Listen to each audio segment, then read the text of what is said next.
we are going to be here now going through straight the way through the rest of the evening. We're going to be here going through SummerSlam, talking about SummerSlam, doing everything to do with SummerSlam, predictions, questions, theories, potential surprises, bits of news. Obviously, there's been a bit of news that's come through already today, and that is the news that we're going to see a shake-up with the commentary teams. So we're going to be seeing Wade Barrett and Michael Cole. They're going to go over to Raw, and then apparently Vic Joseph and Corey Graves are going over to SmackDown with Michael Cole. Michael Cole's doing both shows. I think the feeling is that Kevin Patrick's maybe not strong enough to be the lead, but I don't think they want to get rid of him either.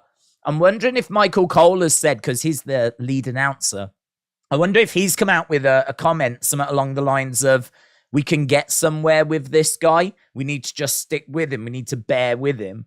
And that's why he hasn't been dropped completely. I don't know. It's an interesting one. It's one of the big talking points today is that we have got some movement in the commentators.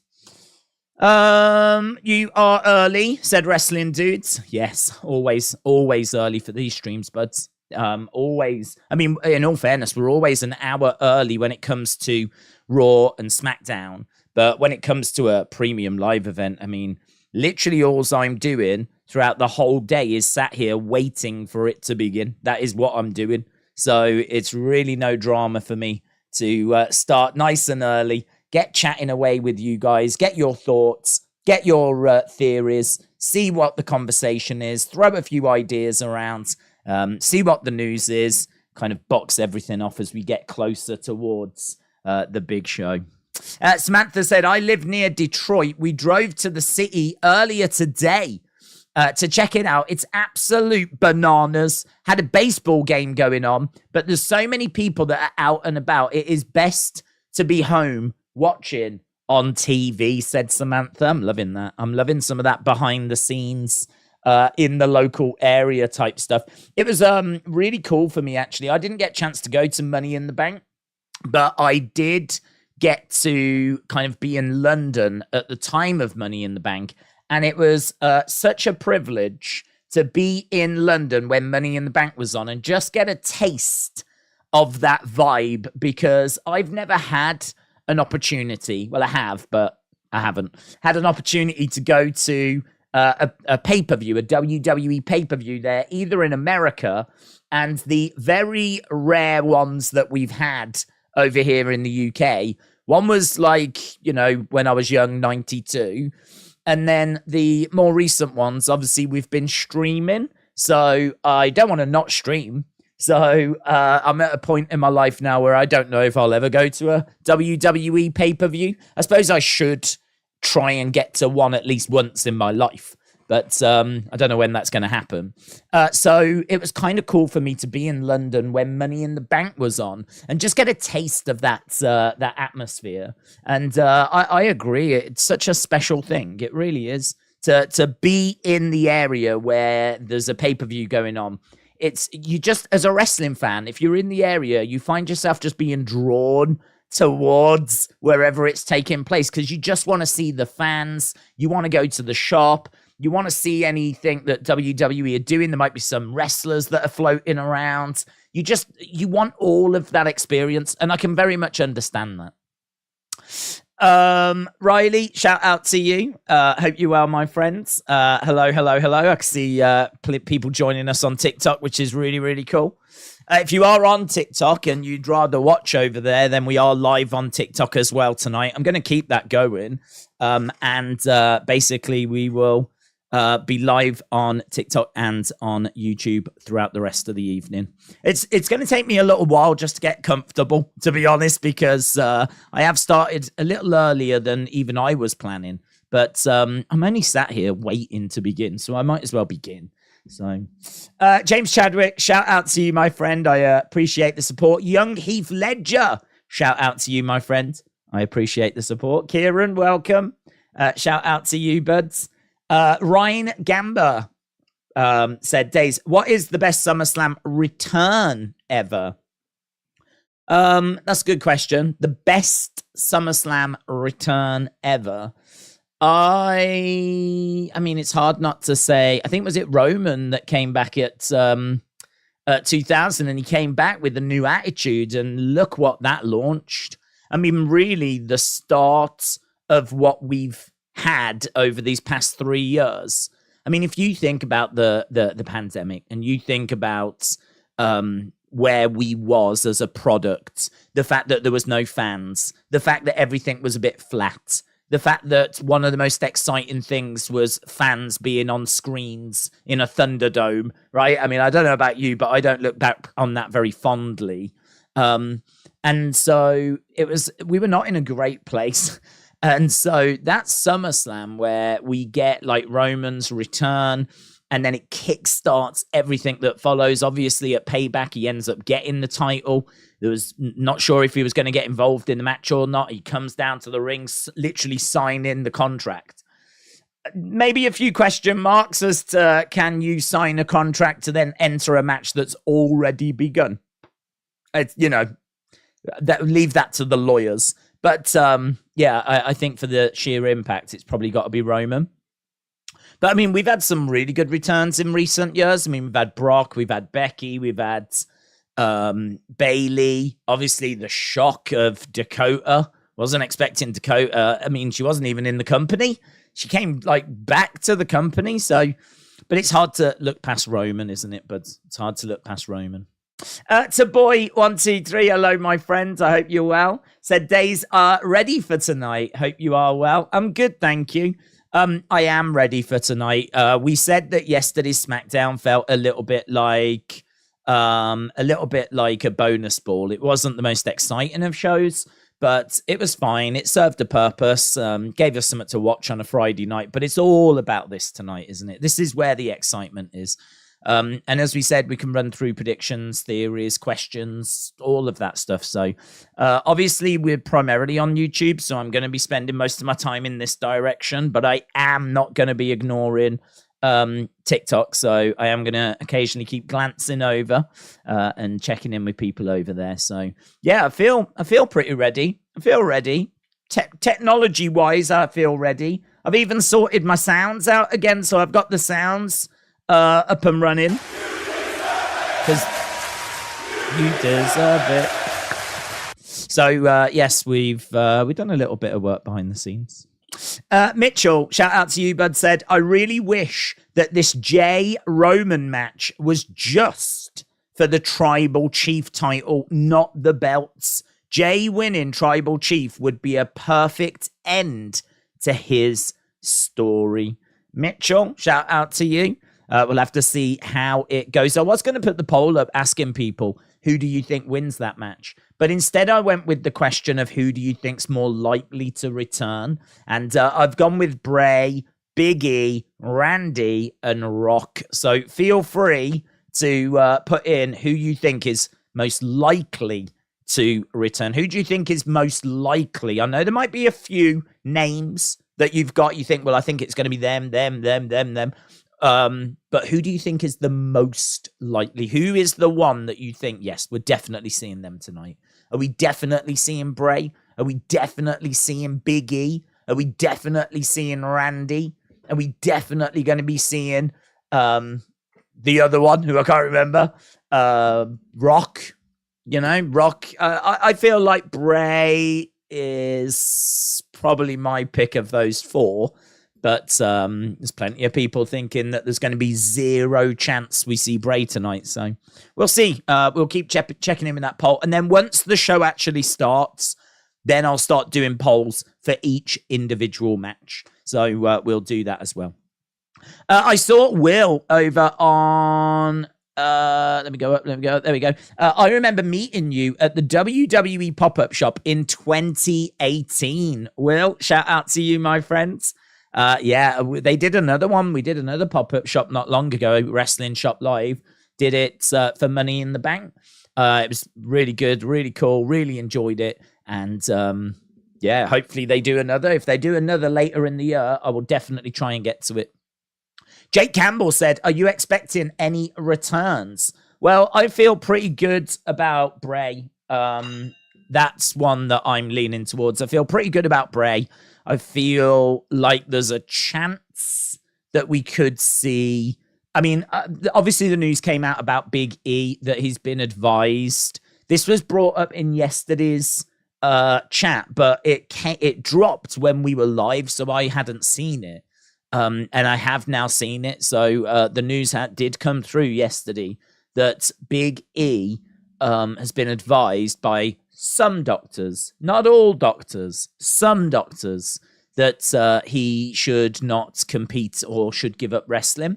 Now, I wonder if that's a swerve. I just wonder, because the timing of that news, I think, is very interesting, that news has leaked on the eve of SummerSlam, right? It just makes me question as to why. Why has it leaked on the eve of SummerSlam? Like, could it be just to throw us off? Could it be that they want us thinking, nah, there's no chance. No way we get Big E. No way. And then boom, there he is. So it turns out some doctors said, don't do it. But that was back last year. And he's worked extra hard. And now they're giving him the okay. I mean, I just don't know. So, but that news did come out. And so I've got to say the one I'm feeling probably most confident about is Bray Wyatt at the moment. Bray Wyatt at the moment. Blah, blah, blah. Okay, live. I left from the YouTube stream, says VS Sean. VS Sean, shout out to you. Riley said most likely to return is probably Big E in the Battle Royal. Oh my days, you are my childhood. I am Jack Steller. Shout out to you. Can you say hello? My name is Riley. Oh, we got lots of Rileys around. Riley, shout out to you, my friends. Appreciate the support. Football Goals said, Damien cashes in on Roman. Do you think? I'm going to say no. I'm going to say no. Just because I think this Roman title reign is really important. Really important. Roman has got the belts. He's had the belts a long time, and he is going to be beaten for those, and whoever beats him is going to get a big push. Like, who is going to be the one that beats Roman Reigns? It's a bit like Undertaker's streak. Who is going to be the one to end Undertaker's streak? So it's big, it's important. You've got to treat it right. You've got to treat it like a lady. You've got to look after it, right? You can't really afford to mess around and do something a bit screwy, like someone cashes in on him, because they don't really benefit from that. They might get the belts, but in everyone's eyes, it's like you wouldn't have really beaten Roman. And I just think that would be a real shame. That would be a real shame, because someone could beat Roman clean and get just the biggest push. Like, I don't think the right way forward is someone cashing in and getting the belts that way. So I think Seth should be worried, to be honest. I think Seth should be worried. I think his titles could be in trouble. Kian said, all right, Days, hope you well and have a good stream. Thank you, my friend. Do you think we could get a Randy return? I heard he's been spotted in Detroit. So on the Randy situation, there's been plenty of talk about him potentially coming back. But the latest we've heard is that he's not medically cleared. Now, again, you could question, why are we hearing that just on the eve of SummerSlam? Could it be to throw us off? Like, maybe. But equally, this came through Dave Meltzer, and I don't know why, but I just think there's probably a bit of truth to this one. We haven't really heard much about Randy being ready to come back. I've heard really good stuff about Big E. And so this news that he's been advised to not return by some doctors, that has kind of come a little out of the blue, right? But Randy, we haven't heard a great deal about Randy for a long time. So now this news coming out that he is not medically cleared yet, I can't say I'm too surprised about that. So that one doesn't surprise me as much as the Big E news. But, big but, I think there is still a chance we see him tonight. Not a big chance, but I think there's still a chance that we see him, but he won't wrestle. He won't do anything. It will be one of those moments where, say, I could see Grayson Waller coming down to the ring, starting to trash talk different legends, and then maybe Randy music hits. He comes down to the ring. Everyone's going bananas. Grayson can even say, "What you doing here? You're not even medically cleared." And, Randy could tease the RKO. Grayson could go flying backwards trying to avoid it. That way, Randy doesn't do anything physical, but it's still very much message sent. Shuts Grayson up. The fans get to see Randy. They get to applaud and cheer, and it's a nice little SummerSlam moment. We don't see any more of him. It's a one-off SummerSlam moment, just like you have WrestleMania moments. But is there a chance that we could see that tonight? Well, rumors are he's there, but I think he's there because of the fact that he is going to catch up with friends and, kind of just want to be around. This is his life. This has been his life. So I can't say it's too surprising that he's there. But I don't expect him to wrestle. I don't expect him to compete. I don't expect him to get physical.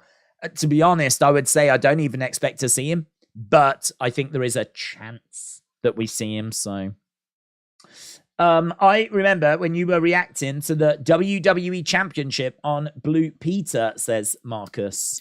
Marcus, shout out to you, my friends. Hope you are well. Loved the WWE UK Championship. Loved it. I really, really did. I thought it was so good.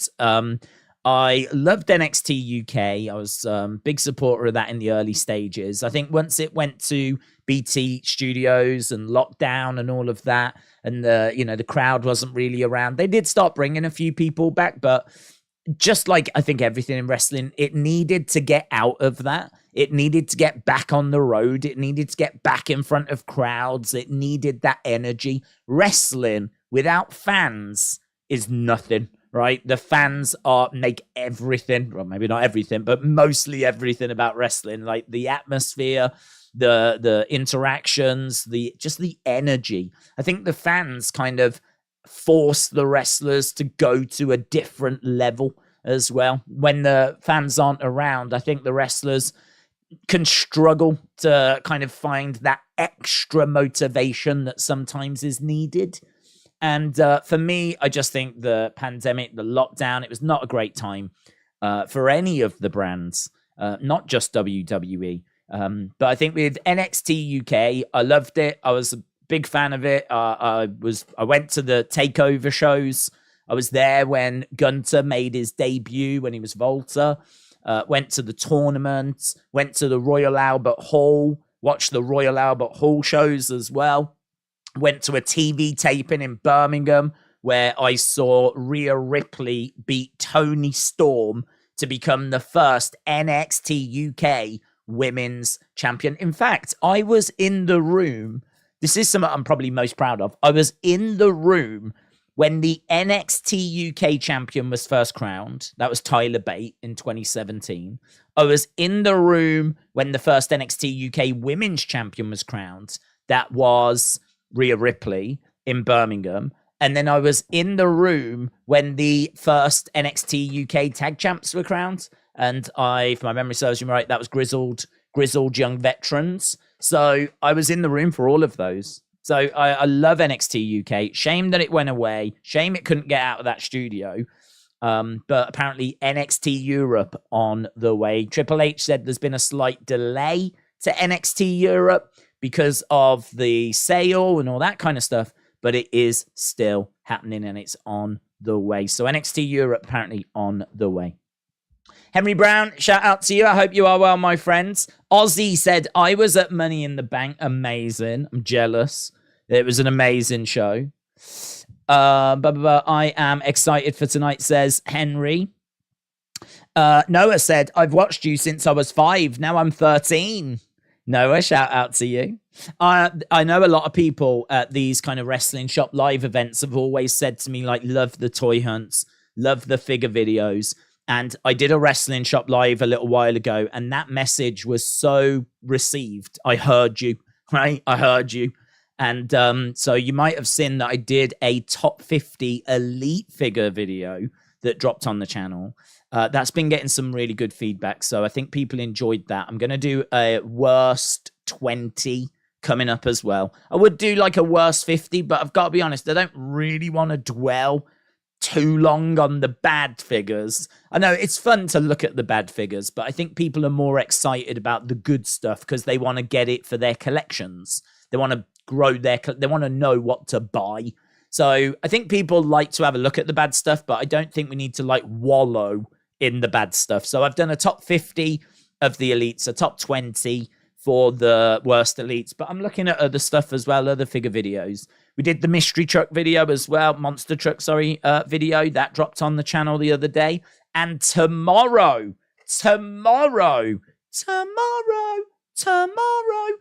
we have got a toy hunt, brand new Smith's toy hunt, and I've been editing it today. It's done, it's edited.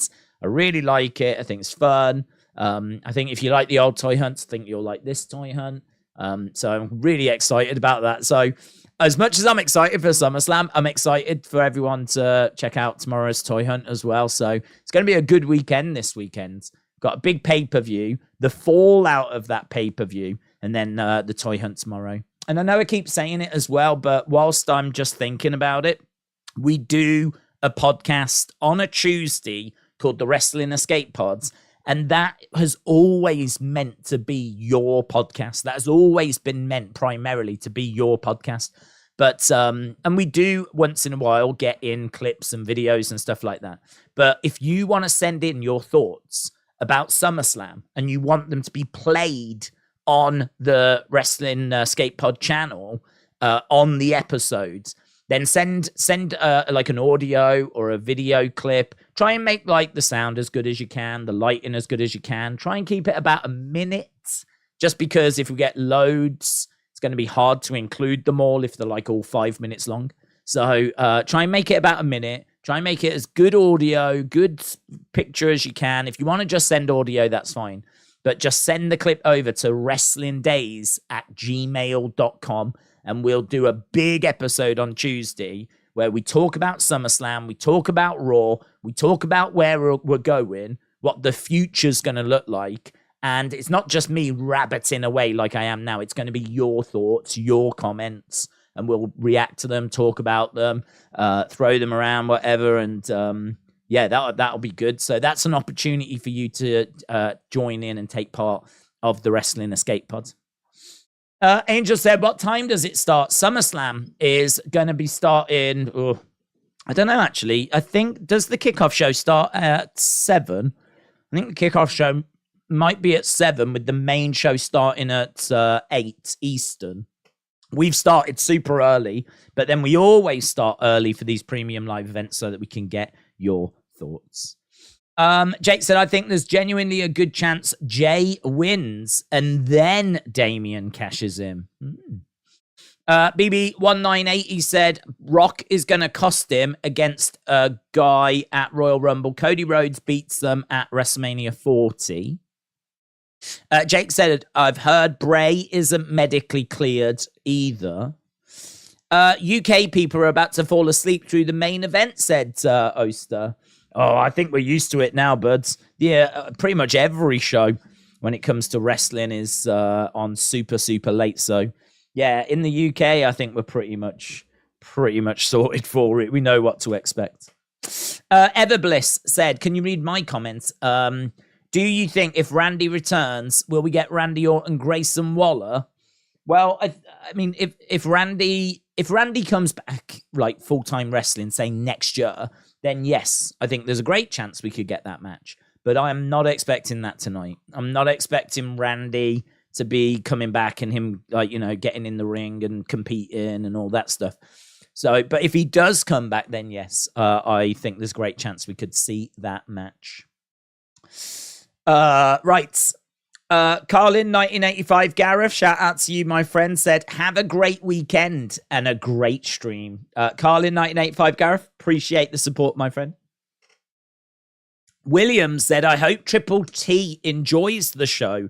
We don't deserve him. Yeah, Triple T, obviously the guy we do the Wrestling Escape Pod with, the young man that we do the Escape Pod with. And I don't know. I can't remember where he said he was watching it, or even if he was watching it.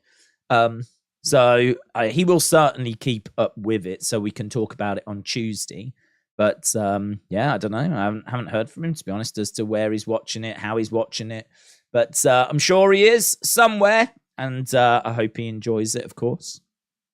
Great YouTuber, actually. If you've never checked out Tommy Toy Travels and you want figure reviews that are done a little bit different, I've said it before, he was so inspirational for me. I know there's loads of great figure channels now. There's loads of great like wrestling content creators now, but go back to like 2015, 2016, and there was still a fair few around, don't get me wrong, but for me, he was really doing something different to other people, and just really spoke to me. I love originality. I love seeing people do things that are different. It's probably one of the biggest criticisms I've got of myself, is I don't do enough different things, original things. But he certainly does the way that he does his videos. So definitely check him out if you haven't before. Lee the P says, good evening. Good evening. Lee the P thinks that Randy's going to retire tonight. I've got to be up till 8:30 and I am still watching, says Jake. I don't know that you was on TikTok, says Terry. Yeah, I'm on TikTok. I've been on TikTok for a little while now. I don't really tend to put too much like original stuff on TikTok. I'm not doing like dances or anything that people are missing out on. But I do love doing those review and recap videos. I think they're really useful if you miss the shows. And also I think like if for some reason you're just coming into wrestling and you want to just really catch up with where we've been, I think it's super easy to go back and like, what happened on last week's Raw? What happened on last week's SmackDown? And you can like really go back and check out those shows. And they're 2 minutes long. They are 2 minutes. Not even that, like, because the ending is actually a little, thing that links you to other videos. So the actual videos themselves are about 1 minute 50. I try to put as much detail in as I can within that kind of really short amount of time. I mean, trying to recap a 3-hour Raw in 1 minute 50 is quite a challenge. But it's a challenge I enjoy, and it seems like people enjoy them. So, yeah, I tend to put those on TikTok and on YouTube. Carlin, 1985, Gareth, really appreciate the support, man. Have a great SummerSlam stream. Really appreciate that. It's so kind, so great to see so many people around. Obviously, the excitement is in the air for SummerSlam. We've been live now for about half an hour. And we haven't even got to the matches yet. I feel like we're still getting stuck into people's thoughts and comments, and this is exactly why we start early. L.E. Dub, shout out to you, said, Days, would you rather have Roman retain, but Solo betray Roman and a return, or Jey win and Jimmy betray Jey and a return? I would rather Roman retain and Solo betray. I would rather that than Jey retain. I'm going to say something a little controversial, and I'm going to get a little hate for it, but I really don't want Jey to win. I don't feel that for Jey. I think that Jey is cool. I like him. It's great that he's got a little bit of spotlight on him.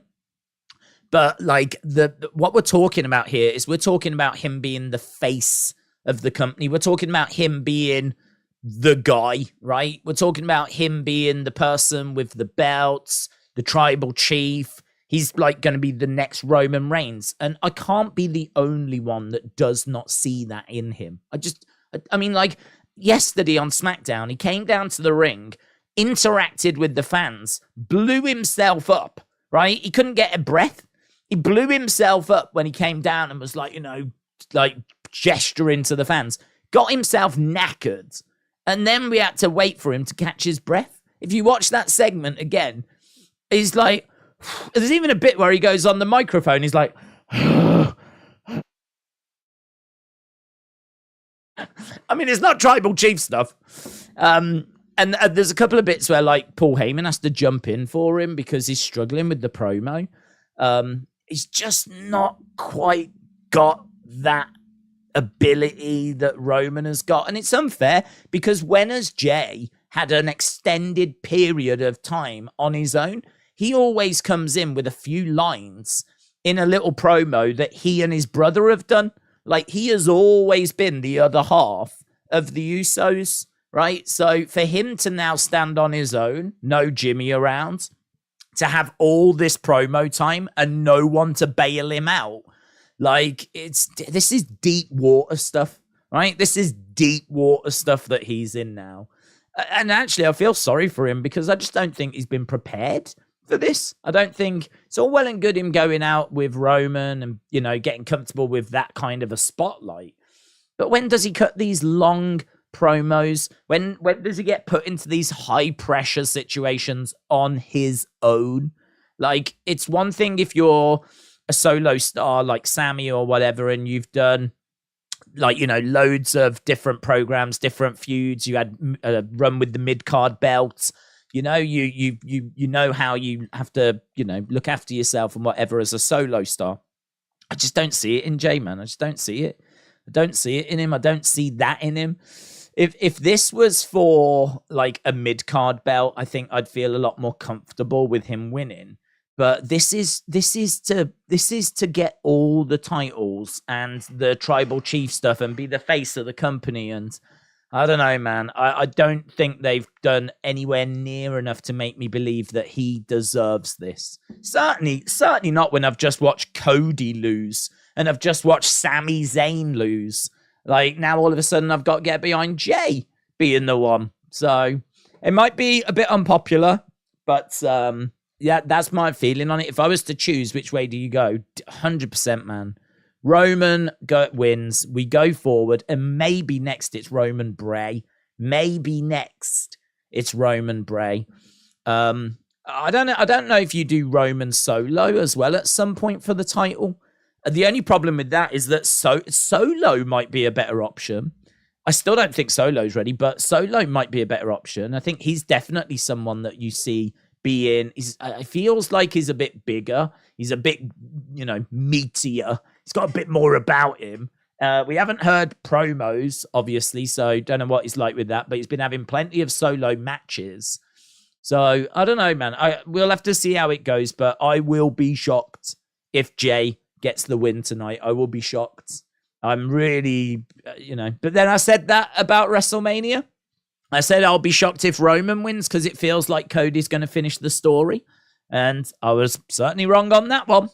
So who knows? We'll have to wait and see. Mitchell said, what has been your premium live event of the year so far? Premium live event of the year so far, I would go with probably got to be WrestleMania.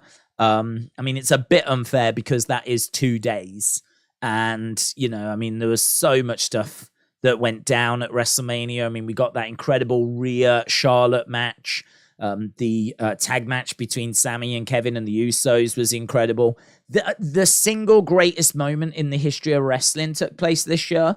And how often can you say that? How often can you say that you was alive for the single greatest moment in a sport?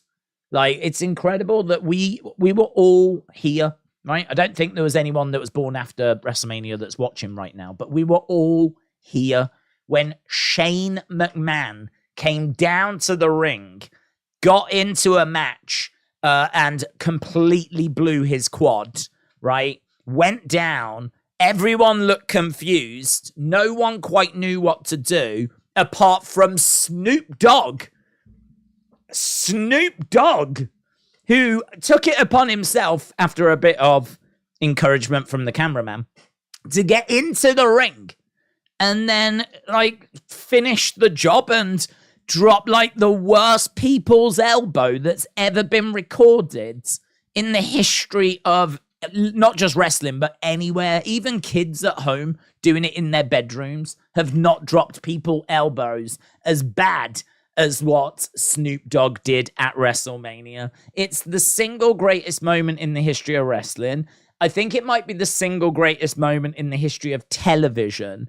And to say that happened this year, like, there is nothing that happens at Backlash or Royal Rumble or Night of Champions or Money in the Bank. There is nothing that will ever compete with that moment. It is goated. It is S tier, right? I don't even know if there's one above S tier, but it goes up there. So, yeah, an amazing event. Not perfect, but I think, the spectacle of WrestleMania, the staging, the crowds, it's boring answer. I could sit here and say Night of Champions because it was a great show, Night of Champions, and we scored it very highly.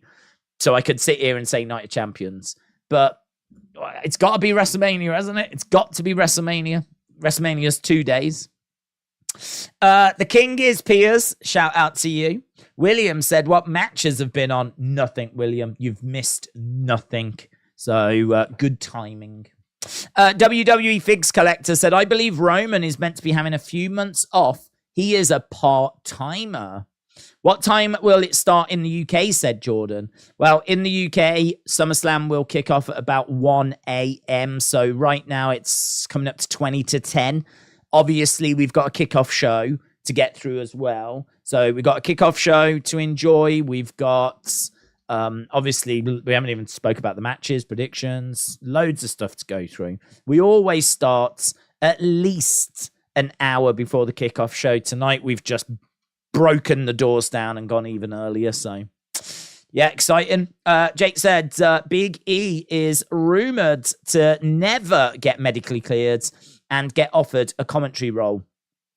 Yes, this is something that did the rounds late last night, and apparently it's by some doctors that have advised him of that. Now, obviously, we haven't heard anything like from WWE or Big E. We've heard this stuff before as well from other superstars that then do go on to compete.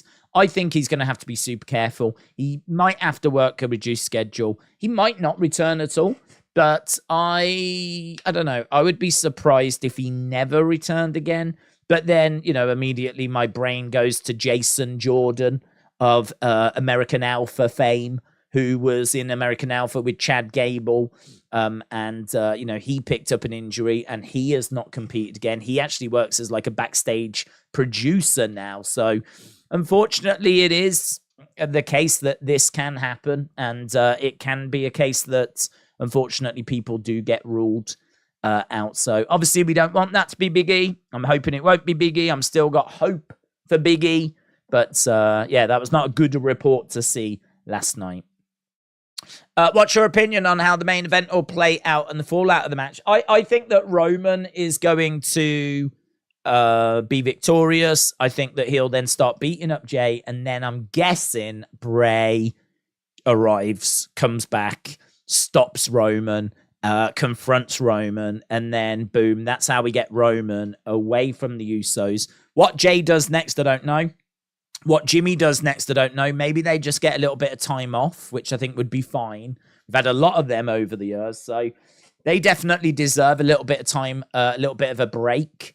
I don't know when Jimmy could come back. Maybe we could bring them back and build towards something at Survivor Series.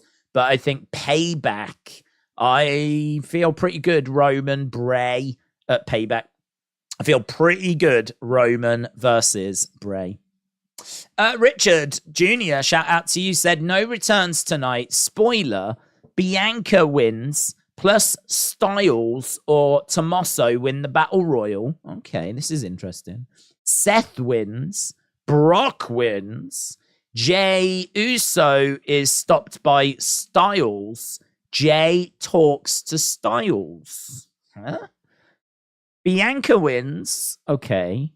Styles or Tommaso win the Battle Royal. Okay. A lot of people will want that to be LA Knight. Seth wins. Okay. Brock wins. Okay. Jey Uso is stopped by AJ Styles.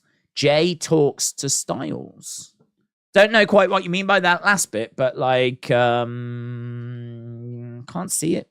I can't see Jey not winning tonight because of AJ Styles. That feels quite out there. I tell you what, if that comes true now, everyone needs to remember Richard Jr.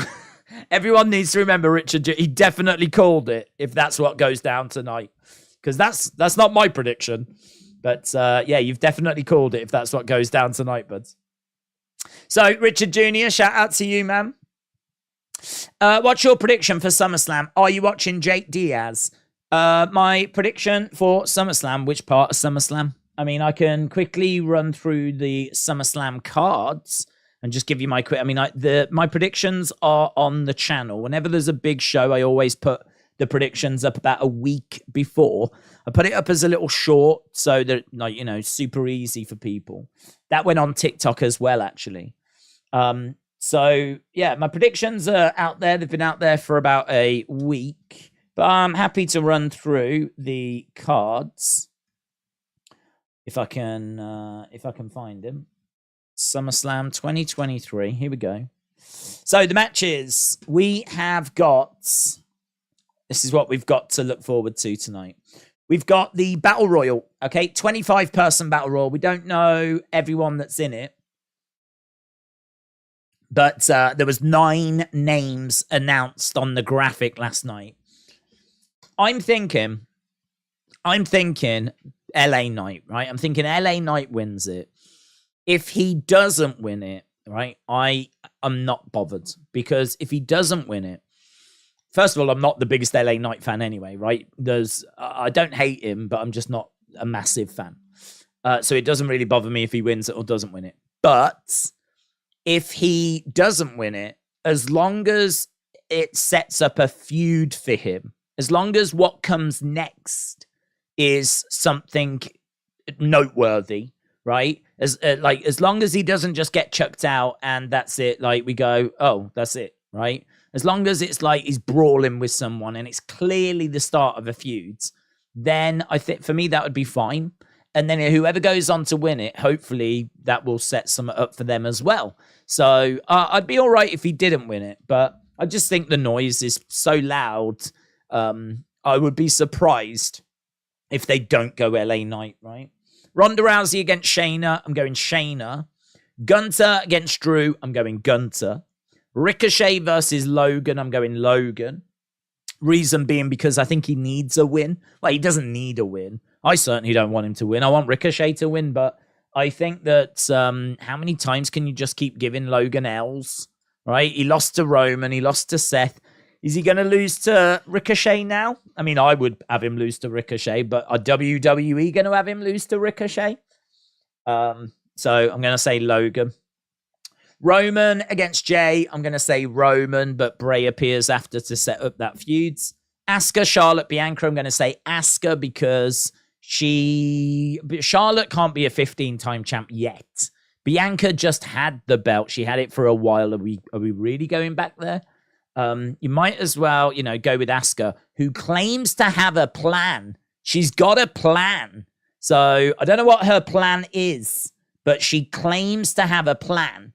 So I'm going to go with Asuka and Asuka's plan. Then we've got Seth Rollins against Finn Bálor. I think that's really difficult. That might be the hardest to predict. Might be the hardest match on this whole card to predict. Might be Seth versus Finn. I can make arguments either way. I'm going to go with Finn, but it is like 51-49. I have no confidence in that prediction, right? No confidence. I could easily see Seth retain. The question is, Damian cashing in. Will he cash in on Finn? Will he cash in on Seth? I mean, it might be that Damian leaves with the belt. So it's super interesting. I can't call that. Even if Seth retains, I think that's really interesting because I don't know which way that goes. So I'm going to go Finn, but it's like 51-49. Then we've got Cody and Brock. And I think Cody wins. I think Cody finishes off his feuds with Brock and moves forward. So, yeah, I've got Cody winning that. And that is SummerSlam. As we said, it's a pretty tasty little cards. Thoughts on Elia potentially showing up? I don't think he will because he's in a little feud with Trick Williams, Matthew. So he's doing something down in NXT. Now, could he show up and still do the Trick Williams feuds? Sure. But I would be a lot more confident if he was just completely free. If he was free and wasn't doing anything, I would have a lot more confidence then. But yeah, he's in a little feud with Trick Williams down in NXT. So he is engaged in something at the moment. Jake said, you seem very sure that Bray's coming back. Have I missed something? I don't think it's realistic with reports that Bray is still not cleared. So there was a report a little while ago that Bray was expected to get involved with the main event matches. So a report now saying that he's not being cleared is just goes against that. So there's confusion, right? We've also seen Bray like at a gym. So yeah, I do feel I feel about 75% confident. I could be completely off on it, but just hearing those reports a couple of weeks back about the fact that he was expected to be getting involved in one of those matches and that they had creative for him was very interesting. So reports coming out that he's now not being cleared. I mean, clearly something's not right there. Clearly one of them's wrong, right? He's either ready to go and they've got creative, or he's not being cleared, right? But at least we are starting to hear some stuff now, because up until this point, it's been radio silence. So I'm wondering if the news leaked that he was ready and was going to be in one of those matches and he's ready to come back. That news leaked, and then they panicked and put out news that, no, he's not medically cleared, right? When he is medically cleared. But they're trying to muddy the water to try and keep it a surprise. The one thing that you always get with SummerSlam is returns. So, last year we saw Bayley, we saw Dakota, we saw Io. Year before that, we saw Becky, we saw Brock. Year before that, we got Roman. So I feel like there will be something this year. I will be stunned if there is no return this year. If there is no return, I will be stunned. So I'm expecting a return. Obviously, we've had reports that Big E isn't medically cleared. We've had reports that Randy is not medically cleared. There's been word going around that Bray isn't medically cleared, right? Well, I feel like someone's going to come back. I reckon they've got something lined up. And I think Bray's the most likely. Of all of them, I think it's the most likely. It's very easy to just leak a bit of information that someone's not medically cleared. Certainly when reports came out that Bray was going to be in one of those major matches and was cleared. So, again, something's not right there. Certainly not 100% on any of it, right? There is no report I have seen that says, yeah, definitely there. I haven't seen that on anyone for SummerSlam. But I think someone's going to be there. We always get a return at SummerSlam. We certainly have the past few years. We've got plenty of people that we could turn to that have been out of the game for a while. But what with Payback, because they could have called that show anything, and they've gone with Payback. Now, I think the last Payback we got was 2020, and that is when Roman won the title from Bray, right? So are we going to go full circle, and the next show's Payback, and we're going to do Roman Bray for the title at that show? Like, it just feels, it's just a gut feeling. It just feels like it's going that way. So, yeah, I'm feeling confident. I'm definitely feeling confident. I'm at like 70, 75%, but I'm not 100%. Far from it. JB said, wild card outcome. Wild cards. I think Bianca Belair turns heel and wins the title with help from Bobby and the Profits. EO cash-in fails or is stopped. I like it. That'd be fun. I haven't seen many people saying that. I haven't seen any people saying that, actually. So, yeah, I could definitely get with that. I like her joining up with those two. I think her joining up with those two would be really, really fun. So I'm definitely down for that going that way. Gerald said Cora debuts and helps Io cash in, joins Damage Control. That's interesting because Cora has packed up her stuff in NXT and said she's done, she's gone, she's out of there. So she made it very clear that she was out and she was done and she was gone. So there is definitely a chance that she's on her way to the main roster. I think her being like the Dakota replacement is a good shout. And to be honest, that group probably could have done with like a fourth member for a little while. I think Cora is a great shout. I think Cora going into Damage Control is a great shout. Yeah, some really good suggestions. I can't fault them. I would be down for any of those. Right, let's go. I want to go to the latest. Bray Wyatt, ? Fiend, ? New character, ? I feel like it will be. I don't think I can't say it'll be Fiend because Bray's made it very clear that he's sort of done with the Fiend. So it's hard to say, yeah, it's going to be the Fiend. I feel like it will be Bray, unless they really want to make a big statement and get people even more excited. So not only is Bray back, but oh my God, it's the Fiend. I mean, that would be monster, wouldn't it? That would be monster. That would get some real excitement. So yeah, I'm gonna go with Bray. I won't rule out the Fiends, but if I was a betting man, I'd probably go with just it being Bray. Edward, shout out to you. How's your day? Seemed a bit grumpy in DMs. No, you said that you had something for me in DMs to ask me a question, and I went in there, and you were like, "Can I ask you a question?" And I was like, "Yeah, what? What do you want?" Like, do you know what I mean?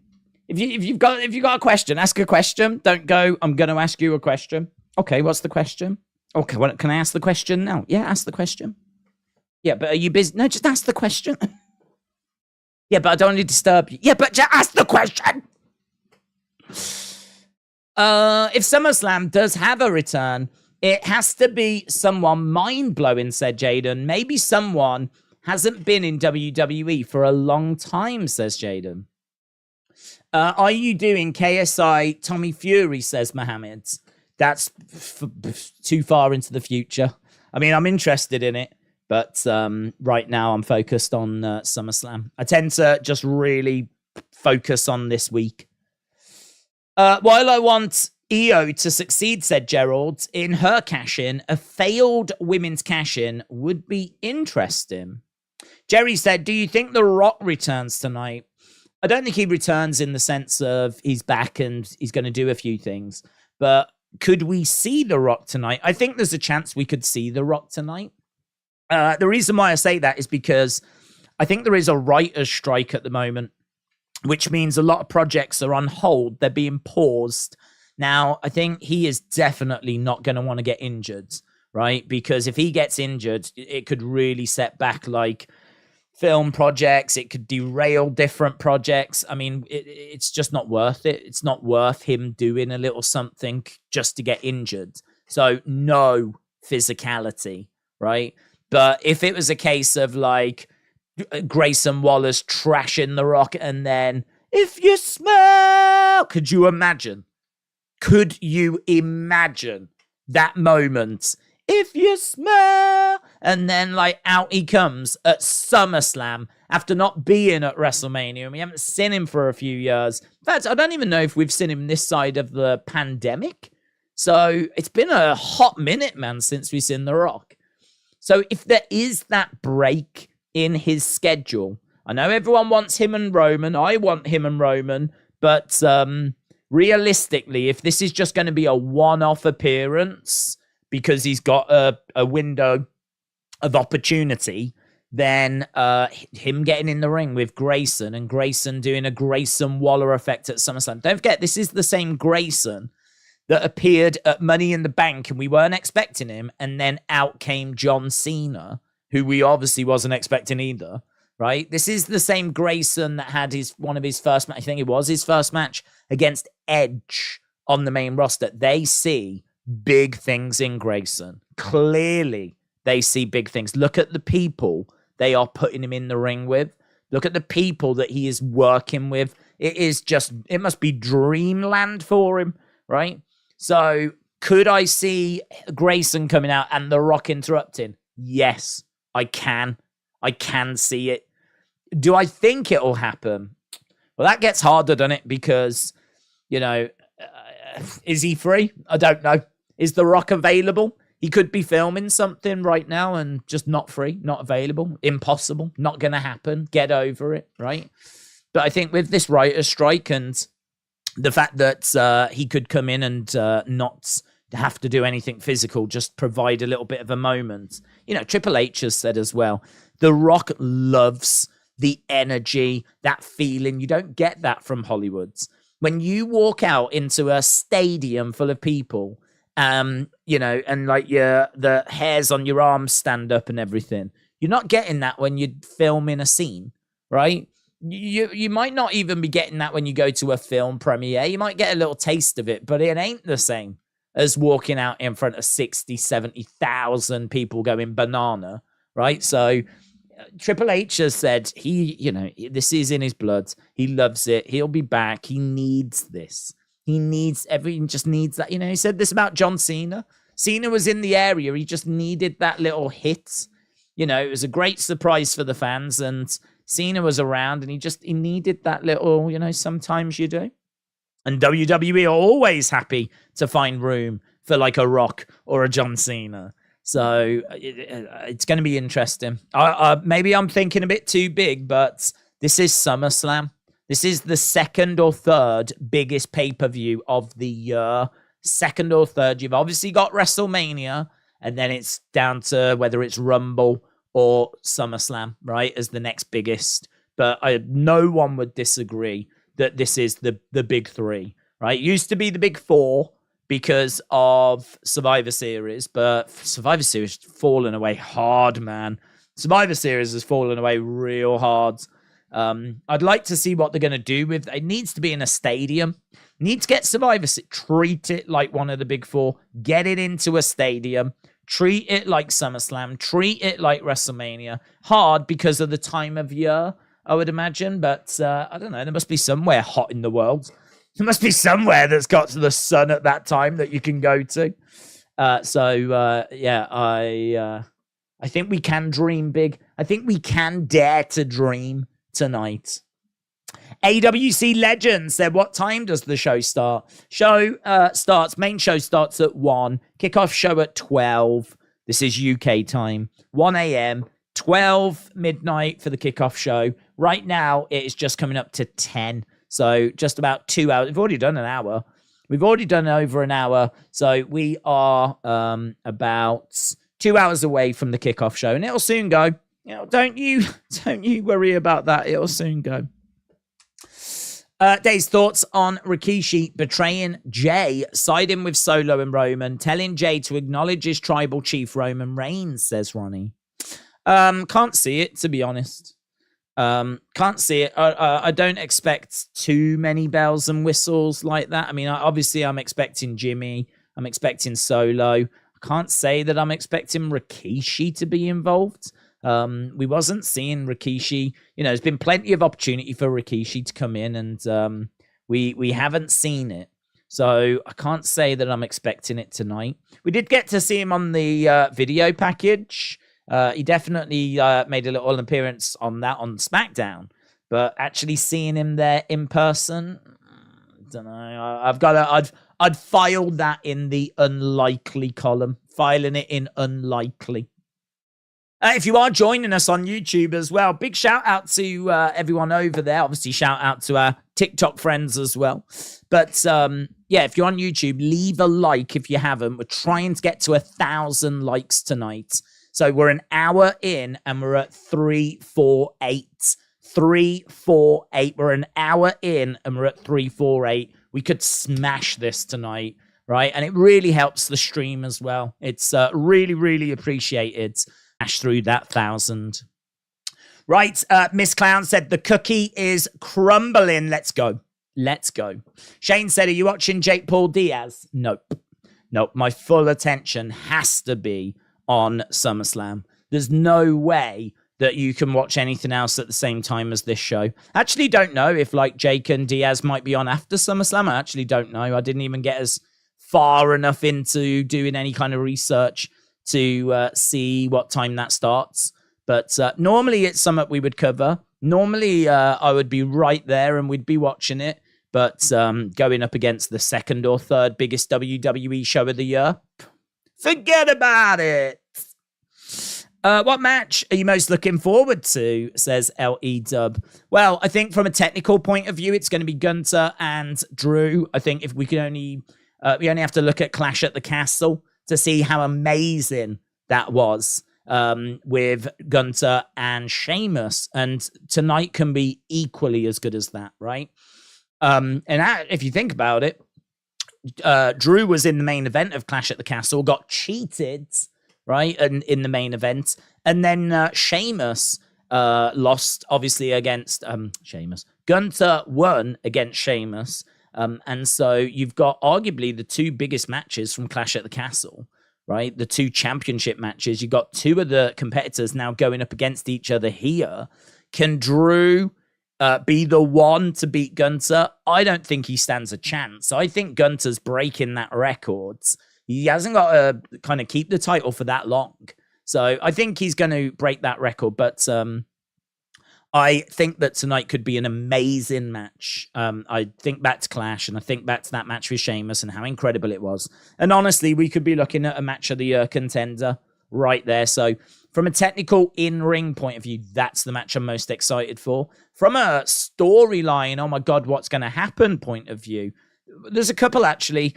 I can't call Seth and Finn. I don't know which way it goes. I'm really looking forward to asking you guys. As we said, as soon as we start with the actual show, I'm going to put a poll up that's going to ask you guys your thoughts on every match, right? As the matches happen, I'm going to ask you your thoughts on every match as they progress.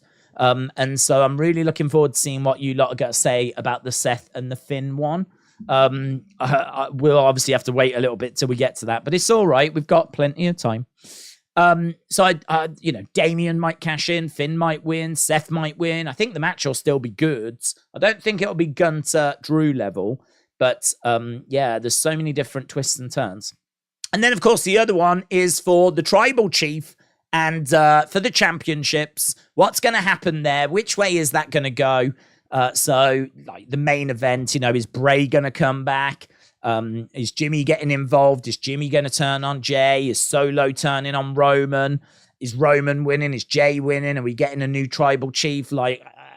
So for me, those are definitely the three that I've got my eye on the closest.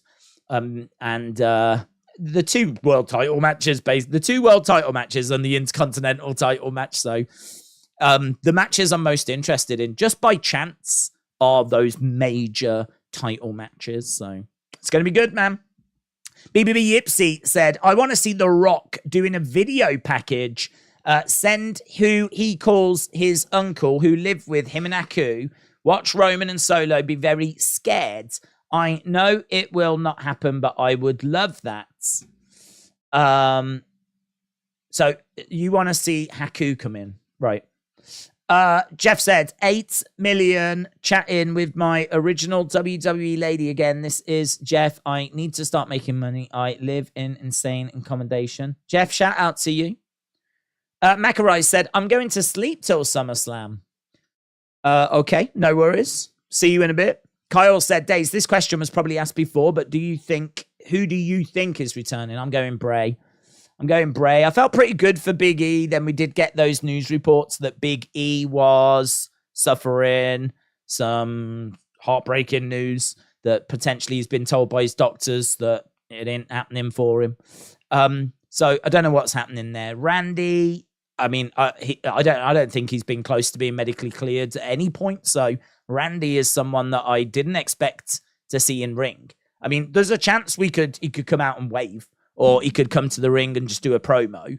But I don't know. Can I expect that? Probably not. Rock, I think there's a chance for The Rock. I think there's a chance. We spoke about that just. But Bray, out of all of the options, is the one that I think's looking the best right now. As I'm, 3 hours or so away from the start of the show, Bray looks to be the best option to me at the moment. Are you watching Jake versus Diaz? We answered that one. What match would you like Bray to return to if not a Roman match? Well, if it's not the Roman match, then I think he just needs to go into something that's winnable. I know we spoke last night about Bray going into a match against Roman, which he would lose, and is that a good thing? And we chucked that around for a little bit. But I think if he's not going to be going up against Roman now, I've got to think he will go up against Roman in the future. So I think that means that he needs a winnable feud to move him on to the next level. I think him and Grayson would be really fun. Grayson can take L's at the moment, right? It's not a problem.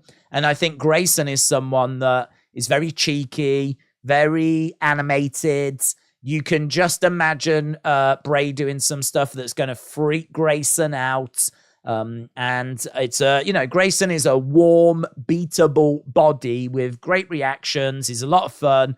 He'll really sell what Bray is doing. And I think that could, and that's a big opponent for Grayson as well. It's another bigger name for Grayson Waller. So, at this stage for Grayson, I don't think it's hurting him. Because he's not found his feet yet. He's not really got going yet. And so for him to lose to different legends, big names, it's really not a problem. Hopefully he's just taking and learning stuff as he's going through those experiences. So I'd probably go that way. Alex Bliss Gamer, shout out to you, said, I don't think Bray is done with The Fiend, because in the same interview, he said that Bray said he didn't watch his stuff back, and a couple of days later, he did, says Alexa Bliss Gamer. Shout out to you, Alex Bliss Gamer.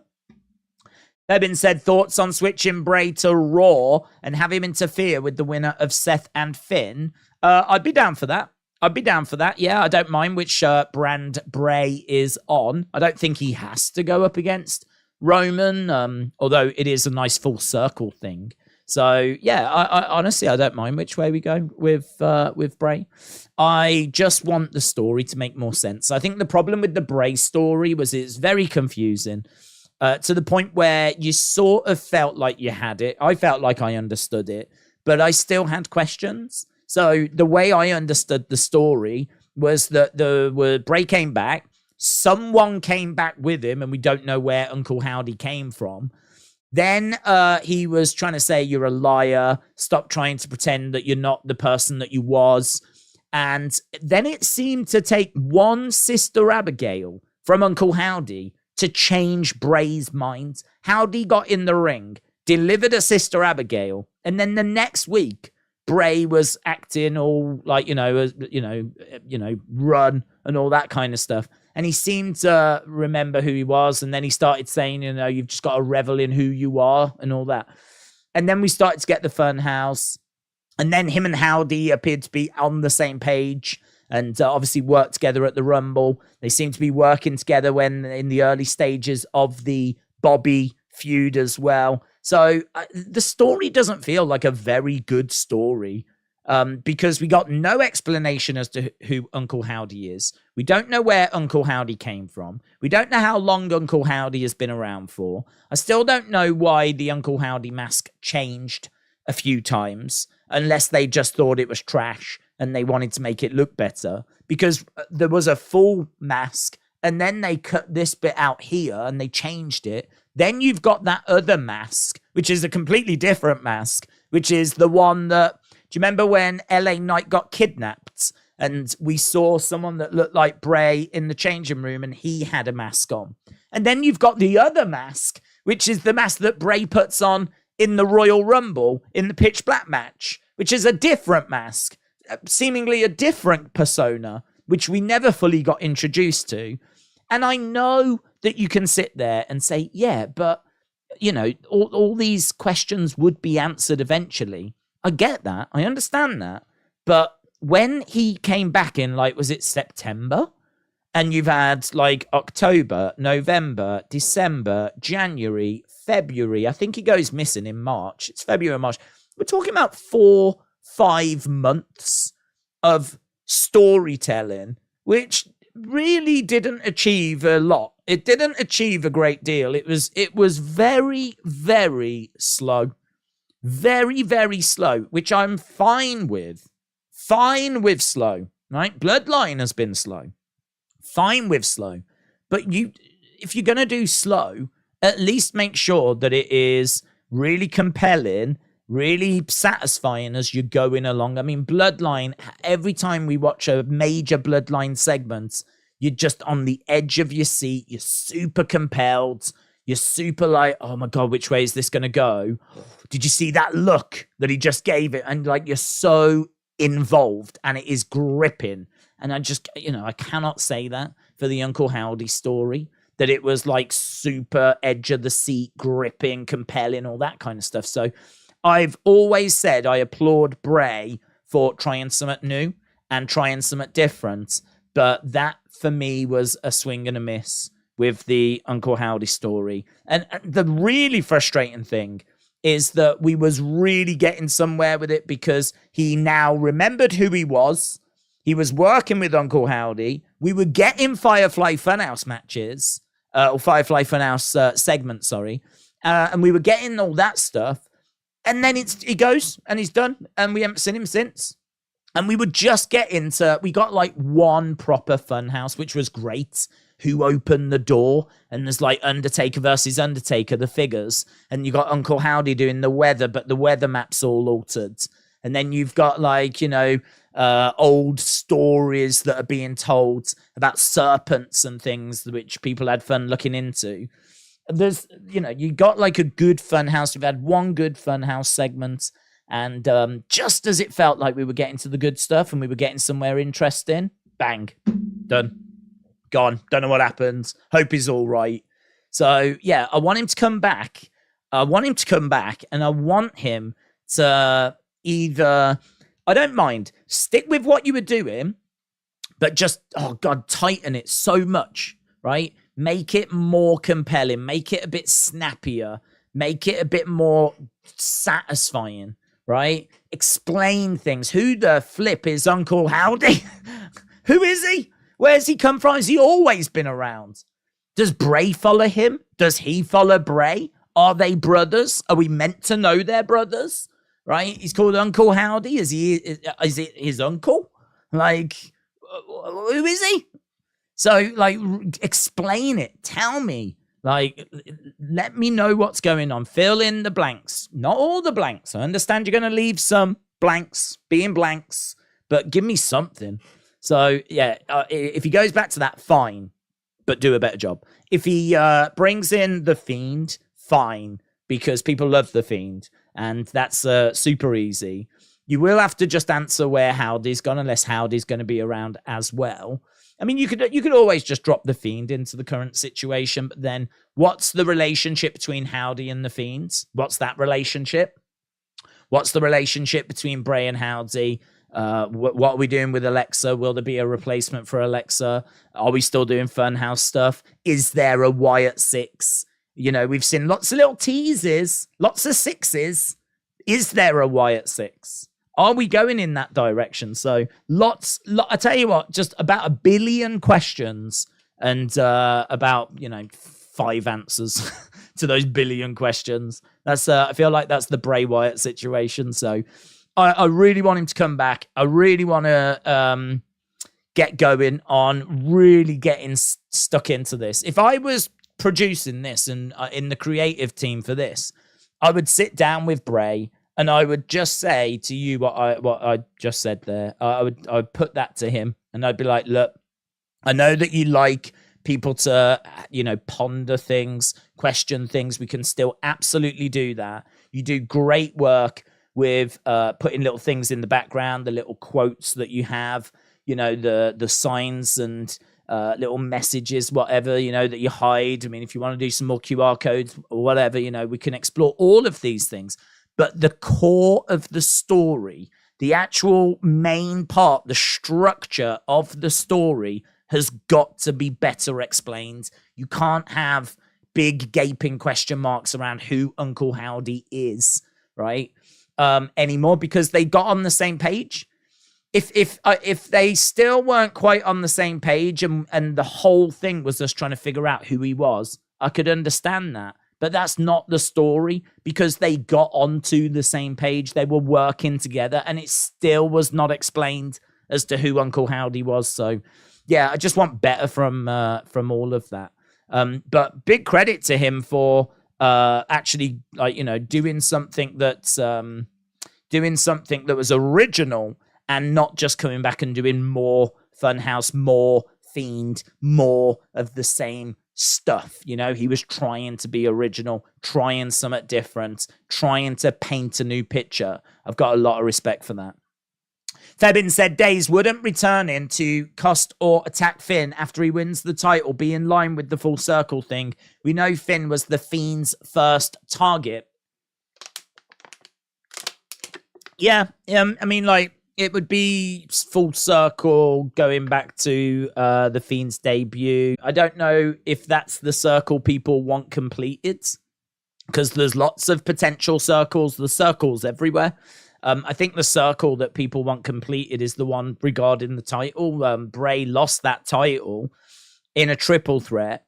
And, you know, I don't think he ever really got an opportunity to get it back, to my knowledge. I don't think he ever faced Roman for that title. I don't know how long after he lost that belt it was when he was released. I mean, I don't think it was that long. So, yeah, I don't know. I feel, I don't think he ever got an opportunity at the belt again. Certainly don't remember in my head seeing like Roman Bray. I don't think they ever faced for the title. So that feels like, you know, a bit of an elephant in the room. So you could go back to the Finn thing, certainly. But I think that's a circle that is less appealing. Compared to the one that's, I mean, Roman. I mean, that's big, isn't it? Roman, Bray on a poster is, you know, that's exciting. That's you would think is going to put butts in seats. But to be honest, it's hard to know how people feel about Bray now, because Bray used to be the darling. Everyone used to love Bray. But I think the Howdy thing was a bit of a disappointment, bit flat. So just compared to the Fiends, right?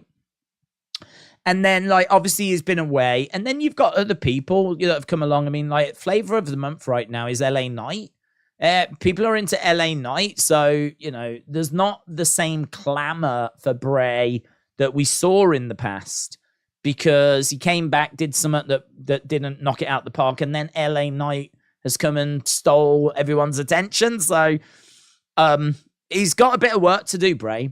That's all it comes down to. He's got to come back and he's got to put a bit of work in. If he comes back and starts telling something, a story that's compelling and interesting and engaging, people will be right there with him. People will be, you know, people will support him and people will want to see him succeed. But there is definitely a little bit of work to do. Let's put it that way. There's a little bit of work to do for him. But I think he knows that. I don't think that would be news to him. And I think he knows that. I never loved Bray, said John. Godfather's Ho, shout out to you, said torching that Tatanka, heel and face. Very hard for SummerSlam. Mark my words, both Money in the Bank cash-ins tonight. I'm ready for Bayley's big boom boom thumping. R.I.P. Yoko, not as big as Bayley's. Thanks. Thank you. Thank you, my friends. A very interesting comparison there between Bayley and Yokozuna. Think of all the legends Bray could work with in a funhouse environment, says Chris. The problem with Bray is the in-ring. Best we have seen from Bray was the Cena match. I liked his match with Daniel Bryan, the strap match at the Royal Rumble. But I do agree. I think actually, though, he's been nursing quite a bad injury. I mean, his knee has been in a brace since he returned.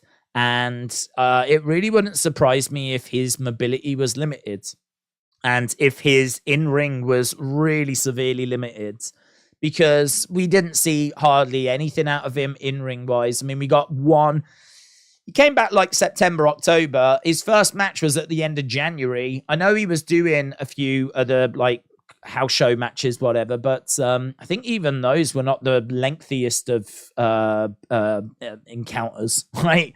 So they weren't like epic wars that were going an hour long. So I think he has got some struggles in that department. I see him as being, I mean, look, I thought he had a great size. I thought that when he put that mask on at the end of the Pitch Black match, I remember doing the Royal Rumble stream and saying that is a world champion right there, because he's huge, right? He's massive. The body paint that was glowing in the dark, and this kind of really cool, quite minimalistic. There wasn't loads to it, but like a smaller type mask. And he just looked incredible. He looked like someone had walked out of Mortal Kombat or someone had walked out of Street Fighter. It was incredible. I was so impressed with just the visual. I know people hated the match, but that end visual, I was like, man, he just looks like a monster. It looks like the flipping Hulk has escaped the Marvel universe. So I think that, there's definitely something there. But you've got to expect him to just be a brawler. He's just going to be someone that's going to come in, throw big shots, kicks, stomping away, big power moves, clotheslines, things along those lines. Maybe a running power slam, whatever. You're obviously not going to get technical work out of Bray Wyatt. You've never had super technical work out of Bray Wyatt. But you just need to find the best way of getting the best out of him. And I think the best out of him is Hell in a Cell, cage matches, street fights, just brawling. He's just a brawler, right? Book him like you would someone like Jon Moxley. Book him like that, where he's just going in and he's just brawling and fighting and dirty, and yeah, that's the kind of way that I would look to book him. But I don't know. Look, we need to get him back first. Let's get him back and see where we go from there. WWE needs to strike whilst the iron is hot with LA Knight. The man is a throwback from the good times, said Chris. Well, I've got a slight counter to that, actually. I've got a slight counter argument, and my counter argument is why. Why do you need to strike whilst it's hot? Because if it dies down quickly, then my argument would be he was never the person to get behind in the first place. If he is the right person to get behind, if he is the person that WWE should be investing in, if he's not just flavor of the month and this isn't going to die down, and for the record, I don't think it is going to die down, but if he is the person that should be invested in, this should sustain itself. There shouldn't be a concern about like striking whilst it's hot, because he should stay hot, right? If he's the person, if he's the guy, then WWE should be able to strike whenever. Once you're over, you're over. I think it was Ted DiBiase that said one of the hardest things in wrestling is to get over. But when you are over and you've really got over with the fans, that you're over for life. And I remember that, I don't know, I can't remember if it was in like a Stone Cold documentary or something. I remember Ted DiBiase saying those words. So when it comes to LA Knight, I think the support has been there for him now for months and months. And it's been there since WWE have done nothing. I would actually argue that the support has grown because WWE have done nothing. I actually think WWE have inadvertently made that support even stronger, because people are desperate for LA Knight to have success, right? They want him to succeed. And if WWE don't give the fans that, the fans aren't turning around and just walking away. They're not turning around and going, oh, no, it's not going to happen. Right, let's get behind Grayson Waller, right? They're not doing that. They're getting louder because they feel like they're not being listened to. They feel like they're not being heard. When the fans believe that their voice can change a wrestler's narrative and career and direction, and when they in unison come together, and get behind someone the way that we have seen with LA Knight, that is, you know, that's powerful stuff. That's the kind of thing that you don't see all that often. We saw it with Sammy. We saw it with Daniel Bryan. We saw it with Kofi Mania. And I think what we're seeing here with LA Knight kind of sits amongst those names. I don't know quite if it's in with those names at the moment, but it's kind of certainly getting near that territory because the support is very loud, it's very passionate, it's very vocal. But my counter argument is that I think that support is there because WWE have continued to not do anything with him, which just frustrates the fans, makes them louder, makes them more passionate, and gets LA Knight more over. LA Knight has got over without having any kind of significant feud outside of the Bray feud, not being at WrestleMania, not being at Backlash, not being at Night of Champions, apart from in the crowd, not being at Elimination Chamber, getting into the Money in the Bank match, but not winning it. And now finding his way into like a meaningless battle royal. So it's incredible how much we've not done with LA Knight, and look how over he is. So my counters are that I don't know that you have to strike with LA Knight right now. I don't think there is a window that it's like, oh my God, it's got to be now or it's going to not going to happen. I think that WWE are very aware of what they've got. I think there are plans to push LA Knight. There's rumors they're going to push him after SummerSlam. But yeah, you know, I mean, what you do next with LA Knight is a big conversation. It's an interesting topic. And one that I think we could spend probably the next hour on if that was the direction that we were going to head in. But Stott, shout out to you, my friend, who fired in some Wrestling Days memberships. Really appreciate the support, my friends. We are up to 482. This is amazing. This is amazing. Compare this to UFC, when we are like scratching and clawing and desperately trying to get to 1,000 likes. Desperate to try and get to 1,000 likes. And we are really fighting and working. And we get there normally just before or just during the main event after like 6 hours of streaming. We've been streaming for 1.5 hours. We're at nearly 500 likes. That is incredible. If you are watching and you've not left a like, leave a like. We always try to get to 1,000.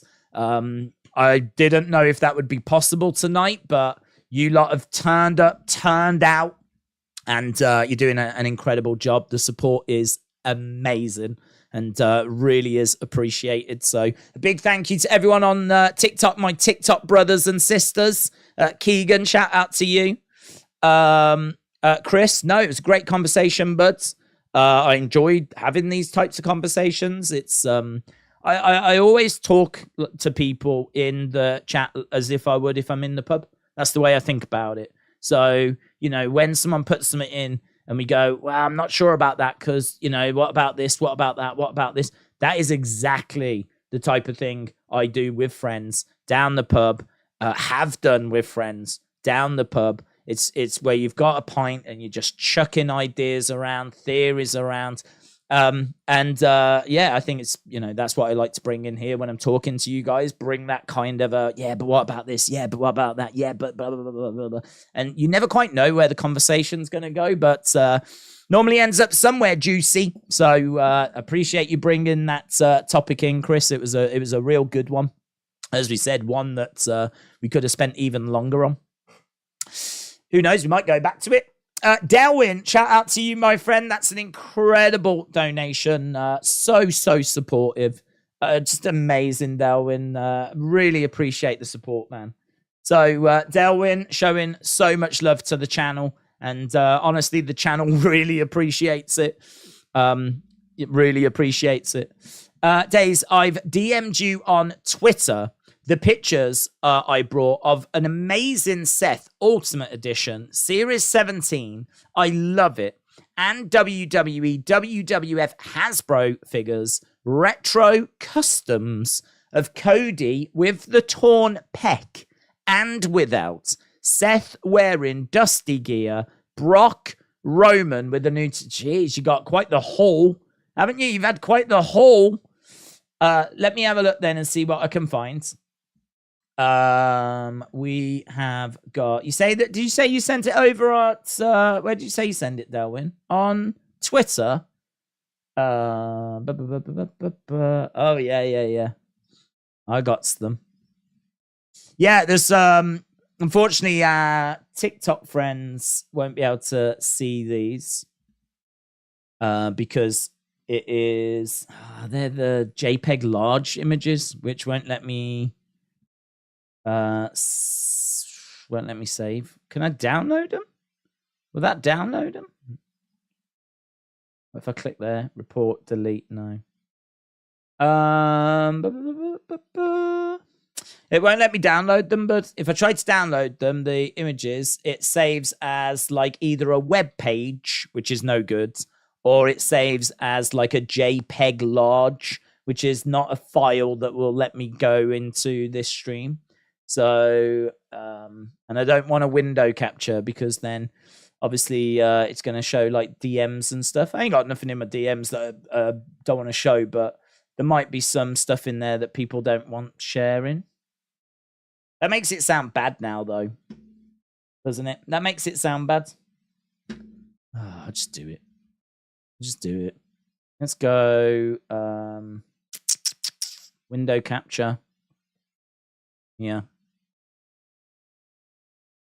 So there we go. So there's the Seth figure going down. And there's the Hasbro. If you are on TikTok, you want to see these, they're over on YouTube.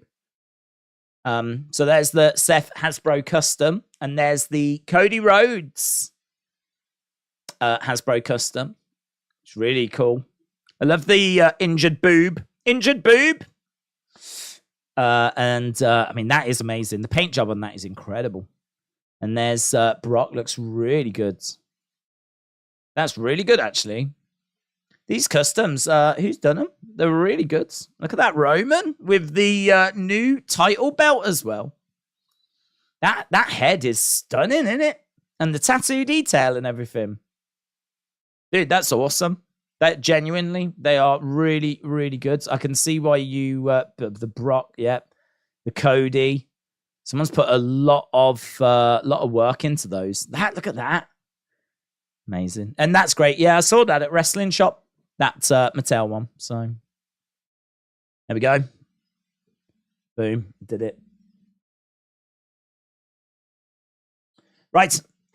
Let's go down. Blue Will Sonic. Shout out to you, my friend. Appreciate the supports. Blue Will. D-Dub TD Peak said Days. Who do you think is returning? Yeah, we spoke about that quite a bit tonight. We've returning has been very much a topic of conversation people have enjoyed. So I'm leaning towards Bray. We kind of got our teeth into the Bray conversation quite a bit. I'm leaning towards Bray. I'm not 100%, but I just think someone's coming in tonight. And the news wasn't great on Big E. News hasn't really been great on Randy for a long time. And Bobby Roode could come in, but honestly, if the only return we get tonight is Bobby Roode, I think it's been a bit of a disappointing night, to be honest. Keegan said they are dope figures. I can get Days got you on the telly. No, Lean, hello, shout out to you. Keegan said I'm watching here and on TikTok. Wow, super supportive. Jordan said I can see Jey winning to show the struggles of the family failing under him. Great job. You've done live for 90 minutes. Oh, that's TikTok. Don't forget to take a break. You don't know me very well, TikTok. 90 minutes. Jeez. That's our intro. Oh my God. Ryan's edit. Shout out to you. Yeah, Toy Hunt tomorrow. Edited. Ready to go.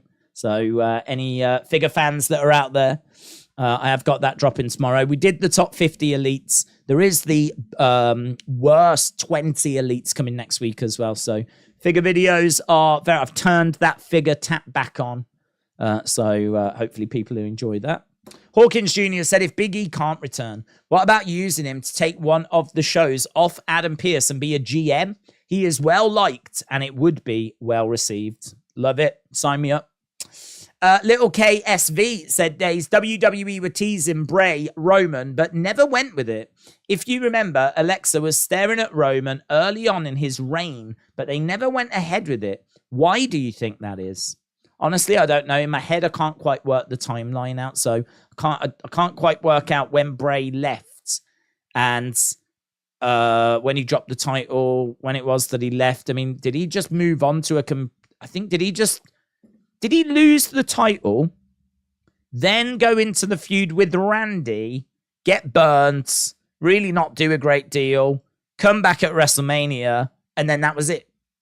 I think that was, in my head, if I really think about it, I think that was like the timeline, was that he dropped the title, we'd never got a rematch, and then he went into the Randy feud, got burnt, went away. I mean, clearly, I mean, it's crazy, isn't it? If you actually think about Bray over the past few years, I mean, when he was champion, we got a bit of stuff out of him, right? That was probably the last time we got a consistent run out of him, and that was 2020.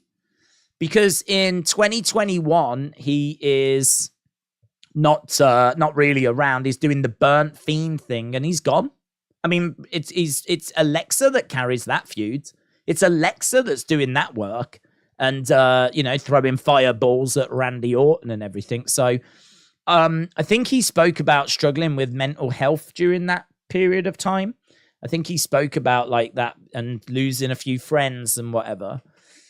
Obviously, Brody passed away, Luke Harper. And I think he said there was another friend that passed away during that time. It hit him hard, as you can imagine. And so he does WrestleMania. We get the match at WrestleMania. And then he's gone. I mean, he's let go not long after that. He does like one Firefly Funhouse and that's it. He's gone. And then he's gone for obviously, quite a while. He's cut loose in the middle of 2021. He doesn't come back till the middle, towards the end of 2022. And then we get one match at Royal Rumble. And that's it. I mean, really, the past few years have been really hard on him. And just, I don't know. I don't know what... When he comes out with his autobiography, it's going to be flipping fascinating. It might be confusing as well. Knowing Bray, we're going to have to decode it. But it'll be fascinating to get like the real... I tell you, could you imagine a Bray Wyatt on the Stone Cold podcast? Stone Cold podcast, where it's the Broken Skull sessions with Bray, and we just really dig into, question one. What the flip's going on? How are you? You all right? Can you explain everything that's happened in your life, please? Because we don't understand. Let's start with, say, 2020, and let's just work our way from there, and then we can fill in anything else after. Because, as I said, for me, I've got about 1 billion questions, and it's just no answers. So, I'd love to get him back. I'd love to get going with some stuff. And really just get him, up and running, consistent. That's what we need. We need some consistency. We need to get him back and going. But without knowing why he's away, it's impossible to know when he's coming back or how long he'll be back for or how much he's going to be able to compete. Like, we just don't know, do we? Just don't know. I mean, maybe his body is breaking down. Maybe his body is failing him. He's had his knee in a brace. So, who knows if he's got some sort of like health issues there, or could be a mental health thing.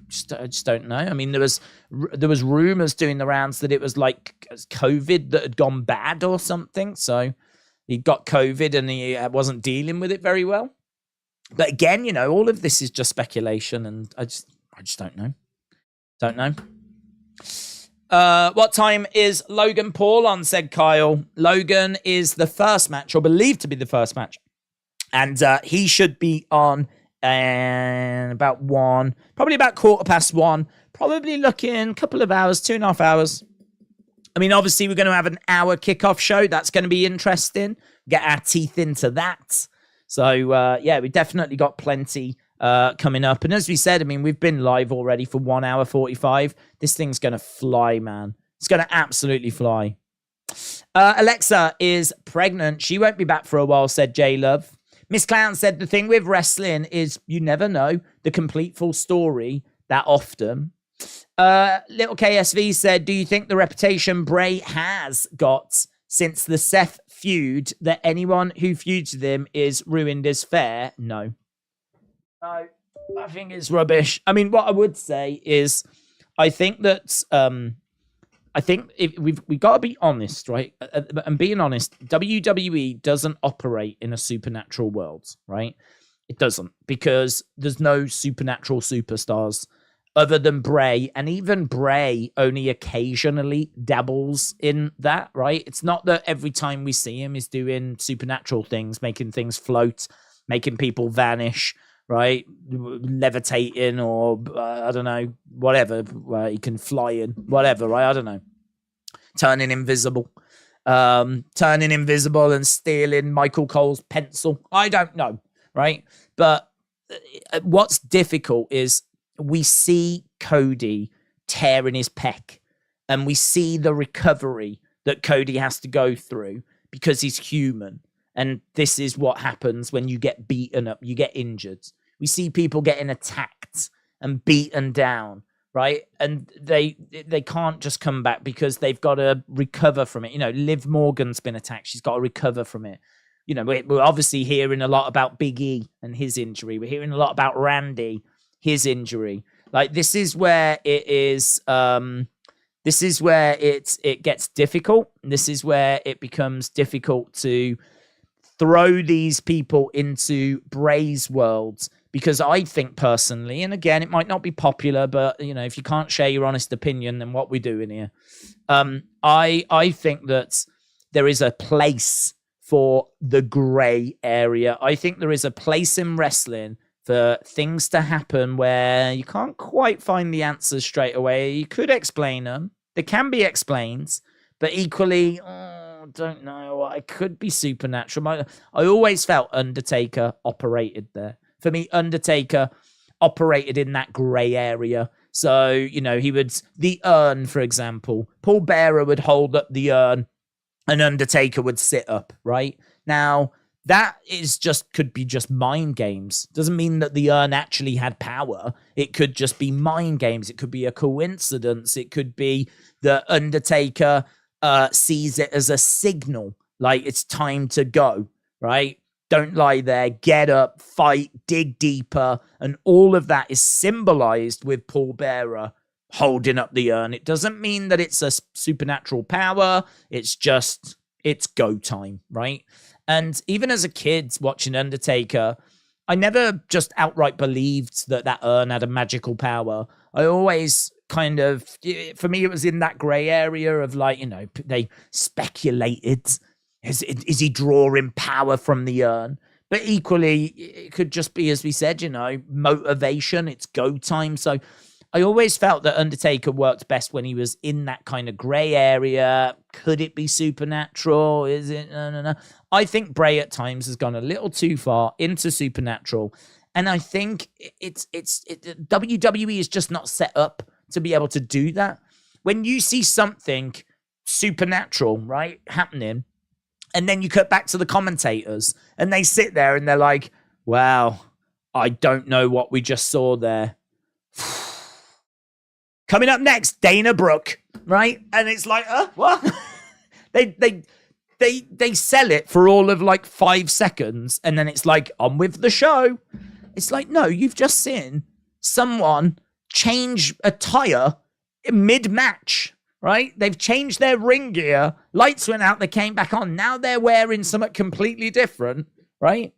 And all of a sudden, you're just going to go, well, I don't know what that was. Coming up after the break, we've the whole system is just not set up to, like, if something like that was to happen, I feel like the whole show should go into a flipping panic. Michael Cole should be spooked out for the rest of the show. Like, it should bother him. They should be talking about it during the other matches. Like, what do you think that was? I just can't get my, like, you know, they should sell it correctly, but they don't and they can't. And I think that if you want to talk about, does Bray ruin careers? Does he bury people?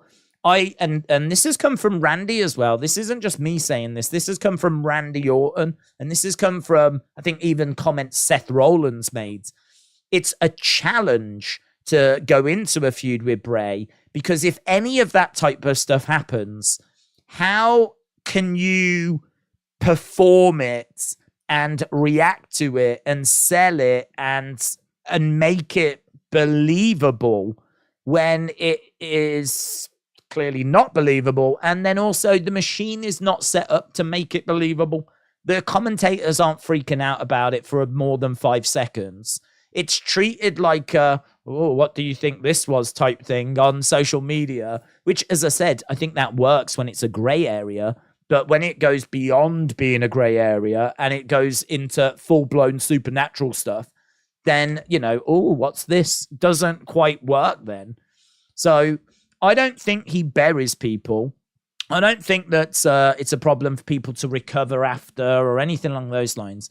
But just listening to what Seth said and what Randy said, I can understand the predicament that they are in, which is, I need to make this feud work. I need to make it spooky. I need to make it believable. But equally, I'm facing a lot of challenges that's going to allow me to do that. I've got a lot of challenges that's going to allow me to really get this. You know, I want this to hit hard. I want people to really feel this. I want this to be a big talking point, bloodline thing, you know? And you can really work hard and put your all into it. But I just don't think the machine is set up to support it. So, yeah, it's another good conversation, one that we could really dig our teeth into. But let's wait and see if Bray even comes back first, shall we? We'll see if Bray even makes it back. Zachary, shout out to you, my friend, said, let's go. Moldy was in. Moldy, shout out to you. Moldy Spoon says, Moldy. He lost the title at Payback, made the Walrus puppet tease in the rematch, but got drafted to Raw with Alexa. Moldy, shout out to you, buds. Hope you're well. Do you think he's coming back tonight, Moldy? I'm feeling pretty good that he is. I'm looking at about 70%, 75%. I think him and Roman in that feud with Payback coming up, I think that would be a lot of fun.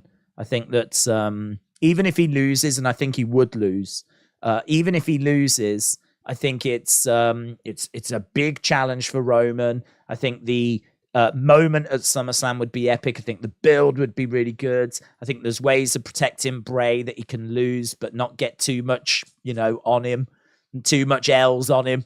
You know, it might be an L, but it's a real small one. Like, you can only see it with a magnifying glass type situation. So I think there's a lot of upside to doing it, but it's just, I don't know. Is he ready? Can he come back? Is he good to go? We'll have to wait and see. Anna, shout out to you. Appreciate the support, my friends. Anna, shout out to you. I can see that the TikTok just had a little bit of a wobble. I think it's just the 5G, to be honest. So we are still up and running, but I think it is just struggling. Might have to shut it down, maybe start it again. Don't know. Yeah, I think it is struggling. Ashton says, the match order has been posted by Fightful. It's weird. You'll be surprised by number 2. Okay, let's have a look then, buds. So the match order has been posted. And, yeah, it looks like that has crashed. Oh, we've lost TikTok. Right, below is the planned match order. So we've got Logan, Ricochet. If you don't want to know it, then just, turn away.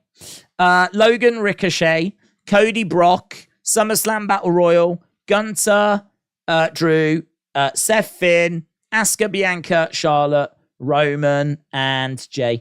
That doesn't surprise me, to be honest. That doesn't surprise me. I actually think that makes a lot of sense. So the reason why I think it makes sense is because we know that Logan wanted to be first because he wants to go off to Jake, right? the best position on a card is the main event or the first match. So if you are a big superstar, you either want to be in the main event or you want to be in the first match.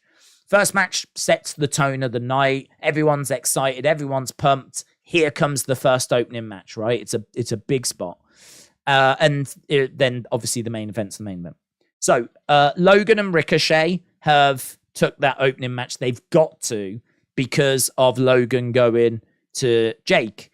They're also going to be high flying and all that kind of stuff, right?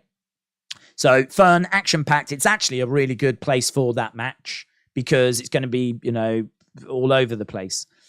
You can sort of not disqualify it, but you can sort of disqualify it because we know why it's there.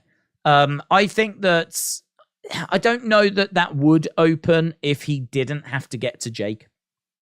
So that means that you might still want to have something big in that first part.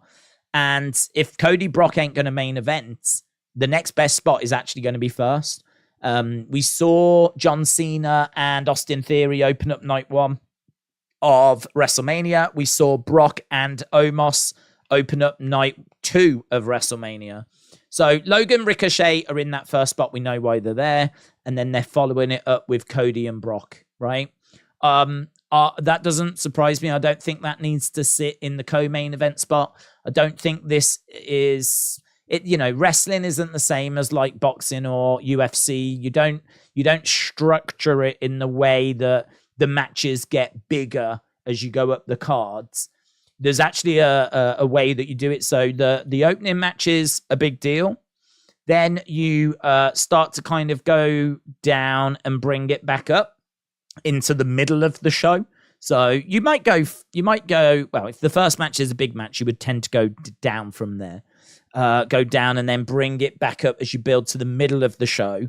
Then there tends to be a bit of a break in the middle so the fans can go to the toilet, get food and all that. What we tend to watch are backstage interviews. We tend to see video packages. We tend to go sometimes to the commentary table, or we'll go to the pundits or something like that, like the kickoff panel. You might remember at times we've gone back to the kickoff panel during the show. That tends to be in the middle of the show where we've just seen a big match. So you will start big, we'll go down, we'll work our way to the middle, that we'll get our big main event, then we get a break, then we work our way to the main event again. So there's a couple of points in the show where you can drop a big match. So Logan Ricochet opens, then we go into Cody Brock, then we kind of go down into our dip, which is the SummerSlam Battle Royal. Then after that, we got Gunther, Drew, right?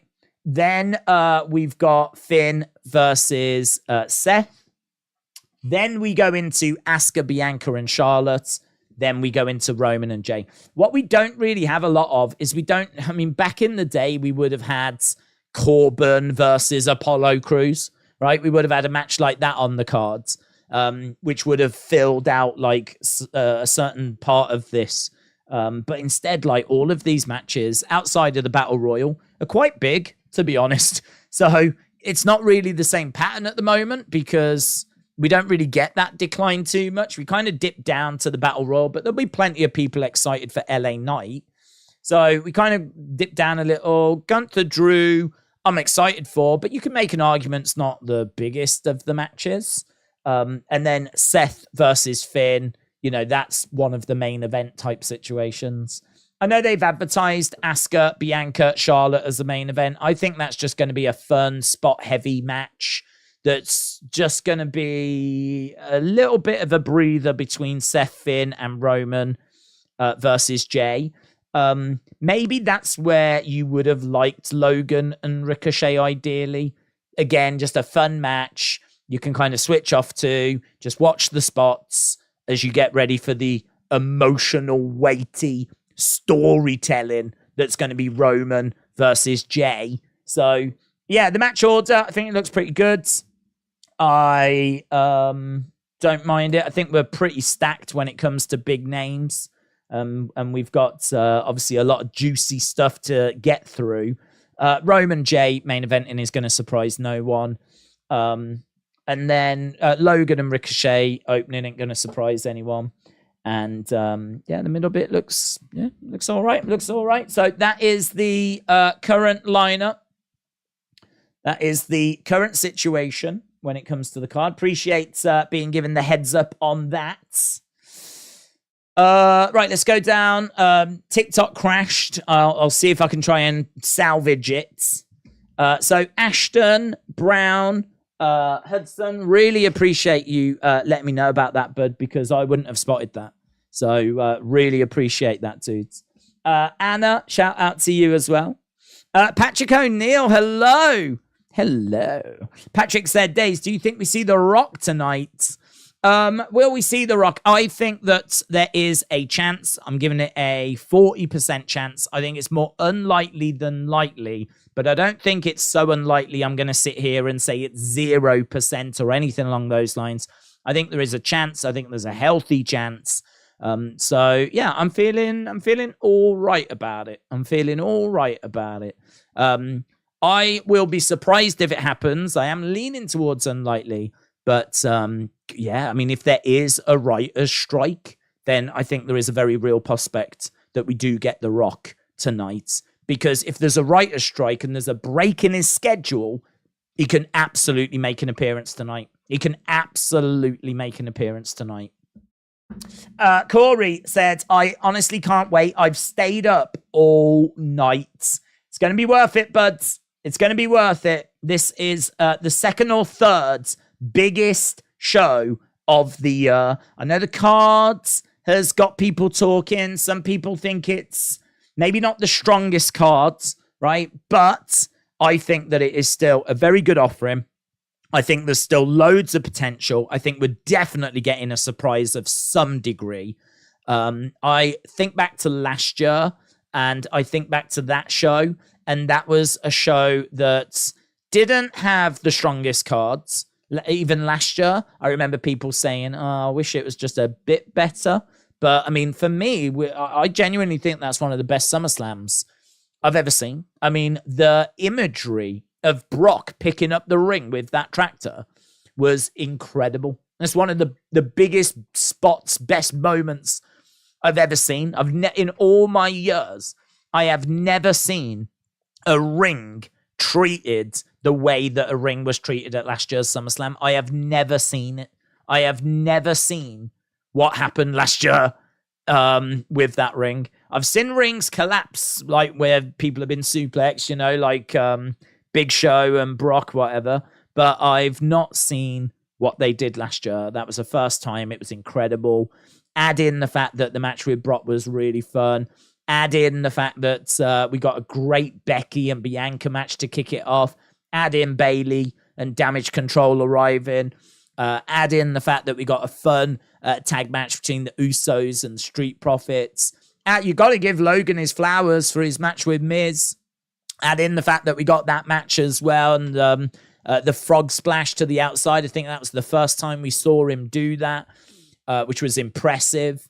That was his first singles match. I mean, one thing you can't say about Logan is that he hasn't impressed. I mean, he has impressed with the matches he's had. It's just people want him to have more matches and be a proper full-time wrestler. But for what we do get, he's very impressive, and that was his first singles match against The Miz at last year's show. So last year, SummerSlam had loads of great moments. Really, really solid offering. And can this year get just close to that? I mean, I think potentially it can. Even though it's not the strongest of cards, I think it potentially can get to that level. So fingers crossed, let's go. Let's go. I'm excited, and I hope you're excited as well. I can see we've got 1,000 people joining us live. Welcome. Welcome, welcome. It's a big night. Feels big. You can sense the excitement in the air. And if you've not left a like, leave a like. We've got just over 600. We're trying to get to 1,000. There is a chance that we could get to 1,000 before the kickoff show starts. That's in an hour. We would need 380, about 308. We've got 1,000 people watching right now. We need 380 to get to 1,000 likes. We got an hour before the kickoff show. We might be able to do it. I don't know. If we don't, we don't. I think we're well on course to do it, which is amazing. So keep hitting that like if you haven't already. I know many of you are fans of the toy hunts on the channel as well. I do just want to take the opportunity to say toy hunt tomorrow, right? Toy hunts have always been the most popular things we've done. New toy hunt tomorrow. Don't know what time it'll drop. It'll probably be about lunchtime Eastern time. Probably drop around about 4 p.m. or so UK time. 11, 12, lunchtime in America, something like that. Let us all recover from SummerSlam a little bit. So, definitely going to, it's done. It's edited. It's coming tomorrow. It's done. So, I'm super excited about that. Moldy said, do you think WWE employees saw the mass reaction and decided to take Bray off TV because of one match, even though they booked him versus Bobby right after? But I don't know what's going on with Bray. I think the Bray situation's really interesting.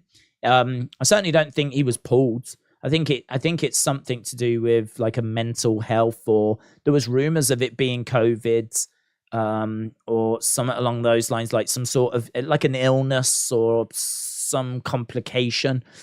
I don't know. I don't really want to speculate 'cause I don't know. And I don't think anyone really knows other than Bray and higher ups in WWE. So we'll find out. I mean, obviously, I hope he's all right. I hope he makes it back soon, tonight, ideally.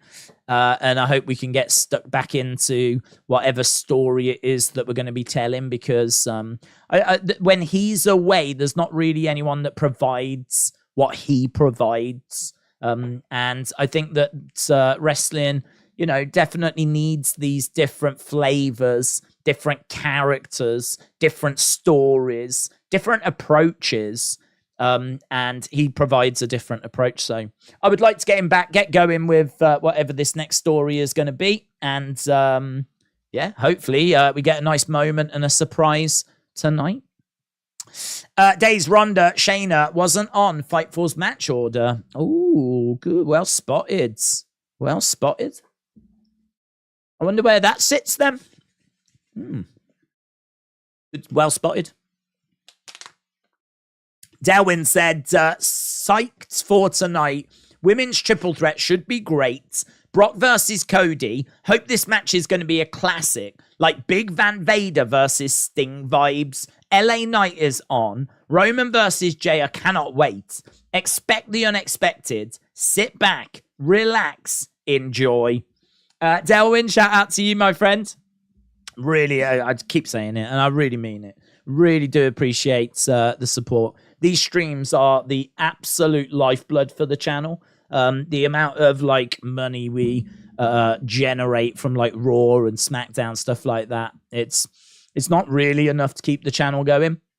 So it is the pay-per-views. Hence why if we have to start super early, I will start super early. And part of me thinks, should have started even earlier, because we'll never be stuck for things to talk about. So these streams are super important to the channel, which is why it's so amazing to see so many people joining us. And I really appreciate and thank everyone for doing that. And I just hope people enjoyed the show tonight. It's going to be a lot of fun. It's a big night. There's lots of different directions that the stories can go. I think there's a lot of intrigue with different matches. I look at Seth and Finn, and I think what's going to happen there? What's going to happen with the cash-ins? What's going to happen with Damian? What's going to happen with EO? What's going to happen with the main event? Do we get a new tribal chief? I don't think we do, but I've been wrong before. I was wrong about WrestleMania. I thought that Cody was going to do it. So, we could absolutely get swerved, and Jey might do it tonight. We could see the end of Roman's reign tonight. So it's quite exciting. And then you're questioning, will we get Big E? Will we get Bray? Will we get an appearance from Randy? Even though he can't wrestle, will he come out and say a few words? There's so many different things that can happen. James Chadwick yesterday said Asuka's got a plan. Does that plan involve Kairi Sane? Now, I don't know Kairi's situation, but if she is a free agent and now Triple H is booking, Could we see Kairi Sane come back? That could be your return right there. That could be a return. Kairi Sane comes walking down to a dark Kairi Sane, a moody Kairi Sane coming down to partner up and work with Asuka. And we've got the Kabuki Warriors back again, which, would be amazing. Like, that would be great for like the women's tag division. It'd be great for Asuka. It keeps the belt on Asuka. It's, that would be amazing. So there's so many different things, so many different directions this can go. I agree with Delwyn. Sit back, relax, and enjoy. Kian said, Days, hope you are well, having a good stream. Do you think Randy returns tonight? I heard he's been spotted and Premier League is back in 6 days. I don't expect Randy to return in the sense of he's back and he's going to have matches. The word on the street is that he's not medically cleared. And actually, I've not heard any reports of him being medically cleared at any point. So Randy is a bit different to Bray because I've heard that Bray was cleared and then I heard he isn't. So there's conflicting reports, whereas with Randy, I've seen no reports that he's medically cleared apart from he's not medically cleared. So I don't think he is coming back. I don't expect him to come back and be ready to go. I've said earlier, could he appear and actually make his presence felt? Sure, he could do that. He could definitely do that. Come out, Grayson Waller talking trash. Randy comes out, says a few words, goes to RKO. Grayson goes flying, trying to get out the way. Randy laughs. The crowd laugh. Grayson walks off. Randy has done nothing physical, but the segment's a success. And win, win, win, win, win. Could we get that? Absolutely. I can't see a reason why we couldn't get that. So, I think there is a chance that we see Randy, but not a return. Not trunks on, here we go, he's back now. I don't see that. Actors are on strike, so there could be a lot of free time for The Rock, said Gunslinger. Who do you bunch of slapnuts hit the thumbs up, said John. John, appreciate it, man. We're at 700 now. 700 thumbs up, which is incredible. We needed 380. We now need 300. So in the space of me talking about it, we've gained 80. So keep those thumbs up coming. It's appreciated. Kian, shout out to you, buds. Days, do you like basil? Maybe hazel. Do I like basil? Like the herb? Well, yeah, I'll have a bit of basil. If it's going, if you're offering any, I'll take a bit of basil. Moldy said, reports say that Bray was spotted holding hands with Uncle Howdy and Specsavers in Portsmouth. Sources suggest the pair are seeing each other. Very good. Very good.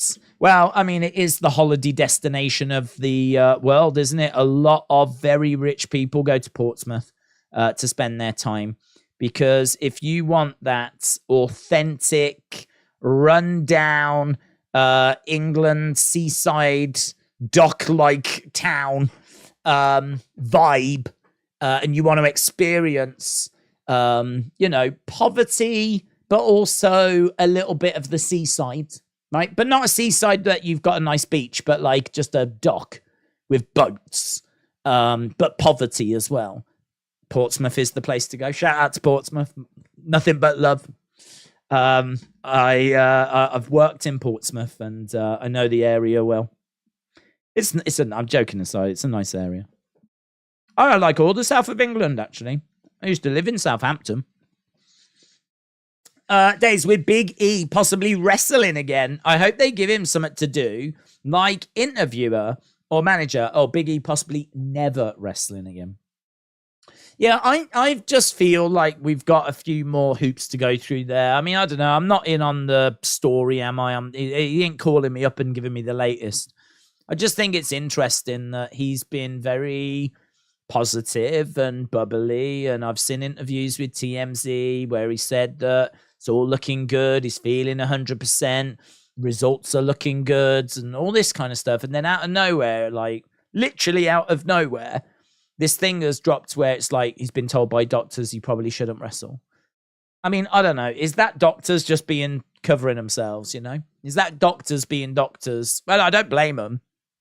But they don't want to get any on them, do they? You know, if they say to Big E, yeah, you're fine, he gets in the ring and then he's paralyzed, like, does it come back on them type situation? You know, are WWE's doctors going to be a little bit more, I don't know, like, willing to clear him? If it's because it might be a situation where he could recover 100%. And the doctors might still turn around and say, yeah, I mean, it looks all right, but to be honest, I still wouldn't. You know, you've had that breakage. It might make it susceptible to break a bit easier next time. You know, even though the bone looks like it's formed fully and it's all good, certainly nothing showing on the scan. The advice is still going to be don't wrestle. Like, we might be in a situation where he would never be cleared because of the severity of the injury. He might never have got cleared by a doctor. And then that comes down to a risk-reward type situation where do you want to give up your career even though you're 100% and the scans are 100% and the doctors are just covering themselves? Or do you want to change your wrestling style a bit, be very clear about what you will and won't do in the ring, and kind of, you know, see where we go, feel it out, have more tests, all that kind of stuff? I mean, that is a decision. A level-headed person would be like, no, you don't risk your neck and your spine. You don't risk it. You call it a day, right? And actually, that might be the decision Big E makes, right? And no one would begrudge him if he made that decision. If Big E turned around and said, no, I'll risk an arm and I'll risk a leg, but I ain't risking my neck and my spine, right? If he was to say that, I think everyone would be like, fair play, right? Got you. But this is what some people are born to do. This is something that some people look at. Ric Flair. Like, we joke about it all the time, but he ain't doing it because of money. I know he's had hardships in money, but my understanding is he's all right for money. He just can't give it up. Like, it's just what they are born to do. It's what they're meant to do. And you look at someone like Jerry Lawler, I think he's had a match this year, Jerry Lawler. Jerry the King Lawler, is still competing at his age. How he's getting booked at the age is that? But then saying that's Jerry Lawler. If Jerry Lawler was in my area wrestling, I would go as well, right? I don't care if he was wheezing away, right? Having to hold on to a rope as he was trying to compose himself. It's it's the guy that wrestled Andy Kaufman in that historic feud, right? It's Jerry. I would go. So I get it. For some people, they can't give it up. It's their life. It's their livelihood. It's what they were born to do. It's what they love more than anything else. And I don't know if Big E would fall into that bracket. I genuinely don't know. I don't know. I don't know where his head is at. I don't know if he's happy with his career. He should be. He won the world title. I mean, he had a hell of a run with the New Day. It obviously would be disappointing because it feels like he could achieve more and would achieve more. But I don't know, man. To get out with your health, which he's got right now, I think, and money and potentially a job, I'm sure they'd look after him. Color commentary, interview, all that stuff. I'm sure they'd look after him. I don't know. You'd think common sense might come in and go, don't risk it. Don't do it, right?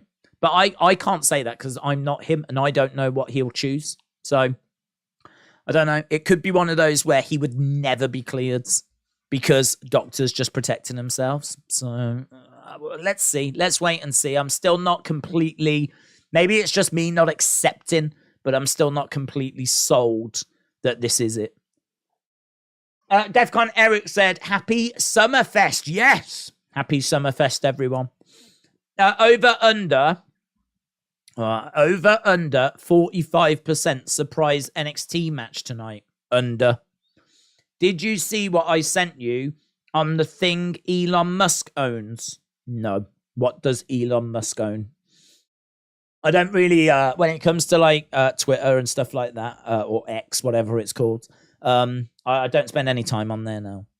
I've really, over the past couple of weeks, I think it's because I've had a little bit of time doing some other stuff, actually. I've been going to a lot of cricket and whatever, and I've just been having a little think about like the channel and how things work and what we're looking at doing with the channel and whatever. And I've just sort of got my head into a really good place. I was in a good place anyway, but I've got my head like sorted about what I want to do with the channels and what I want to do with my time. So I know that this channel needs to be the recaps that we do for the shows, toy hunts, figure videos, live streams. That's what I'm looking for on this channel. All those, oh my God, did you just see this breaking news? This happened during the show. All of that has now moved to the second channel. I'm getting that away because even though I think there's a place for that and they're important because some people can't watch the show, they're at work, they're at school, they're around their grandparents, whatever, they'll want to know what's happening. And, you know, you only got to look at the views to see that people engage with those kinds of videos. They can go onto the second channel. I think that those are of the moment type stuff, you know. They can go onto the second channel. But one of the things I've come to realize is I don't have much space in my life for TikTok, Twitter. I never come off it really feeling brilliant. I never come off it going, that was worth it. Oh, I really enjoyed that. So if people do send me stuff on there, you might have to hit me up on here to go, you know, check out your Twitter type situation because I'm not very good. Same with Facebook as well. Not very good. And Instagram. You know, there's too many in there. Don't even get me started on Threads. My focus is YouTube first, TikTok second, anything else after that, basically. So YouTube first, TikTok second, and then all the others just blend into a mess. So what was it, bud? What was it? What does Elon Musk own? Fire it in the chat. Can you get out of your parents' basement and get some fresh air? Please, guys, get out of your parents' basement. Get some fresh air. Roman going on to hold the title into WrestleMania 40, where he'll lose to The Rock, said Justin. P.S. Maybe he will attack Grayson Waller, says Joe. Who might attack Grayson Waller? Taker comes out. Oh, Undertaker. This stream stinks of sexiness, says Miss Clown. Faded said, do you think when Roman loses the title, will Solo turn on him? Well, we've planted a lot of seeds for a Solo turn, so I feel really good about a Solo turn. So, yes, I do think Solo will turn, but it's hard to know when that will happen because I don't think that Roman loses the belt tonight. And also, you might want to do the Solo turn before Roman goes into a title match. I think Roman loses the belt at WrestleMania 40. I think he loses it to Cody. I think that Solo... I don't think that you're going to want 40 to end with anything other than Cody celebrating. So my feeling is you can't finish the match and then have Solo turn on Roman because that will be too distracting. So you've either got to have Solo turn on Roman during the match, which I think would be a shame because if Cody's going to win, he should win clean. He shouldn't win because Solo turned on Roman, right? So then you go, well, when does he do it? When does he turn on him? And it might be that he has to turn on him a bit before WrestleMania, or maybe even earlier in the match, and Roman still manages to come back. And so Cody wins, but he doesn't win as a direct result of Solo turning because it happened earlier. Roman had been on top, so it's not a direct reason. I don't know. It's a tricky one. It's a tricky one because I really don't think you want Solo turning on Roman after the match at 40, because if we do Roman Cody and Cody finishes the story, that's how that show ends. Right? No doubt about it. That's how that show ends. And as I said, do you really want Solo turning on Roman during the match and then Cody wins because of that? Like, that doesn't strike me as a good idea. So booking that, I think, is going to be a little bit tricky. The only person to beat Roman should be Cody, said Sean. I am excited. I hope Rock returns, said Joe, because there's plenty of room and talked about it. I agree. But there's plenty of rumors and talk that The Rock is coming back, says Joe. Well, we'll wait and see. I mean, you do get these rumors. Rumors are rumors. Never quite know where they've started from, but I think there's a chance. I think there's a healthy chance. We're 40 minutes away from going over to the start of the show. We have got 763, so we need 200. We needed 380. Now we need 240. So the like button that's just underneath the what you can see of me, right? Where it tells you how many people are watching. Hit that if you haven't already. We've got over 1,000 people joining us as we're building towards that kickoff show. We've done the predictions. We've spoke about tons of theories. We've spoken about people that are returning. I'll go over points if people want us to. I know there's people joining us all the time. Hello, welcome. I love you. Welcome. But if you haven't left a like, leave a like. We always try to get to 1,000. If we can do that before we've even got to the flipping start of the kickoff show, that would be amazing. That would be amazing. Cody's story isn't about Roman, says Corvids. No, it's not, but it is about the title, and Roman has that title. So it is true. I mean, and it's got to be that title as well. It's got to be that title. I'm not interested in this rubbish that he can beat Seth for that made-up belt and finish the story. That's even Cody himself has said that's not the title he grew up dreaming of winning for his dad, because it's only about 5 minutes old. So it's the one that Roman has. That's the one Cody needs. So, yeah, you're right. Beating Roman isn't the story. But what beating Roman does is it is a passing of the torch. What Roman is he is the face of the company. So whoever beats Roman is arguably the new face of the company, right? Which is why I don't think it will be Jey, because I think that whoever beats Roman, that is Roman saying it's yours now. You look after it. You run with the ball, and he passes it over. The only person really that feels that can take that, well, it could be Brock, but clearly it's not going to be, is Cody. It's Cody. He's the one that is being positioned as being in that position. He's been maneuvered there as he's one of the top merch sellers. He main evented last year's WrestleMania. He's got this incredible story. Obviously, even since he came back from AEW, he had that kind of torn pec moment and everything. So Cody is the one that needs the belt Roman's got. He is the one that makes the most sense for being the next face of the company. And yeah, I mean, where else do you go? I mean, you would think that a face would win the title from Roman. So in order for Cody to get the belt, a face would have to beat Roman, and then a heel would have to beat that face, and then Cody would have to beat that person. It's just too convoluted, isn't it? I mean, I don't disagree that it doesn't have to be Roman, but we're just kind of putting Roman is the face of the company. Cody is arguably the next face of the company. Roman is a heel. Cody is a face. And expect a new tribal chief. I think Roman retains. And I think if Roman retains, I don't think we need Rikishi and the Wild Samoans there to crown him tribal chief. He's already tribal chief.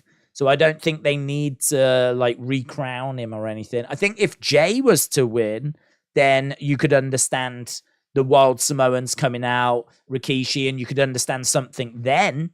But I don't think there's a need to do it at the moment if Roman's going to retain.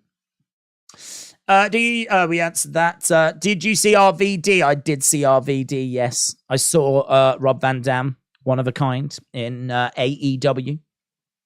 Undercover Manager said best idea for WrestleMania 40 is to have Solo lose night 1 due to no help from Roman. So the start of night 2, he turns on him so that he is alone now. Roman loses because his head isn't in the match. J Love said pre-show is at 7, SummerSlam 7:30. Pre-show's longer than 1 hour, isn't it? I'm sure the pre-show's longer than 1 hour. No, longer than half an hour. I would be surprised if it was only a half an hour pre-show. It's an hour pre-show, yeah. It starts in 34 minutes. 34 minutes, and then we get to the pre-show. What is Roman without being tribal chief? Well, I think he would go away, to be honest. I think if Roman's not the tribal chief, I don't expect him to be sticking around. So I would expect him to go away for a bit if he is... not going to be tribal chief anymore.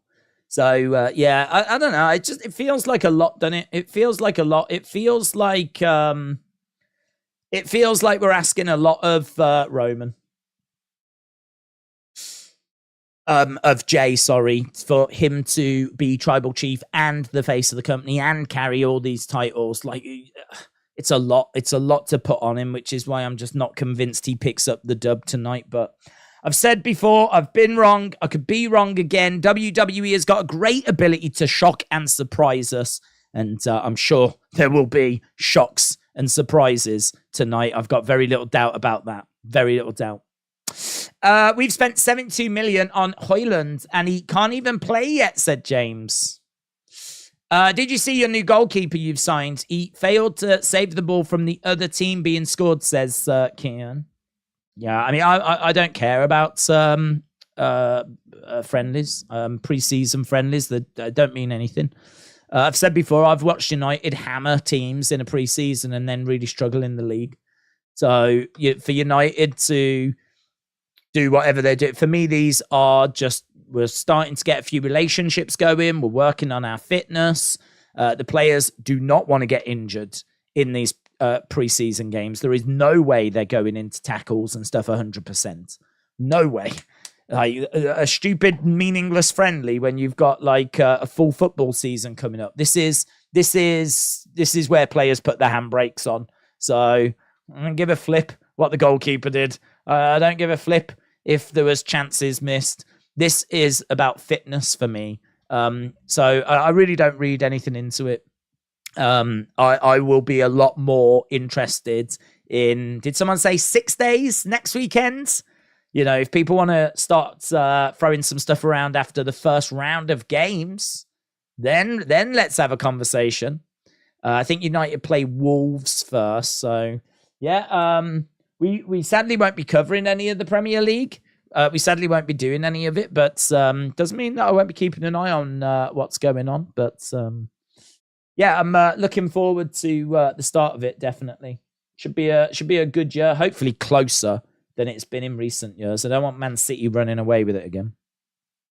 Do you think there's a chance MMA rules between Ronda and Shayna gets booed, especially if they go all out and have rounds and judges?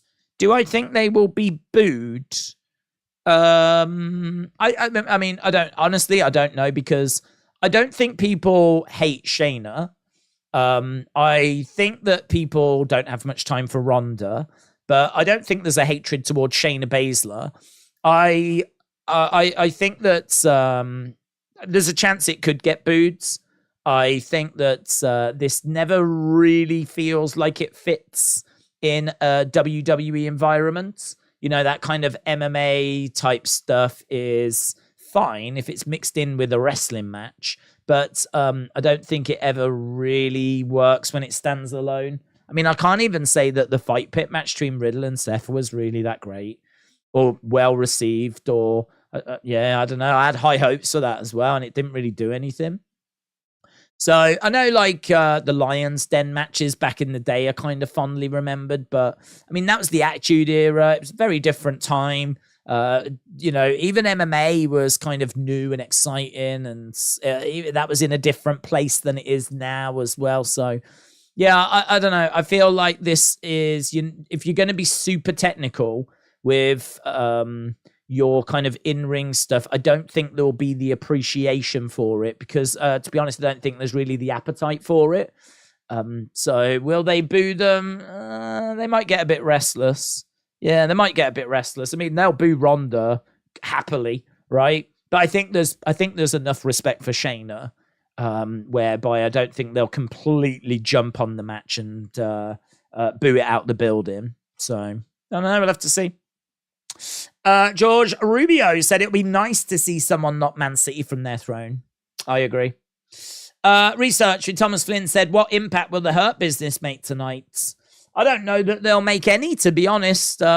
We've seen a lot of stories just playing out away from the premium live events. For example, Sammy and Kevin not involved at Money in the Bank. They obviously were on the kickoff show, the SmackDown kind of go-home show. So we didn't see them at Money in the Bank. We didn't see Becky and Trish. That's been obviously booked for, is it next week, 2 weeks? You've got Theory and Santos. That's booked for next week. What WWE are doing a lot more of now is they are booking stories and matches and feuds around pay-per-views, not just at the pay-per-view. So they're actually making go-home shows, the Raw after. They're really trying to make those special as well. You know, I think we're living in a world where the TV money and the TV deals, they are separate to the money that WWE gets for the pay-per-views, because the pay-per-view money, I think, is the Peacock money. So you've got the Peacock $1 billion money, right? That's over there. Obviously, you can still get pay-per-view money from that as well. But you've got that over here. But then you've got a very separate thing, which is the TV deal money. And the TV money, that is significant. It's being negotiated at the moment. And that is something that they need to get a result on. So it's in their interest to, yes, have a strong pay-per-view offering. And they've done a great job with that.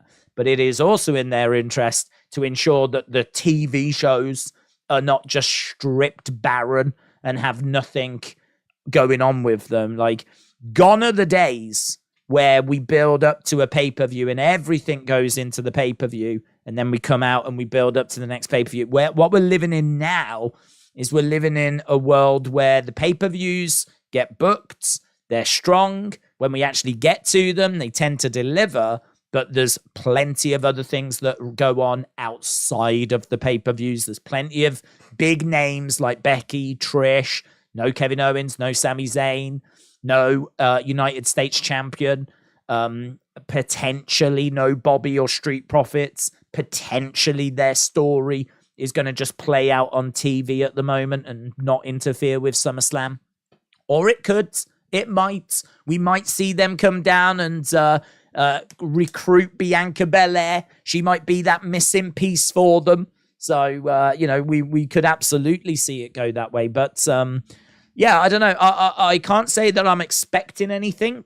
I think that it might be that we have to wait till next week for those guys. But plenty of thoughts that Bianca could be joining them, and we could see some movement on another new member coming in later tonight. Do you think Bianca will turn heel and join the new Hurt Business, says Kashawn? I think there is a chance that Bianca will join up with those guys. Yeah, I think there's a chance. I don't think it's guaranteed. I do think, though, that WWE likes to put female members in the groups. You've only got to look at, like, Rhea in Judgment Day, Michin in OC, Zelina in LWO, B-Fab in Hit Row. So it would make sense that this new group would have a female putting in, and Bianca makes the most sense. So I think there is an absolute chance that we go in that direction. The question is, when do we go in that direction? Is it tonight, or do we use it as a bit of a story? Could it be that Bianca loses? She's down. She's frustrated. She doesn't know quite what to do. She isn't going to get another title opportunity for a while. And then, oh my God, here's this group. She joins up with them. We sort of see her slowly embracing her heel side. She starts to cheat. She doesn't know how she feels about it. We could tell that story. I'm not saying that's the way we're going, but we could tell that story. So there's potential to go down that road. So yeah, it's exciting, man. I'm excited to see how we get there. I think there's a good chance we do get there, and I'm excited to see how that's going to play out. WWE factions are racist and uninspiring. They just lump people of the same race, ethnicity together and call them a faction, and people are okay with it. Yeah, because I think I could understand that a lot of these people would have similar interests. So I don't see it as a racist thing. I see it that it's people that are from similar backgrounds with similar interests coming together. I mean, could there be like factions that are more mixed? I would say yes, there's definitely a place for that. And I would like to see that. But I certainly wouldn't say that this is racist. I mean, I don't know what's racist about it. I don't see anything that's racist there. I just think that it makes sense that these are people with similar interests and similar background, like LWO, the Latin World Order. It just makes sense that, these people that have got that Latin background and speak that language would all come together. Same with, this was an argument that was thrown around when people were like, oh, why do you want Io and Asuka and Kairi Sane in a faction? Because that was something that we spoke about ages ago. And it's like, well, because they're all going to have the same language, the same interest, the same background, or certainly the same reference points. And, just naturally, it would make sense that they would want to hang out together and that they would be a faction. I really don't see that as being a problem. But equally, there is room to just mix it up. But I'd have to strongly disagree with the racist aspect of that. I don't see that at all. Thoughts? Oh, it's gone. Days, did I miss something? Or why did you not talk about boxing like Diaz, Jake Paul, or UFC? I didn't talk about it because Corbin said you're stereotyping people and acting like it's okay. No. Not stereotyping. I'm just saying that it makes sense that people would have similar interests if they're from the same cultures. I mean, they would. I mean, first of all, language is a massive thing, isn't it? So if you come from Japan and you speak Japanese, someone like Io struggles with English. So, she, of course, is going to gravitate towards Asuka, who can speak the same language as what she can.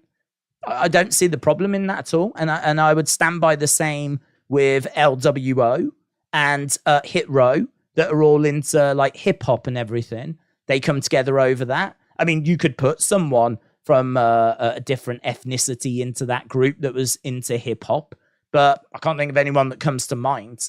I can't think of any. We don't have like an Eminem type character that we could put in there. So no, I don't know. It seems like you're just looking for a bit of a fight tonight, to be honest. It's a bit weird. Don't get it. Thoughts on WWE becoming faction heavy like AEW, Hurt Business, Bloodline, Judgment Day, NWO? I don't mind it. It reminds me a lot of like New Japan. And in New Japan, we had like Bullet Club. We had Los Ingobernables. We had Suzuki Gun. So there was loads of factions there. And that is a big part of what they do over there, and everyone's kind of in a bit of a faction. And I'm not saying that we need to go to those extremes, those lengths, but I think that is something that has worked there. And so as a result, AEW have brought it over to North America, right? It's been here before, obviously. We've had factions in WWE before, but we are seeing a lot in AEW. And I don't know if WWE have looked at it and been inspired by that, or if it's just a coincidence. I could see them being inspired, to be honest. I could see that. Because, or maybe it's just a Triple H thing. Maybe this is some at Triple H's, because I don't think Vince ever looks at New Japan. I don't think he ever looks at New Japan and thinks, oh, I'm going to do I'm going to do what they're doing over there. I don't think you could even ask him what's happening, and I don't think he would know, right? But I think Triple H has got a bit more awareness about what's going on in the industry. I think Triple H is having a little look around. He's got a bit of an awareness. And I think that he is bringing in what he has seen from New Japan, maybe from AEW as well. And he's kind of going in that direction. So, yeah, I like the faction thing. I don't think everyone needs to be in a faction. I don't think we need to flood WWE with factions. But I think a faction war is something that kind of really gets people excited. If you was to say we're going to have a faction war, like Bray's got a faction, Judgment Day, LWO, we're doing something with Bobby and Street Profits, like all of that kind of stuff.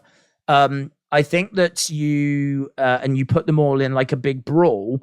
I think that would be something that would excite people. It reminds me a lot of when like Raw used to invade SmackDown and all that kind of stuff, you know, for like Survivor Series. People loved that. People loved when the brands were like invading each other. So it kind of like leans into that. Alfie said, do you think we are more likely to see Io Sky, Damian Priest cash in tonight? I think that we are going to be more likely to see... I think we're going to be more likely to see...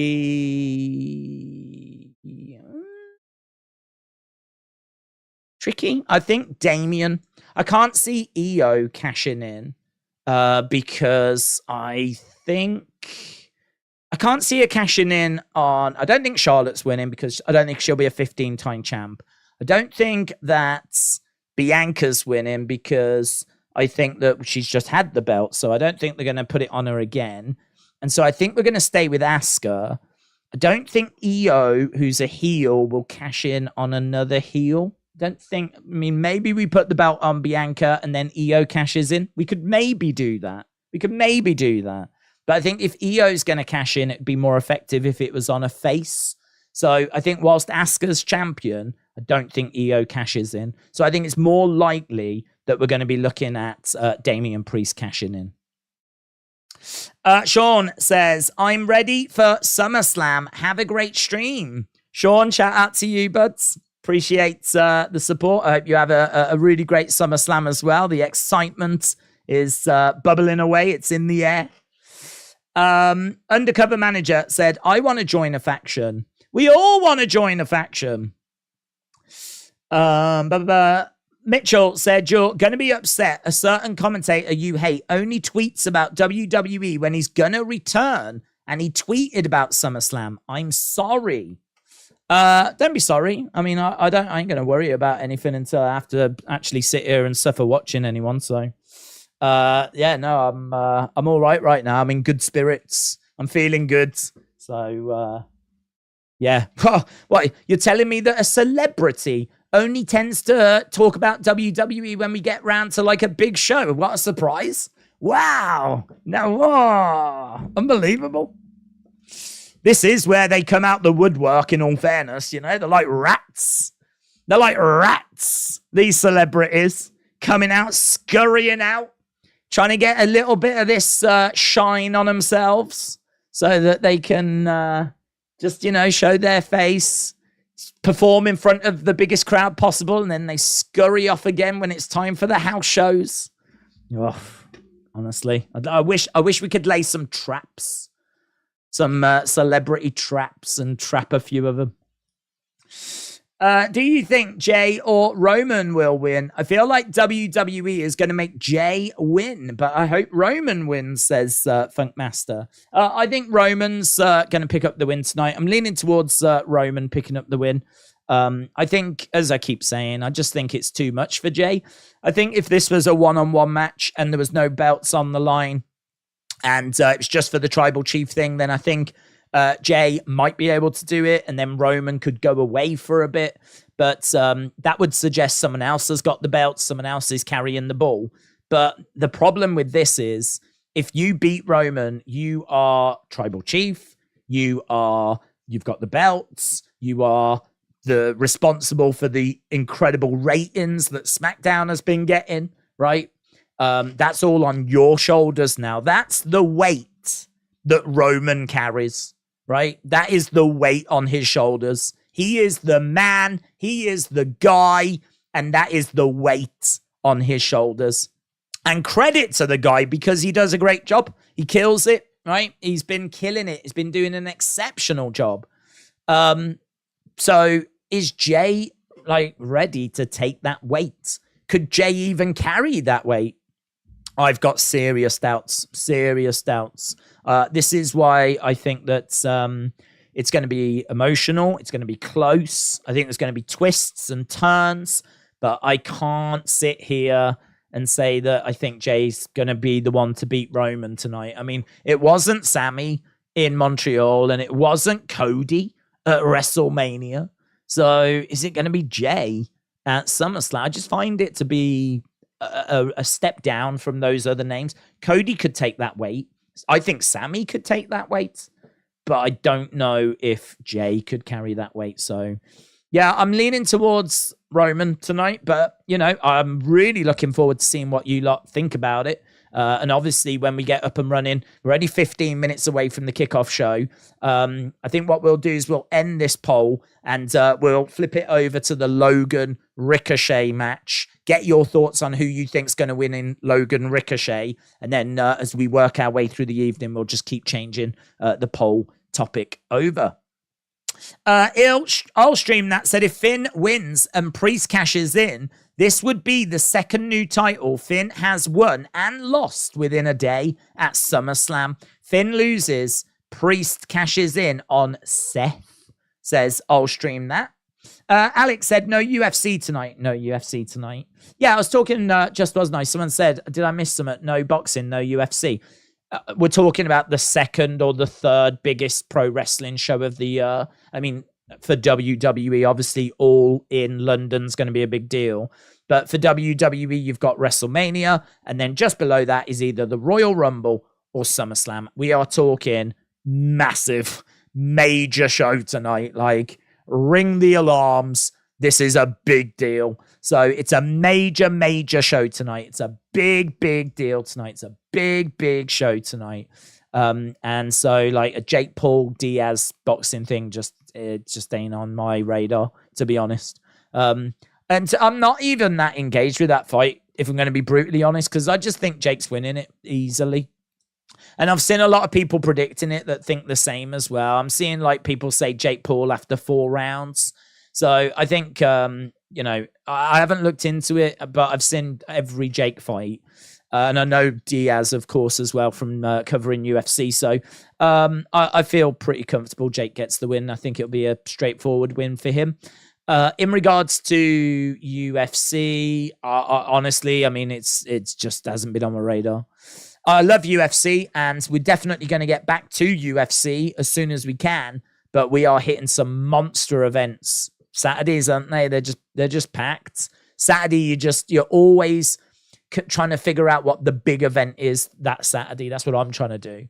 What's the big event? Is UFC bigger than the boxing? Is WWE bigger? Like, what is it? AEW, or is it influencer boxing, or like what is it? What's the bit? What should we be doing? Like that question comes up every weekend. But there was no doubt for this weekend. There was zero doubt for this weekend. This was a very, very easy decision. CB Dub said UFC looks a bit boring tonight. Honestly, I couldn't sit here and tell you what the card was. If I know what I'm doing for the Saturday, then that is it. I'm dialed in on that. I don't really pay anything else attention, so I have not really dug into that UFC card this week. Still love it though. Let's not get it twisted. I still love you, UFC, and I've definitely got plans to get back to doing more of those shows. We haven't abandoned it by any means, but I think people understand. Sean said, ready for SummerSlam. Mitchell said, what's your prediction right now for match of the night? I'm going Drew Gunther. I am going to go Roman Jey. Just because I think that Roman tends to be in the best match on the card whenever he's performing. If you think about the Usos against Roman and Solo, it was amazing. I love that. Obviously, The Usos against Sammy and Kevin was incredible as well at WrestleMania. There's just been some really great bloodline matches. I mean, Roman against Sammy, amazing. So not only is Roman and Jey both capable of delivering a 5-star match, an incredible match, you know this is going to be story heavy. There's going to be drama. There's going to be things said. I would imagine there's going to be some twists and turns. Solo coming down, Jimmy coming down. I just think that there's going to be a lot there. Sometimes it can be a bit too much, and it might actually take away, and it might just be a bit cluttered. But I think they've done a good job of not making it cluttered. I think they've done a good job of presenting it the right side of clutterness, if that's even a word. So I'm going to go with that, but I completely agree. I think Gunther and Drew is going to run it super, super close and might even end up surpassing it. So I think you've got your good prediction there. You've got a good prediction. Wow, you guys are killing it, man. A big shout out to everyone that's joining us. I hope you're ready. I hope you're excited. We are 9 minutes away. 9 minutes away. Did it play it? Hang on. Oh, it embarrassed me. I hyped it up. I wooed and it didn't woo. Okay, hang on. Oh, none of the buttons are working now. Why aren't any of the buttons working? Oh, this is just the worst. I built that up then. I've got my sound effects right here. I'm pressing the buttons. None of the buttons flipping work anymore. It's a disgrace. Embarrass me in front of all my friends. Yeah, I hope you're ready. 9 minutes, 8 minutes. What I was going to say is we are 121 likes away. That is it. 121 likes. And then we get to 1,000 likes. So we should be able to get there. Drop a like if you haven't already. Guys, 1 like is 1 prayer for my soundbox. 1 like is 1 prayer for my soundbox. There's people laughing at me in the chat. It's not on, man. I'm insecure. Hang on, can I manually? I'm going to manually play a sound. Here we go. Have I got any? Oh, I can't even find them now.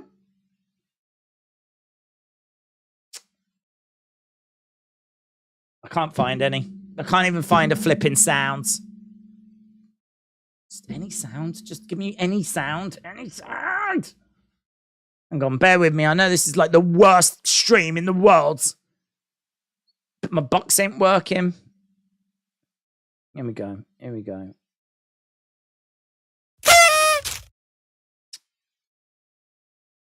And his name is Jim. And his name is Jim. Ta-da! Yeah, I'm playing all the sounds now. Woo! Woo!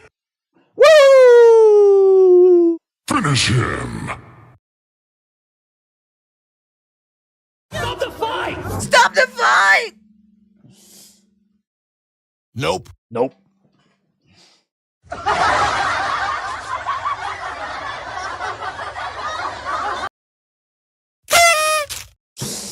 Oh, right. Okay, yeah. I mean, we could just keep playing that. I'm not going to. Right. Let's go down. Ashton said, will we see The Rock or Bray? We'll see both, all of them at the same time. They're a new tag team. It's going to be Brock. Bray and Rock. Brock. Imagine that. Brock, Rock, Bray as a new faction. Let's go. Let's go. Tyson said, is the kickoff show on now? In 6 minutes, buds. 6 minutes. And when it starts... And it seems like everybody here and everybody watching that the entire... know what that sound was? You deserve it! No! God, please, no! No! No! No! There we go. That's what it's going to be like when it's time for Ronda Rousey. Oh, God, no! Right, how long we got? We got 5 minutes to go. 5 minutes to go. Oh, we only need 57 likes as well. Oh my God. Does Rock still wrestle? He with his wife. That sounded like Bryan Danielson. Bryan Danielson. Yeah, even the stars of AEW are interested in the show tonight. Everyone is watching SummerSlam tonight. Even Tony Khan is going to be sat at home, hugging someone, watching the show tonight. Mitchell said, have you got a yeah sounds? Hang on, here it is. Here it is. Let me find it. LA Knight fans, get excited. Here we go. Here we go. Here we go. Nope. Ah!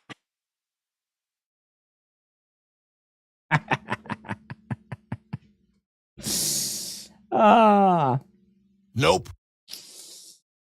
Daniel Bryan. Days. Random facts. This is the first SummerSlam since 2013 where Brock has wrestled, but not in the main event. That is a random fact, and I love it. Very good. Very good. Can we hit 100,000 before the kickoff show, says Mr. Dell Jr. Let's go. Let's go. Do you know what? That's always been our problem. We've not aimed big enough. We've never aimed big enough. You're right. We need to go bigger. 100,000, not 1,000, 100,000. It feels ridiculous seeing Tony Khan promote Collision tonight on socials. He's going head to head with SummerSlam. Why would you do that, says JB? Why would you do that? Well, he's still got to promote his thing, isn't he? But I've no doubt that he'll be backstage watching SummerSlam. I don't know, man. I mean, look, there will be people definitely that will be there that will want to be watching AEW rather than SummerSlam. I don't know. I can't help them. I don't know. If they can't help themselves, I can't help them. So, yeah, there's... I mean, I will say I haven't watched Collision, but I've heard good stuff about it. So, you know, I'm going to have fun. I hope they have fun as well. Right. What superstar should get a custom David Flair style Titantron, says Not JPEG. Well, that's a fun one to ask to the chat. Who would you go with, Not JPEG? CS Dub said, I saw someone say Bruce Buffer should introduce Ronda Rousey and Shayna Baszler because Endeavor owns WWE and it is MMA rules. Yeah, they don't own them yet, though. The sale has yet to go through. But even so, I mean, it looks like it will do. Although saying that, Vince getting subpoenaed isn't a great look, is it? Who knows what comes out of that search and everything.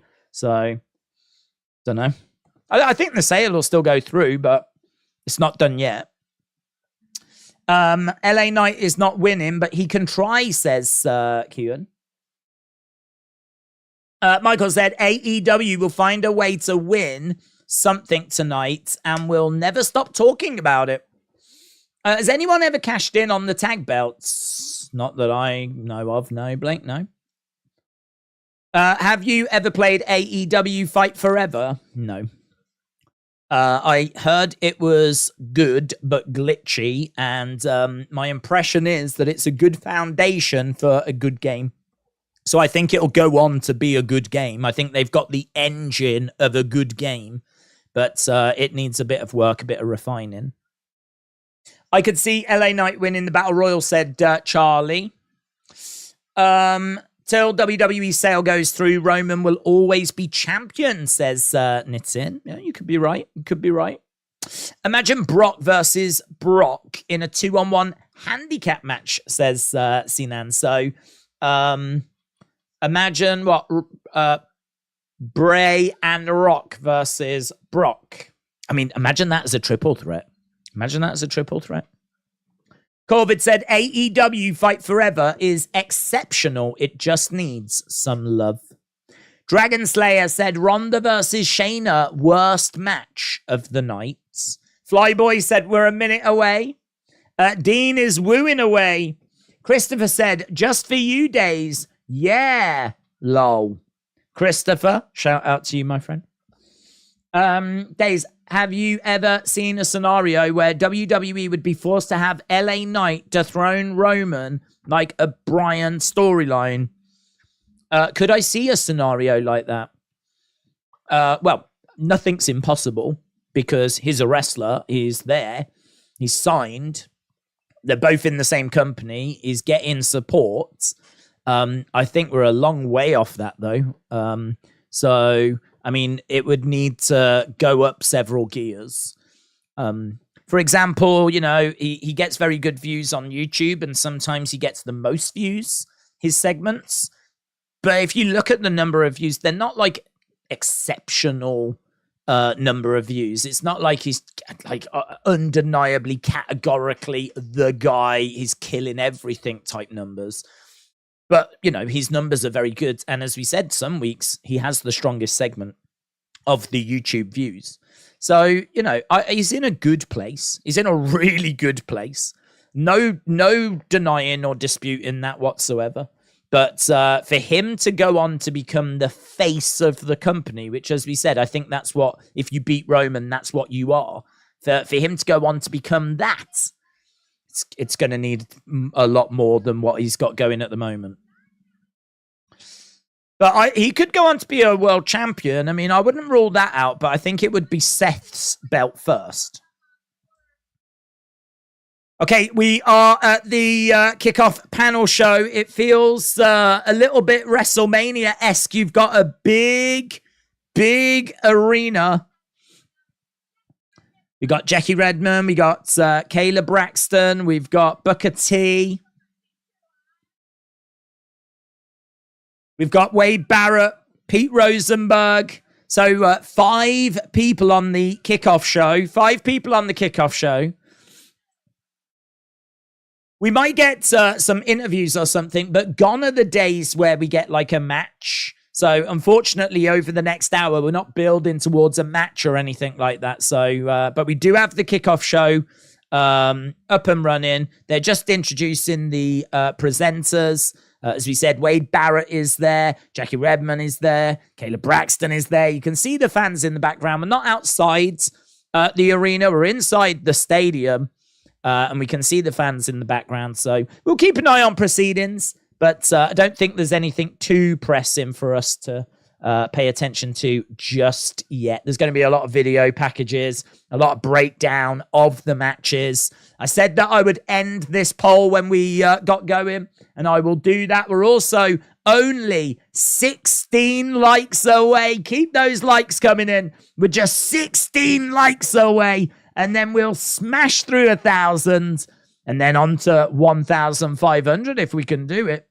We're starting to get into slightly uncharted waters then, so very exciting. Right, we did a poll and we asked people who is most likely to return tonight.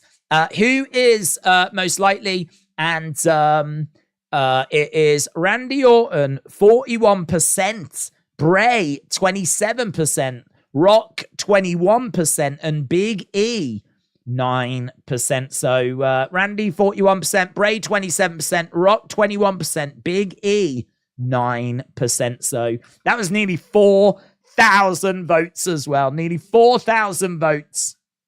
So let's get our first match poll done. Who wins? We're going to do all of these throughout the night. Throughout the night, we're going to do different ones for Going to do different ones for each match. First match we already know is going to be Logan versus Ricochet.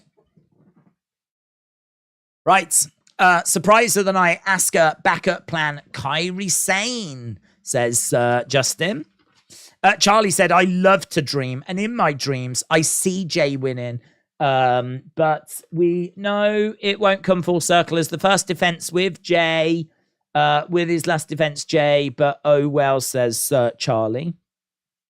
Not JPEG, shout out to you.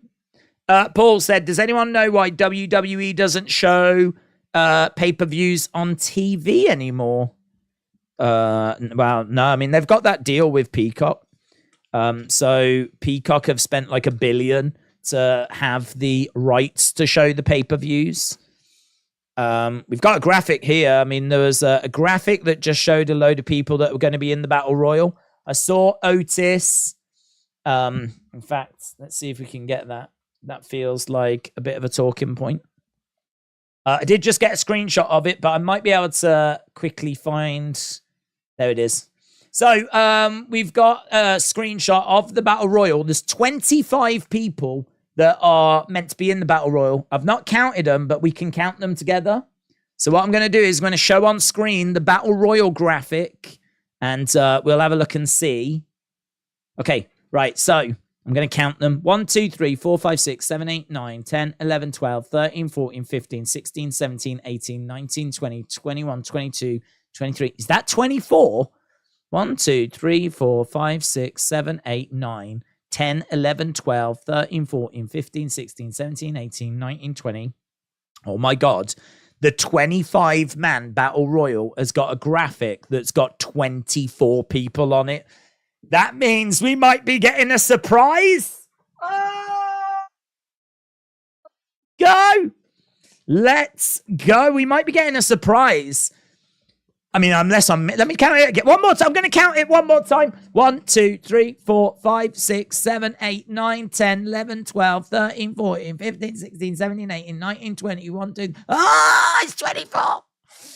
Okay, so we've got at the back, Eric and Ivar, the Viking Raiders. JD McDonough. Hello. Where you been? Rick Boogs.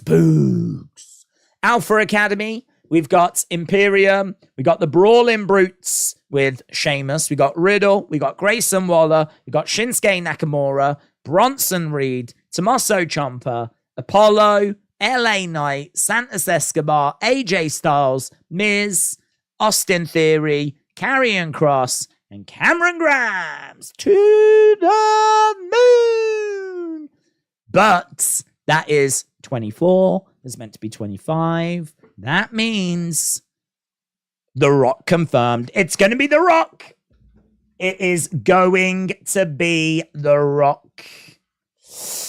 Only 24 announced in the 25-man Battle Royal. Could we see a surprise entry? Question mark. We've got the emotional video package right now that we've seen a few times. Very emotional, made me cry. The big question is, how many in the Battle Royal is Ridge Holland going to injure, says Corvids. Oh, I like that. Over, under 20. I say over. Rusty Shackelford 360 says, Bally-ho days. Bally-ho, my friends. I hope you are excited for SummerSlam as we are into the kickoff show now. And we are just reeling from the news. Reeling, I tell you, from the news that they've announced 24 of the 25 participants. Undercover Manager said, breaking news, AEW announced a media scrum after Collision just so Tony Khan can explain how AEW won the Saturday Night War based on most people watching on television. No, shout you was against pay-per-view Spaceman. Undercover Manager, shout to you. The Rock is not confirmed, said Richards. The 25th person is Green Shirt Guy, says McLean. Fad3 said it might be Kofi. Daniela said, realistically, do you think there's a surprise? Yes. Honestly, realistically, in my predictions, I predicted Big E as a potential surprise for the Battle Royal. So I did wonder if they were going to go that way. Now we've got a graphic, 24, 25. I'm not saying it's Big E. Right? But yeah, I think that this is a great opportunity to bring someone in that we haven't seen for a while.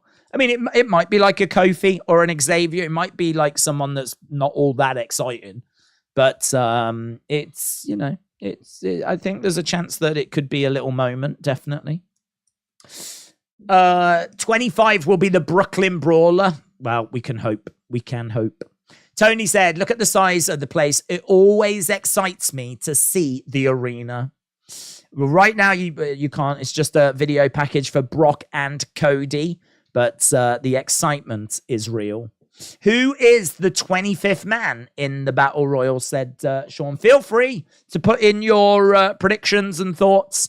Who do you think is the 25th man? Nice song. Very emotional. We've cried 1,000 tears to that song. Dean said, what match are you looking forward to? I am looking forward to Gunther against Drew. I'm looking forward to Seth and Finn. And I'm looking forward to Roman and Jey. I think Gunther wins.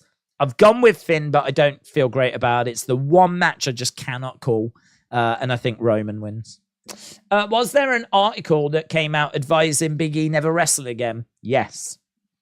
We spoke about it earlier. I do wonder if the doctors are protecting themselves. I do wonder if Big E was never going to be advised that he could wrestle again.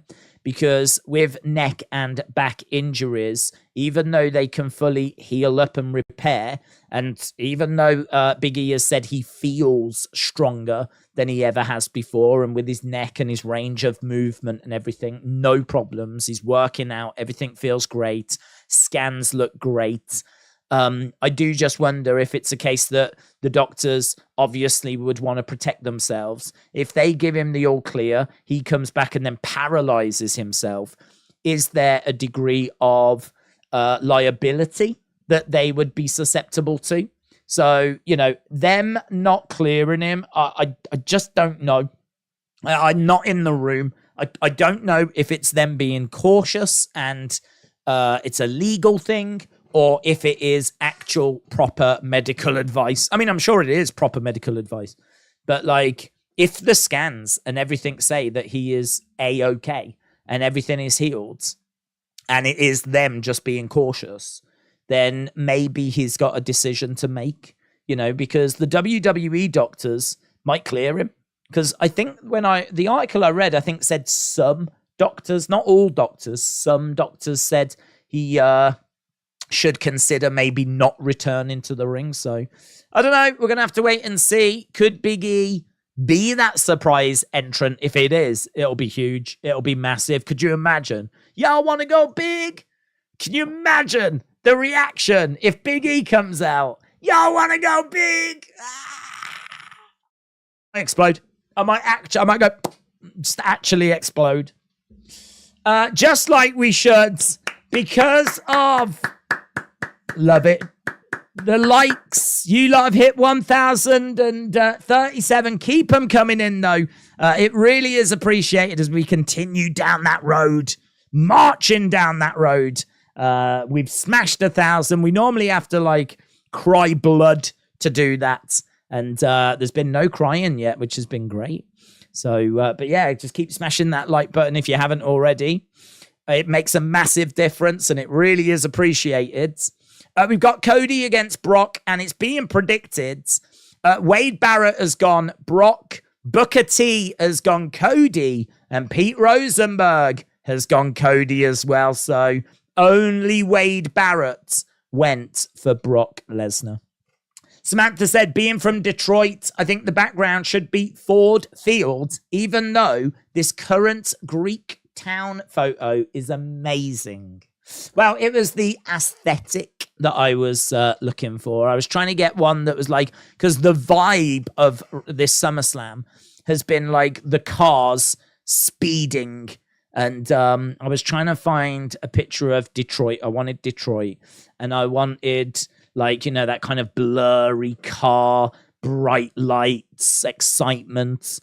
This was the only one that I could find that was really what I was looking for. I mean, you can see like the blurry cars weaving in the traffic, and this is Detroit, as obviously you know. So yeah, I kind of like it. I mean, maybe if we get a good Ford Field one, we could flip over to that.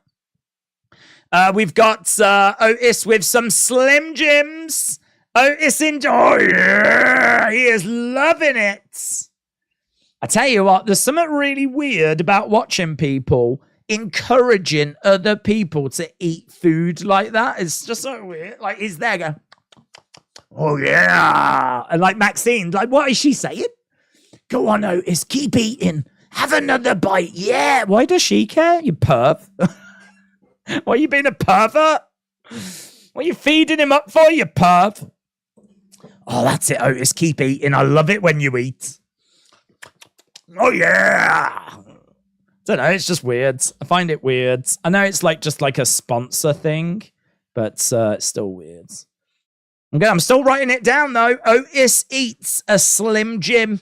I've written it down. I've put it in my notes. It's my first note of the evening. Otis eats a Slim Jim. Days, what wrestling t-shirt in your collection is your favourite? I don't really have... Oh, I was going to say I don't really have a favourite, but I do have a favourite.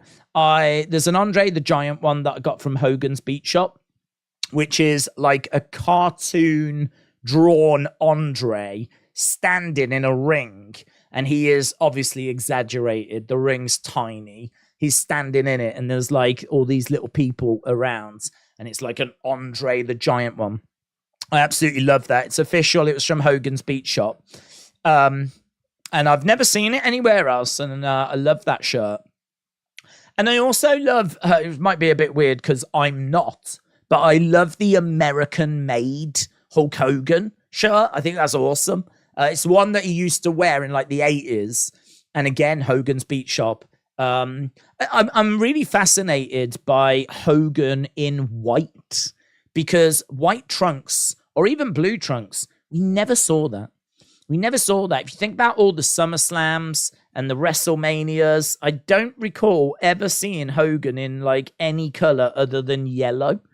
But yet it's interesting that he did wrestle quite a bit in blue trunks and white trunks and a white t-shirt that said American made. Kind of feels like there's this whole other side to Hulk Hogan that I just never saw as a kid because I never had access to it. And he never used to wear those things on pay-per-view. And so whenever I saw him on pay-per-view, he was always wearing yellow. So I find that version of him, which is still Hulkamania, but I just find it weird. I find it strange that the Hogan that we know from the 80s in the yellow, there was also like a whole different color scheme that he was wearing. So this American-made one, it's not like the most mind-blowing shirt, but I love what it signifies. It sort of signifies a bit of a hidden world of wrestling, which I never had access to when I was a kid. So the fact that I can now go to, well, I can go on the network and I can watch it, right? I can go on the network, I can watch it, but also I've got like a t-shirt I can wear that sort of symbolizes that. I really like that. I really like that. That means quite a bit to me. It means more to me than, like, say, a Brock one or a Rhea one or whatever. So I would go with those, and I got them both from Hogan's Beat Shop. We're outside with Kathy Kelly, and we just had predictions for the Battle Royal. There's a dude dressed in a dusty shirt.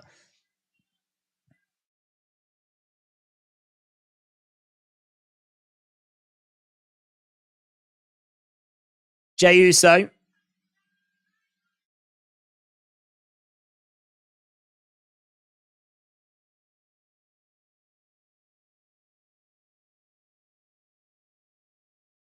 Main event, Jey taking it home. So this dude that's got the dust. Look at this guy. He's getting ready for his promo.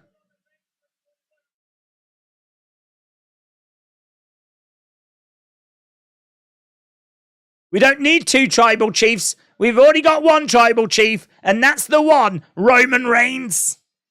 This guy was all fired up. He was all kinds of fired up. Lots of noise. Kathy Kelly out with the fans outside of Ford Fields. I mean, in all fairness to that guy, I know he's there. I'm sure he's drunk, but like, we don't have two tribal chiefs. We don't need two tribal chiefs. We've already got one tribal chief, and his name is Roman Reigns. Yeah, no one says there's two tribal chiefs. Calm down. No, and no one said there's two tribal. Listen, settle. We've all had a drink. No one said there's two tribal chiefs, right? The winner tonight is the new tribal. Whoever wins tonight is going to leave tribal chief, right? We haven't got 2 tribal chiefs. He's got to tell you what's happened there. He's got himself all excited. He's got himself all fired up, right? He's like, right, this is my moment. I'm on TV. I'm going to do my promo. Here we go. We don't need 2 tribal chiefs. Oh, I didn't mean to say that. Oh. Can get to the best of us. Caden said, I think Carlito will be in the Battle Royal. Caden. There's a name that's not been mentioned. Good shout. Yeah, there was rumors of him coming in. So, yeah, I can buy that. Carlito, I think, is a good shout. I haven't seen that mentioned anywhere, to be honest. Fly Boy said Paul Heyman is the master of the microphone. Ray said, welcome to Detroit. Thank you for having me, Ray. I really appreciate it. Tony said you can't be outside interviews at SummerSlam 92. Yeah. Iconic. Have you noticed MVP and Omos have disappeared, said BB Yipsy. Well, I think, to be honest, what's happened is we just don't need Omos. Just in general, but also I think it's a case that he is an attraction. Maybe they could have found something for him for this SummerSlam card, but to be honest, I think he's a bit problematic. He's a bit difficult to book for. It's a bit tricky to get him onto the card because he is not the greatest of wrestlers. He's a bit big, he's a bit lumbering, he's not that great in ring, he's not that great on the microphone. He is all look, isn't he? He's like 1 out of 10 for in-ring, 1 out of 10 for promo, and he's like 10 out of 10 for look because he is like a giant, he is huge, he is impressive, he's got that wow factor. I think like you have got to have the right creative for him, and I just don't think there's been anything for this build to SummerSlam. Just don't think they've had anything. Maybe there'll be something for him as we build to Survivor Series, or certainly Saudi Arabia. Saudi Arabia like having him around. So yeah, I don't know. We'll have to keep our eyes peeled, but yeah, I wouldn't give up yet on him, on Omos. Also, what happened to Braun Strowman, says Russell Andy. I think he's injured. I think he picked up one of those cheeky little injuries, to be honest, buds. Braun Strowman. Let's have a little look. Braun Strowman. Injury rehab. So, Braun Strowman admitted his recovery from injury is proving difficult. The monster of all monsters hasn't wrestled since May 1st, recently confirmed he's undergone major neck fusion surgery. He's been candid about his mental health struggles, revealed his injury setback is a mental struggle, particularly after being fired by WWE in 2021. I'm not going to lie, this is hard. I hate not being able to do what I love, especially after it was taken away from me 2 years ago. Being back where I love and then having it taken away again by things I couldn't control yet again is hard.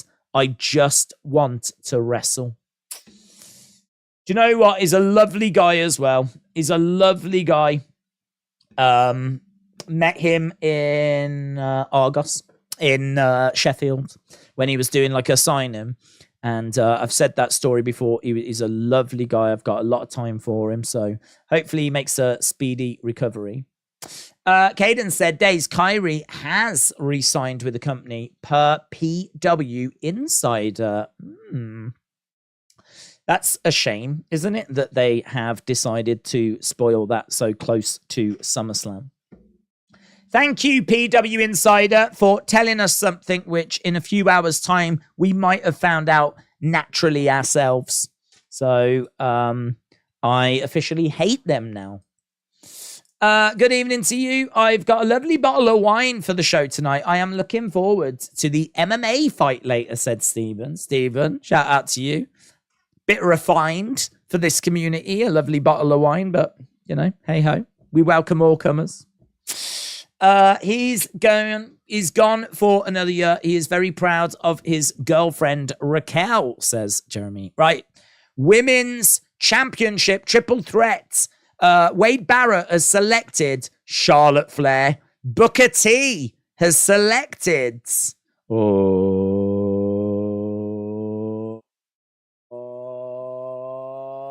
Asuka. I bet he goes Bianca. Bet Pete Rosenberg goes Bianca. Bet he goes Bianca.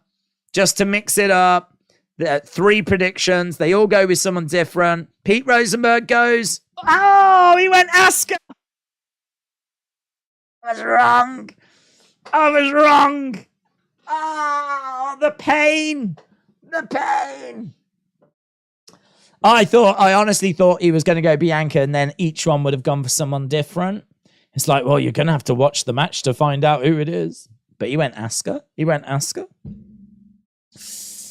I miss Lacey Evans, says no one.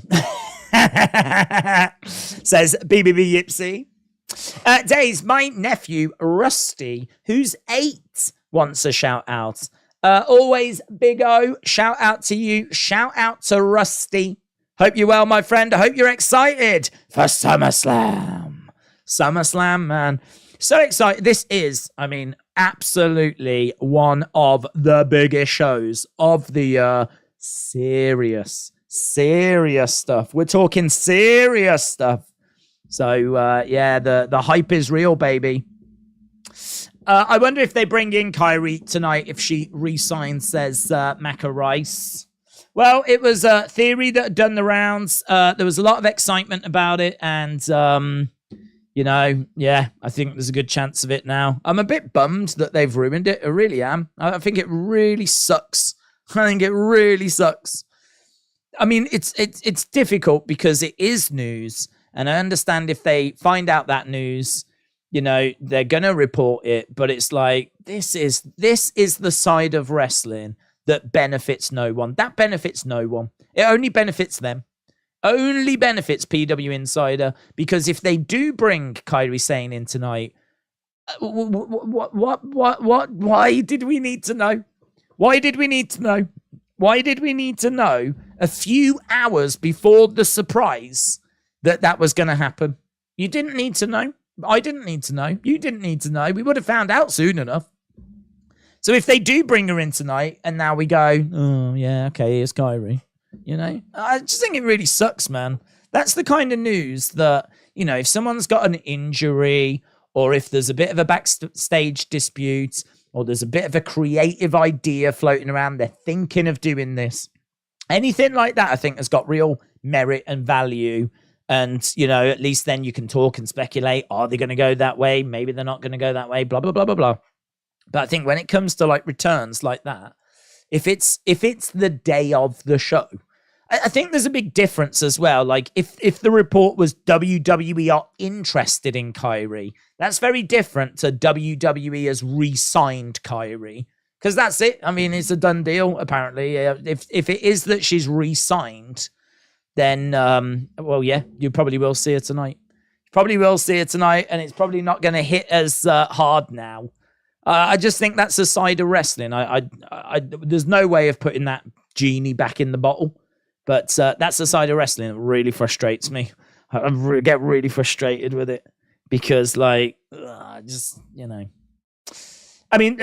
Ross Sapp said that WWE were interested in Karrion Kross and put an article out. And then Karrion Kross happened to be on that show that night. Now, I don't really blame him for that because I don't remember it being that Karrion has re-signed.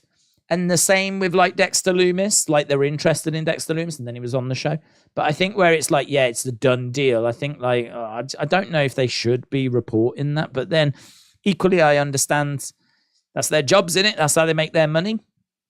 So yeah, a bit of a downer that one. It's potentially ruined a bit of a moment tonight, but this is the modern world and it's happened before and it'll happen again. I hope no one gets injured before September 8th because I want all of the advertised superstars here for WWE Superstar Spectacle. Oh, yeah. They're going to India, aren't they? And they're doing that house show. I don't think the Battle Royal will be a huge star, but I think Carlito is a great shout, says Tony. Drew and Gunther, that is going to be good. Yes. Has Bibby got a match? No match for Bibby tonight.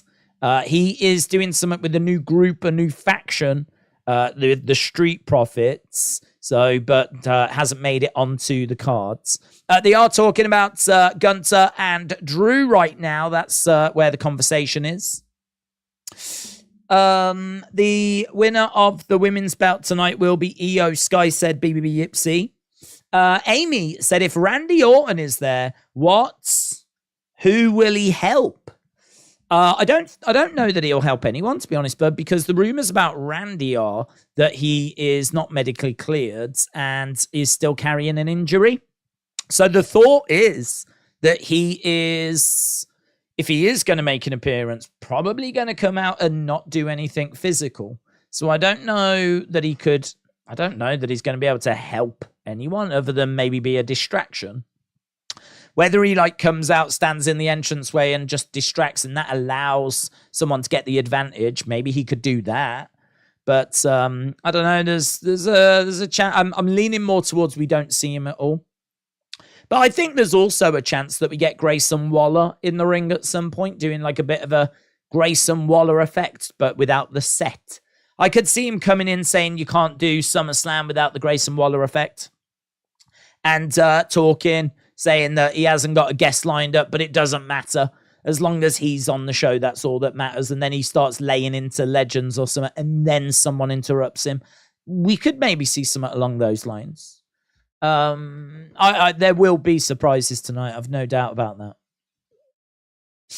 Right, Intercontinental Championship. Wade Barrett has been picked. Has picked Gunther.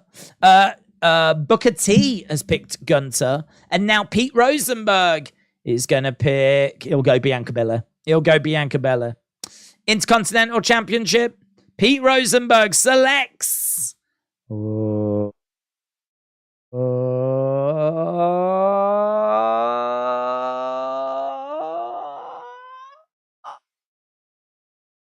Why is he taking so long? I'm running out of air. It's still going. Say a name, Pete Rosenberg. Say a name.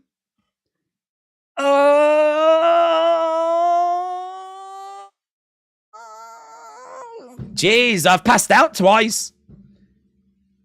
He's gone, Drew.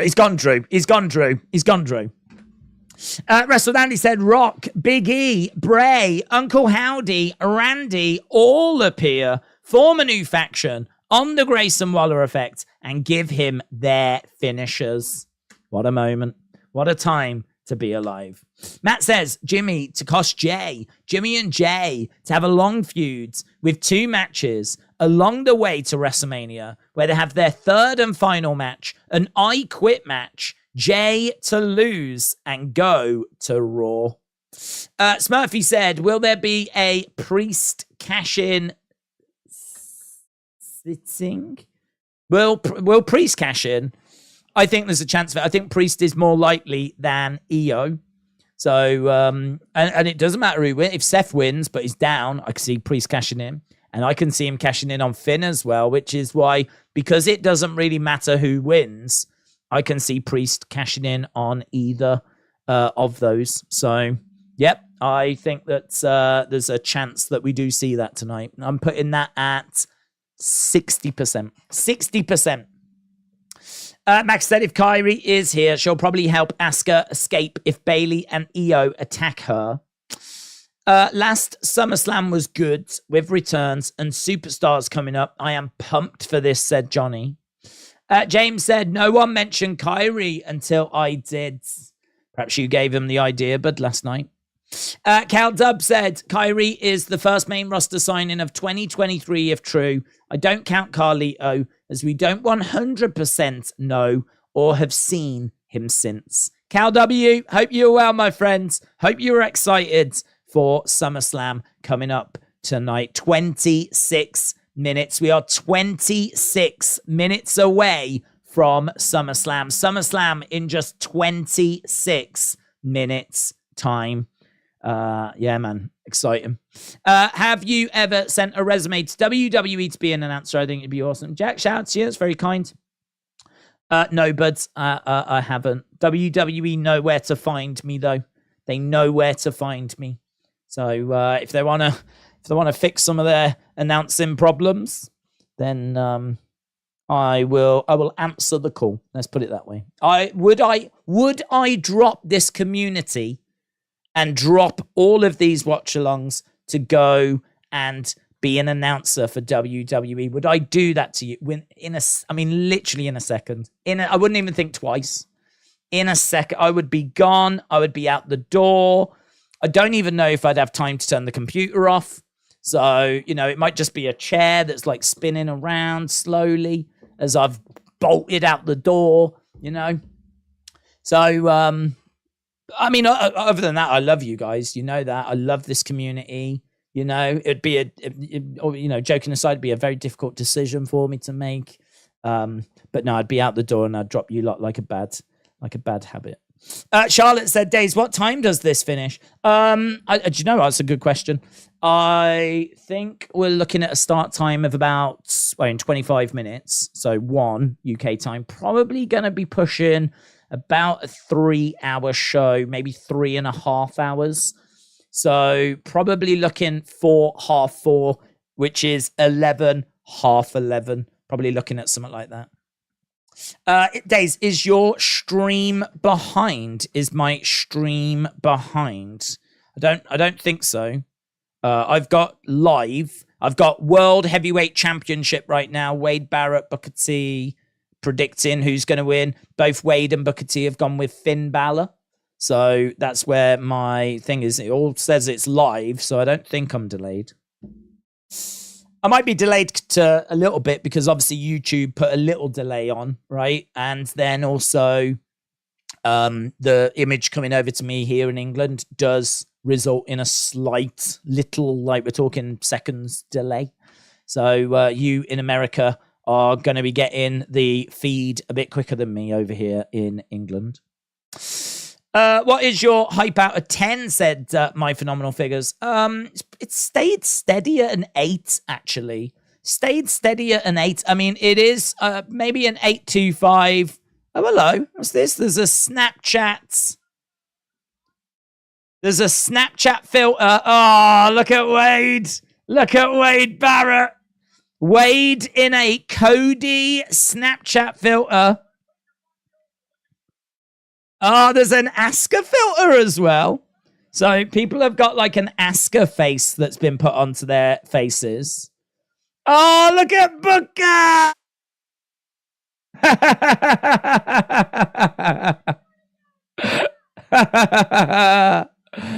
And there's a Roman one as well.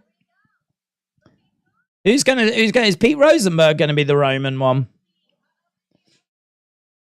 There he is, Pete Rosenberg.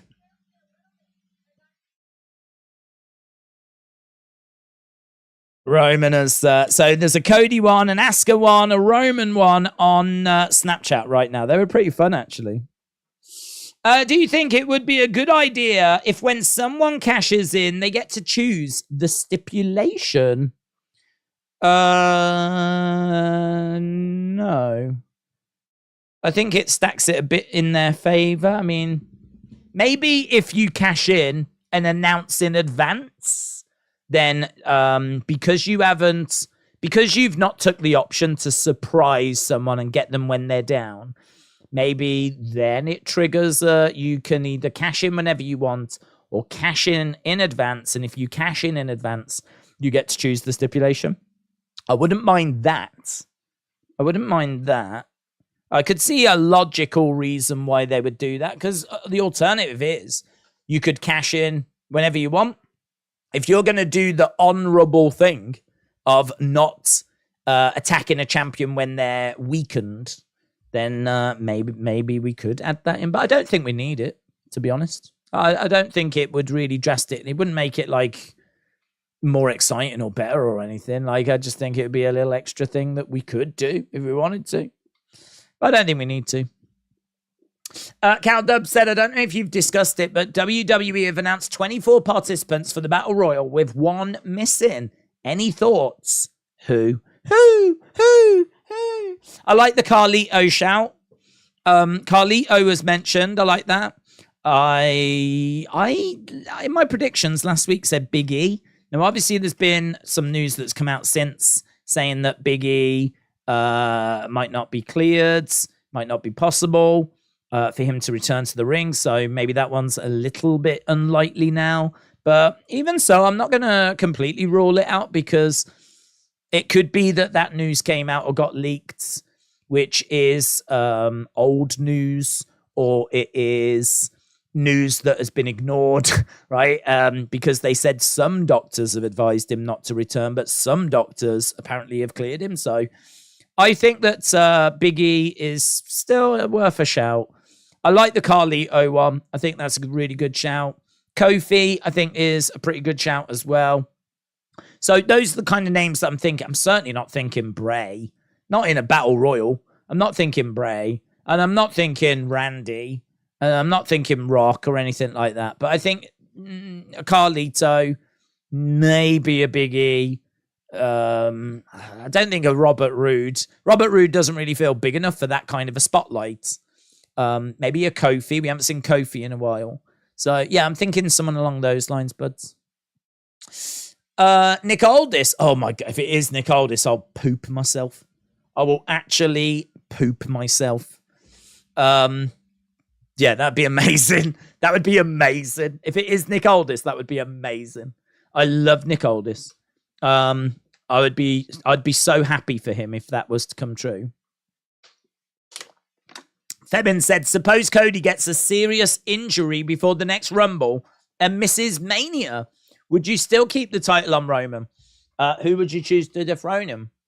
Would I still... It depends how long he's out for. I mean, if it's a case that you can drop it at SummerSlam in a year's time, maybe I would wait for that. If it's going to be a longer term than that, then no, I think I'd have to look to go in a different direction. And I think there's plenty of people that can step up. I think whoever beats Roman has got to be ready to be the face of the company. So, like, Seth Rollins is right there. Seth Rollins, I think, could take that mantle if he needed to. So I think we could go in that direction.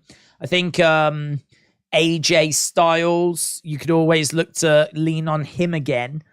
I don't know that he is a long-term option. AJ feels a little bit like, you know, when we had the steroid trial in the 90s and we needed to go in a new direction. So we gave a go with Brett and we gave a go with Sean, and we weren't quite sure how it was going to work and if it was going to work.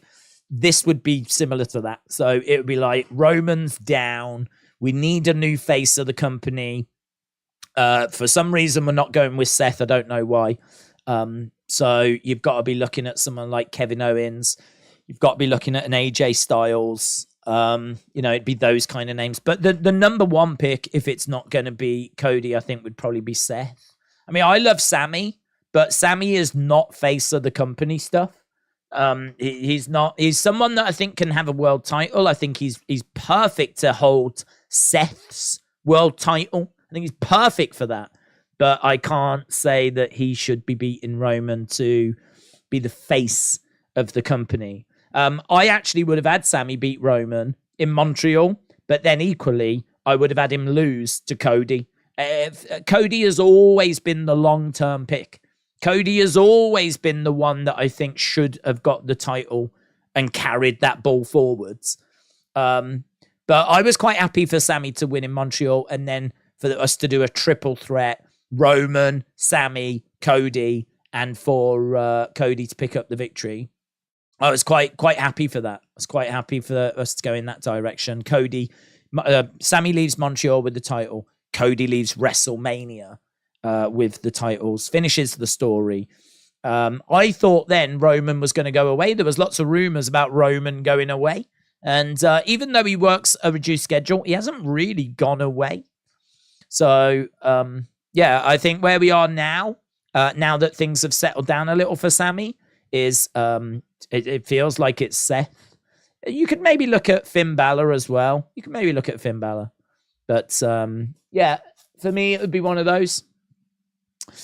Creed said, PW Insider have confirmed that Kairi Sane has re-signed to WWE. I know. Gutted.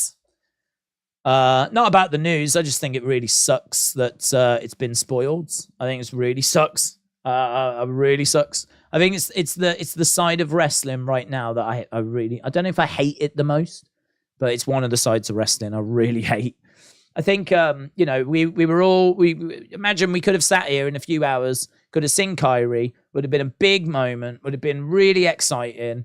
I mean, seeing her again is going to be cool. It's going to be interesting to see what she's wearing, but it's a whole different conversation now if she comes out now, isn't it? It's a whole different, I ain't screaming the place down if Kairi's saying I would have been super surprised. It would have been proper exciting, but I mean, you can't now, can you? You can't. How are you going to lose your mind and get all hyped and screaming and everything when you know that she's re-signed?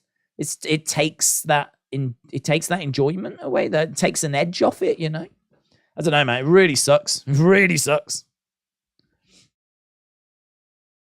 We're backstage with Kathy and Courtney. People cutting promos.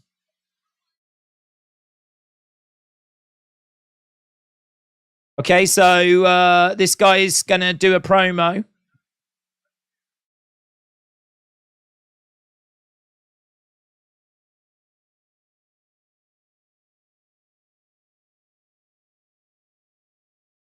First time in over 30 years that SummerSlam has returned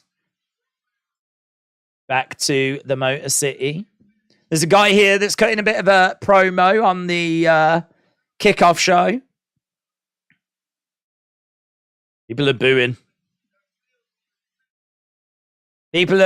He's, I think, a Roman fan, and it's not being received very well.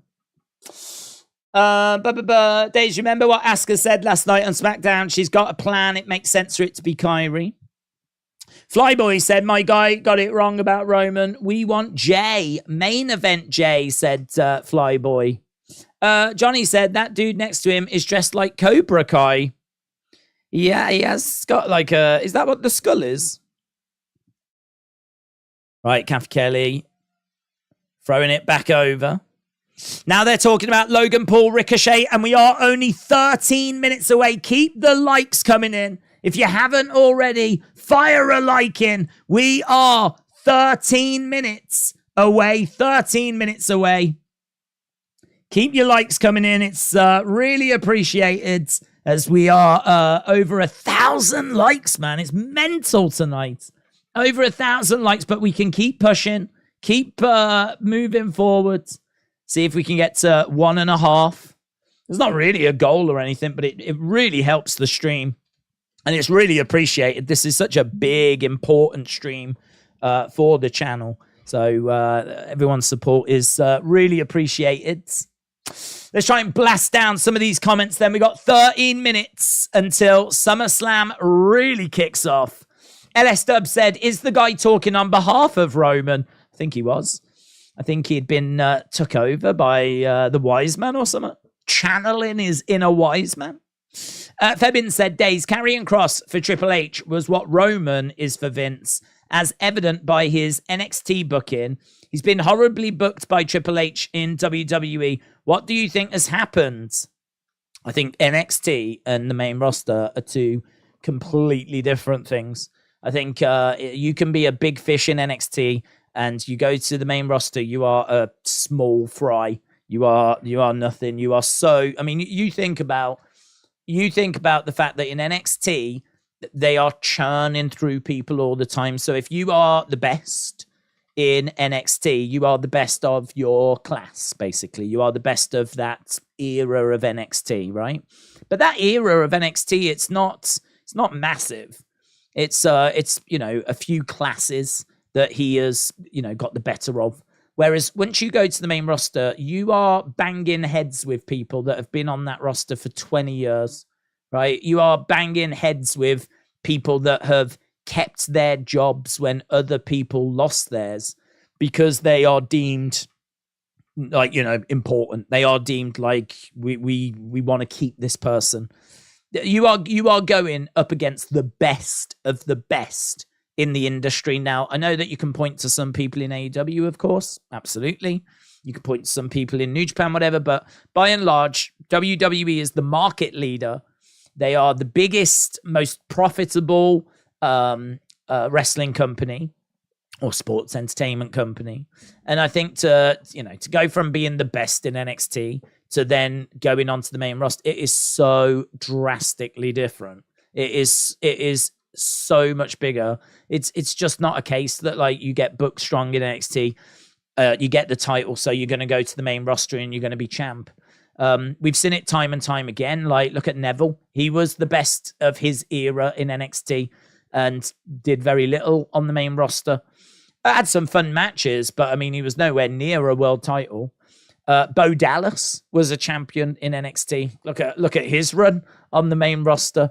And you can just go down a whole list of former champions because, as we said, if you're an NXT champ, you are the best of a certain era, certain little periods. And that constant churn of superstars means that you haven't really got like the kind of competition that you see on the main roster. So I think Carrion was always going to have to start again, rebuild, or going to have to capture the imagination of the fans. And I don't think he quite did that. I think they've put him in a few feuds. I don't think the ratings have been that great for his segments. I don't think the YouTube views have been that great. And I think he's just struggled to kind of get going. And the problem with that is if you've got someone that's, a little bit lukewarm, then it can just make like some of the other creative decisions for them a little bit tricky. You really want someone that's red hot, because then you've got a lot more options and things you can do with them. So I don't know. I think that there's a little bit in the booking. I think there's a little bit in just getting used to being on the main roster. I think there's a little bit in the creativity. They have booked him and used him, but some of the feuds have not been that compelling. So yeah, I think there's a lot that goes into it. The other thing as well is down in NXT, Triple H's focus is on, a very small band of people because you've got those newcomers that are still learning. And then you've got your established names in NXT, which don't make up a massive number. In this world, oh my God. I mean, think of all the directions Triple H is getting pulled in, How can he think about Carrion when he's having to worry about the Bloodline story? How can he think about Carrion when he's trying to figure out what to do with LA Knight? How can he think about Carrion when he's got Raw to look after and he's got SmackDown to look after and he's got Shawn Michaels wanting main roster stars to go down and he's got to book big premium live events and what are we doing for WrestleMania and oh my God, So it's a completely different world. It might as well be a completely different sport. So that's my thoughts on what's happened with Carrion. I think I don't think it's like really his fault, but equally has he grabbed the opportunity? Can he say he gave everything and really grabbed it? Has he innovated? Has he shocked? Has he caught your attention? Has he maximized his promo time? Only he can answer that. We got Titus O'Neil just doing a little charity work. Titus and Byram. Whenever these long stages happen, all I can think is John Cena saying, "This is going to be a long run," says Mitchell. That kid had the belt upside down. Lol. Has he never been a champion before? Probably not. Right, we got 6 minutes. The kickoff panel needs a bit of work, said Stephen.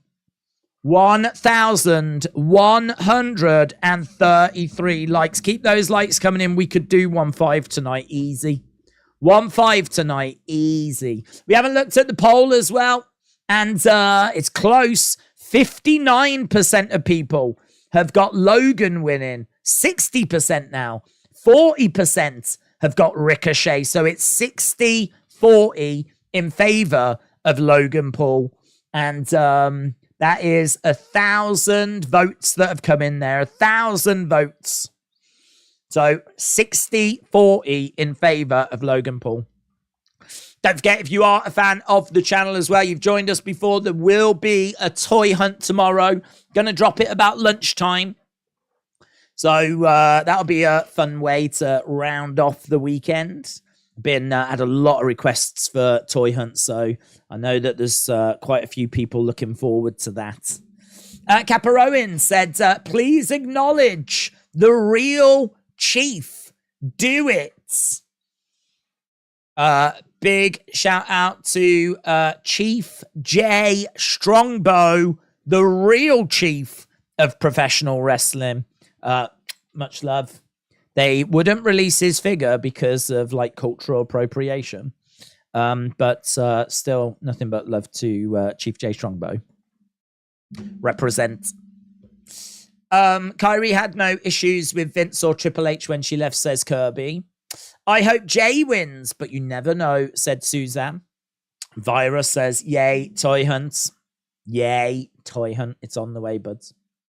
Be careful, because if you don't drink enough water before you go to bed, you might pee the beds. Good advice. Coach Co, shout out to you. Funk1 said Paul Pogan Law sucks. Isn't it Logan Law?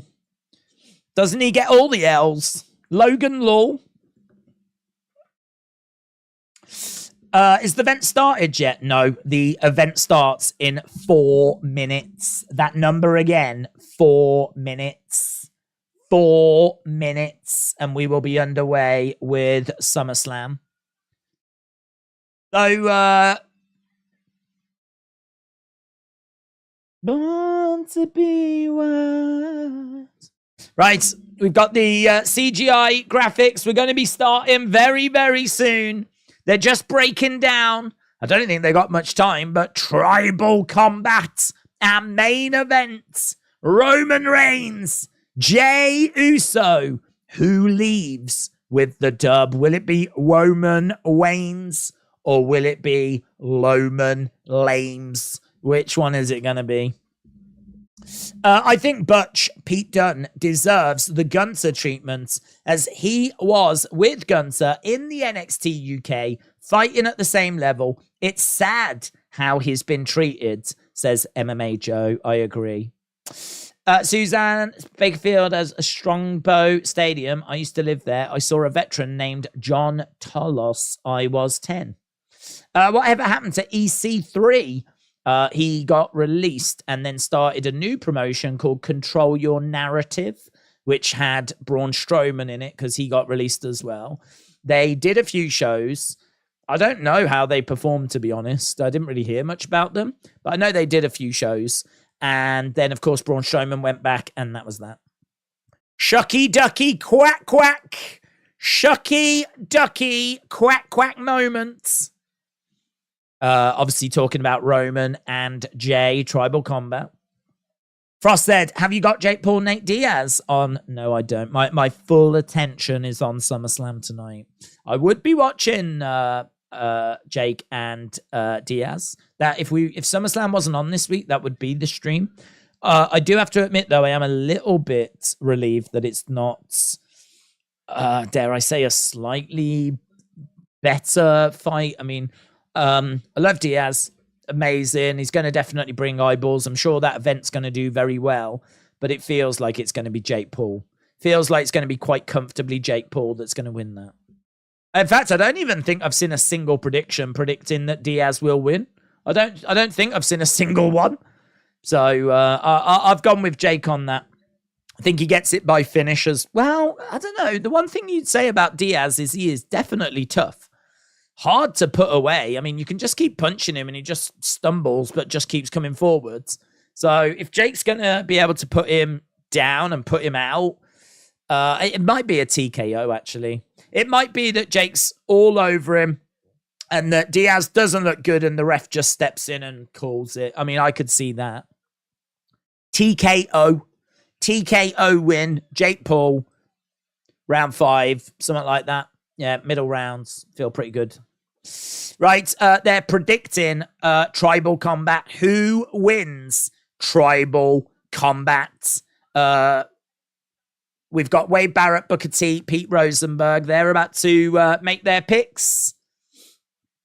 I'm going with Diaz. I don't like the Paul brothers. I can't disrespect talent they both have, says MMA Joe.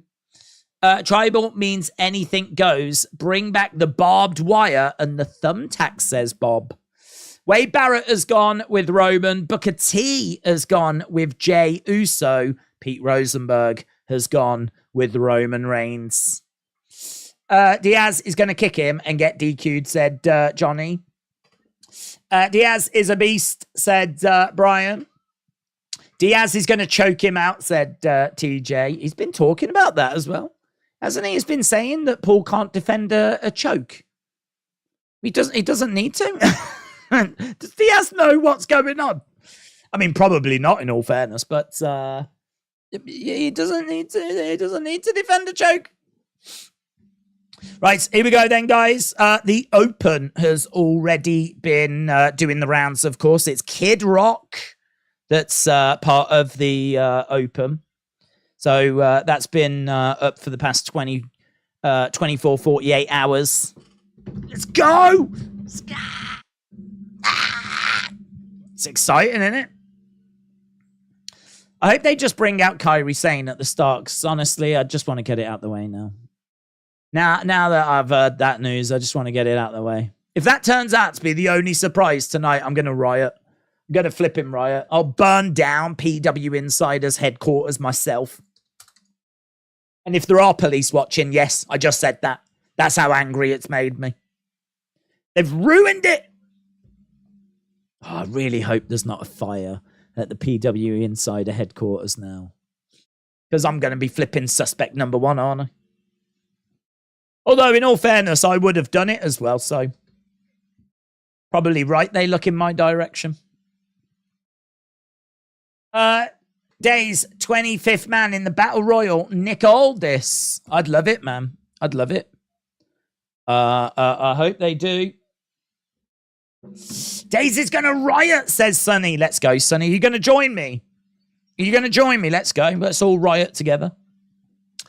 Jake Paul gave his prediction for KSI versus Tommy in October. He said, I hope Tommy knocks JJ out.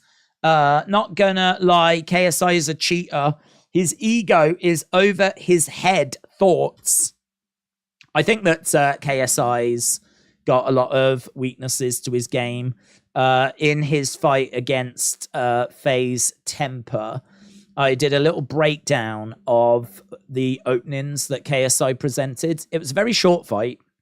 He's got some really good power, but he also presented at least 3 openings where if FaZe had been better trained and was an actual boxer, would have been able to have exploited those openings. I think Tommy would exploit those openings. I don't think he would put KSI out, but I think he can slow KSI down. He can make KSI think twice about lunging in with these big looping overhands. You're not gonna land those against a professional boxer. He'll be able to defend that all day long. So I think he'll be able to take away KSI's main weapon. I think KSI defensively presents openings. I would fancy Tommy to pick the win in that fight against KSI. I would go with Tommy to get the victory over KSI. I think the more interesting fight is KSI and Jake, and I would be leaning Jake. I think KSI. Who is he beaten? Who's he beaten? He's beaten like 40-year-old Joe Fournier. That's it. That's it. He's beaten someone that's been really inactive. A 40-year-old, really inactive professional boxer. So I ain't interested in this KSI. Who do you prefer? Rubbish. I'm more interested in who would actually win. Who's the skills? What do they tell us? And yeah, I think that Jake would be able to get past KSI. I'll be down for watching that. Hopefully we get to see it. There's a sign in the crowd that says Logan sucks. So big cheer in the front rows. We are underway. The cold open has concluded. SummerSlam! Let's go. Here is Logan Paul. Logan Paul making his way down. It's 59% to 41%. Here's Logan Paul. Thumbs down as the Maverick in yellow and black makes his way down to the ring. He's got a prime bottle in his hand. And we've got there's a sign, loads of people by the barricade. Barricades, obviously, same as what we get most years. Is there a little kink in it again? Is there a little... They normally do have a little kink in it as he's making his way down to the ring. Yes, there is a little kink. It is kinky. It goes down and then kinks off to the sides. So exactly like what we saw last year. Loads of people, though. Loads of excitement. Corey Graves, Michael Cole are the commentary team, of course. It is hot inside Ford Field. People hate Logan because he's constantly scammed his fans. That'll do it. Top 3 reasons, credible reasons why you could hate someone. Scamming the fans. Well, here he is. He's in the ring and getting a few boos. Here's Ricochet. One and only. So Ricochet is about to make his way down. Okay, not really anything ring gear wise that's really standing out. Logan has got like a bit of a chest protector that's yellow and black, but it doesn't really look anything too significant. Ricochet making his way down. He doesn't really have anything ring gear wise that looks all that significant. Logan match first, so Logan can leave and go to Texas to be with his brother Jake against Nate Diaz, says PT. Johnny said, let's go. Days, don't you know that berries in the fields are the same as a unicorn at the Olympics? I didn't know that. I didn't know that. Let's go. How are we going to see some shocking moments? I'm sure we are. Right, it's believed that the next match is going to be Cody and Brock. So I'm going to put that poll up now. Who wins? I hope I'm right. I hope it is Cody Brock next. And they haven't got the order wrong on Fightful. Okay, here we go then. Who wins? Cody Brock. We've got a poll in the chat for that. Leave a like if you haven't already. First match underway. Ricochet, Logan, face to face in the middle of the ring. And Logan polishes Ricochet's head. Gets slapped. Goes for a shot as Ricochet moves out the way. Ricochet flips Logan over. Drop kick, Ricochet. And he flips back. Logan covers up as Ricochet bounces off the ropes.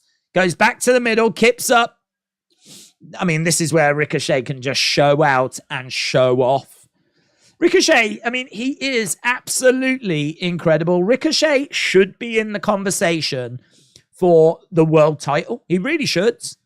You know, the one that Seth's got, you know? I'd have no problems, Seth Rollins versus Ricochet for the world title.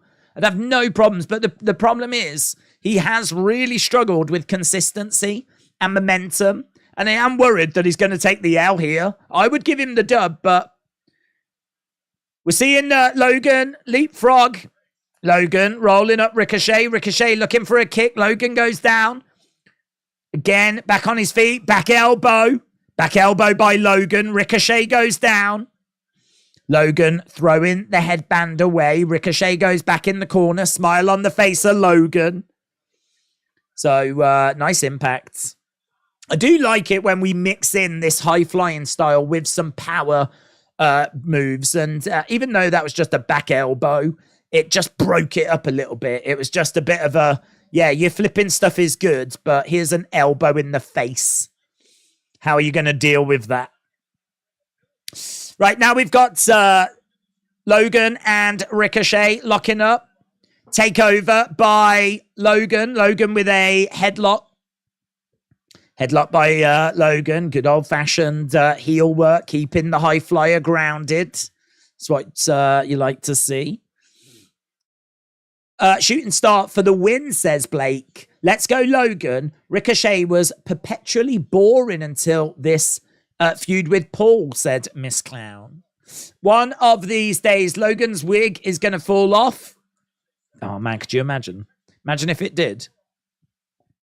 Kick coming into the midsection, and he's got Ricochet hanging him over the top rope, choking him out on that top rope. Referee having a word. Logan Paul backs away. Logan circling round. He's got the rope, jumps to the outside. Logan on the outside goes over. Back elbow there by Ricochet. Logan again coming over. Big clubbing blows coming in by Logan. And he's on the edge of the ring here. Pointing out at someone. Showing a bicep. A rude awakening. Oh, that's his partner. A rude awakening. Tell you what, would have been nice if he'd just done a little hip swivel. I'm going to hurt him real bad, he said to Samantha Irvin. I'm going to hurt him real bad. So Samantha Irvin watching on. Shot to the midsection there by Logan. Shots coming in again by Logan. I mean, what's good here is that Logan is bringing in, like, Samantha, who's on the outsides. He's got his partner in the front row. It feels like there's a bit more going on than it just being like a match between these two. You know, we're seeing the ref getting involved, trying to tell Logan to break it up. He's shouting stuff at Samantha. He's kissing his partner in the front row. We're seeing some, we're not seeing anything too adventurous yet, but we don't need to. We're laying the foundations. It's an all right match so far. Shots coming in, heavy shots to the midsection, and his striking looks quite good. Gotta say, his striking looks quite good. You suck chance coming in for Logan. Ricochet up top. Logan grabbing Ricochet. He's got him on his shoulder. He's going to look to... Oh, running power slam by Logan. Running power slam. Smile on his face. He looks like he's enjoying himself as well. Power slam. And Logan protecting the neck as he ran with that. The hand on the neck as he slammed him over. He's got the hand there to take a bit of the impact. Yeah, and his gesturing to the crowds. He wants to hear the reaction. He's involving the crowd. He's involving people around ringside.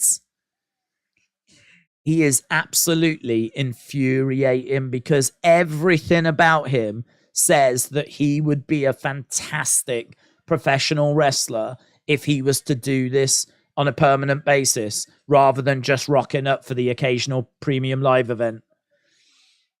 Drops a leg, does this kind of a splits thing, which looked a bit weird. Bit weird. And he's doing a bit of a Hulk Hogan. Well, I don't know. I mean, he dropped the leg and it looked a bit awkward.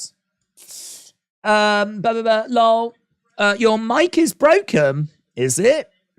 What have we got? What's happening? Is hulking up? Was that a Nikita Lyons move? It was. It was a Nikita Lyons move. Kick coming in there by Ricochet. Paying homage to Nikita Lyons. Nice. Standing moonsault by Ricochet. Does he know how to do a leg drop, like a Hulk Hogan leg drop? Do you think he got the leg drop wrong? I don't know if he did the leg drop wrong and ended up doing like a Nikita Lyons splits. I don't know. Oh, big back body drop there by Logan. don't know, I'm a bit perplexed by it, to be honest. He's doing all this Hogan stuff, but the leg drop he did was not a Hogan leg drop. Caparoan said, Days, I hate Logan, but God, does he fit in well? Do you know what? Both things are allowed to be true. You are allowed to hate him, but you are equally allowed to say if he he's good. Both things are allowed. Logan on the outside of the ring again, including the crowds, gesturing to the crowds. You've got to remember, though, he's got some of the best minds backstage looking for a Spanish fly to the outside. Spanish fly to the outside. We're in position for it. Spanish fly. Didn't really land it. Landed on the feet. Now they start brawling. Another Spanish fly. And this time Ricochet comes crashing down onto Logan's face. Spanish fly to the outside. They landed on the feet. They might have meant to have done that. I think there was a little botch with the Spanish fly on the outsides. Look, this was always going to be spot heavy. Logan trying to grab the leg there of Ricochet. Pulling Ricochet out the ring. Right now, we've got Logan in the ring. Ricochet on the outsides. Logan looking to go over the top. He does. Oh, it's like a buckshot lariat to the outsides. He got it. He got it. He shakes the prime. Shakes the prime all over Ricochet. He took a kid's bottle of probably cost the quid, about £100, that bottle. Logan took the bottle from the kids, didn't even give it back to the kids, just threw it into the crowds. Big crossbody there by Logan. Standing moonsault, 2. Ricochet gets out. Fine opening contest. Yeah, that's a great crossbody. That is a great crossbody by Logan. Really good. Throwing in some shots on Ricochet. Referee has to come in and separate them. Ricochet is going to win, said T-Shards. And might battle with Grayson Waller and Logan Paul would slap, says Leo. Hogan didn't do a proper Hogan leg drop since 88, said Alex. Logan just saw that leg drop and went, brother, there ain't no way I'm doing that. Shots coming in by Ricochet. Ricochet goes back in the corner. Ricochet gets out the way as Logan goes shoulder first into the ring post. Right now, we've got Logan holding onto his shoulder. Ricochet climbing up. That was kind of good how Ricochet managed to avoid and get out the way. Ricochet going up top. Logan going up top as well. We've got a big spot here, both up top. Crowd getting on their feet. Swinging net breaker. Net breaker off the top. Net breaker off the top. Damn. Great spot. Great spot. Yeah, I mean, I don't know. Oof.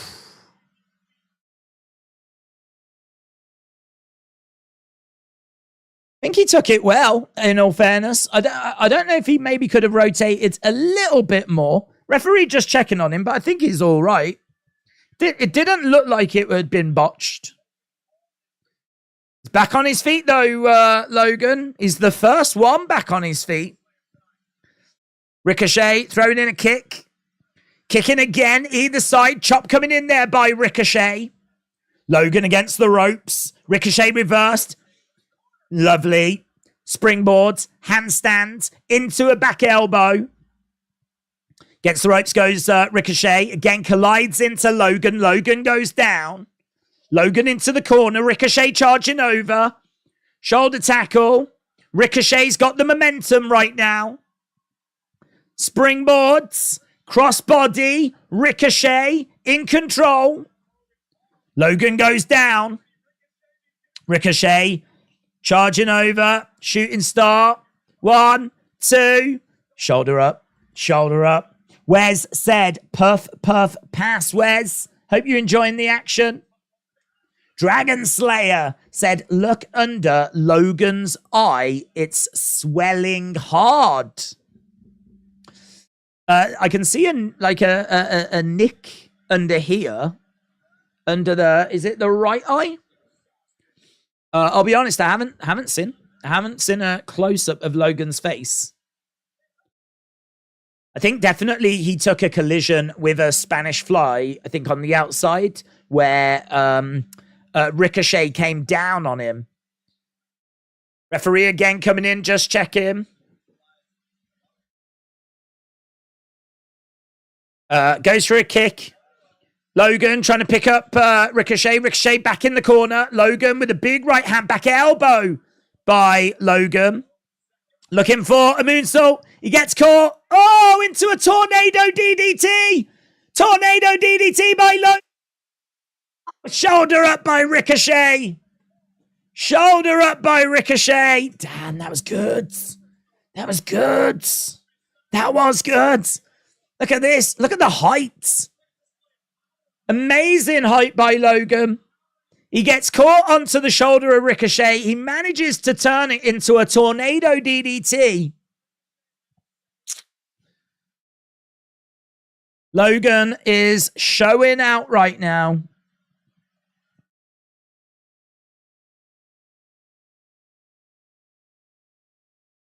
Logan grabbing Ricochet. He's got Ricochet up. Ricochet going back. Knee strike there by Ricochet. Double knee. Oh, man. It was like a double knees, but he whipped Logan's head back as well. That was moody. That looked like a bit like a receipt for something. I don't know. That was moody, man. That was moody. It looked like a normal double knees, but he seemed to like really yank Logan back as well. Ricochet going up top, selling a bit of an injury at the moment. He's perched. Logan's down. He's took a bit of time. Is he going to connect? Oh, knees up by Logan. 1, 2. Oh, kick out by Ricochet. Looked like the shoulder was up anyway, though. Crowd are enjoying it. Crowd are on their feet. Crowd are enjoying it. It's a tough little battle, this, between these two.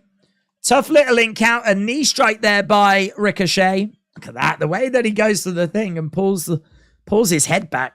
Kick coming in there by Ricochet. Cody's going to get a pinfall. Brock wrecks him after, says Eric. Right now, Logan has got Ricochet up. Ricochet, plants him face first. Kip up by Logan.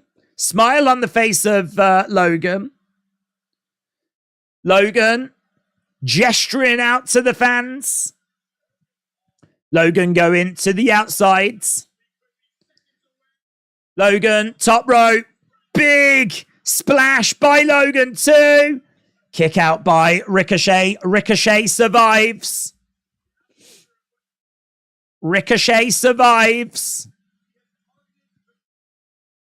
So Logan, look at that. Beautiful frog splash. It's in a great crossbody from him. That was a great, I mean, that is textbook. It is textbook. He absolutely nails these moves. Logan is giving everything here to try and super kick by Ricochet. He was about to unleash a big right hand, Logan. Ricochet has got Logan. Lovely kick. On the shoulders. Ricochet. Death Valley Driver. Plants Logan down. He's going to go for a springboard moonsault. Connects. 1, 2. Close. Logan's best match so far, said Wrestle with Andy. Really enjoying it, said Miss Clown. Kappa said, I respect Logan. Ricochet dragging Logan over to the corner. I tell you what Logan's getting now, and that is he's really building up his moveset. He's got his crossbody, he's got his frog splash, he's got the ability to do a tornado DDT, his striking looks good. Like, he can just do like a bit of a variation of these things and get through matches. And he will continue to add to this moveset as well. I agree. I feel like we've seen a real box of tricks from Logan tonight. The same frustration will still remain, though. It's all well and good having the talent, but Ricochet, comes crashing down on Logan. Logan moves out the way.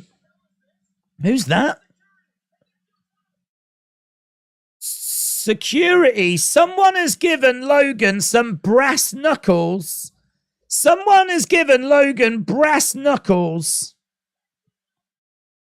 That goof with the baseball cap has given Logan brass knuckles. He nails Ricochet. Ricochet's dead, man. It's done. 1, 2, 3. Logan wins. Logan wins. Logan wins. I mean, what I will say is he's picked up a victory. He's done it in probably the best way that we can protect Ricochet. It's probably the best way that we can protect him. He's done it, though. He's absolutely nailed Ricochet. And it's a beautiful shot. I mean, a beautiful overhand. Beautiful overhand.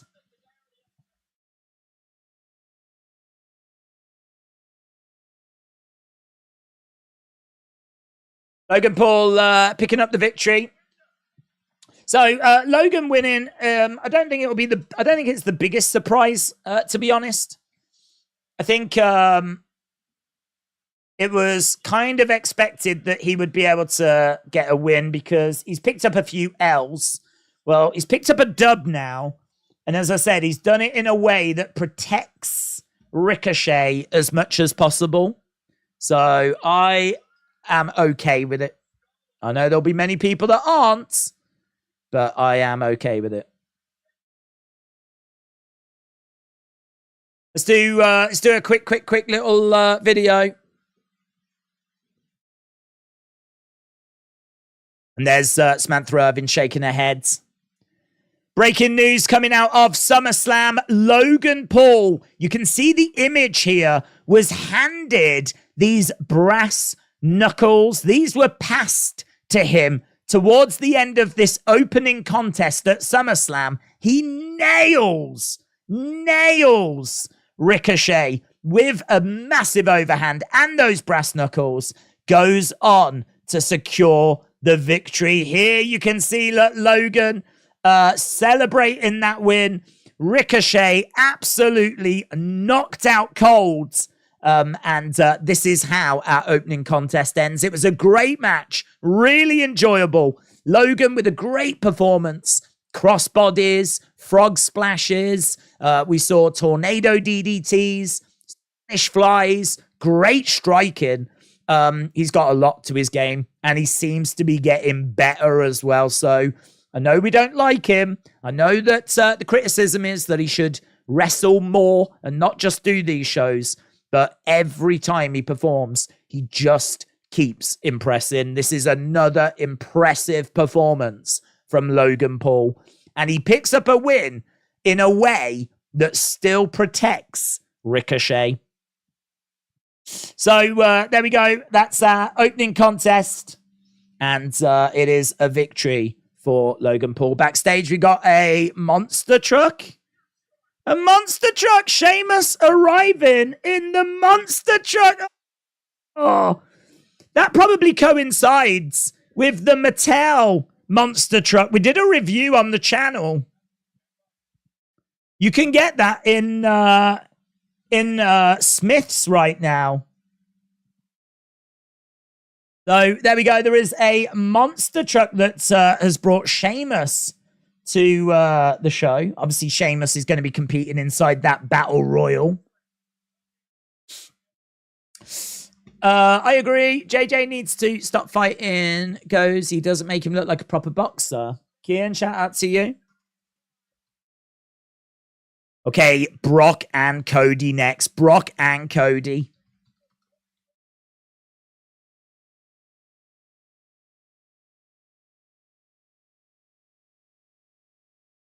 Okay, so we need to have a look at the poll. I want to get to the poll. If you've not left a like, leave a like. It's greatly appreciated. I need to have a look at the poll and see how people have been voting. We've got that. It's going to be the last time we're going to see it, guys. It's going to be an emotional farewell.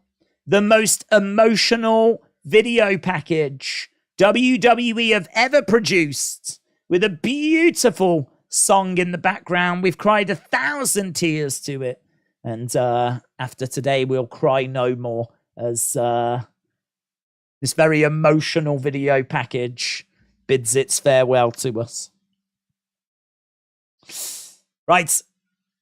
Let's go over to the poll. And 74% have gone with Cody. 26% have gone with Brock Lesnar.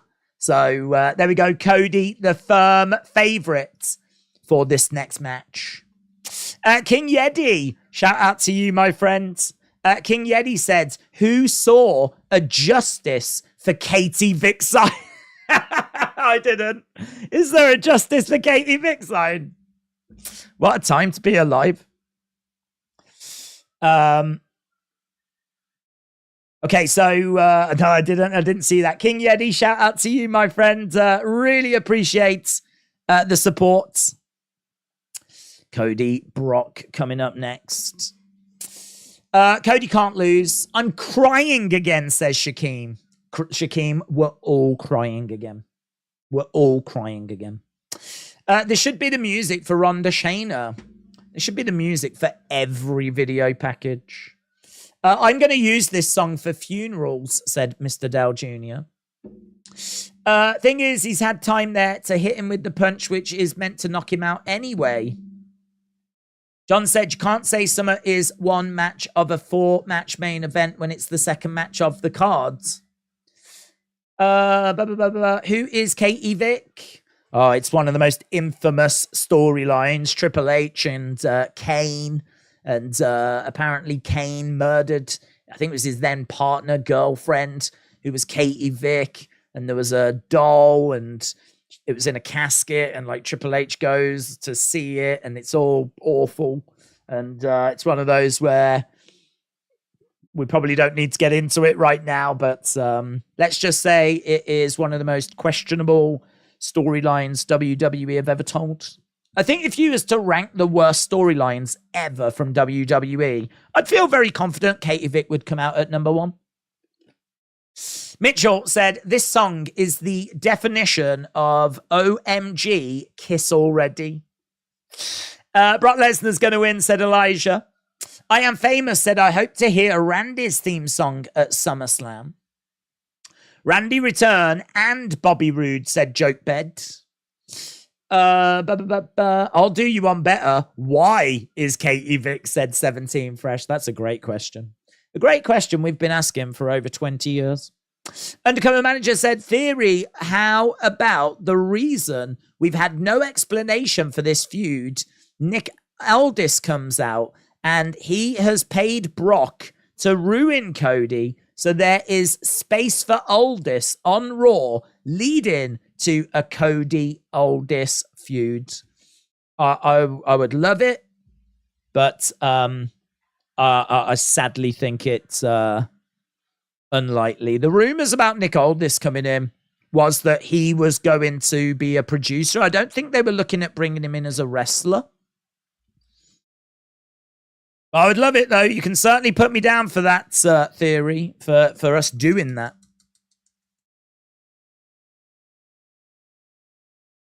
Okay, here we go. The Beast. The Beast. Brock Lesnar. Last year, he came to the ring in a tractor. This year, he's walking like a pauper. Like a poor man. No vehicles for Brock this year. Oh. Dun, dun, dun. Keep putting in your suggestions. Who do you think's going to win? Who do you want to win? Cody, 74%. Brock, 26%. We're at 1,279 likes as well. Keep the likes coming in. It's greatly appreciated. We might be able to smash 1,500 likes. We managed to do 1,000 before SummerSlam started, which is pretty special. So, yeah, amazing. Just amazing. Everyone's been amazing tonight. The support is amazing. The show so far is amazing. We're only 35 minutes in. Still hours of action to go. How is Brock Cody gonna play out? I think Cody wins it. Brock making his way down the ring. Does Logan remind you of an early 90s full of himself? HBK says, chill dudes. Yeah, I can see that comparison. It does make me a bit awkward, feel a bit, because, you know, comparing him to like Shawn in any way is just a really great way to get heat off people. But I think Shawn had a really great athleticism about him. You know, he was doing kip-ups back in the day, and when you weren't really seeing them, and he was skinning the cat, you know, when he was going over the top rope of the Rumble and then pulling himself back over again. You know, we were seeing things out of Shawn that we weren't really seeing from other people on the roster. And I think just naturally the business has gone more in that direction. So I think the business, you know, you look at Ricochet and what Ricochet's doing, you weren't seeing that in early 90s WWF. So I think that the business has kind of evolved more in that sort of Shawn Michaels direction, that kind of athleticism. So yeah, I think you can make that comparison. It doesn't mean that he's as great as Shawn, because Shawn was obviously innovative. He was doing things that other people in WWE weren't really doing. They could do, you know, you had Owen Hart. He could do some of that stuff. But, you know, it was, a lot of it you were seeing out of Shawn. So, you know, who's been training Logan? Shawn Michaels down in NXT has been training him. So, you know, if you're going to have one-to-one tuition with someone, if that person turns out to be one of the best to ever do it in the ring, you know, you're probably going to pick up a few good tips. So I don't think it's a bad comparison, but I think I would definitely want an asterisk that says, I do not believe Logan to be as influential or, you know, as significant as what Shawn Michaels is or became. But yes, from an attitude, from a interacting with the fans, from a keeping up athleticism point of view, I can definitely see the comparison. Cody making his way down to the ring. The number one trend in the United States is hashtag SummerSlam. As Cody comes down, he's got a bit of a cape. He's rocking a bit of a cape tonight. I don't hate that. Crowd's woeing away as Cody makes his way down to the ring. Is it a cape? I can't quite tell. Is it a long sleeve? Is it a cape? Cody, it's only on one side, isn't it?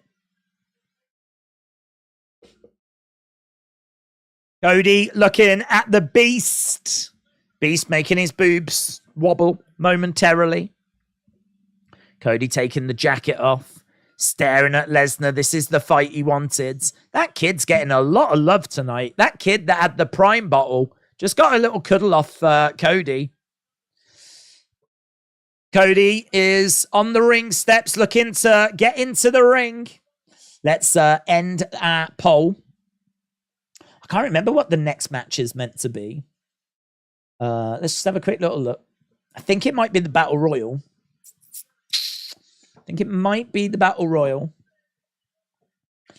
Battle Royal is next. Still, oh, there we go. Apparently, Ronda Shayna might be happening after the Battle Royal. Bum, bum, bum, bum. Right. Cody making his way into the ring. I'll get the next poll up. That is going to be who wins the Battle Royal. Who wins the Battle Royal? Cody goes exploding into Brock. German by Brock. This might not take long, you know. They're here for a good time, not a long time. Oof.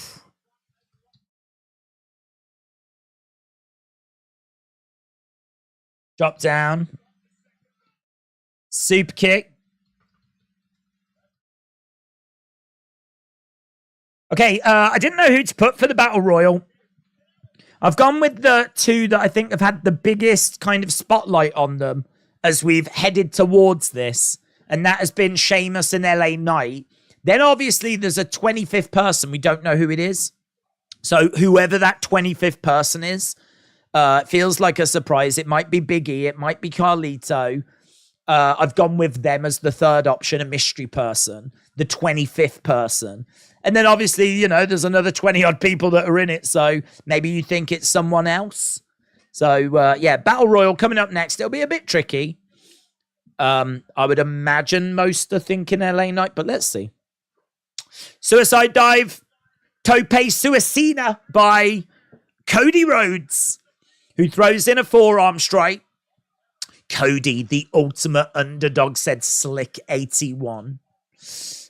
Days single-handedly won World War II for England and the world. I don't like to brag about it. Cody down on his knees. Brock is coming over. Big forearm strike to the back there by Brock. In the ring goes Cody. Brock jumps up, gets into the ring. Kick coming in there by Brock. Charging over, grabbing Cody, and he gets thrown. Cody is down. So Cody just being chucked around here by Brock. Brock really showing off his power. Brock just looks like a beast, said Leo. He is. He's just really showing off his strength. Belly to belly. Oh, Cody getting hurled. Hurled by the beast. Brock in the middle of the ring. Bouncing around. With his thin little legs. He is pretty jacked up top. It's not quite as jacked at the bottom. I mean, I'm not going to tell him that. Elbows coming in there by Cody. Big clubbing blow to the back there by Brock. Brock grabbing Cody. Kick coming in. Like a rag doll, said King Yeti. My phenomenal figure said, I think the 25th is going to be Edge. Because that's a good shout. Didn't think of Edge, buds. I like that. I like that, mate. I like it. Nice suplex by Brock.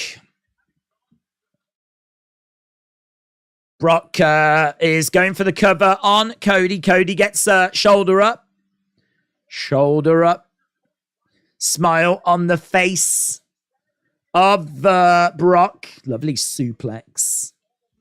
He's kind of just being quite slow and methodical. Like, if you're not watching and you're like, what's happening? What's happening? It's just Brock slowly dissecting, dismantling Cody Rhodes. It's a little reminiscent of what he did to John Cena back in 2014, 9 years ago, when he had beaten the streak, and then he just destroys John Cena. I wonder if it's meant to call back to that. I wonder if it's meant to conjure up those images. And it's, you know, we're meant to remember that and how dominant he was. And then Cody obviously comes back. You know, this isn't John Cena. Cody isn't going to be brutalized that way. He is going to Suplex City, baby. Suplex City. Cody, Suplex City welcomes you. Ah! I actually like Cody. I didn't even realize that this shirt on until about an hour before the stream. So I'm subconsciously showing support for Brock Lesnar when I didn't really mean to. I have no problems with Cody winning. Equally, I don't mind if Brock wins, if I'm being honest. Cody feeling the effects right now. Brock grabbing him, looking for another German. Man, there's Germans everywhere.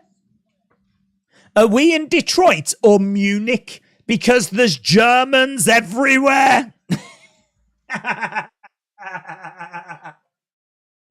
Cody on the outside. Brock in the ring. Look at it, it's just ragdolled him to the outside. This is defo a callback, said AJG. Super duper plexity. Cody trying to beat the count here, and he's really struggling.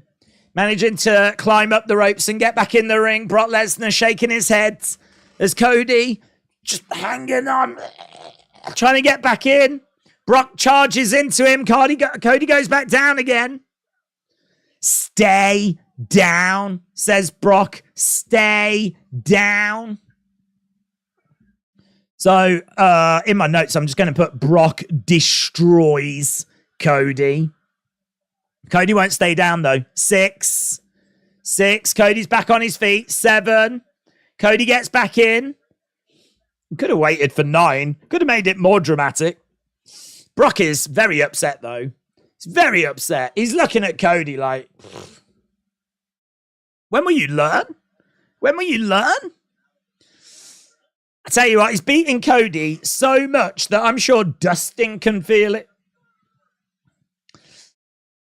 Standing over him, talking trash here. Brock really sending a message. He's drenched in sweat as well. He's really putting a shift in. Brock Lesnar's really putting a shift in today. It's the most work Brock's done all year. It's the most work Brock's done in flipping 5 years. Perfect suplexes, said Flyboy. What about Gargano? Is he even in it? I don't even know if he was announced as being in it, was he? I did have the graphic, but I might have took it away.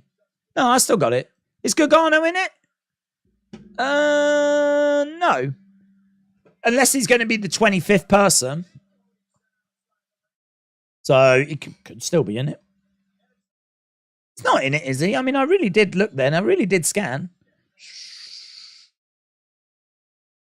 No. Cody back down on the outside again. This has turned into watching a man try and beat like a 10 count. It's just been that for the past, I think, half an hour. I'm not sure. Cody trying to get back up to his feet. Brock standing in the ring. Cody trying to climb over. Brock frustrated. Brock had even started getting out the ring on the other side so that he could start going back to the locker room. He picks up Cody. He's got Cody on his shoulders. F5. Cody is planted. The beast. F5 on the outside. Stay down. Your story is ruined. Your family is ashamed of you. You're done. It's over. You're deaded. Nightmare over. Nightmare is ended. Brock Lesnar back in the ring. Cody is down. We're up to 4. We are counting again, by the way. 5. Here we go. 6. Cody trying to get back up again. When will he learn? 8. 9. And he gets back in the ring. Brock can't believe it. Cody gets in on 9. Oh, my God. Brock can't believe it. Look at this, and Cody using the ropes to try and get back up to his feet. That is really good, though. It's really good. I mean, it's really showing off Cody's fighting spirit. Big overhands coming in. Brock round the back. German. Oh, another German. Brock now jumping out, going to the outside, grabbing Cody, picking him up on his shoulders. Another F5 through the commentary table. The table breaks. Table breaks. The beast. The beast. The beast. Oh my God, we need Helen Hart. We need Helen. Where's Wrestle with Andy? Wrestle with Andy. We need you to go and throw the towel in. Someone's got to throw the towel in. Cody Rhodes is down. Cody, you've just got to stay down, says Michael Cole. There's no reason for you to get back up. Well, I don't know what number we're up to. Cody's 7, 8. Oh, 9, Cody. 9.9. Brock can't believe it. I tell you what, I can't remember the last time we saw a match like this where it was beating the count. Imagine if Cody just wins with a roll-up now.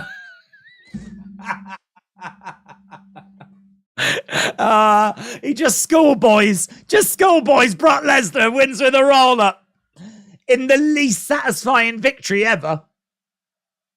He's on his knees. Brock Lesnar coming over. I don't know what Cody's saying, but he looks pretty busted. Big clubbing blow there by Brock. Shots coming back by Cody. It's hard to see how Cody's going to come back after this punishment. It's really hard to see how Cody's going to win this. I mean, he's surviving, but how's he going to win? He gets chucked across the ring. His eyes are glazed more than a Krispy Kreme donut. And they're rolling in his head more than the Undertaker's. Brock with a sick smirk on his face, grabbing Cody, looking for another German.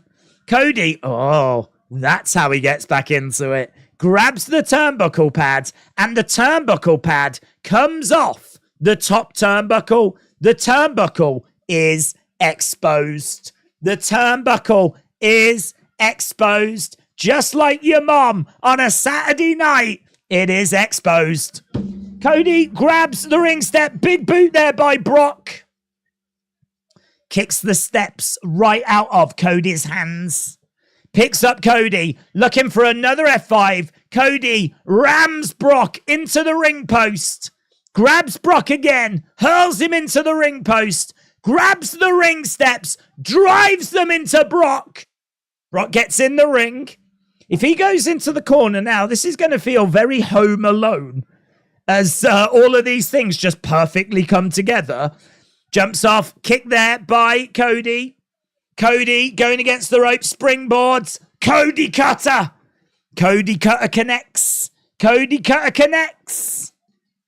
Cody now has got Brock a bit stunned. Brock's a little bit stunned. Going over, up top. Another Cody Cutter. A monstrous Cody Cutter. 1, 2. Oh, shoulder up. Shoulder up. The comeback starts, says Theodore.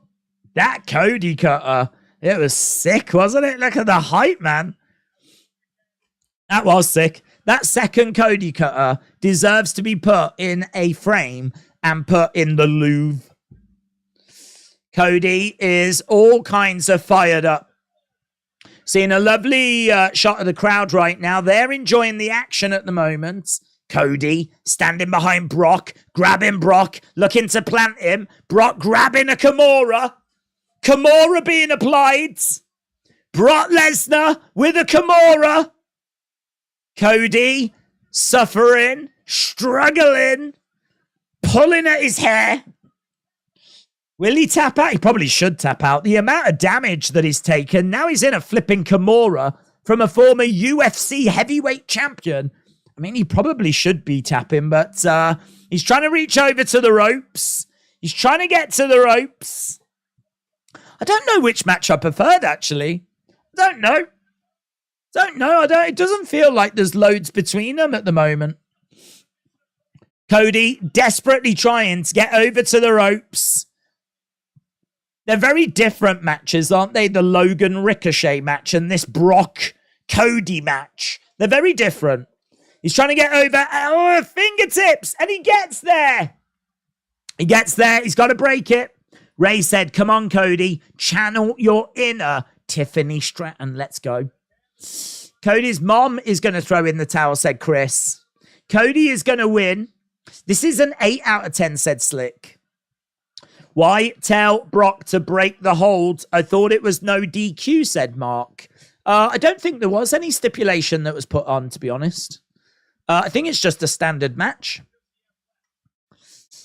Right now, we've got Brock and Cody in the middle. Brock definitely has took a little bit of punishment in this middle part of the contest. All Brock in the early stages.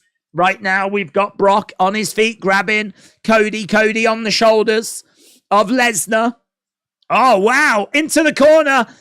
Brock's shorts are ripped. Did you see that his shorts are ripped? Oh, my God, we might be seeing little Brock. Little Lesnar. Little Lesnar might make an appearance. Now Cody has got a Kimura on Brock after Brock went chest first into the corner, into that exposed turnbuckle. He ain't tapping. You can't have Brock tap. You have Brock tap. You have Brock tap, and this will be a flipping disgrace. There ain't no way Brock's tapping. Surely. Brock with a clenched fist.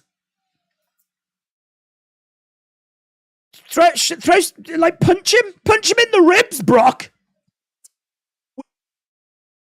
Oh, that works as well. He picked him up, slammed him down with one arm. Man, I thought if Brock was going to tap then, I was going to write a very angry letter. Because seeing Cody tap out Brock, I can't fathom it. So both guys definitely feeling the effects of this. Both guys having to dig deep here. It's been a fun match, this. It's been a fun contest. It's been a real struggle. It's been a real battle. He's got him up. He's got him up. Oh, my God. Both sides of Brock shorts are done. Oh, my God. Oh, I'm seeing all kinds of Brock Lesnar. Oh, my God. Crossroads. Crossroads. Crossroads. Crossroads. He's going to have no clothes left. This is like the full Monty. 1, 2, 3. Cody wins. Cody wins the full Monty match. Oh, my God. It was like going to see the Chippendales. Absolutely unbelievable scenes. Cody Rhodes has won. The bigger story is that Brock Lesnar's ring gear absolutely disintegrated. I mean, it just absolutely vanished. It just imploded.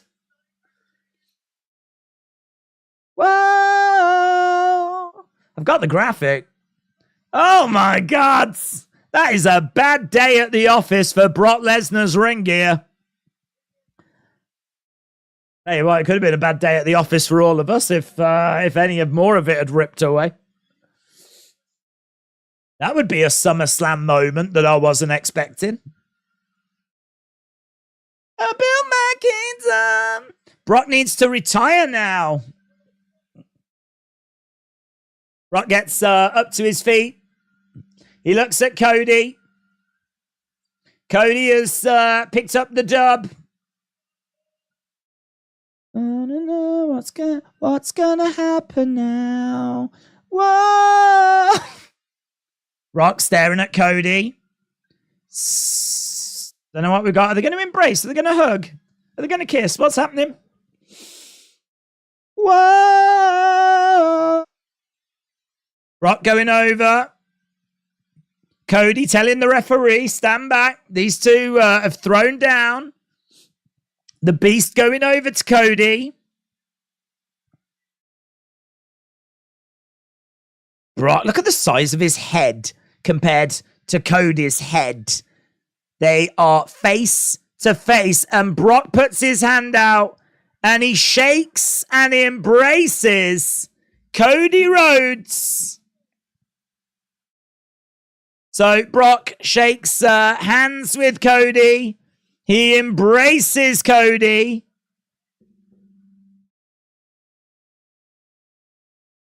I mean, I would say passing of the torch, but well, maybe it is. Maybe it is. Smile on the face of Cody. He loved it. He loved it. Let's do another quick video, shall we?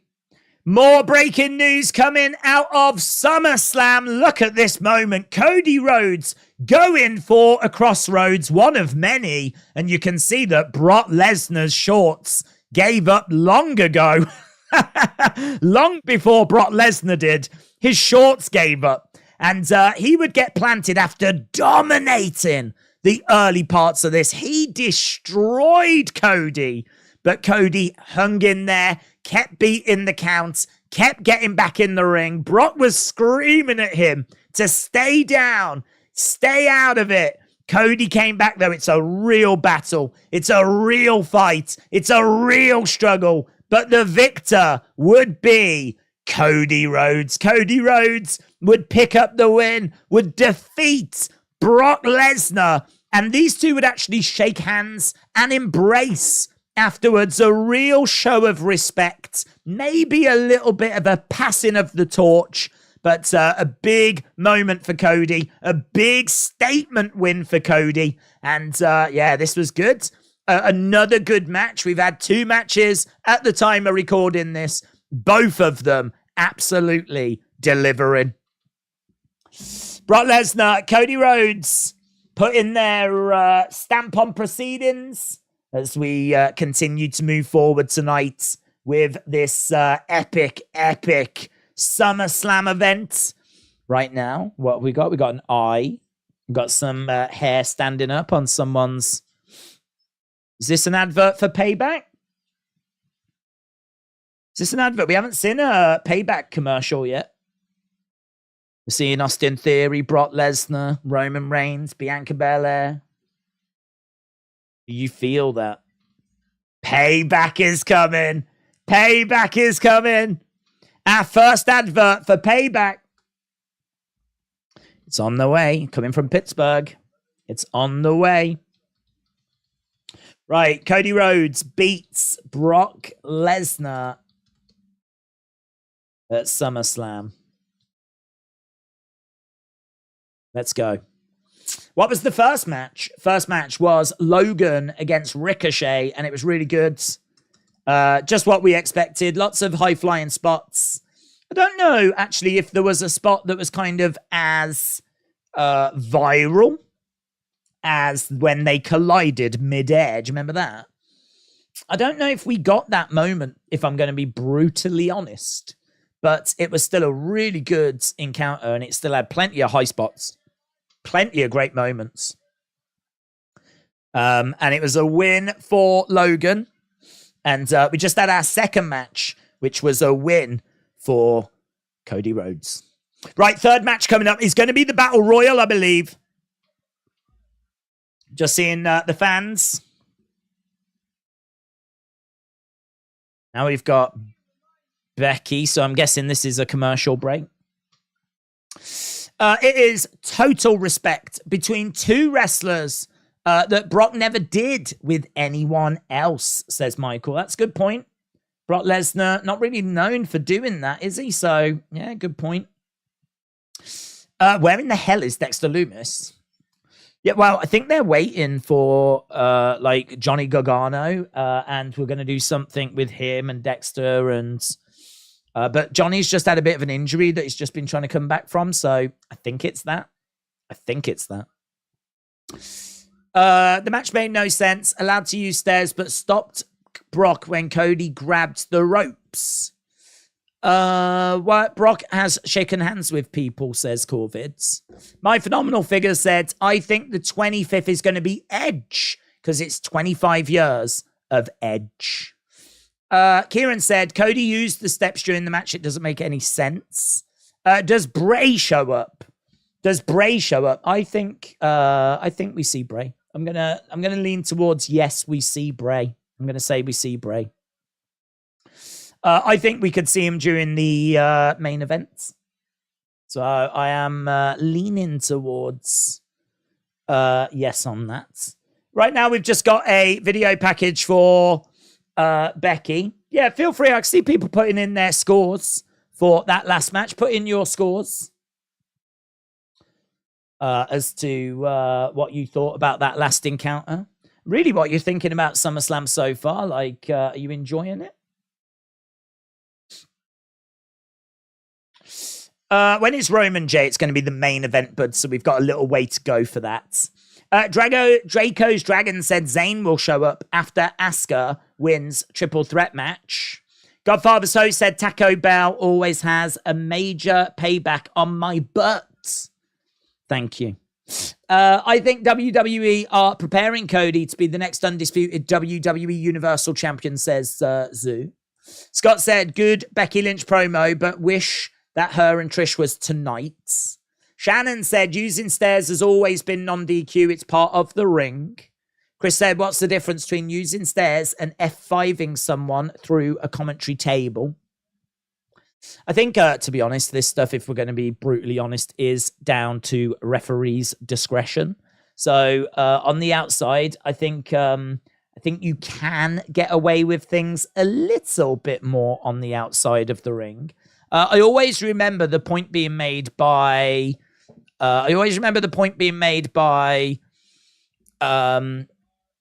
Jesse Ventura. He said, what? So it's on the outside of the ring. You could shoot somebody. And it was a good point, you know?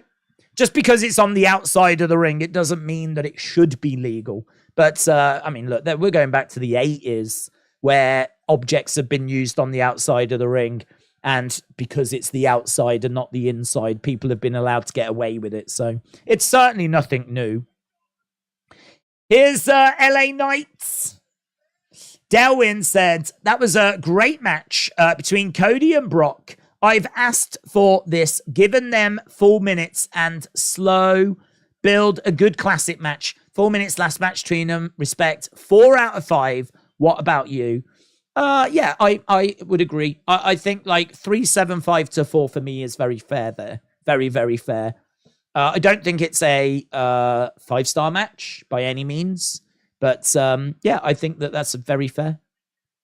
Okay, right. The ring is filled up with superstars. We've got AJ Styles coming down. Was he on the graphic?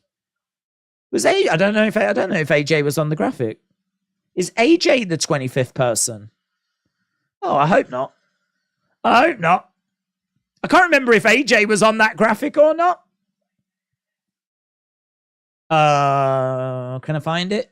He was on the graphic. That's good. Okay, he was on the graphic, so he's not the 25th person. So it is the Battle Royal. It is the Battle Royal.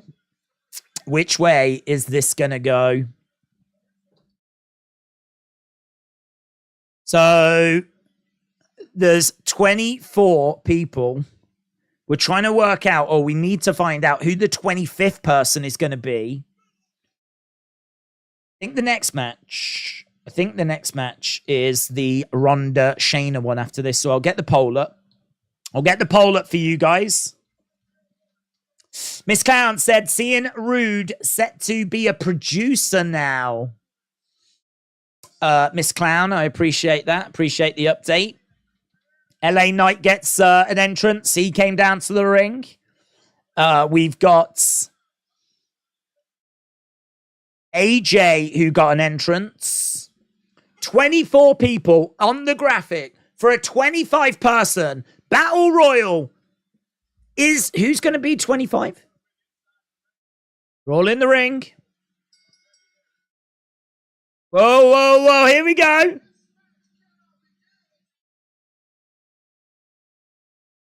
Is it going to be Omos?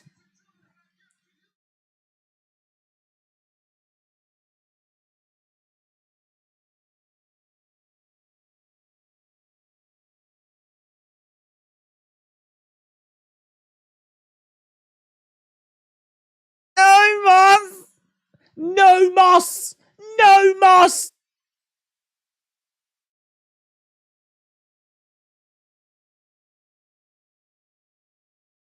Ah, no Moss. Ah. They've already started the Battle Royal with Omos making his way down.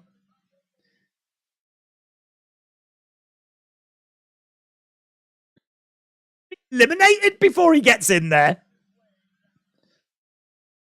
Yeah, Omos should just take his time. The ring is all Slim Jim graphics. This is the Slim Jim Battle Royal. I'm surprised we haven't got a dancing flipping Slim Jim down there. We've had a few mascots before.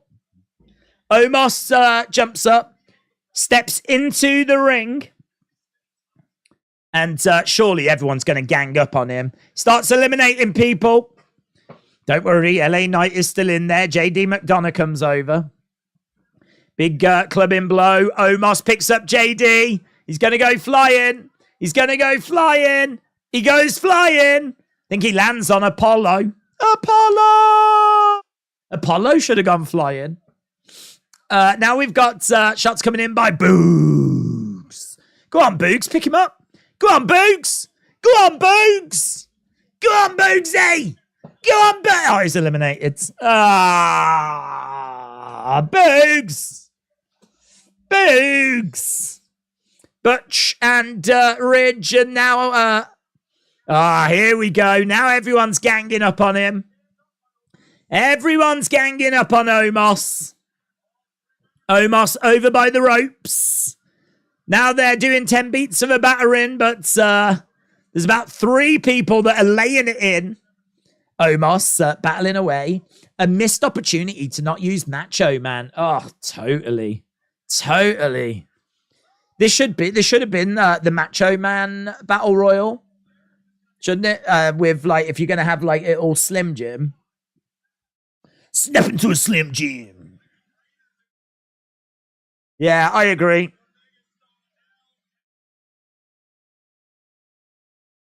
Okay, so LA Knight is still in there. In fact, a lot of people are still in there. We haven't had many eliminations at this point. Otis is gone. Otis is gone. Flops over the top to the outside. Now we've got a exploder by Chad. Chad gets picked up. Chad in a little bit of trouble. LA Knight over against the ropes. Tommaso Ciampa throwing in a shot belly to belly. Oh! I think it was that Vinci that just went. Now we've got an exploder there to Eric. Drop kick there by Ludwig. I think it was an Inzaguri, actually. Kicks coming in there by Shinsuke. Shinsuke on AJ. The thing to look out for this is it's not just the winner, but have a look and see who eliminates who, because we could absolutely see some feuds coming out of this that could really play into like future storylines. So it's not just about who wins. Oh! Ivar jumped on the rope, was going to springboard, and he got dumped to the outside by Tommaso Ciampa. Duck underneath there by Ciampa as Shinsuke starts kicking. We got loads of people down. Shinsuke to the outside, hangs on. Big shot coming in. Oh, planted by Ciampa, and Shinsuke goes to the outside. Ciampa kicking out at Bronson Reed, charging over, gets scooped up. Gets driven into the corner. Gets dumped to the outside. Bronson Reed eliminating Ciampa. Feel free to predict the final 4. Who do you think is going to be in the final 4? Because we've still got a long way to go on that. User said, good to see Ciampa and Gable getting some eliminations. Johnny said that was a cool elimination. Bronson Reed will probably throw Omos out, said Corvid. I'm thinking it might come down to Omos and LA Knight, and LA Knight might do it. I feel like there's not really anyone here that, I did wonder if it might be a Big E or Carlito. Was a good shout. I don't know that there's anyone here that I'm too worried about for LA Knight.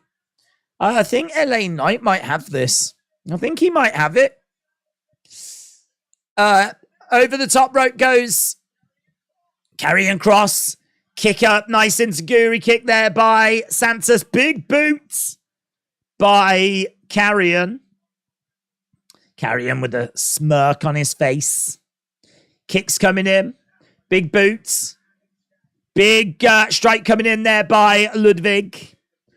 Over the top to the outside. Chad holding on. Ludwig Kaiser. Oh, he gets hooked. He gets hooked with the legs of Chad Gable. Chad Gable. Wow. That's a really good elimination. So he skins the cat, flips over with his legs, grabs Kaiser, flips him to the outside.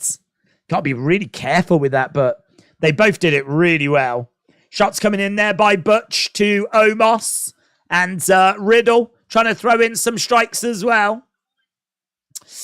But it will probably come down to Omos and LA Knight, and LA Knight will win, said Cosmic Tron. Brantley, shout out to you. Appreciate the support. Thank you for stopping by. I appreciate everyone stopping by. We are just 114 likes from 1,500. If you are watching and you've not hit the thumbs up, hit that thumbs up. It's really appreciated as we're continuing to work our way through this battle royal. Omos scooping up, and he's got Waller high in the air. Hurls him down. Grayson Waller slammed down by the Nigerian giant. He goes after LA Knight. LA Knight throwing in some big shots. Against the ropes goes LA Knight. Clothesline. He's got Omos against the ropes. Again, he collides into Omos. Oh, Omos lays out LA Knight. LA Knight is down. Big kicks coming in. Big shots coming in by lots of different superstars. They're trying to drive Omos over by the side of the ring. Brogue kick. Phenomenal forearm. He's in trouble. Now they're all going to gang up on him. Going over the top. LA Knight joins in and Omos is eliminated. Wow, and he trashes the apron in frustration. But he is eliminated. A major team up. Omos is dreadful, said Brian. Omos is out, said Scott. In the ring goes. Oh, that's lovely. Lovely work by Grayson Waller. And actually, Grayson and Miz working really well together. They seem to like it.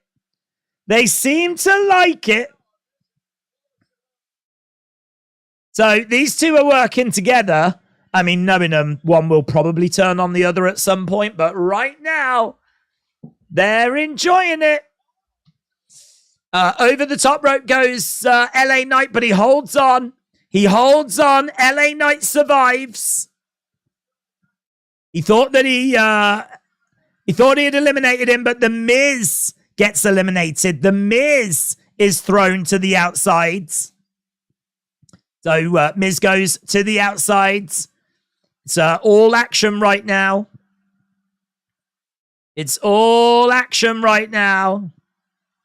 So Miz on the outside. He is eliminated by LA Knight. Yeah. This is awesome, said Knight Rider. I tell you what, Miz is absolutely livid. He is absolutely livid. He has just been led away. He is not a happy boy at all. We've really thinned the ring out now. We're getting down to, the final numbers here. Got a back elbow by Bronson Reed. Against the ropes. He was trying to, there was a German suplex attempt there by Chad Gable on Bronson Reed. But no joy. LA Knight on the outside. He's trying to suplex Bronson Reed to the outside.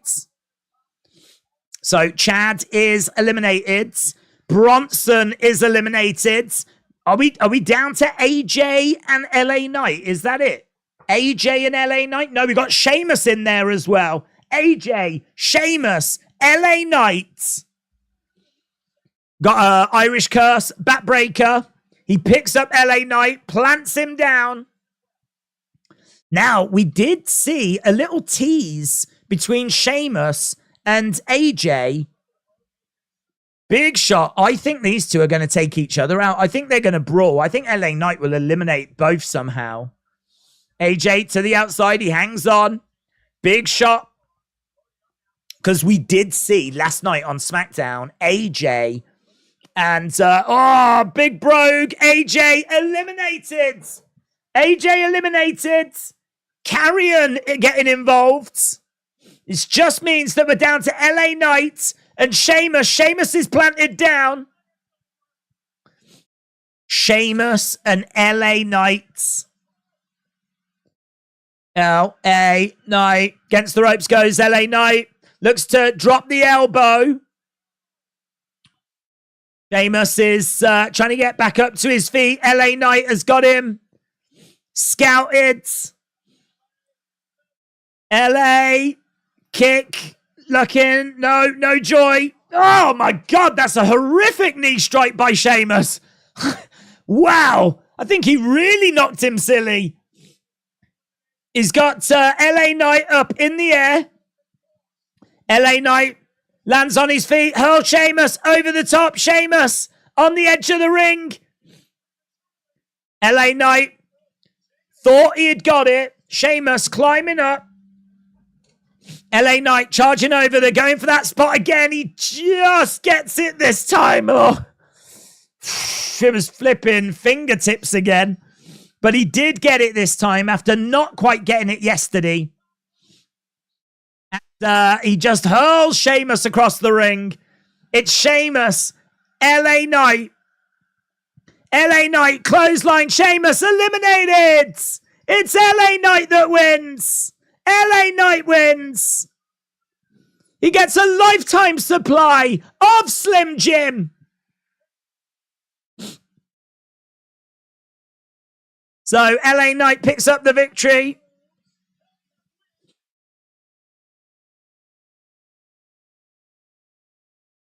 He was, I think, the people's favorite to do it, and he did it. LA Knight picks up the dub. LA Knight picks up the sweet, sweet dub. And I would imagine that social media is going to react very, very well to this news. The IWC is going to sleep soundly tonight. The IWC, dry those eyes. LA Knight picks up the win. Big news coming out of SummerSlam, and that is that LA Knight has won the SummerSlam Battle Royal. The dreams of the IWC, the internet wrestling community, have come true. And LA Knight, very much the fan favorite. Loads of support in the crowd for him. Picks up the victory by eliminating Sheamus. It came down to Sheamus and LA Knight. Little bit of back and forth.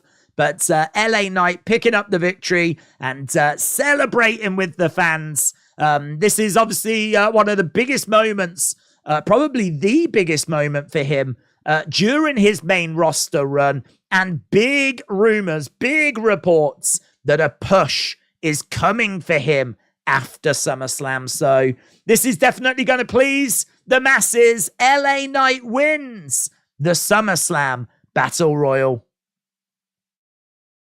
Right now, we've just got a Slim Jim commercial with Bianca Belair and LA Knight. Bianca Belair and LA Knight snap into a Slim Jim. And it's got Macho Man on the screen. Oh.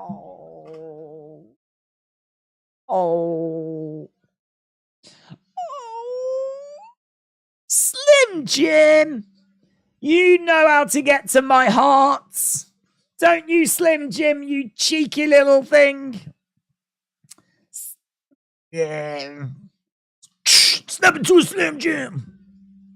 Right, it is going to be Ronda and Shayna coming up next. Ronda Rousey, Shayna Baszler coming up next. The show goes on, said Theodore. It does indeed. The show waits for nobody, literally nobody. LA Knight wins the SummerSlam Battle Royale.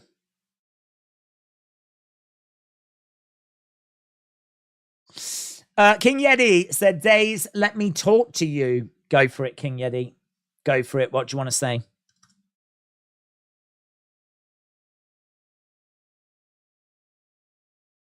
I know it's just his catchphrase.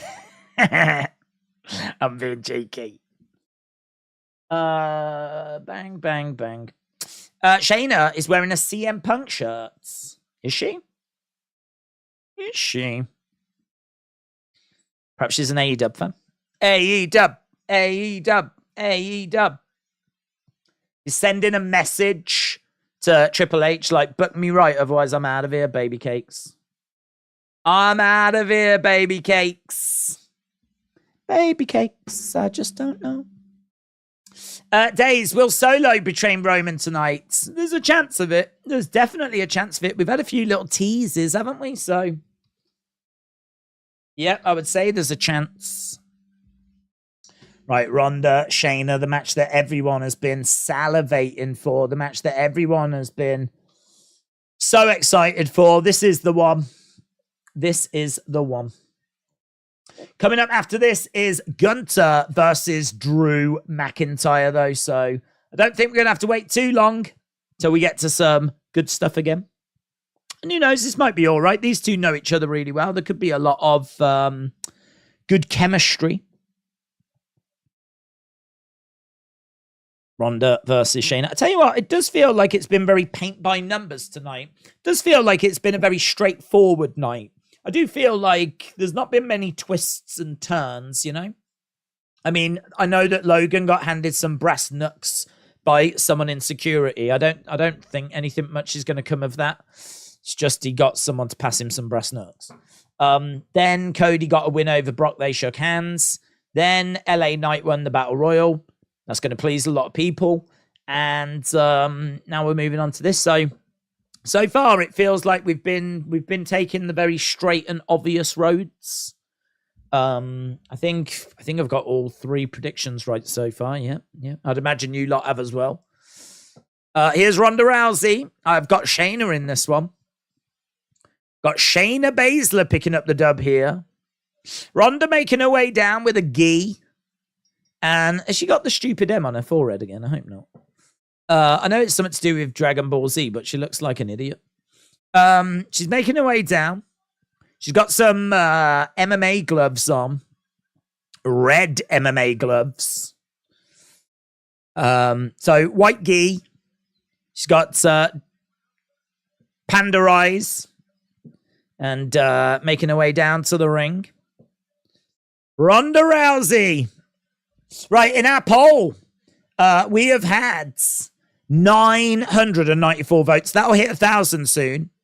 Very soon. And it's 51-49. 51% think Ronda. 49% think Shayna Baszler. So that's where we are with the poll. 51-49. I get about my reputation. I told you about my bad reputation. Right, Ronda in the ring, bouncing around. Acing around. Here's the Queen of Spades, Shayna Baszler. I can't stand LA Knight. Yeah, said Faction is what? LA Gaming said, is Trish and Becky a SummerSlam match? No. Can't stop, won't stop, said Ronda hasn't been the same after the baby break. Mark said, come on, Shayna, make Ronda humble. Stuttering Steve said the vote is almost 50-50. It really is. Yeah, it really is. This is going to be a boring match, said Wrestling, Entrance and Music. Well, let's end that poll because it's about to start. We're going to go to our next poll. Who wins Gunter or Drew McIntyre. So Shayna Baszler making her way down. Little Black Riding Hood by the looks of it. She's got some sort of cape on. I think it's her gi, actually. Well, I don't know, actually. It's got a hood on it. Okay, here we go. MMA rules. Shayna Baszler. Ronda Rousey. This is not a WWE sanctioned match. Only way to win is knockout or submission. Ronda, Shayna. I mean, if this was like an octagon, I'd be back in Ronda. Ronda goes to touch gloves. Shayna doesn't want to, which is such an interesting thing for the babyface to refuse. Right, here we go. Ronda throwing in some shots. Got leg kick coming in. Body shot. Hook shot going upstairs. Driving Shayna against the ropes. Into a clinch at the moment. We've got Shayna grabbing a leg. Looking to get some sort of takedown. She was looking to get Ronda off balance. And they break apart. Shayna in the center. Ronda charging forward. Judo throw. Lovely throw by Ronda. But Shayna gets back up. Now we've got Ronda taking Shayna down again. Ronda was known for her arm bars, of course, and she's been known for those in WWE, but she's got excellent judo. She's obviously won an Olympic medal in judo, so her throws are excellent. She gets back up on her feet. She looks to drag Shayna down, throwing in some shots to the side of the body. She's rolling over. She's fully mounted Shayna Baszler. Now she's trying to get the arm. Shayna holding on. She's desperately trying to get the arm. This is how she's tapped out so many people in UFC. But Shayna manages to get out of it. Puts a rear naked choke on, but Ronda breaks out, goes over to the corner. Shayna is on her feet. They're circling around. There's lots of smudged makeup, isn't there? It's like a battle of smudged makeup. Outside leg kick there by Shayna. Ronda coming back in. Ronda seems to have some sort of website printed on the back of her ring gear. And they've even got like WWE written on the side in a bit of a UFC style, which is cheeky. I like it. It's cheeky. Again, kicks coming in. Head kick there by Shayna as Ronda goes out the ring. Ronda having to do a little bit of regrouping. Ronda is getting back into the ring after that head kick. Yeah, nice head kick there by Shayna. Just booted Ronda straight out the ring. That's a lovely head kick. Looks even better on the slow-mo. Now we've got submission hold applied. She's trying to get a bit of a knee bar by the looks of it. And Ronda throwing in some elbows to the legs of Shayna. She's trying to break this hold at the moment. Oh, my God. Lovely little shot there by Shayna. Throwing in some hook shots. Throwing in some shots to Ronda. Lovely head kick, though. The head kick was great by Shayna. Kick coming in. Ronda goes back. Shayna charging over. Knee strike by Ronda. Nail Shayna. Bang. Bang. Right in the head. Right in the head. Oh, that's nice. Some of this is deeply satisfying. I know people aren't going to be into it, but I am. I really like UFC, though. I watch UFC. So the head kick was good. The knee to the head was good. Some of the shots have been good. Knee to the midsection. Feels like a scrap. It also feels like no one in the crowd gives a flip, right? No one in the crowd cares. No, everyone in the crowd is like...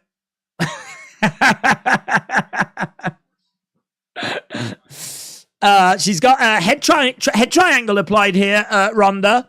She's managed to wrap it around the head of Shayna Baszler. Now she's grabbed the arm. She's got an arm crank that's been applied. Shayna getting up. She's still got Ronda wrapped around her head. She's carrying her over to the corner. Where's she going? She's going to the outside.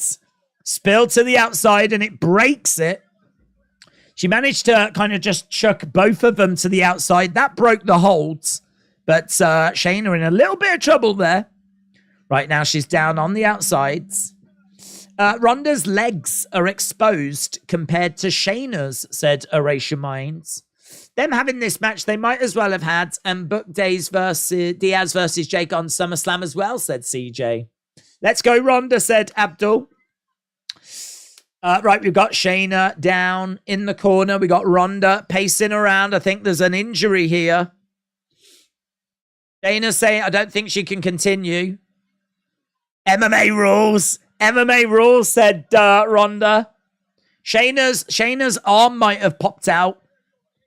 Are you all right? We can't stop. They're saying we can't stop. It's MMA rules.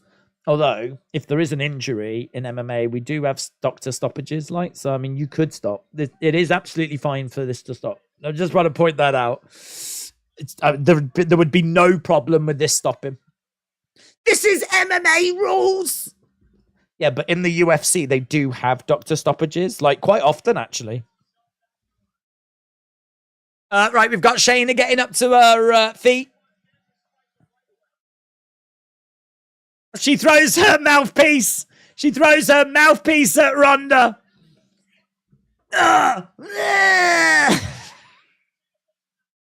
Shayna's arm looks all right now. Now she's got sleeper hold applied here. Ronda holding on to that top rope. Shayna dragging her into the middle. We got sleeper holds. Oh, armbar! Armbar! Couldn't quite get it. Couldn't quite get it. She's trying to get a hold of the arm. She gets it. Oh, is she going to tap? Is she going to tap? No, Baszler reverses. Grabs the leg. Grabs the leg. It's an ankle lock. Ronda trying to get over to the ropes. Trying to get over to the ropes. She's digging deep here, Ronda. Rolls over. Rear naked. Rear naked. And it's in as well. Rear naked. And it's in. Shayna in some trouble. Ronda's got a bit of a squeeze. Not as much as she should have. Shayna getting up to her feet, though. Ronda gets chucked over. Ronda charges over. Steps up. No one home. She gets caught with a rear naked. Oh, that looks a bit better. Oh, she takes her down. Middle of the ring. Oh, Ronda trying to get out of it. Again, Ronda battling to try and get out. That it's still in. That rear naked is still being applied. Oh, she's going out, man. She's going out. Ronda's going out. Ronda's out. Ronda's out. Ronda's out. Shayna Baszler beats Ronda Rousey.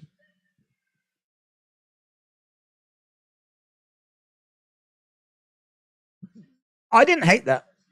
I did not hate that. I thought that was watchable. I really did. I think that those two have just put on a match, which won't be to everyone's taste. I think a lot of people would have gone into it with a kind of a closed mind. Don't want to see it. I'm not interested type situation. That's absolutely fine. But I think if we're going to realistically talk about what we've just seen, I think that was fine. I think that was fine. I like the head kick. I think that looked really cool. I love that knee strike. There's a couple of strikes in there that look good. I think submissions can always look a bit off because when a submission is really in UFC, I mean, it is game over. So to see people hanging in there is a little bit, but you're going to get that, aren't you? You're going to get that. But all in all, yeah, honestly, I'm buying it. I'm buying it. If they're selling it, I'm buying it.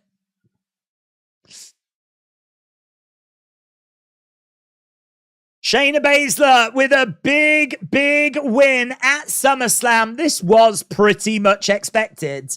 But Shayna Baszler has managed to secure a victory over Ronda Rousey. You can see here she's choking her out with like a rear naked choke. You can also see the cheeky WWE on the chest of Ronda, which is done in the same font as UFC, which is a little bit cheeky. But obviously, you know, Endeavor, same company, doesn't matter. But even so, this MMA fight I actually thought was all right. I think there was some moments in it that looked pretty cool. There was a good head kick that was in there, a knee strike to the face. Some of the spots, it felt like a proper battle, like you would have expected. Clearly not going to be to everyone's taste. The crowd were flat. The crowd were not feeling this, right? I don't think Detroit necessarily enjoyed this. But for what it was, I thought it was fun. I got something from it. And so did Shayna Baszler. She picked up the victory. What next for Ronda Rousey? That's going to be the question. What next for Ronda Rousey? Okay, tonight's attendance is 59,194. Let's go. Attendance. Would have been nice if we'd have done like a little bit of an attendance announcement. That would have been cool. SummerSlam. Right, Intercontinental Championship match coming up next. I will get over to the poll in a second.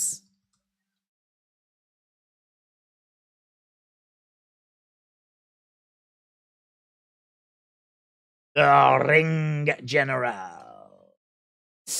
But don't hold your breath on any return, said Knight Rider. Imperium. Wouldn't mind a cheeky segment next. Yeah, I wouldn't mind a cheeky segment next. It has been very match. That's always my criticism of AEW pay-per-views, is that it's all very match. And that's kind of what we're being served up here at SummerSlam as well. So I agree. Wouldn't mind a little cheeky segment at some point. Even if it's not next, it looks like it's going to be Gunther against Drew next. This is going to bang, man. This is going to bang. This is going to seriously bang. This is going to bang more than the Big Bang did when the universe was created. If that's how the universe... I wasn't there. I don't know. Let's not get into that can of worms. Right. So, the poll. I'm surprised at how close that is. 54% of people think that Gunther is going to be victorious. 46% of people think that Drew is going to be victorious. Keep your votes coming in. Let's see if we can get that to 1,000 votes. We are at 1481 on the likes. 1481. If you are watching and you've not left a like, leave a like. Hit that thumbs up. We've smashed 1,000. We're well on the road to 1,500. I don't know. Dare we dream of 2,000? Dare we dream? Dare we dream? We always try to get 1,000, and we normally do it for the big UFC shows. We smashed that before the show even started. Dare we dream? We're very close to 1,500. If you haven't left a like, leave a like. It's greatly appreciated as we continue trying, fighting, working to try and get to as many as possible. It's an honor to be back in the booth with the greatest of all time. Michael Cole Corey Graves gave Michael Cole his flowers. Oh, I didn't catch him saying that, but apparently he said that. They are switching commentary teams around. That is a big talking point. That is a big talking point. So Michael Cole, Wade Barrett are the new commentators for Raw. Michael Cole, Kevin Patrick, and Corey Graves are going to be a 3-man team for SmackDown. We did talk about that earlier. That was big news that broke earlier today. Here's Drew. Here's Drew. Gunther versus Drew for the Intercontinental Championship. 907 votes. It was creative that they thought people wanted a UFC type of match. He knows how popular UFC is, but they've learnt their lesson tonight. The fans don't care, said J Love. Ronda to Wembley, said Chill Dudes. Ooh. Maggie said, Roman #1 must see every time. So proud of Roman, tribal chief. Drew looks like someone who would go to AEW, said Samantha. Prince Moolah said there will be no returns tonight. Stuart said LA Knight won the Battle Royal. He did. Theodore said it's almost 10 o'clock and there's 3 more matches left. Yeah, it's been an hour and 45 minutes that we've been into this SummerSlam show, which honestly, it's flying. It's absolutely flying. So, yeah, you know, let's see how it all plays out. Days, are you starting to get worried that we're not going to get a single return, said Daniela. No. I mean, unfortunately, there was one that was potentially ruined. So, I mean, that's one that I think's got a chance. I'm not going to bother repeating it.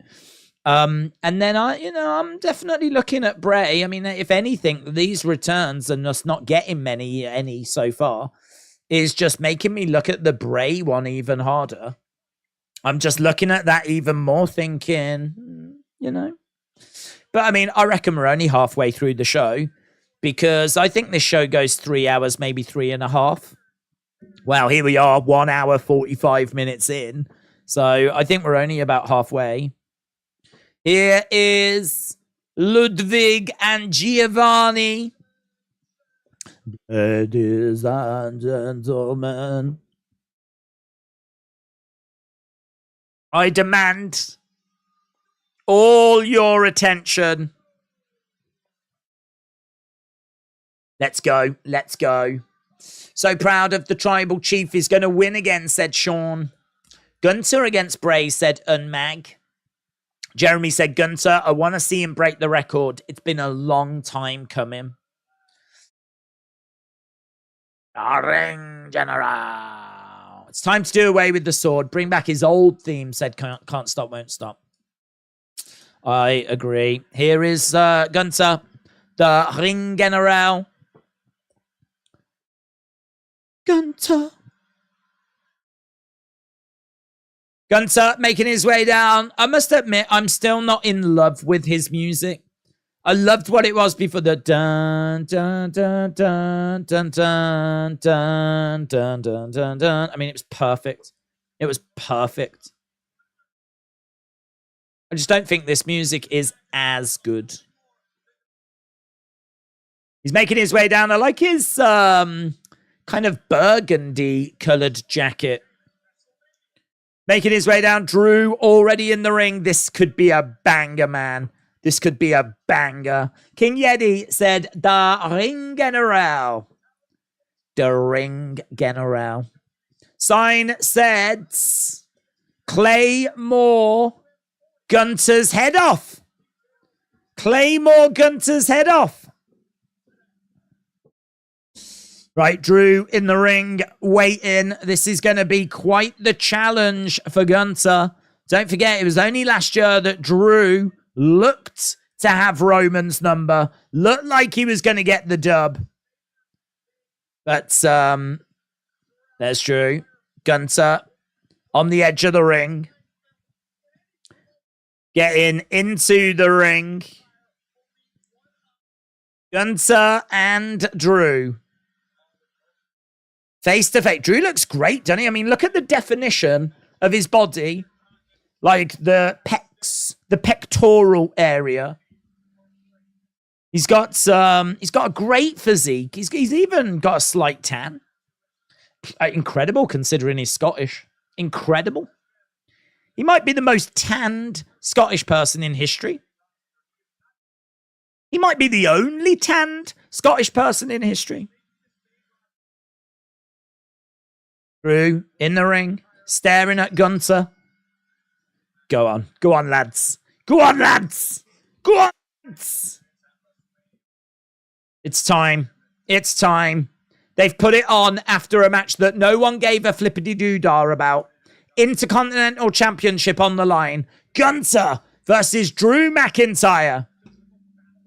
53% of you think that it's going to be Gunther that picks up that sweet, sweet dub. Gunther on the outside, Drew McIntyre in the center of the ring. Next match after this looks to be Seth versus Finn Bálor. Seth versus Finn Bálor coming up next. Jeff said, greatest manager of all time, Heenan or Heyman? Heenan. Not even close. Jeff, shout out to you, buds. Seth Rollins. Finn Bálor. Boom.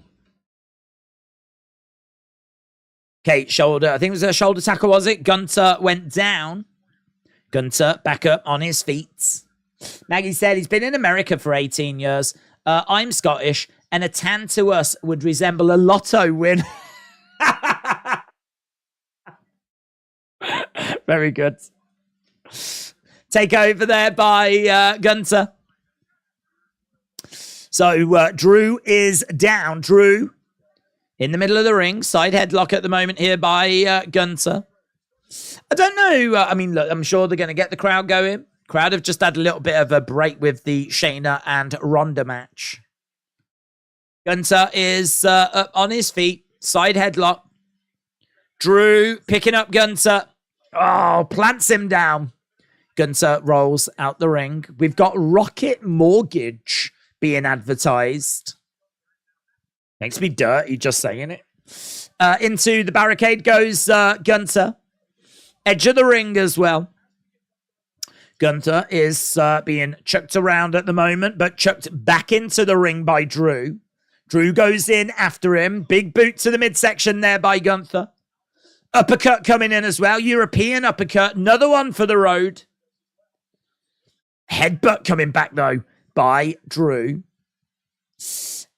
Drew's physique is so much better than Gunther's, says Dad Stuff.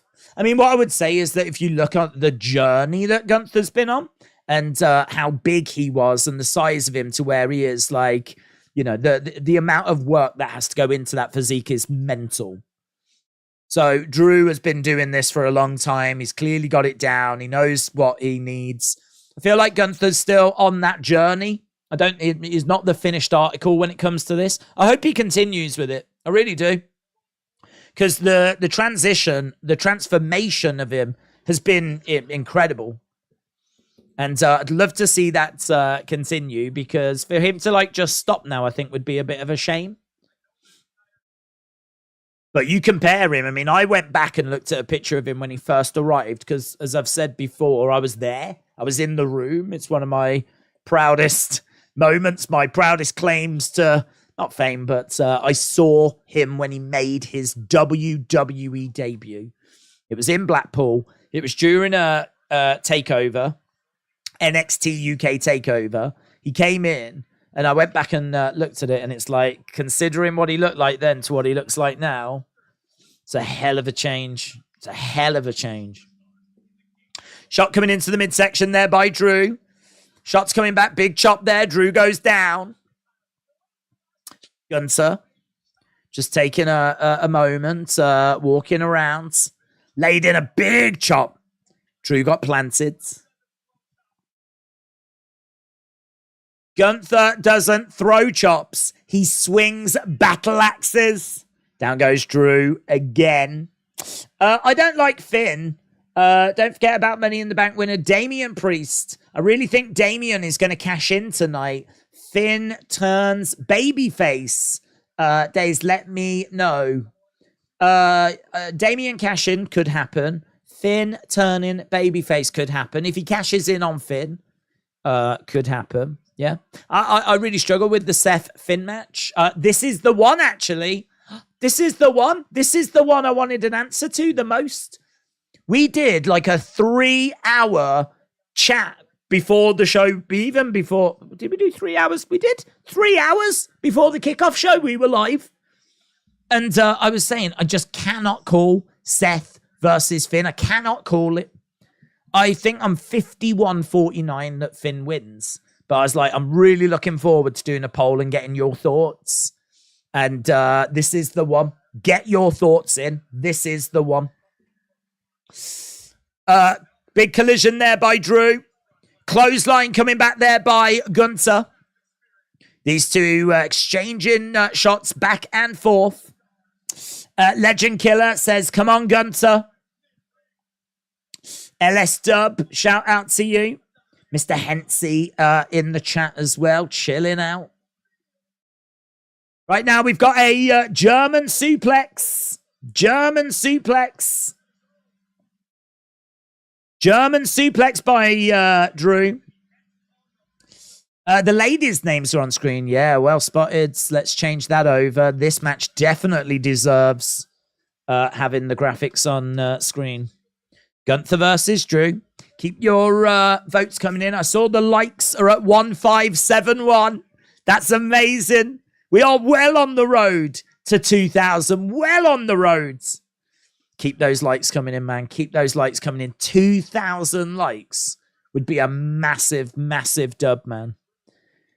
We have to work so hard to get 1,000 for the UFC streams. So 2,000 tonight would be a massive success.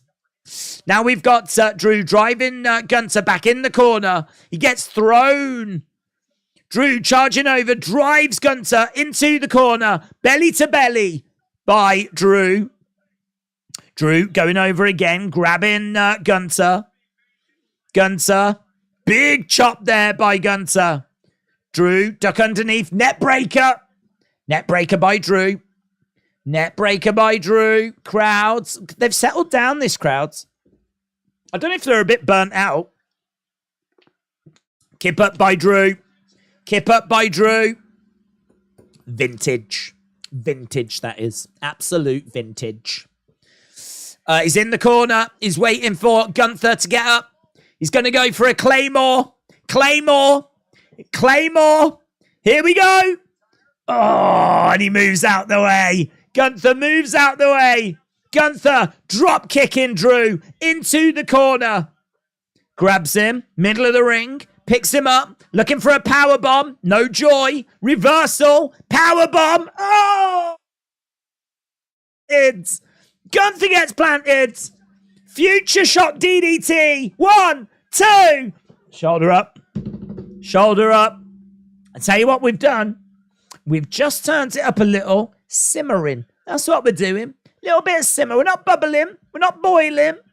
We're not full blown. It's not like we haven't burnt the kitchen down. But we've turned it up a little bit. There's a bit of simmering going on at the moment. Yep. Laying that foundation. Building up the match. Crowd applauding. You can feel it. You can feel it. Drew back again, looking for another Claymore as Gunther rolls out the ring. Lewis said Bálor beats Seth. Fiend returns. Fiend versus Demon. Lewis, shout out to you.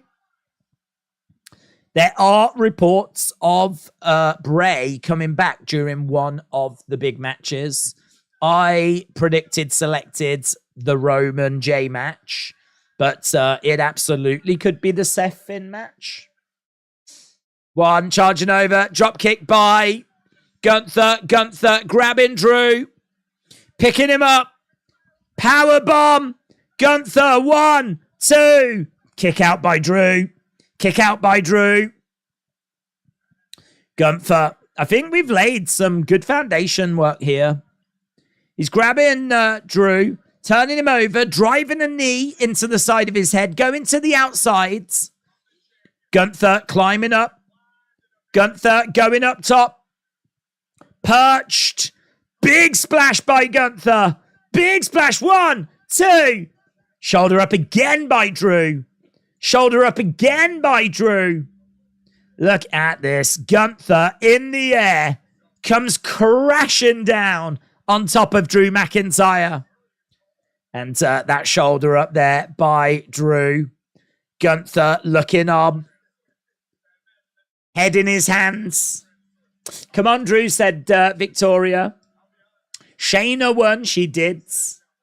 Fans don't care about Drew, says Matt.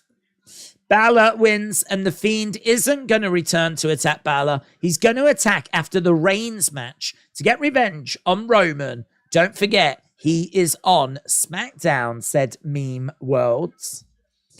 J-Love said that was such an odd-looking splash.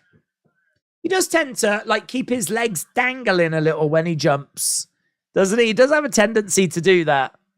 He doesn't really. He doesn't do a splash that's aesthetically pleasing as Logan.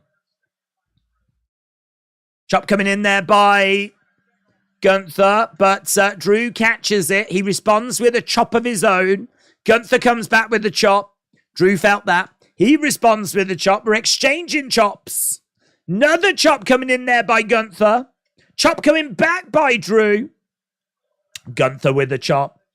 These two exchanging chops. They're not really waiting, though. There's a difference here. They're not waiting. They're not standing going, go on, chop me. They are, they're throwing in a chop, and then the other person does it, and then they're like, they are exchanging chops. But they're doing it in a way that I like seeing, to be honest. Claymore connects! Claymore connects! Drew! What? Shoulder up! Shoulder up! Shoulder up! Whew! Claymore. He's tried for that Claymore so many times. He's gone for that Claymore so many times. And he finally got it. But no joy. No joy. No joy. This is awesome is the chant of the fans. We've got a this is awesome chant that's broken out. Number one trend is SummerSlam. Kieran said Punk is still champion. Aaron said WrestleMania flashback chops back and forth. Trini said Days. What would shock you more, Jey becoming champ or Roman retaining but being cashed in on by Priest?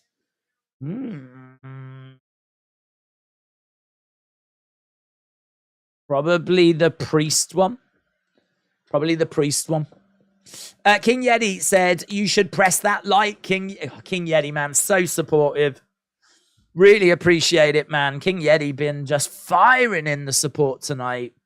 Really appreciate it. I hope you're enjoying the action. I hope everyone's enjoying the action as we've got Gunther and Drew over in the corner. Drew throwing in some big clubbing blows. There's a shot that comes back there by Gunther. These two exchanging slaps now. Not chops. They're slapping each other in the face. Drew gets knocked out. Oh, goes crashing onto that top rope. That looked like it hurt as well. Big splash. Big splash. Gunther. Clothesline. Short arm clothesline. Grabs Drew. Picks him up. Power bomb. 1, 2, 3. Gunther gets it. Gunther gets it. I don't think it's going to reach the same levels of appreciation that the match against Sheamus did. But there was a This Is Awesome chant. And Gunther retains the Intercontinental Championship in an absolute war. There was a lot of people going for things and them not working and then going for them again and getting them. There was quite a bit of that in this match. Put in your scores for that match. What did you think about it? Out of 5, what would you score it? Out of 5, what would you score that match? What would you score it out of 5? The Gunther splash is funny to watch. It is. It's a bit like a duck trying to fly. It just doesn't look like that's what it's meant to do. That's what it looks like to me. It's like, oh, bless, it's trying. It's bless. Look at that duck. He's giving it a go, isn't he? He's giving it a go. Gunther standing in the ring with his arms behind his back. The ring general. People putting in their scores. Got 4s, lots of 4s, 3s. 3, 6 Meltzer stars. Well, let's do a really super quick video again. So, breaking news coming out of SummerSlam, and that is that Gunther has retained his Intercontinental Championship against Drew McIntyre. Again, I think this one was quite predictable. It certainly feels like they're trying to get him to break that record of the Honky Tonk Man. And so, yeah, you know, this felt like it was going to be a victory for him. It was a hard-hitting match as we expected. The crowd did chant, "This is awesome." So there was a "This is awesome" chant. I'm not sure it got to the levels of their Clash at the Castle encounter. I do think it was good. I think we could be looking at a 3.75, 4-star type area.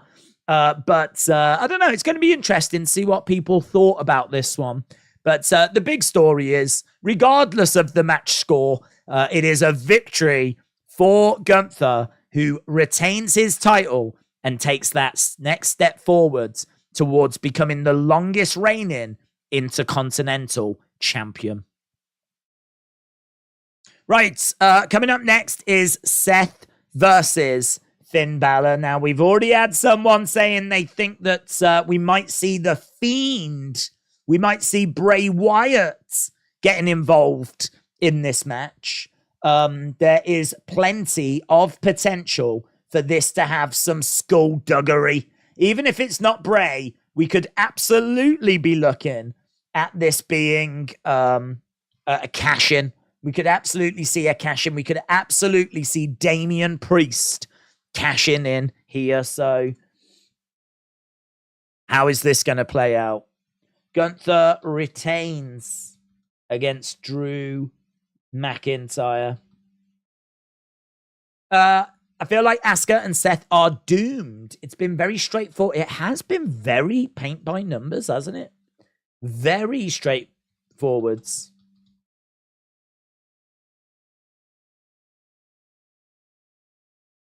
I agree. Yeah. I mean, I'm all right with us taking the obvious route. I don't have a problem with us taking the obvious route.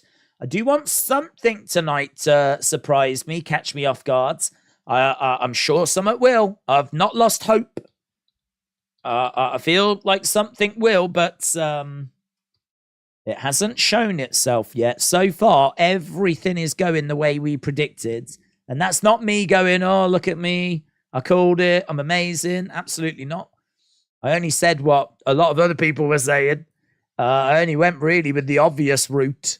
And that's the route that WWE have seemingly gone as well. So the show's been solid. I've enjoyed almost everything. No complaints, said Trini. But I am waiting for that wow moment. Yeah, well said. I agree. I'm waiting for that myself. I'm waiting for that wow moment myself. Do you think Jey winning could be the surprise? I think Jey winning would be a surprise. I don't think it's going to be the surprise, though. It's not the direction I think they're going to go. I could be wrong. I've been wrong before. So I could be wrong again. But I'm leaning towards no. I don't think that's it. I don't think that's it. Drew is going to Ring of Honor. I wish him all the best. I wish him all the best in his future endeavors as he goes to Ring of Honor. You deserve it. You deserve it. That's a bit harsh, isn't it? That moment just isn't coming, says Redemption. There's no shock value. It needs to happen soon, said Stuart. Is it going to happen? Are we going to get a shock? Are we going to get a surprise? I feel like I might be a bit behind with the super chats as well. I'm just going to have a little look. Greatest manager. We answered that by Jeff. Bálor beats Seth. Fiend. returns. Fiend versus Demon. Lewis. King Yeti asking people to hit the like. We're on 1620 now. That means we need, 380 by the end of the show. 380 by the end of the show. If you are watching and you've not hit that thumbs up, hit that thumbs up. We realistically could get to 2,000 likes tonight, which would be massive. So if you've not hit that like as Finn Bálor is about to make his way down. We've got the CGI druids on the outside. George Vlogs. George said, Rhea is here tonight based off her live for preparing for SummerSlam. Judgment Day will get involved somehow in this match. George, shout out to you, my friends. Shout out to you, George, with that inside scoop, inside knowledge. Rhea Ripley, could she get involved? Could we see Judgment Day get involved? Are we going to see Damian Priest get involved? With 993, let's get a few more votes in the poll. We're at 993. I'd like to hit a 1,000. 7 written on his body. Tattoo? He didn't get it flipping tattooed. So Finn versus Seth. He's got 7 written in body paint on him. And Michael Cole says, that tattoo. Maybe it's like a fake tattoo. You know, one of those that you like slap on. Do one of them. Peel it off. Maybe it's one of them. A non-permanent tattoo.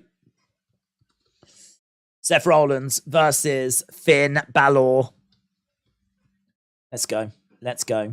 Did we hit the 1,000 on the votes? Yeah, we did. Good. That gives us a really good sample size. Seth Rollins, 66%. Finn Bálor, 34%. Let's go, baby cakes. Let's go.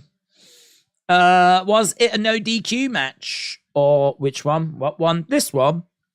No, I don't think there's any rules on this one. I think it's just a straight up match.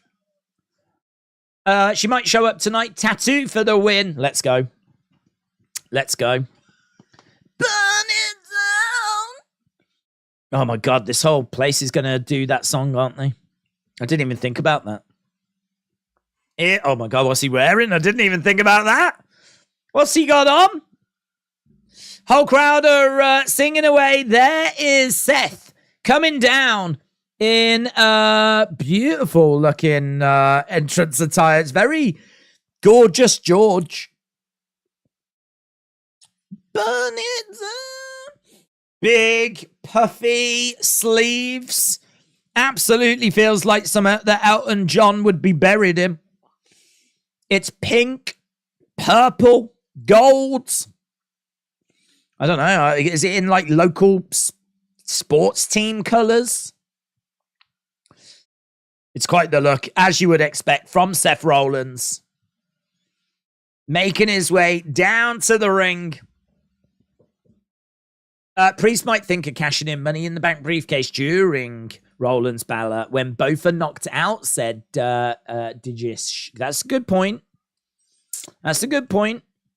Might make it a triple threat.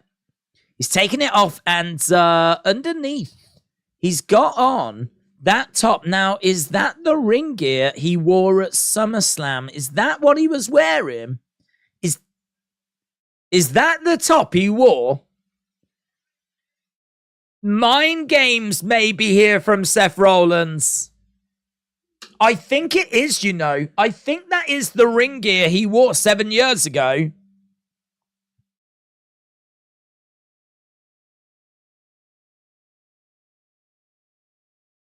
He did this before. Do you remember when he faced Roman and came out in Shield attire? 7 years. 7 years these two competed at SummerSlam to crown the first ever Universal Champion. 7 years ago. Amazing. Amazing. And here we are, 7 years later. Their paths have been very different. Their level of success has been different. Seth has definitely had the better of the last 7 years. Finn Balor, frustrated by that. But a little reminder by Seth, wearing that ring gear from 7 years ago. Smile on his face. Seth is promoting the Elton John collection. Well, it's about time someone did. Darren said Seth should have come out wearing the old black outfit when he was in the Shield. Do you think Finn deserves a world title reign? Yes. Yes, I love Finn. I think he's a great wrestler. I think his promos are all right. I think he's got a good look. I think the demon character was badly used on the main roster. I think he was badly used on the main roster. And I don't know. I mean, for him to have to go back to NXT to spend some time down in NXT again, I can't. It's like sending Kevin Owens back to NXT or Sami Zayn back to NXT. Like, I don't get it. I don't know why we did it. I don't know why he's not had better creative. I don't know who he upset. But yeah, I don't know. They just had nothing for him. Balor jumps Seth from behind and we are underway. I absolutely think that Finn Balor deserves another world title. Definitely. Let's go. Let's go. I'd love Finn to do it here. I'm probably more in Camp Finn than I am in Camp Seth, actually. Right. 3 matches left to go. So we know that it's going to be Asuka, Charlotte, and Bianca after this. Asuka, Charlotte, Bianca after this. Do you know the longest match tonight? The longest match, the match that has had the most time tonight is Logan Paul and Ricochet. That's had the most time out of any match tonight. Not by much. Went 18 minutes. But it had more time than Cody and Brock. More time than Gunther and Drew. Crowd are still singing away. Okay, who wins? Who wins? You lot think Seth, 66%. Asuka. Charlotte. Bianca. That's going to be our next match. That's going to be our next match. That's our next poll. We are at 16-6-3. Keep hitting that thumbs up. If you are joining us, keep smashing that thumbs up. Mess it up. Seth gets taken down. Big kick there by Finn Balor. Finn Balor looking out at the camera. Finn Balor in control. 7 years, he said, as he throws in some shots. Maggie said they currently don't have anything for most of their roster. So much for Triple H. Creative content, 0. Oof. Oof. I know that Sheamus was very frustrated coming out at Clash at the Castle that they didn't capitalize on his momentum better.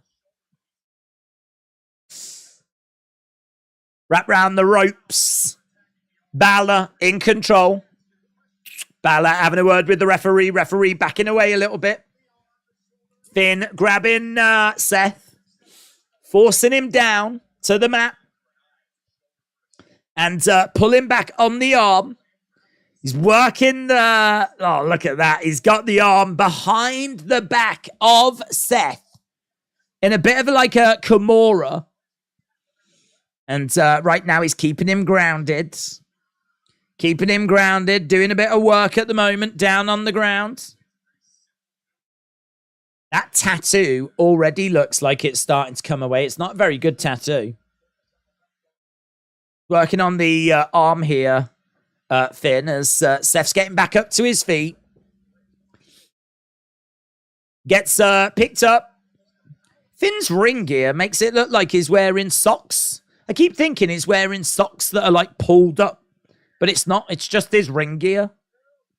It looks kind of cool, though. I like it. But I do keep thinking, like, oh, why has he pulled his socks up? Why has he pulled his socks up? Right, we've got Seth back in the corner and is throwing in shoulder. Bianca turning heel. I would love to see that, says Dr. Gamer. EO cashing in during the triple threat. Asuka, EO, new feud, said Suffolk Life. Damian Priest has got a cash in tonight, said Casson. Who do you think's more likely to betray Roman, Solo or Heyman, Jimmy, Randy return, and The Rock?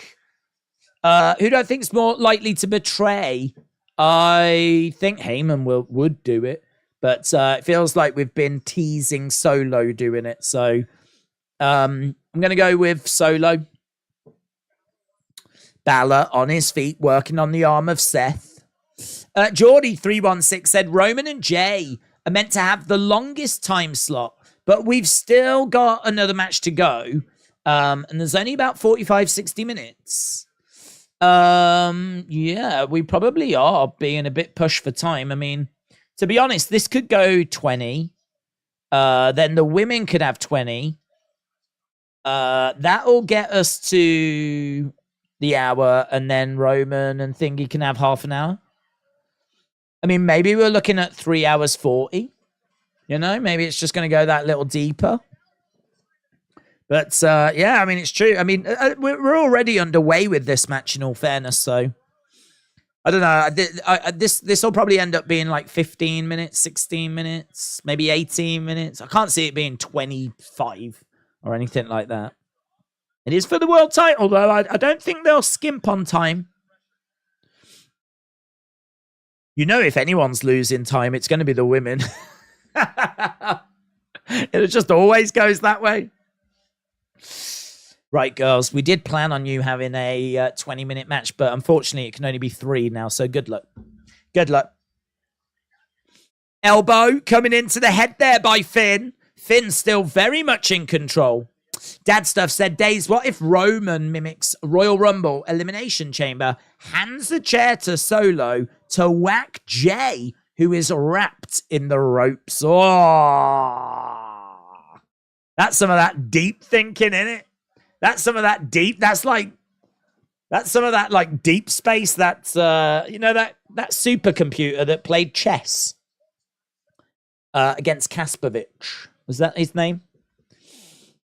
Deep Blue, I think that software was called. I feel like that would conjure it. Have you chat GPT'd that? I like it a lot. It's a deep cut, that is. Kicks coming in there by Seth. Another big kick there by Seth. Clothesline by Seth. Going for the cover. 1, 2. Shoulder up.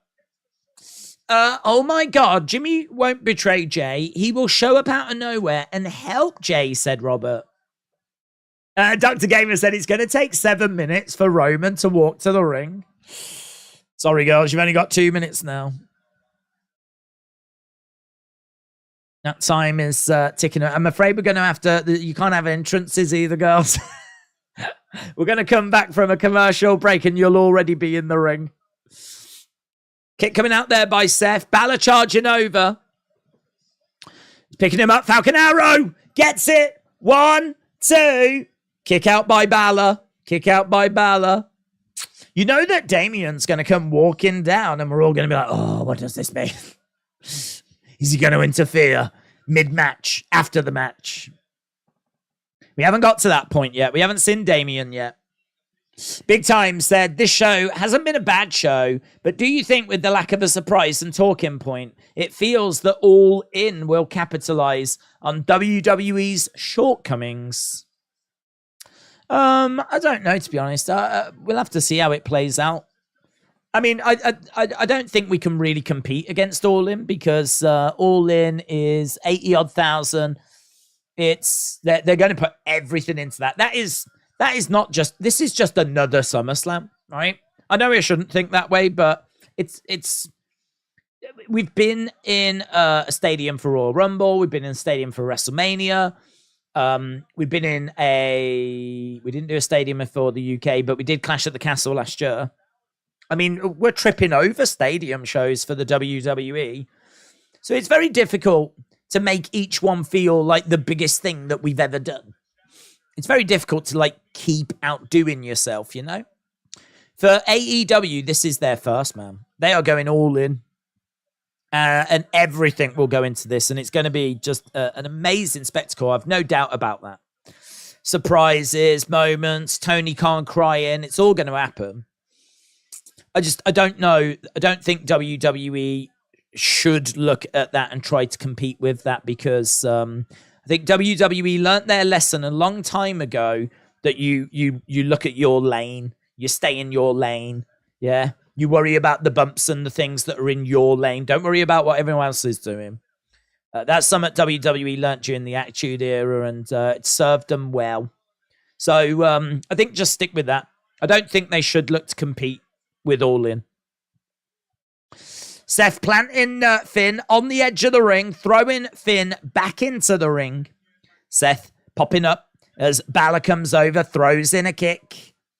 J-Love said, everyone in AEW is currently watching SummerSlam and taking notes. Seth. Oh, he's going to do that spot. Oh! That was the spot. That was the spot Seth did to Bálor. And it wrecked his career, you could say. Sling blades. That's a big moment, man. That must be quite... Oh, super kick by Seth. He plants him. Bálor, 2. Shoulder up. Shoulder up. Yeah, man, that spot where he's just hurled him into the barricade, that's the one that trashed Finn Bálor 7 years ago. Meant that he sustained an injury in his... I think it was his shoulder, wasn't it? I think it was his shoulder. And that was it. He had to relinquish the Universal title just 24 hours later on Raw. Man, how good is Raw going to be coming out of this SummerSlam? Like, loads of feuds have ended here. Loads of stories you would think have concluded and time to go in a new direction. Raw's going to be unmissable, man. I'm so excited for Raw now. We're not even done with SummerSlam. As Bálor gets hurled into the corner. Seth picking up Bálor. He's going to look to buckle bomb him, and he does. Another buckle bomb. Bálor goes down. He's going to coup de grace him. He's going to coup de grace. He's got him in a... Oh, he frog splashes. I thought he was going to coup de grace him. 2. Oh, shoulder up. Oh, he should have coup de grace him. Bálor just did a move to Seth that Seth did to Bálor. Imagine if Seth did Balor's finisher. He just went with the frog splash. I don't know why. When he went up, I was like, really? I got it in my head he was going to hit the coup de grace. But he didn't because he's a coward. Seth Rollins is a coward. And Finn Bálor is bleeding. There's blood in the mouth of Finn Bálor. Oh my God. We have strayed off the PG path. This is X-rated. Looking for a net breaker here, Seth. Shot to the back of the head. Bálor goes down. He's in position for the curb. In position for the curb. No. Roll up by Bálor. Stomp. Double stomp by Bálor. Bálor goes back in the corner. Charging over. Drop kick. Seth's down. He's in position for the coup de grace. Coup de grace, coup de grace, coup de grace, coup de grace. Here we go. Bálor going up. Bálor going up. Finn's lip looks battered. Superplex. Seth. Superplex. Connects. Gets it. Roll up by Bálor. 1. Kick out by Seth. Kick out by Seth. Step up in Zaguri. Pele kick. Woo. The crowd died after that battle royal. They did. So Bálor is got blood around his mouth. The ref hasn't put the gloves on. I don't want to get him fired, but I'm just saying he probably should be. He has not put the gloves on. There is blood. He should have a lovely little sexy pair of gloves. But he hasn't gone to them. He's a renegade. Doesn't give a flip. He doesn't care about the rules. The rules don't apply to him. Either that or he just forgot to pick up some gloves. Shot coming in by Bálor. Great sequence, says LS Dub. Tyler said, this crowd sucks. They could be a bit more animated. They definitely could be a bit more animated. Come on, Detroit. Shots coming in there by... we have been spoilt by some incredible crowds this year, though. Look underneath by Bálor. Bálor in the corner. Drop kick. Ooh. Seth didn't go into the corner. He just sort of planted down on the ring. Could be a coup de grace. Could be a coup de grace. Could be a coup de grace. Could be a coup de grace. Oh, doesn't connect. No joy. Kick to the midsection. Pedigree. Pedigree. Pedigree. Pedigree. Oh. Two baby cakes. Damien. Damien. Damien. Everyone's looking. Everyone's looking. Everyone's having a little look. Is it Damien? It's Damien. Senor, Money in the Bank. Making his way down to the ring. Senor, Money in the Bank. Oh my God, oh my God, oh my God, oh my God. 1, 2. Kick out. Kick out. Bálor with a pin on Seth. Oh my God, oh my God, oh my God. Roll up. Over the top. Looking for a cover. Seth, 1, 2. Kick out by Bálor. Oh, he gets nailed. Damian Priest. Bang. Smack Seth. Pedigree. Pedigree. Pedigree. 1, 2. Ah! 2. It was a 2. Oh my God. I thought we had a new champ. I thought that Bálor had done it. Can't get off the floor. Oh my God. Oh my God. That is absolutely one of the best moments of this show. Here's Rhea Ripley. Man, he nailed him as well. Damian Priest nailed Seth. I thought Bálor had done it. I thought we had a new world champ. You can win. You can win. Don't change the plan. There's a plan A. Seth, rolled up. Cub. I don't like any of this. 1, 2. Kick out by Bálor. Oh my God. Bálor saying to Damien, there's a plan A. We stick to the plan A. And as all that was happening, Seth comes over, tries to roll it up. Ah! Oh my God. Bálor manages, though, to roll up Seth, but Seth rolls through, hits a curb, only gets a 2. Right now, Seth is perched. Dominic tries to grab a hold of Seth. Oh my God, it's all happening. It's all happening. Curb to Dominic! Dirty Dom! Bálor! Sling blades! Sling blades! Come on, Bálor! Drop kick! Seth in the... Rubbish 7 years! You deserve it, Finn! Coup de grace! Coup de grace! 1, 2... Ah! Why won't you do this for...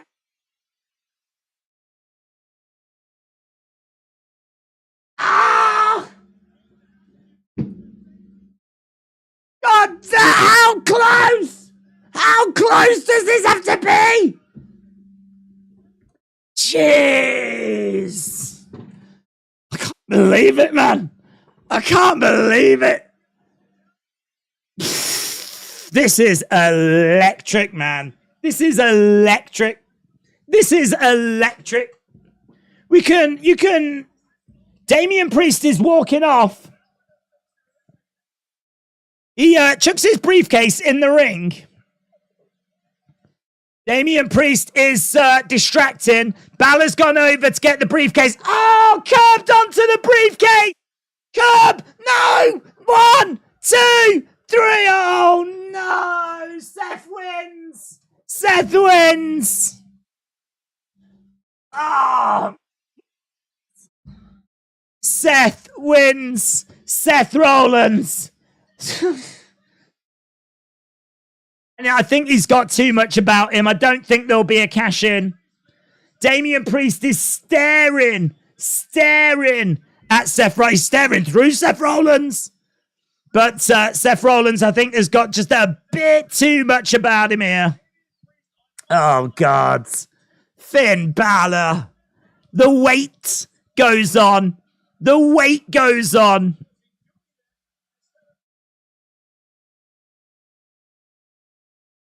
I mean, I think it's quite clear what Damian did there. They're trying to make out, I don't know, that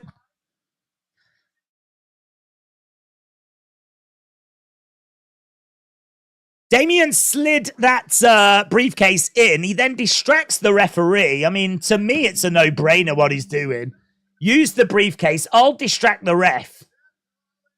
But flipping Finn Balor. Finn Balor couldn't get it done. Is he going to blame Damian for it, though? Is he going to blame Damian? Damian shaking his head. Can't believe it. Finn Balor shaking his head. He can't believe it. No one can believe it. Whoa. Lots of singing backstage with Alpha Academy.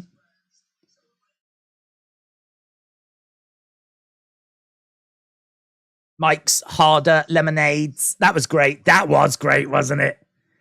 Bit gutted about who won, but I don't hate Seth. I really like Seth, but I just think Balor has been through so much trauma.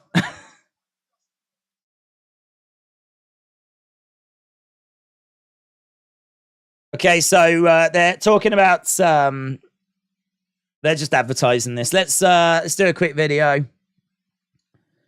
Incredible scenes and drama at SummerSlam. Look at this moment. Damian Priest came down to the ring, slid the Money in the Bank briefcase in the ring so that Balor could use it. And obviously Damian Priest there distracting the referee. But actually what happens is Seth curb stomps Finn onto that briefcase. And the end result is that Seth Rollins gets the pin, gets the victory, and retains in a very dramatic fashion. It was gripping. It was edge of the seat stuff. So many close pinfalls. Really enjoyed it. It was such a great match.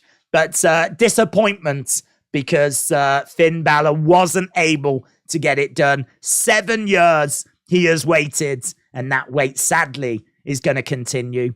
What next, though, for Finn and Damian Priest? Both of them just looked at each other, shaking their heads, suggesting that they weren't on the same page, suggesting that there's going to be a big fallout from this. But as we said, Seth Rollins managing to retain in one hell of a match.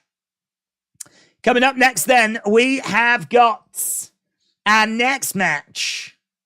No time to wait. No time to delay.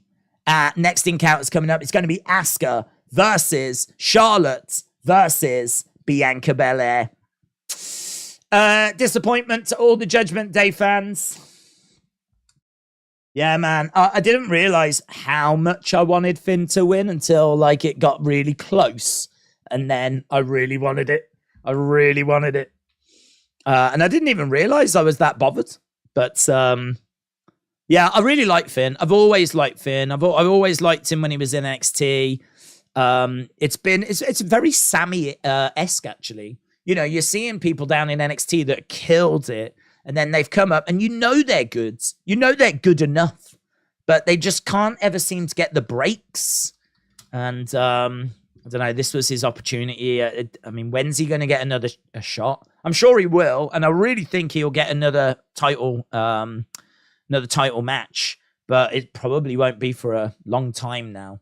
It's one of those to the back of the queue you go.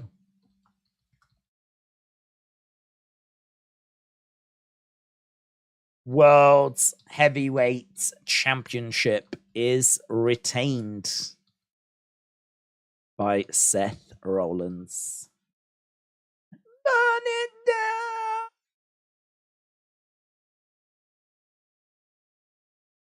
down. Charlotte will win and Bianca will turn heel and join her husband and Bobby, says Victoria.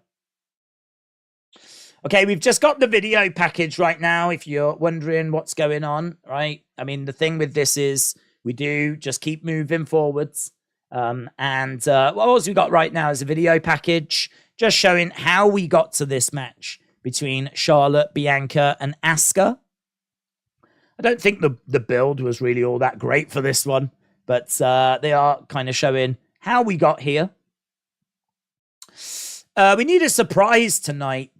Well, I would say that I agree, but I think what we just got there with that last really fun finish, that for me was it amazing? I think it was the highlight of the show.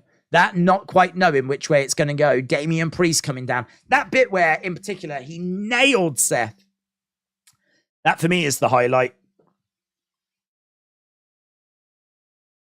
Right, here we go. Bow down to the Queen. All hail the Queen. Charlotte making her way out. She's got a red, robe thing on.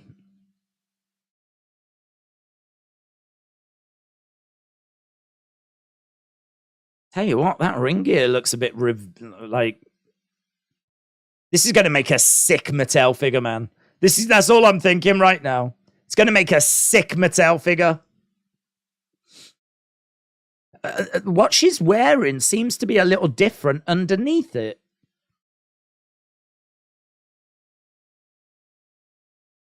I don't know. I feel like once this robe comes off, it's going to be a bit of a type situation. She's making her way down. Yeah, I mean, look at that. Look at the... I feel like her trunks are a bit smaller than usual. Don't know. Could be just the way it's being presented to me right now. Don't know. She looks stunning. Charlotte making her way down to the ring. Bow down to the Queen. Charlotte versus Asuka versus Bianca. Days, any surprises happened? Nothing so far, buds. Nope, nothing so far. Will you turn the pay-per-view a disappointment if the main event doesn't have a surprise? No. I don't think really you should judge a success of a pay-per-view by the number of surprises that you get. I think SummerSlam is definitely one that we expect surprises in, but if the matches deliver, I think you could say that it lacks a surprise to just take it to a higher score. But no, I wouldn't deem it a disappointment. I wouldn't say that the show was a letdown or anything like that. I mean, I've had a lot of fun with this show tonight. I got some from the Shayna Ronda match. Battle Royal was fine. That last match for me was the highlight. Gunther Drew got a "This is awesome" chant. Logan Ricochet set the tone really well. I don't think there's been a bad match tonight. I don't think anything has underwhelmed, or I don't think anything has really fallen flat. I don't think anyone had high expectations for Ronda Shayna anyway, to be honest. So I don't know if people can say that underwhelmed, because I think people were pretty down on it to begin with. And as I said, I actually got something from it. I didn't hate it at all. So, no, I think that this has been a perfectly acceptable offering from WWE. I think there's been some good, solid stuff. We've still got 2 matches to go. Women's Championship, obviously, there's rumors of a surprise, which might potentially happen soonish. Yeah, we'll see. We'll see how it plays out. But no, I wouldn't say that this has been trash or garbage or anything like that if we don't get like a surprise. But is it the difference between like an 8.5 or a 9, 9.25? Is it like the difference between that? Yeah, potentially. A surprise, like, oh my God, that reaction, that OMG reaction, like, definitely put some value on that. Right, here is Bianca. Do you think Judgment Day will be a 3-person stable without Finn or the entire faction blow up? No, I think if Finn does go, if that's where we are going, I could see them replacing him. And I could see Finn starting his own little thing. I mean, it feels like JD McDonough's going to get involved somehow. Don't know how, but it does feel like they were looking at him. And I still think there's something there. So if Bálor was to go, him and JD together, I think would make a lot of sense. Asuka, Bianca, Charlotte, all in the ring. Bianca's hair extension, her whip, it's a different color tonight. Are you not watching UFC as well? God, there's no way of doing that, buds. Why didn't Asuka as champ come out last, said LB. It's a good question. Okay, everyone getting their intros. We had 1,233 votes. We need to wrap this one up because obviously we need to move on to the big one. Who wins our main event? Who wins our main event? This is the big one. This is what it's been building towards. Is it going to be Roman Reigns or Jey Uso? Who wins the main event? 51% of people think Asuka wins this. 26% say Charlotte. 21% say Bianca Belair. Okay, so Asuka kisses the belt, holds it up. Nah. Little wave there by Charlotte. Woo. Woo. Gotta be a big return at the end now or a cash in. No other surprises, says Jeremiah. That's that extra paycheck for product promotion. A nice drink right there, said So Killer. Right, we've got the poll that is up.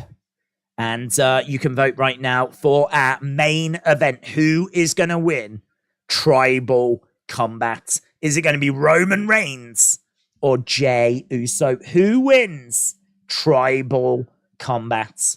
Right, we are underway with Charlotte, Asuka, Bianca, and big boot there by Charlotte. Bianca colliding into Charlotte, knocking her down. Knocking her down. And on the outsides goes Asuka. She charges over. She gets caught there by Charlotte. Keep up by Charlotte. People, by the way, people have said we've had no surprises tonight. I'm sorry. What was Omos? Was Omos on the graphic? I don't think he was. I don't remember scanning that graphic and seeing Omos. How dare you? How dare you forget about Omos? What a selective memory some of you have. When the giant, the Nigerian giant, makes a surprise appearance in the Battle Royal. And it's as if it never even happened. Right, in the corner goes Charlotte. She goes over the top to the outside. Asuka on the outside. Kick coming in. Asuka grabs the leg of Charlotte. Wrestler Andy said Brock and Cody's handshake was more iconic than Hogan and Macho Man. Okay, right, we've got Bianca on the outside, grabbing Asuka, hurling her into the ring. Popping up as Charlotte grabs the leg of Bianca. Bianca getting into the ring. Kick coming in there by Asuka. Bianca goes down. Asuka coming over, looking for a cover as Bianca kicks out. Definitely a little change here for Bianca. I mean, that hair, I don't remember it being like blonde before. She's got a little bit of a Rapunzel vibe on the go. I can respect that. Kick coming in by Asuka. She's got Bianca's head down on the ring mat. And Bianca getting back up to her feet. Charlotte on the outsides. Shot coming in there by Bianca. Asuka going against the ropes. No, Bianca holds on. Back elbow there by Bianca. Bianca charging over as Asuka. Oh, big knee. Big knee. Kick coming in by Charlotte. Damn, man. I think she proper rung her bell. She's probably seeing birds going around her head. Poof. That was harsh, man. That was harsh.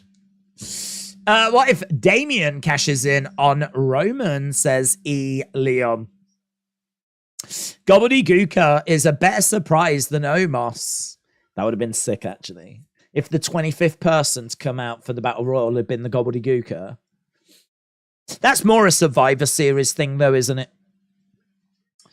Looking like C4 with all that bang. Lots of C4 being advertised right now as lovely German suplex there by Asuka as Charlotte rolls out the ring. Asuka getting back up to her feet, going over to Bianca. Round the back of Bianca. Elbow by Bianca. Round the back again. Looking for DDT. No. Nice. Roll up there by Asuka. Kick out. Bianca round the back. She's got Asuka. Asuka in a bit of trouble. Struggling. Battling. And C4 energy, guys. For all your energy needs. Lovely crossbody. Great height. Charlotte with some great height there. That's the kind of thing that even Logan on his plane right now as he goes off to see his brother would be watching and applauding. Chops coming in by Charlotte. Bianca's outfit is giving me heel vibes, says Casey. Dad Stuff said, here's your surprise. Damien is cashing in on the winner of this match. Oh, my God. Oh, well, people do want to see more intergender wrestling, in all fairness. Don't they? They are calling for it. Plenty of people saying they'd love to see Rhea go into the men's division. Well, that works two ways. Oh, hello. There's a bit of a wardrobe malfunction. The referee just having to help Charlotte there with her ring gear. Wow, I don't know if I've seen that before. Jessica Carr helps Charlotte with her ring gear. Charlotte just momentarily just got her hair like that. And then all of a sudden we saw the referee like going around the back and doing something for her. The camera did cut away. But, yeah, this ring gear is causing a few problems for Charlotte. Sorry, I know that you're an official, but would you mind just zipping me up? Thank you. I know you're here to be impartial, but I do have a slight problem right now. My boobs are about to be exposed to 59,000 people. Shot coming in by Bianca. Big boot there by Charlotte. Bianca's got the Logan Paul outfit. She's a big fan. Big fan. A lot of rumors that she's going to leave Montez for Logan. Or maybe she's left Montez for Logan. She's going to be Bianca Paul. Bianca down. Crowd was also great when Finn hit his finisher, going for the pin, said LA Gaming.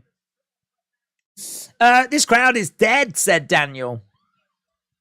Double knees by Asuka.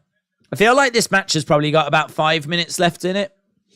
There's been a few multi-person spots. I must admit, I don't know. This one, I'm just not the biggest triple threat guy, to be honest.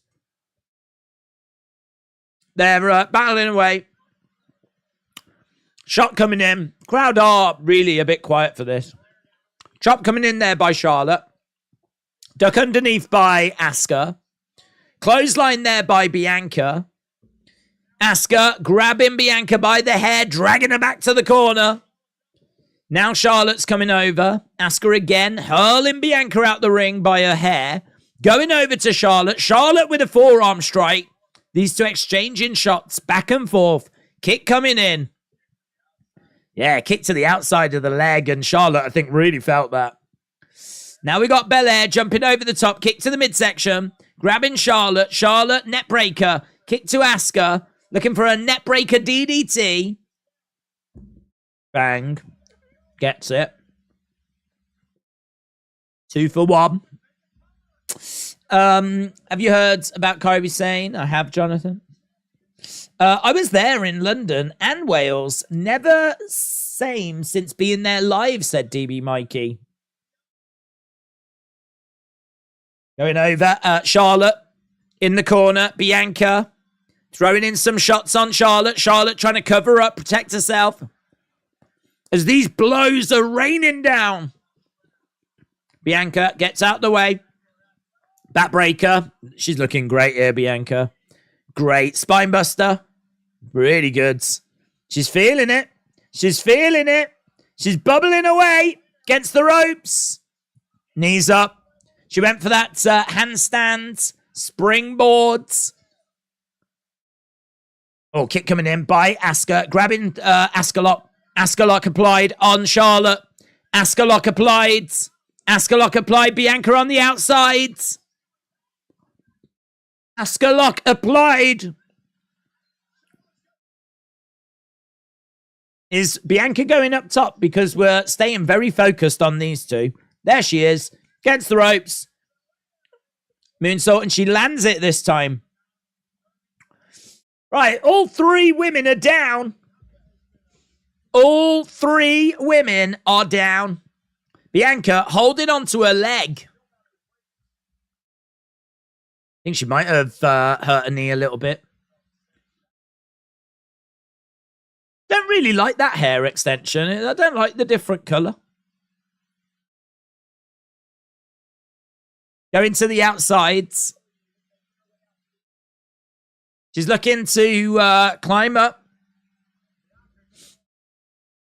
Asuka comes up, big shot. Bianca spills to the outsides. Asuka, middle rope. Charlotte comes over. Big shot as Asuka goes to the outsides. Is it Becky versus Trish? No. That's going to be on Raw. Is it next week? Next week or 2 weeks? I think it's a week tomorrow, isn't it, actually? A week? No. Monday. I'm still used to pay-per-views being on a Sunday. In my mind, Raw is tomorrow.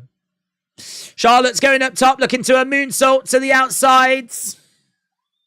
She didn't really get much of it. It was big. But she only just clipped Bianca. Asuka in control, though. Asuka going up top. Asuka. Oh. It's quite innovative. 1, 2. Bianca makes the save. Bianca makes the save. All 3 women still down. The crowd look lost.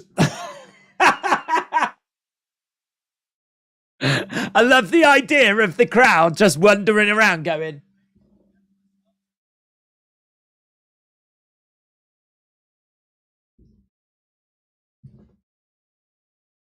But everyone, 59,000 people just wandering around going, I don't know. I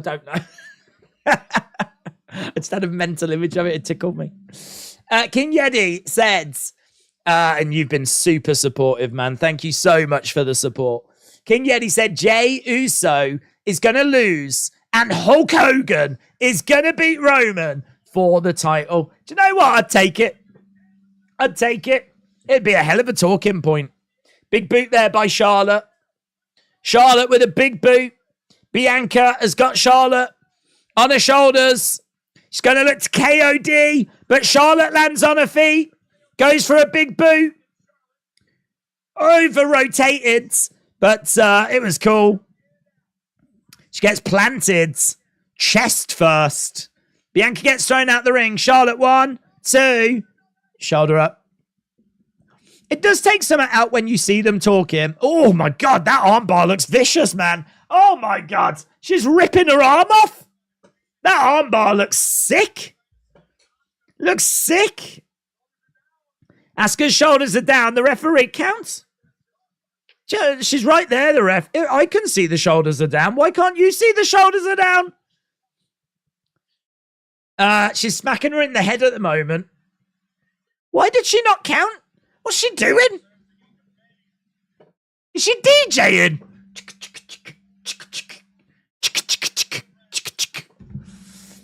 Powerbomb, sit down powerbomb. Asuka with the Asuka Asuka with the Asuka on Bianca. Now, 1, 2, shoulder up by Asuka. Jessica Carter.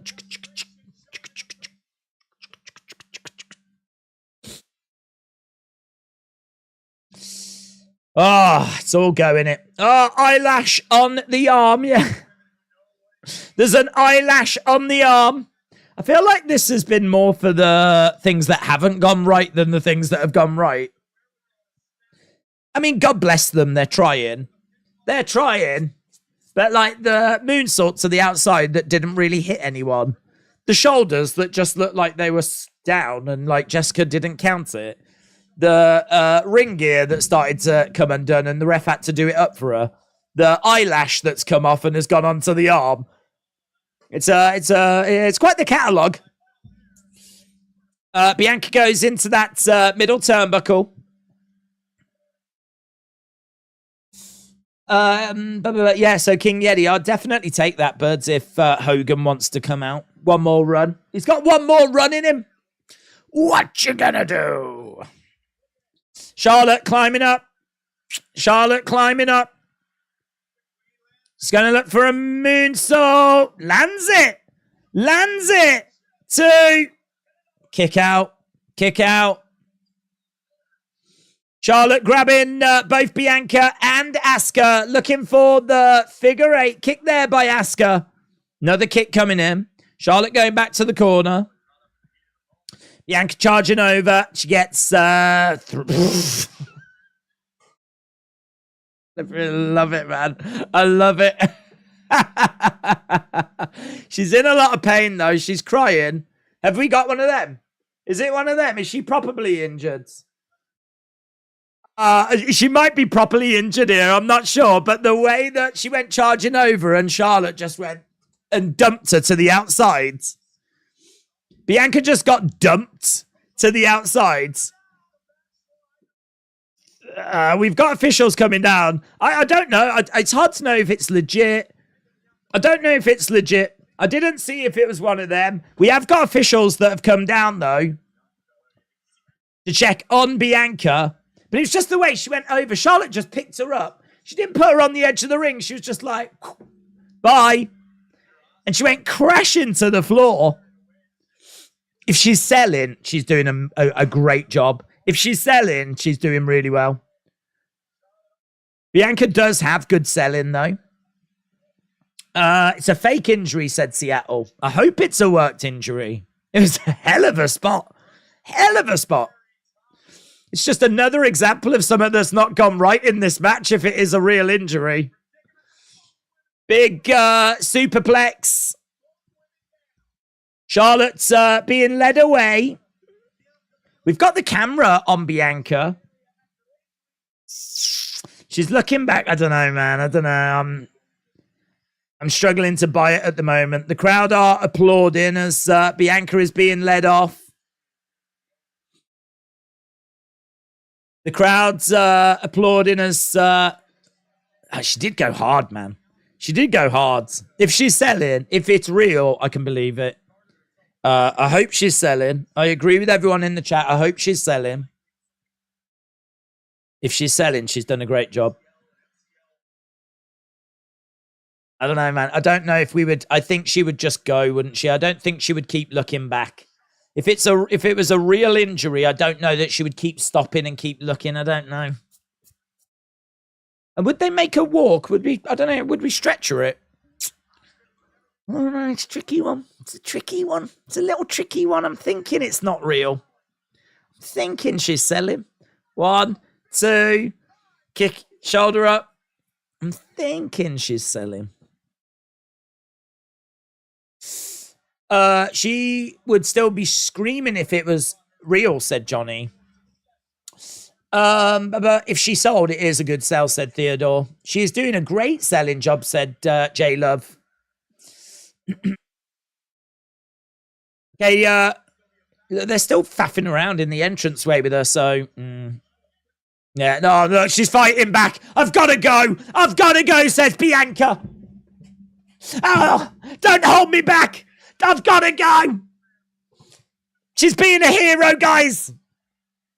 Can we just say, brilliant selling job.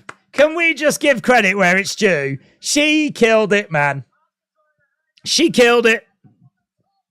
Bianca, up top. Oh, my God. Oh, she deserved the 3 for that. She deserved the 3 for that. Have we seen her do like a 450 splash?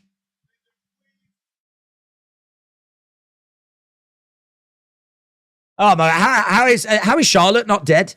How is Charlotte not dead? That is sick. That is sick. She only just made it. She only just made it. Damn, this match, it's so on the verge of just completely destroying their careers. It's so on the verge of absolutely destroying them all for the rest of their lives that it's super captivating. I feel like I could be watching the last match of all 3 of these women, and for that reason, it's super captivating. I'm right there. I'm right there. Timothy said, I'm assuming no Bray return. I don't know, man. I'm thinking Bray could come back. I predicted it would be for Roman. I think you could see Bray. Forearm strike there by Bianca. Coach Co said, I just came back from the potty room. Hello, Coach Co. You've missed quite the battle here.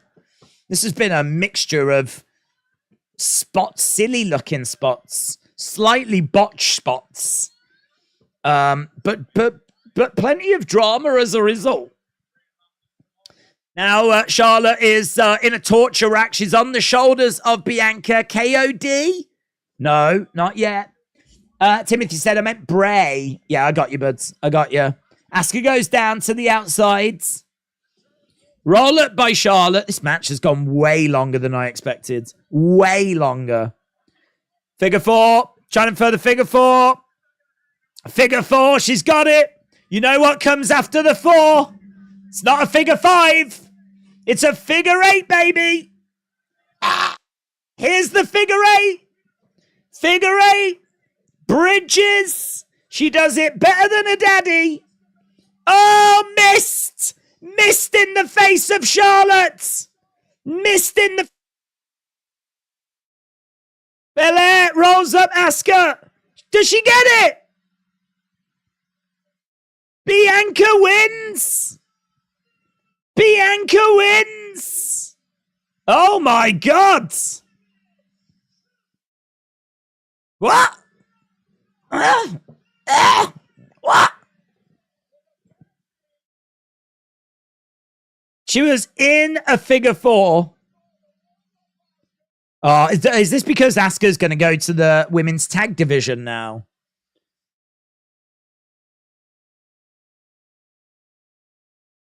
Never needed you at all. Ba-ba-bum-bum. Ba-ba-bum-bum. Ba-da. I never needed... Oh! Here's Io. Here's Io. And she's running, baby. God, she's got some speed. She's going quick, man. Bang! Charlotte.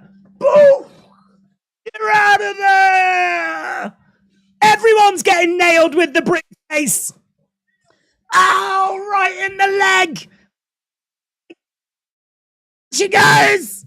She gonna cash in. She gonna cash in. She wants to cash in. Io going up top. She cashing it. Yeah, ring the bell, ring the bell, ring the bell, ring the bell. She's gone up top. Io moonsault connects. 1, 2, 3. She does it. She does it. Here is your winner and new women's champion. Oh my God. Sky, you wanted your shocking surprise moment. It's arrived. It's arrived. It came in the post. You had to sign for it. Sky. Dakota Kai is in the ring. Feels the emotion. Well, it sucks to be Bianca, doesn't it, eh? Doesn't it suck to be Bianca? Well, it's another title run for her, isn't it? It's another title reign to add to the old collection. Oh my God. What a ride, man. What a ride. We've been everywhere. We've gone all over the track. Massive, massive news coming out of SummerSlam. We have got a new women's champion, and it was a cash-in. So there's so much to unpack here. Bianca wins the match, becomes the champion, and then Io comes running down, nails Bianca over the head with that briefcase, cashes it in, hits the moonsault, gets the 1, 2, 3, and is the new women's champion. Dakota Kai jumped in the ring as well. Bayley was celebrating. It's been exactly a year. Obviously, they arrived at last year's SummerSlam, and the new women's champion. Loads of celebrating, loads of reaction. We're seeing reaction all over the world. This show has maybe lacked some surprises, OMG moments. It just got a massive one. It just got a huge one. We have got a new women's champion, Io Sky. And, is Asuka going to look for a rematch? Could we get Io and Asuka? What's the future going to hold for Damage Control? Dakota and Bayley in the ring. They're all embracing right now. But yes, this is the big story. We've got a new women's champion. So there we go. Amazing, amazing, amazing. And we've still got that main event to come. Main event just round the corner. Io puts the belt around her waist and poses.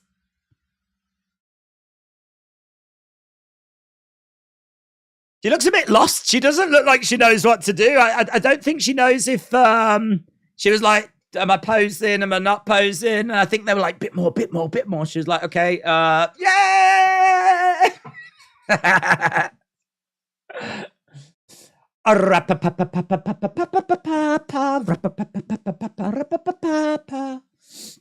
Wow. The match was a great surprise, as much as when you have a wet fart, says Daniel.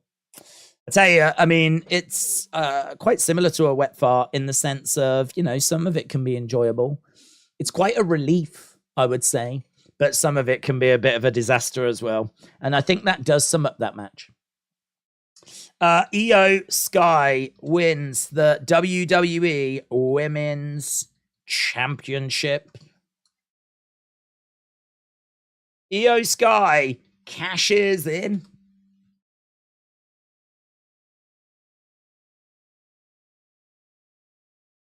Wow. Big scenes, man. Big scenes. A lot of you was not showing the right amount of appreciation for the Omos surprise earlier. Disappointing. But I think even you cold-hearted members of the community can agree that that was a pretty sick surprise. That was a pretty fun moment as we get the cash-in of EO. I can smell something. Do you guys smell something, says Theodore? No, but I think you've got like a carbon dioxide leak and you probably need to get out the house. Right, main event coming up. Main event coming up. Amazing, amazing, amazing. One more match to go. We've been streaming for 7 hours, 20 minutes. And you know what? I've never felt so alive. Never felt so alive. I've never felt fresher.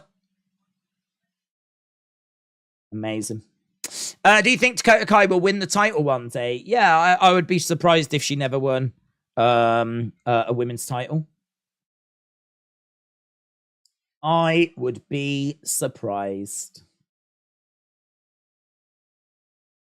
We didn't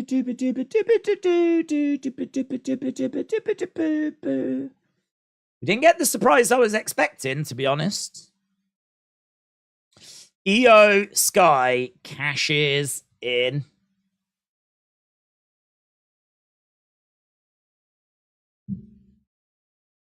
Okay. We've got the poll going. Keep voting. I haven't seen where we are with the likes, the thumbs up. Smash that if you haven't already. There's one match to go. Roman Reigns, Jey Uso. Let's get at it, man. Let's get at it. Let's go, baby. There's going to be a press conference. It's going to come up afterwards. I can't say we've really had anything at those press conferences that I think have been really of note, that I think have really made those things essential.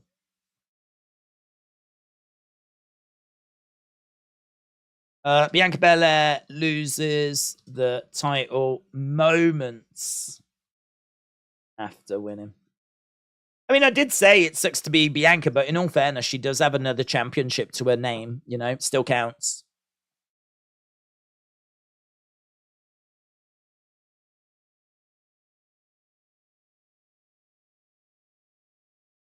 Let's go. I only acknowledge the Usos, says Dr. Gamer. Right, we've got a video package. I need to get to the... Bang. Need to get to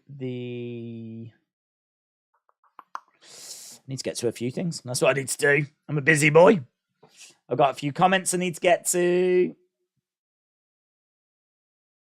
Let's go up here. Fun fact, the S in SummerSlam doesn't stand for surprises. What? What? Just like that cash in.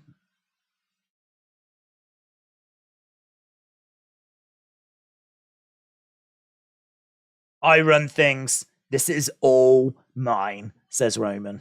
Roman Reigns. If you are joining us, I know there's a lot of people that have watched the channel before. We are doing a toy hunt tomorrow. It's already filmed. It's ready to be uploaded. So there will be a toy hunt on the channel. If you are new to the channel, hit the subscribe. Join us. We're back. We do these watch-alongs for Raw, NXT, SmackDown, the pay-per-views. We do AEW Dynamite on a Wednesday. We tend to do a bit of boxing and UFC on a Saturday normally. Obviously, here we are with SummerSlam, though. But yeah, the support tonight has been incredible. A massive thank you from me for everyone that's joined us tonight. Obviously, we're not done yet. We've still got the big one. It's been a fun night, though, and I can't wait for the fallout. Can't wait to see where we're going to go with this. Let's jump into the fan funding thing. Right, here we go. No Brigger Wilbur. No Brigger Wilbur. Shout out to you, my friends. Appreciate the support. No Brigger Wilbur. See, I've never encountered that name before. It's interesting. Appreciate the support, my friends. And Kojiko said, while I was in the potty room, okay, good. So here we go. We're going to get an update here. Whilst I was in the potty room, I was watching this match with my phone. So technically, I missed nothing because I can't bring my TV into the potty room. It's an excellent point. It's an excellent point that I think has been very well made. Shout out to you, Kojiko. Low blow there by Roman Reigns. Dirty Aubrey said, crop top Jey Uso will never be main event. We've had 1,600 votes. Keep your votes coming in. Vote. Like. We're on 1777. We still need a bit there, don't we, actually? 1777. So what do we need? We need like another 200, easy. 223. 223. If you've not left a thumbs up just underneath where the screen is, hit that thumbs up. We're daring to dream about getting to 2,000. We're at 1778. So hit that thumbs up if you haven't already. Greatly appreciated as we continue to march our way, and we are marching, full on marching right now, marching our way towards this main event. Roman Reigns, Jey Uso. Tasty, innit? This is the good stuff. This, in the words of Khalees, toxic. I hope we see Jimmy tonight, though. I hope he doesn't turn on Jay. That would be the stupidest storyline ever. Brother turning on brother when they just turned against their cousin, says Jarrett.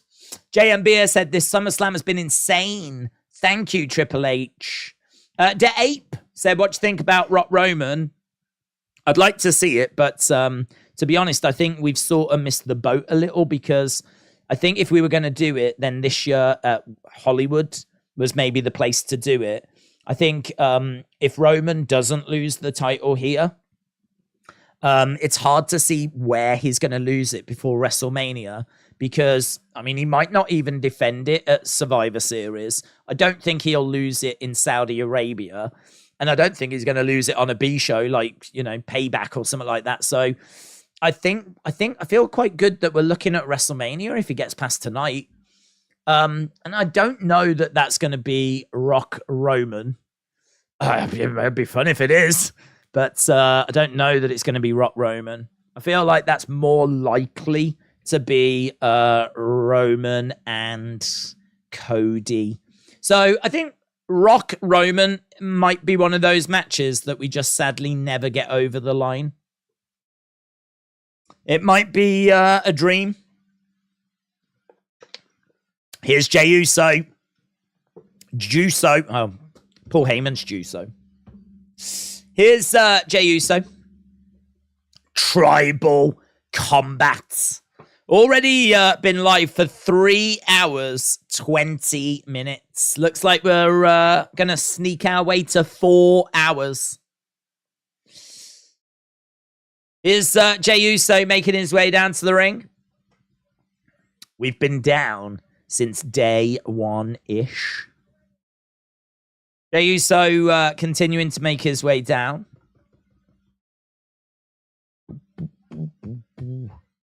Acknowledge the real chief, Jey Uso. So we're at 1817 now. So now we only need, 183. 183 thumbs up. That's it. 183. If you haven't left a thumbs up, hit the thumbs up. We are at 1818 right now. 2000. It is right there. Detroit is feeling Usi sign. Detroit is feeling Usi. Timothy said, it'll be interesting to see if Rikishi gets involved since he is in the audience tonight, says Timothy. Timothy, shout out to you. I agree. It is going to be interesting to see if he gets involved. I'm probably leaning towards no. Unless he stands up and wallops someone or something like that. But don't know. I can't see him jumping the barricades and getting involved. Right, Jey Uso has made his way down. Great reaction from the fans. They're definitely ready for this. It's obviously going to have a lot of emotion, this match right now. A lot of emotion. Looking at the poll, we've had 1,784. We're nearly at 2,000 votes as well. 2,000 feels like it's the official number of this stream. We're at nearly 2,000 votes. We'll keep it going. Obviously, we've still got a 20-minute Roman entrance. He's trying to get the crowd going. Bum, bum, bum, bum, bum. Jey Uso in the middle of the ring. All kinds of fired up. So far, Roman Reigns, 64%. 36% of you think Jey Uso. That's where we are. And here comes the Tribal Chief. The Tribal Chief. Making his way down. People throwing up the ones. If you want to acknowledge him, then acknowledge him. Don't be shy, because the Tribal Chief is making his way down to the ring. Dun, dun, dun. Tinker, tinker, tink, tink. There is Roman with that Ula Fala. There is Paul Heyman with some knockoff Ula Fala. A Wish version of Ula Fala. Roman Reigns, the Tribal Chief. Acknowledge him. People throwing up the wands, man. People throwing up the wands. Aiden said, who do you think's winning? I think it's Roman. I think it's Roman. Roman's entrance will take 9 minutes, 48 seconds, said LB. We got some booing. Detroit has been dead for 3 hours, but now it's feeling oozy. It's a little late. Better late than never. King Yeti said the like button is your friend. Click it. Well, I promise you, if we hit 2,000 and it's right there for us, I will shut the flip up. Not totally, just about the likes. Because getting 1,000 likes is mental. Getting 2,000 likes is biblical. So we are 142 away. 142 away. Let's go. Go. Tinker, tinker, tinker, tinker, dun, dun, dun. Roman making his way down to the ring. Trial by combats. No rules. That was quite funny, actually. On SmackDown, they were like, no rules, except for one rule. It's like, well, there was no rules a minute ago. Now there's one rule. There's even no rules or one rule. Make your mind up. No rules, but there is one rule. There must be a winner. That is a rule. I lied before. I'm sorry. There is a rule. Right. He's about halfway right now. That's good. This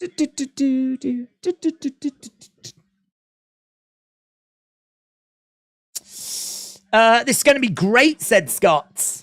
Joe said, if Randy was to come back and confront Roman, would Randy be fit enough for payback?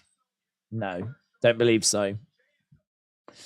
What if Sammy and Kevin help Jey win the match, said CB Dub.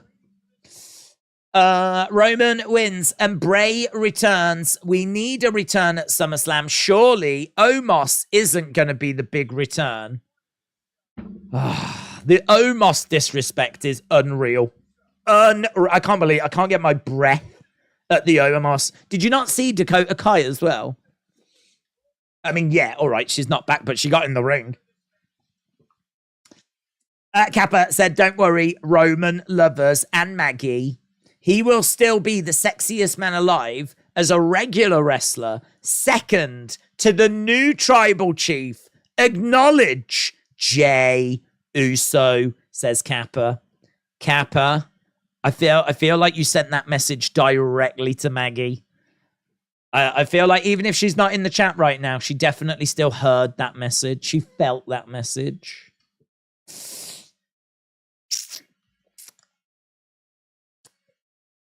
Bit of that from Roman Reigns. Licking of the lips. He's excited about what he's going to have to... Well, maybe he shouldn't be excited.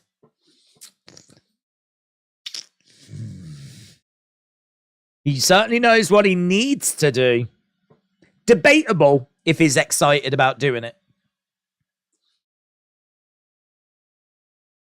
Tribal chiefs do what they have to do, and then they worry about the consequences after. Roman in the ring. If you get the 2,000 likes with an old school Raw watch along, just a random episode, you pick 3 people from the chat once a month. You pick week 1 to 4, then 1 picks a year. Huh? What? That sounds like one of them.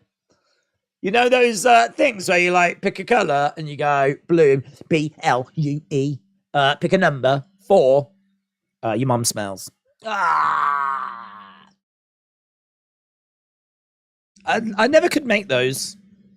Could never. I bet kids don't do them though. I bet that is a lost art. You know, like blacksmiths. I feel like making one of those. Some of you won't even know what that is. It was made out of paper. It's like it was meant to be a fortune teller. If you could make that at school, you was a wizard. You was a proper full-blown wizard. Whereas now, they've probably got an app for it. Probably just open it up on your phone and you just do it on your phone. SummerSlam! SummerSlam! Here we go. SummerSlam. What? What you want? Acknowledge me! Some on. Jey in the corner looking out at the fans. Jey is going to hit the spear and the frog splash, says Brett. Michael said it was a girl thing. Shut up. Wasn't a girl thing. We were making them. Our whole year was making them. I'm telling you, if anyone could make them, you're a wizard. We had ones in that were like dares. So you picked it, and then like when you opened it, it was like, you know, try and kiss a girl in your form or something like that. And it was like a dare thing. I mean, granted, some of them might have been, I don't know, like quite girly. As was like push the biggest guy in your class type of stuff, you know? Oh man, I don't want to do that.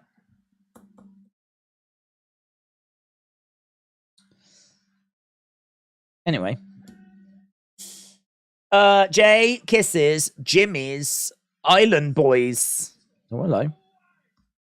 We're getting the intros right now. You might be sat there going, what the flip is going on? Well, I'll tell you what's going on.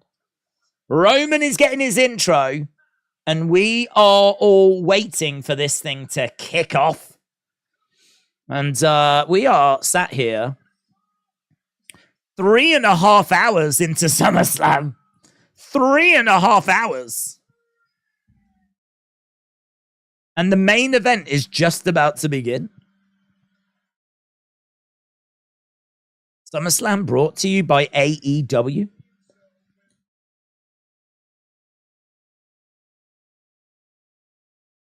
Roman. Hell in a Cell. Where it all started, says Michael Cole. 3 years ago. Uso chants. Uso chants.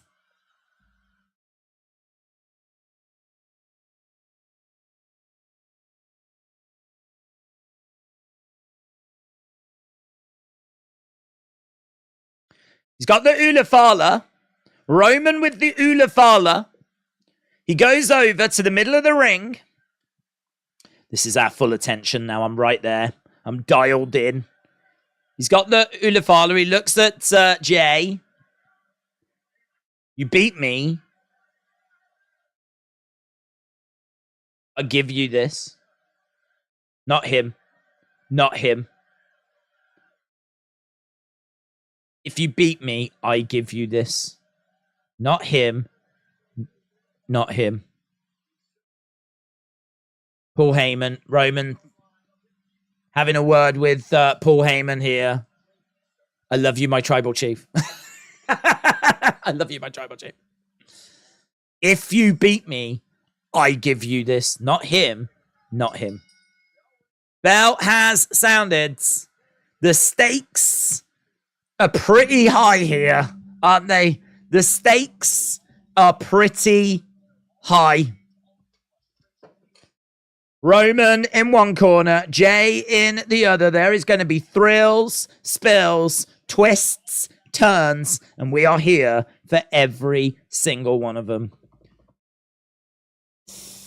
Where is Solo? Who's going to run in first, says Michael. We are about to find out. Hashtag tribal combat. Tribal combat. Hashtag tribal combat. Let's go, baby. Let's go. Jey circling around. He's pointing in the middle of the ring. I don't know why. Roman steps in. They meet in the middle of the ring. Roman driving Jey back to the corner. And momentary break of action. The chop, a slap that comes in there by Jey. Jey back against, I mean, it's hush tones. Hush tones here. Very tense. Very. Roman looking out at the crowds, shaking his head as he circles round. Press conference in 10 minutes. Oh. Right, here we go. Jey locking up with Roman. Tribal combat here tonight. Tribal combat time. Main event time. 2,200 votes. We can end it. We are at, we need 105 likes. 105. We've got to the main event. And we are 105 likes away. If you are watching and you've not left a like, leave a like. It is greatly, greatly appreciated. As we are well underway with our main event. I reckon we got half an hour. I reckon we got time to get those 100 likes. We can find them. They're probably down the back of the sofa. Let's go, Roman. Roman sucks chance. Slow start to this, as you can imagine. The press conference will be pushed back. They've done it before. We're going into uncharted waters right now. The press conference. Poor Triple H. He's going to be sat there on his own whilst everyone watches the conclusion of SummerSlam. These two, middle of the ring, Roman getting brought down as Jey in control. Same thing people said at Elimination Chamber. You can't do nothing. Roman is winning, says LA Gaming. Against the ropes goes Jey. Back elbow, chop. Down goes Jey. RWS Wrestling, shout out to you. David said, I'm here for every stream. I love the content. David, thank you, my friend. I really appreciate it, man. Really appreciate it. And as we said, I know a lot of people that enjoy the channel like the toy hunts. New toy hunt on the channel tomorrow. Be about lunchtime, Eastern time. So something a bit special. We haven't done, we don't do toy hunts that often. And it's been a while since we did one in Smith's. So proper Smith's toy hunt dropping tomorrow. As Roman paces around, slow, methodical, he's in control. Don't you worry about that. Don't you worry about that. He's in control. Jey Uso on his knees at the moment. But we all saw Cody and Brock. That match feels like it was about 20 years ago now. That beautiful knee strike by Roman. Jey goes down. Smile on Roman's face. Smile on Roman's face. He's in control. Jey is down in the middle of the ring. He's on his knees. Roman grabbing Jey. Picks him up. Jey lands on his feet. Shot coming in there. Great shot. And again by Jey. Firing back against Roman. He's getting some joy here against Roman. Another big chop coming in. Jey going against the ropes. He gets picked up, lands on his feet, backs up a little bit. Kick to the midsection there by Jey. Shot coming in by Jey. Against the ropes, clothesline. To the outside, Jey going against the ropes. Goes through the ropes, lands into Roman. He is in control here, Jey Uso. In control. So, yeah, this is, the excitement is building. The pace of the action is growing as well. We started off quite slow, methodical, but we've picked up the pace just a little. Just a little. Roman dominating the early exchanges. Jey Uso really coming in right now.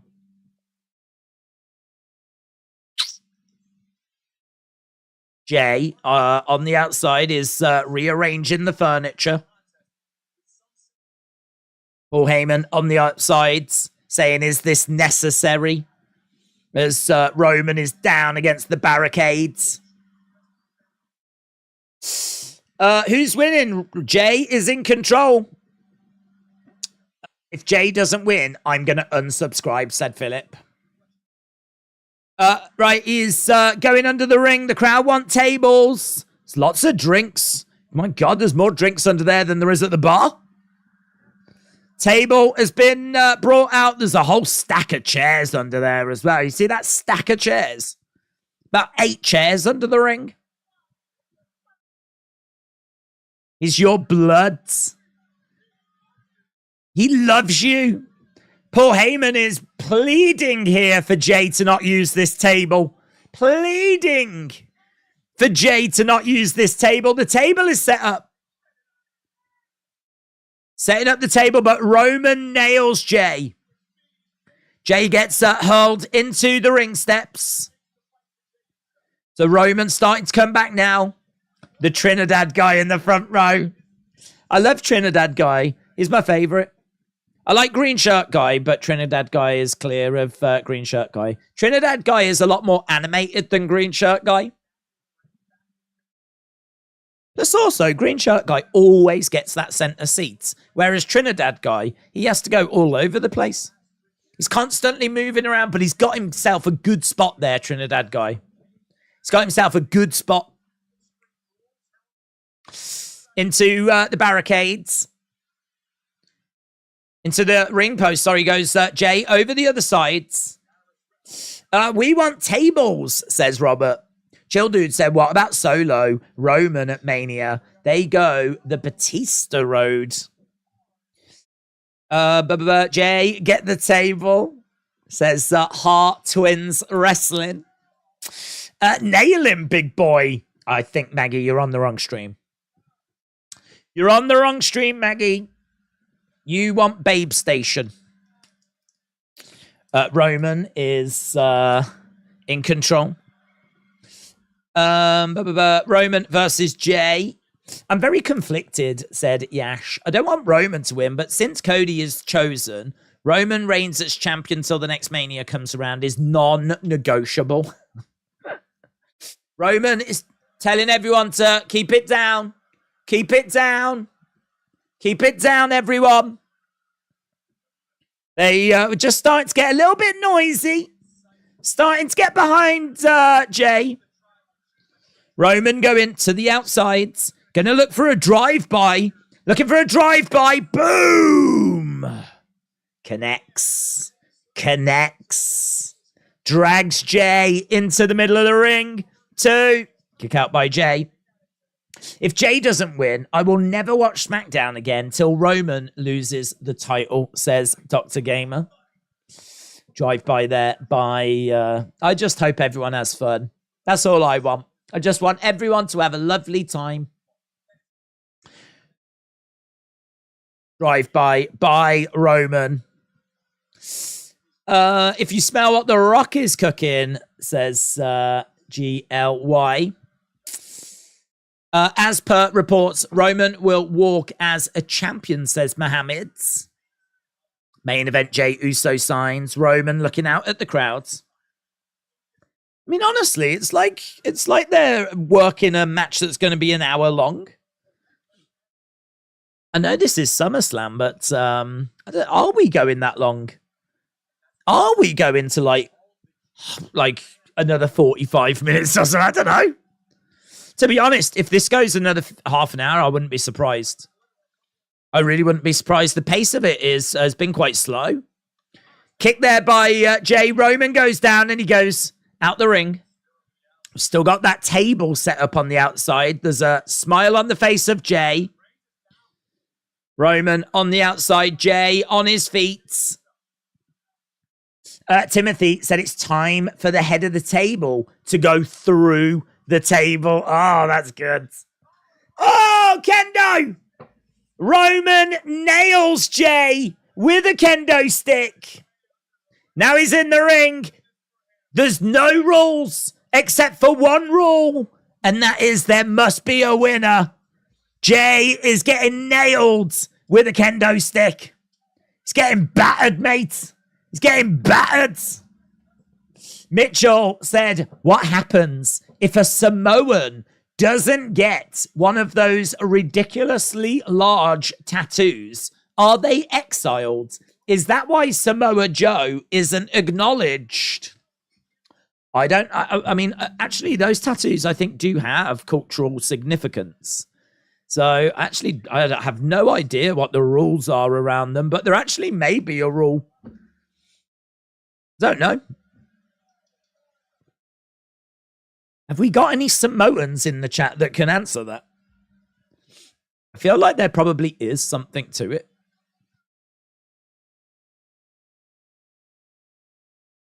You suck, chants to Roman. Roman pointing at the Detroit crowds with that kendo stick as the crowd chants, you suck. Jey is down. I think he's feeling it a little. He's trying to get some circulation going. Get up, Jey. Get up, Jey. Get up, Jey. This is way easier than last time, is it? Huh? He's picking him up with the kendo stick. Wow.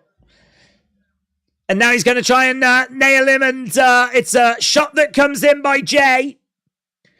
Oh, another big shot by Jey. Roman stumbles back. Another shot coming in. I tell you what, even Heyman on the outside is like, ooh. Now we've got Roman throwing in some big clotheslines. And Heyman can't look, man. Watching Heyman is really interesting on the outside. He's always doing something. So, big clotheslines there by Roman. Crowd are making noises, but there's no, like, big chants going on or anything.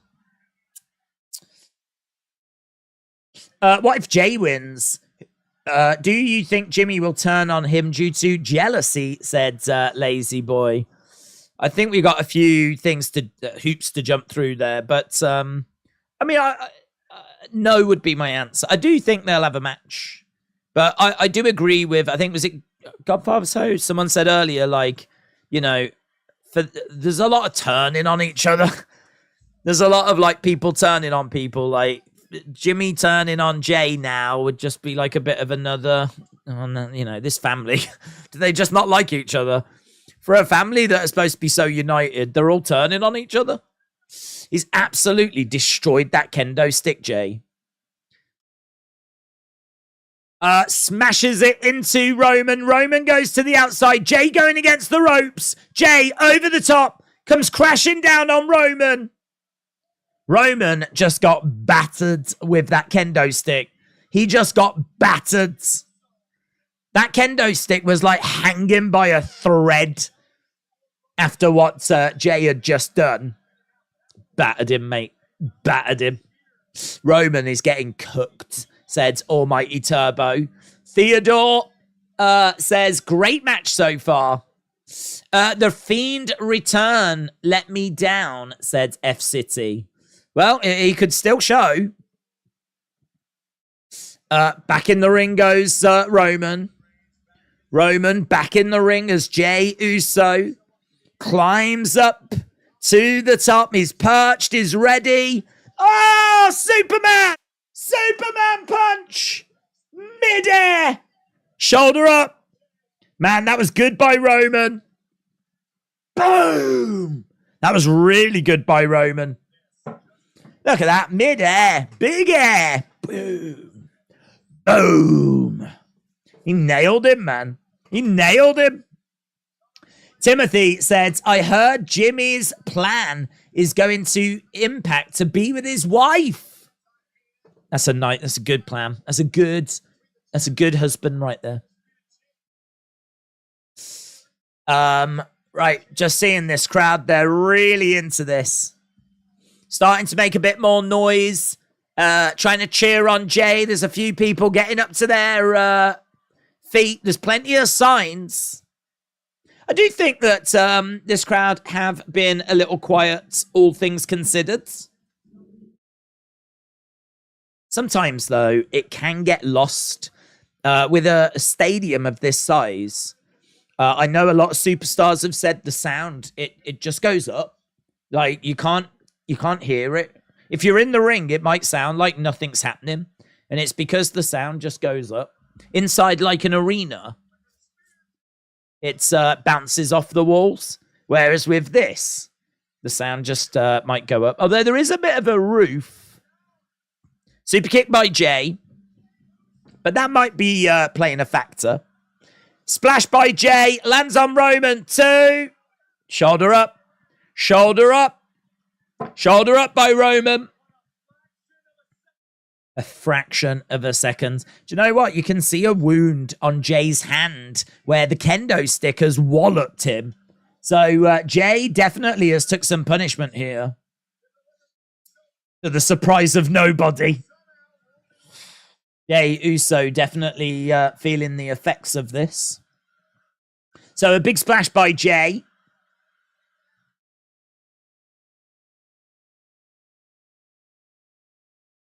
Jey going over to the outside. That table is still set up. My prediction is Roman pins Jey to the count of 2.5. Jimmy breaks it. Super kick. Down comes Solo.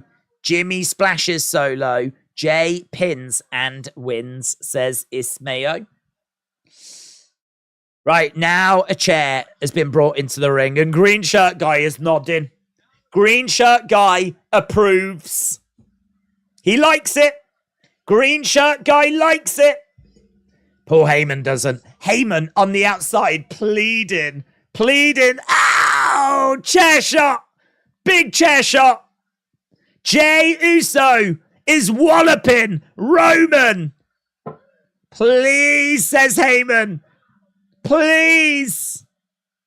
Jey Uso licking the chair. Boom! He thinks it's a lollipop. Bang. Roman down. One more time is the chant by the fans. One more time. One more time. Jey Uso is going back underneath. There's all the chairs. 2 chairs being chucked in. Another 2 chairs being chucked in. He's going to have to do a lot of licking. Another 2 chairs being chucked in. Another chair being chucked in. There's chairs everywhere. You get a chair. And you get a chair. And you get a chair. Jey walking round Paul Heyman. Still pleading. Right, it's over. Let's go, Roman. You grew up together, says Paul Heyman. You grew up together. Heyman pleading.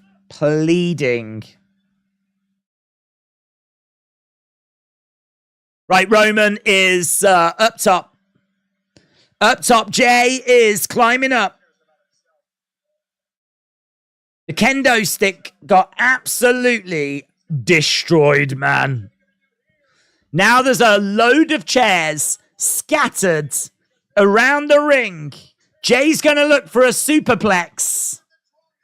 These chairs look really moody, man, because some of them are like sticking up. They haven't really been arranged in any fashion other than just random. So if someone was to land on them, you would worry a bit for their backs, to be honest. It looks moody. Mitchell said, how about tribal musical chairs? I'm down for it, man. Rikishi, Atha, Sika, Roman, Jey, Solo. Last one to win is Tribal Chief. Let's do it. Let's do it. Paul Heyman can control the music. He's looking for a powerbomb. He's got Jey. Roman has got Jey. He's looking to powerbomb him down, and he does. Oh! Moody. Oh, shoulder up. Shoulder up. My God, that was moody, man. Powerbomb onto those randomly scattered chairs. George Vlogs said 1 chair for each member of the bloodline. Hopefully there's an honorary chair then. We need an honorary chair for Sammy. Crowds are applauding. They are appreciating. Roman again telling them to settle down. But that only fires up this crowd a little bit louder. Table is still set up on the outside of the ring. Still set up. Another table is being introduced. Another table is being introduced. And where are we? We're sneaking our way towards the hour. We're sneaking our way to midnight in Eastern time. Tribal musical chairs equals maybe they can do that at the press conference if this has a boop ending.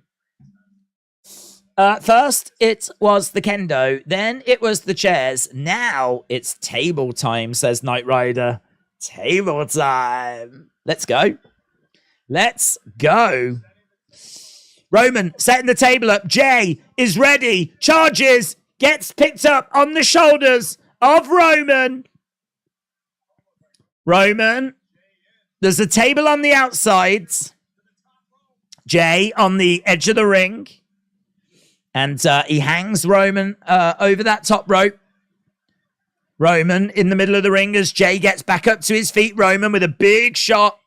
That table is still set up on the outsides. Another big shot coming in there by Roman. Jey responding with a shot of his own.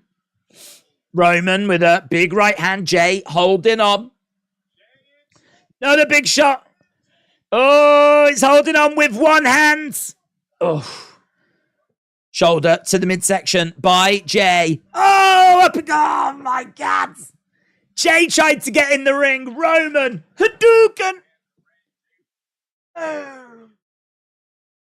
Spinning bird kick. I mean, none of those made any sense. But against the ropes goes Roman. Top rope enziguri. Top rope enziguri by Jey. He's got Roman. He's trying to get him up on his shoulders. On his shoulders. What are we doing? What are we doing? Wyatt is still out of WWE, said Keewan. 2 minutes to midnight. Through the table on the outsides. Oh my God. Samoan drop by Jey to Roman. Puts him through the table on the outsides. Brutal, mate. Brutal. Jey is broken, though, so he can't take advantage. Oh, my days. Samoan drop off the April? Off the apron. Yeah, he's still down. Jey's trying to get back up to his feet. Roman is bleeding. Tribal blood. Head of the table goes through the table, said Man of God. What's that? What the hell's that? Strap. He's got a strap. He's going to whip him with the strap. A leather strap. Oh, God. Man, even I felt that. Oh, my God. The blood coming down Roman's arm. Jey Uso with a strap. Oh, man, that's got to be... That's... Oh! Make it stop. Make it stop. Oh, my God. Roman has gone into the crowd. Oh, bro, it ain't worth it. It ain't worth it, mate. It ain't worth it. Jey can be tribal chief. Yeah, he can be tried. Just give it him. It ain't worth it. Big shot coming in there by Jey. Oh, man, it had that, like, thud to it as well. That's... Oh, man. If someone did that to me, I'd throw up on the spot and pass out. Jey getting some water. Grabbing Roman. Do it for Jimmy, Jey, someone shouts. Do it for Jimmy. Oh, Solo arrives. Solo arrives. Roman f***s down. We've got all the press. We've gone over right to where the press are sitting. We've gone to the party section of the crowds. Look at all these crazy cats. Roman is they're getting some great pictures. Some great pictures. I mean, they really don't need to have a zoom lens. Uranagi. Uranagi through a table by Solo. Solo attacks. Where's Jimmy? Ah, there's a woman screaming. Do it for Jimmy.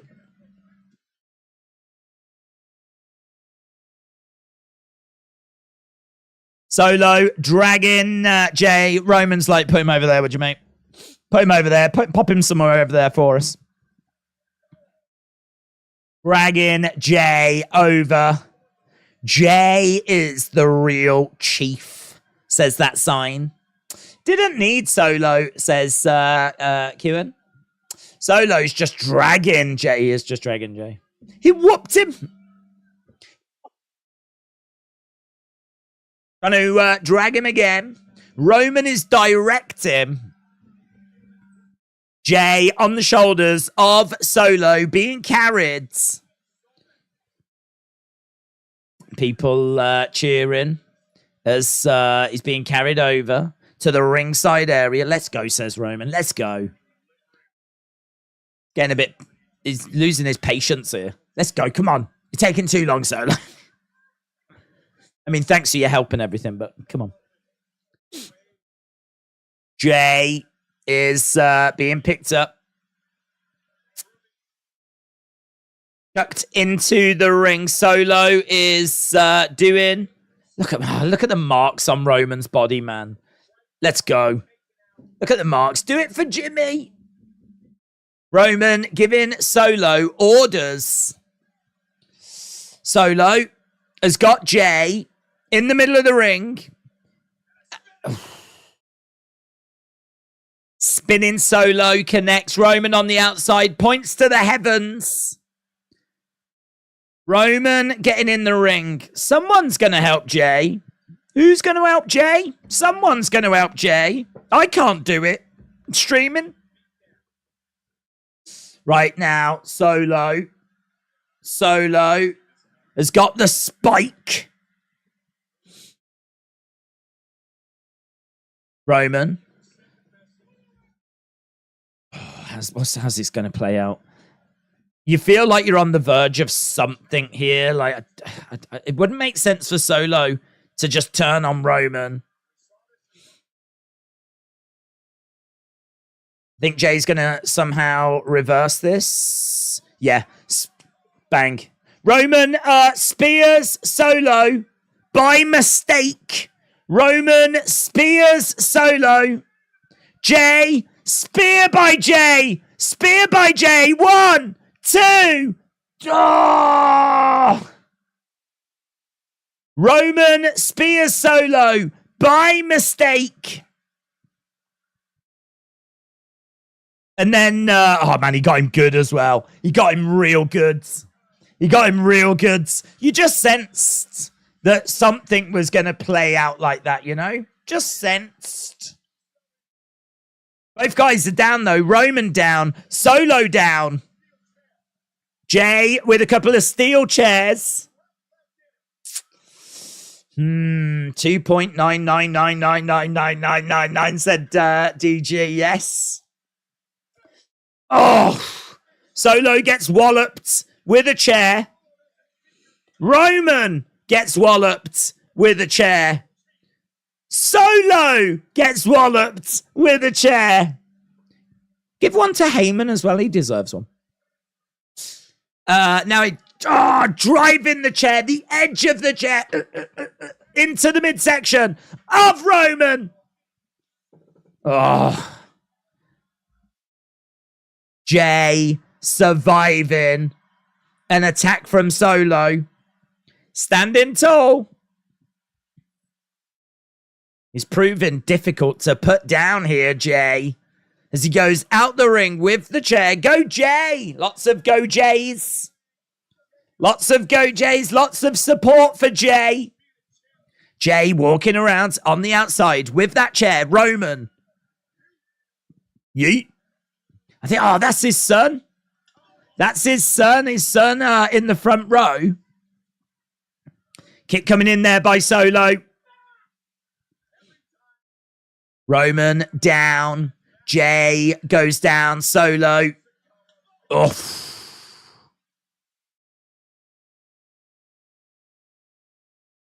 Yeah, I mean, I wonder if we'll see Jey's son in WWE in the future. Like, will he be a future star? What's this?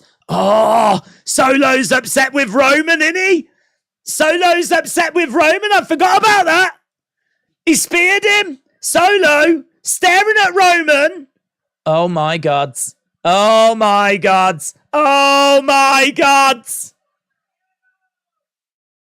Roman's like, what's that? What's that thumb thing you're doing?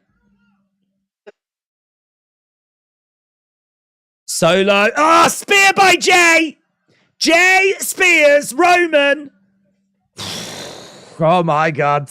So many moving parts. So many things going on. I don't know where to look.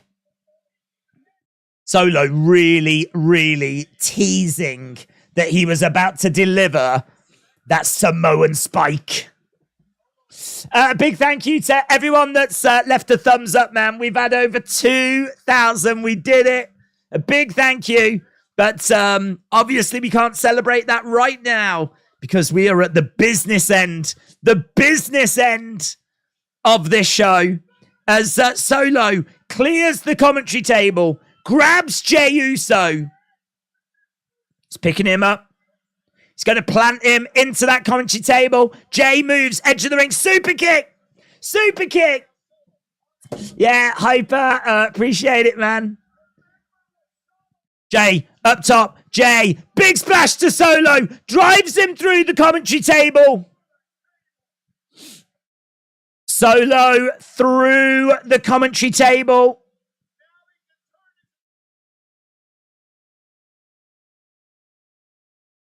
Solo is out. Roman is speared. Spear by Jey.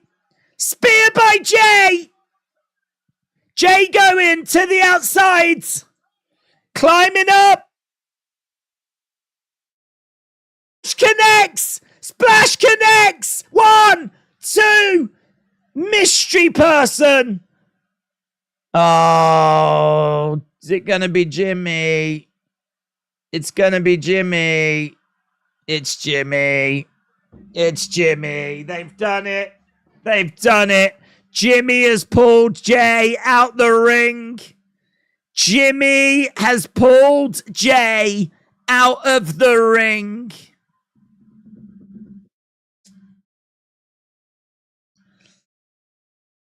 Jimmy has pulled Jey out of the ring. He was a mischief person.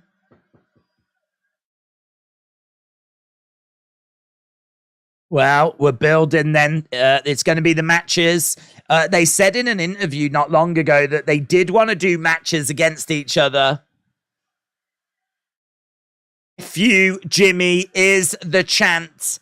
F you, Jimmy.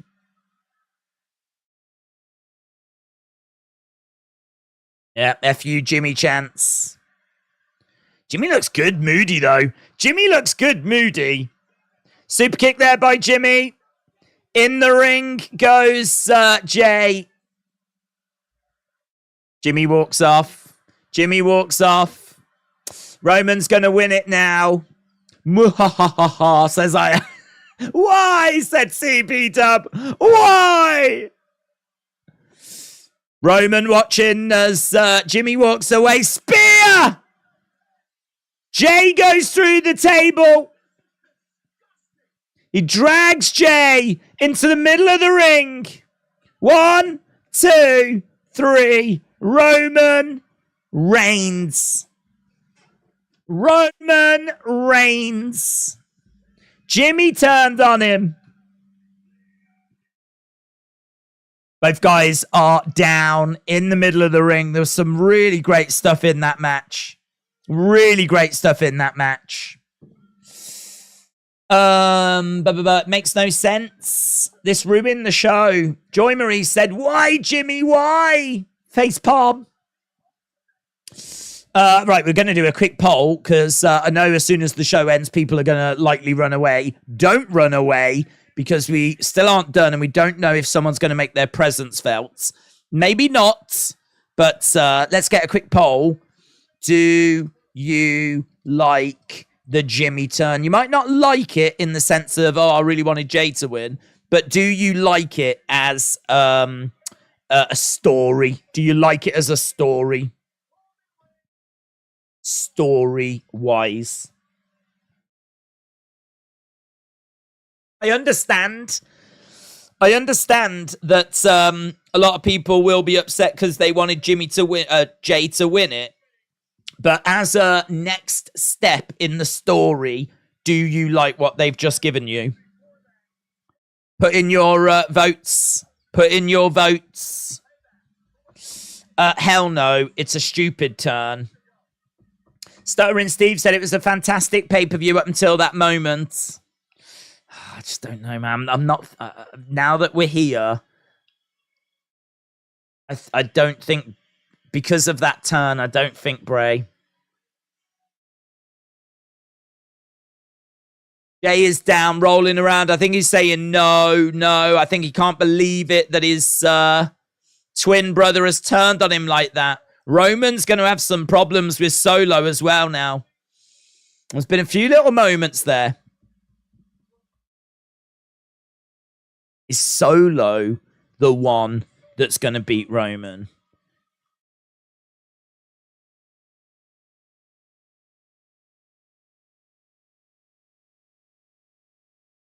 So Jey tried. Jey didn't succeed. He joins a long list of people that couldn't get it done. And in all fairness, it's quite poetic that Jey has just had happen to him what he has done to a lot of people.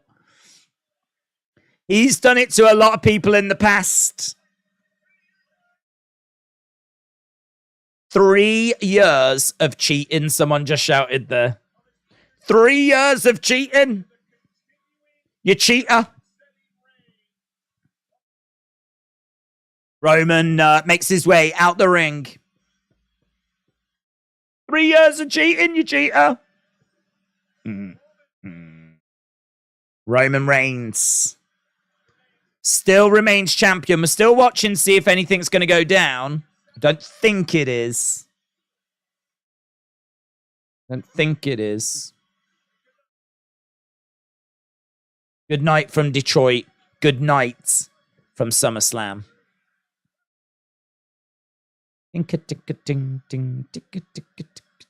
Bum, bum, bum. I acknowledge you, my tribal chief, says Heyman. Roman points up to the heavens. We see a video package. Another betrayal. I'm not happy. Yeah, another betrayal. Another betrayal. I mean, my reactions are, I don't mind it. I don't mind it. I think it's interesting. I think that, it was something which was interesting. It was, but I do agree. At what point do we say that we've had too many of those kind of interruptions, mystery person, blah, blah, blah, blah, blah, you know? At what point does it jump that shark? And I think for people, there's going to be a different line. For people, there's going to be a different point. Going to just do a super quick video, of course, because this deserves it. This definitely deserves it, as Roman Reigns has finished the show standing tall. Keep putting in your votes. Did you like it? We are going to get to that. So keep putting in your thoughts. Oh, that's not the greatest of images in the world, is it? It's not the greatest of images. We got better. Is that better? Right, need to do a quick video. Then I'm going to jump to the chat. That is better.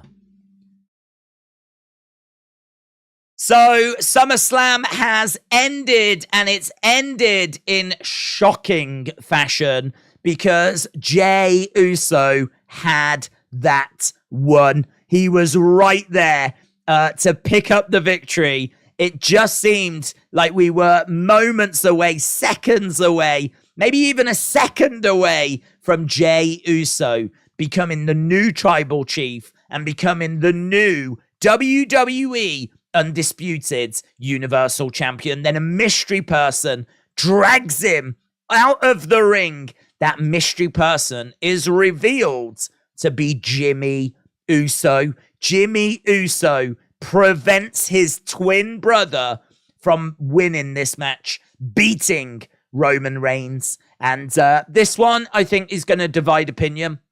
Plenty of people are disappointed that this has happened. A lot of people wanted Jey to win. So I think that disappointment is obviously very real. But then also there's comments of people saying another turn. Like, another, how many times are we going to keep doing this kind of a thing with this story?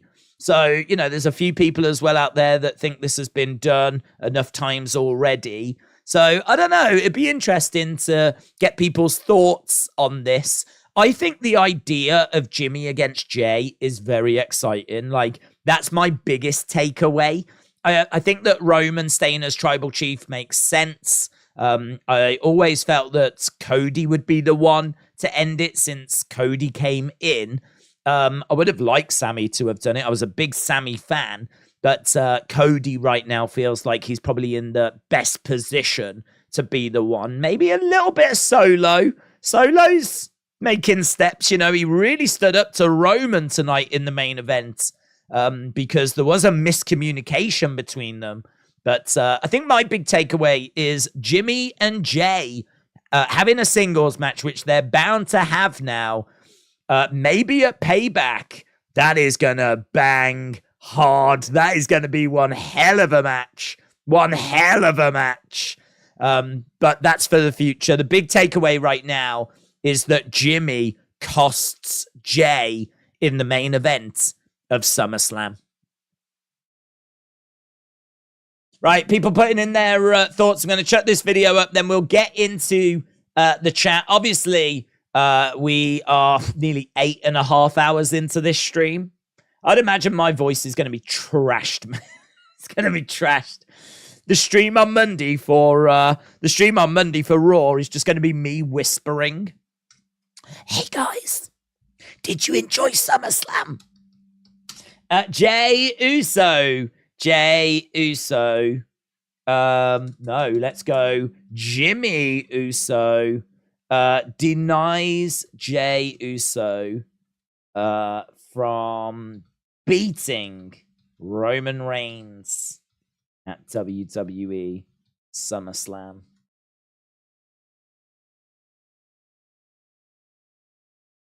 Right, Jey and Jimmy always wanted a match. Now they're going to get it. It's good storyline-wise, but terrible for me because I love them together, says J Love. I like that. Sometimes these things don't go in the direction that you would have took them. In fact, quite often they go in directions that you wouldn't have took them. I think in these moments, it's probably healthier because we're not in control. It's probably healthier if you love it, brilliant. If you're not that into it, I mean, try and find a silver lining. For me, I'm not against it. It's not the way I would have gone, but I'm not against it. And I think the idea of Jimmy versus Jey is very exciting.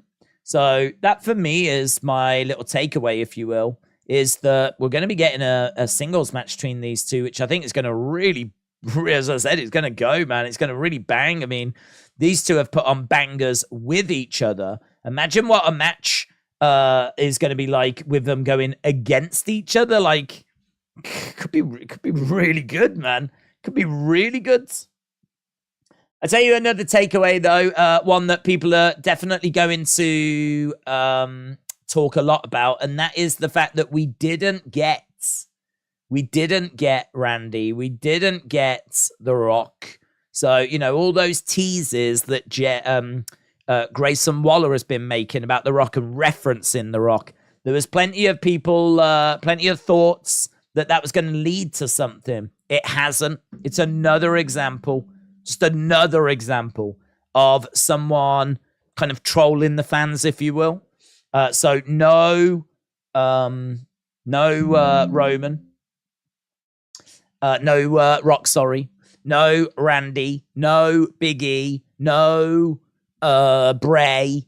A long list of no's. I still think this is a really good show, though. I need to get people's scores, don't I? We've had 1,300 votes. Keep your votes coming in. I'm going to put up this little tweet. I'm going to put this tweet up. Jimmy Uso denies Jey Uso in the main event of SummerSlam. What we'll do is we'll then go to like a score thing. Right now we got Byron Saxton saying a few words. Will we get a little, I don't know. We don't tend to get anything here. Jimmy turns on Jey. Roman Reigns remains tribal chief. But SummerSlam press conference is on. I've got it on in the background, yeah.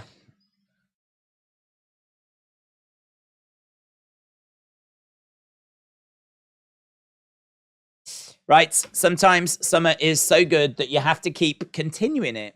But in doing so, you'll eventually stretch it and make it worse. That's what's happening with the storyline, I feel.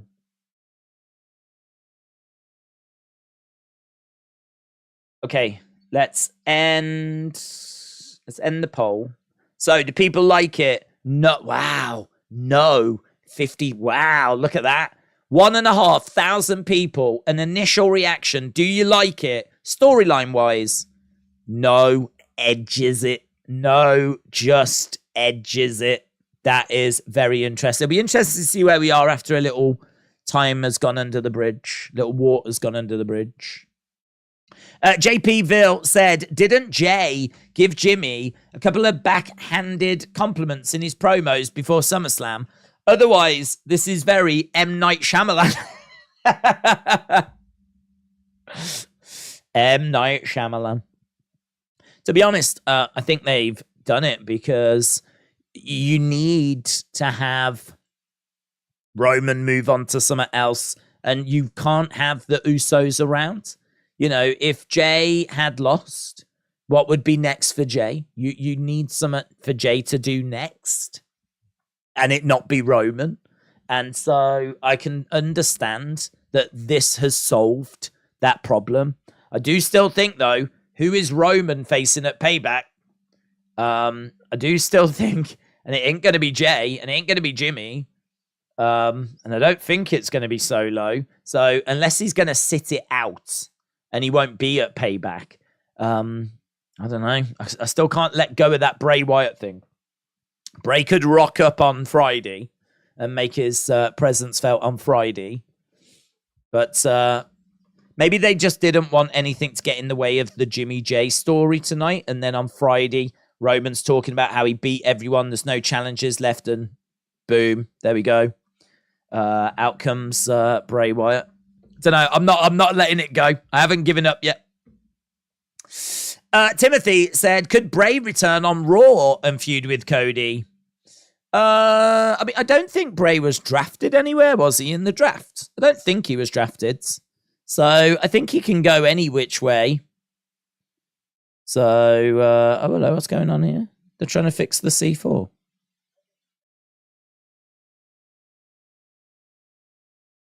Someone's just come in and had to move the C4.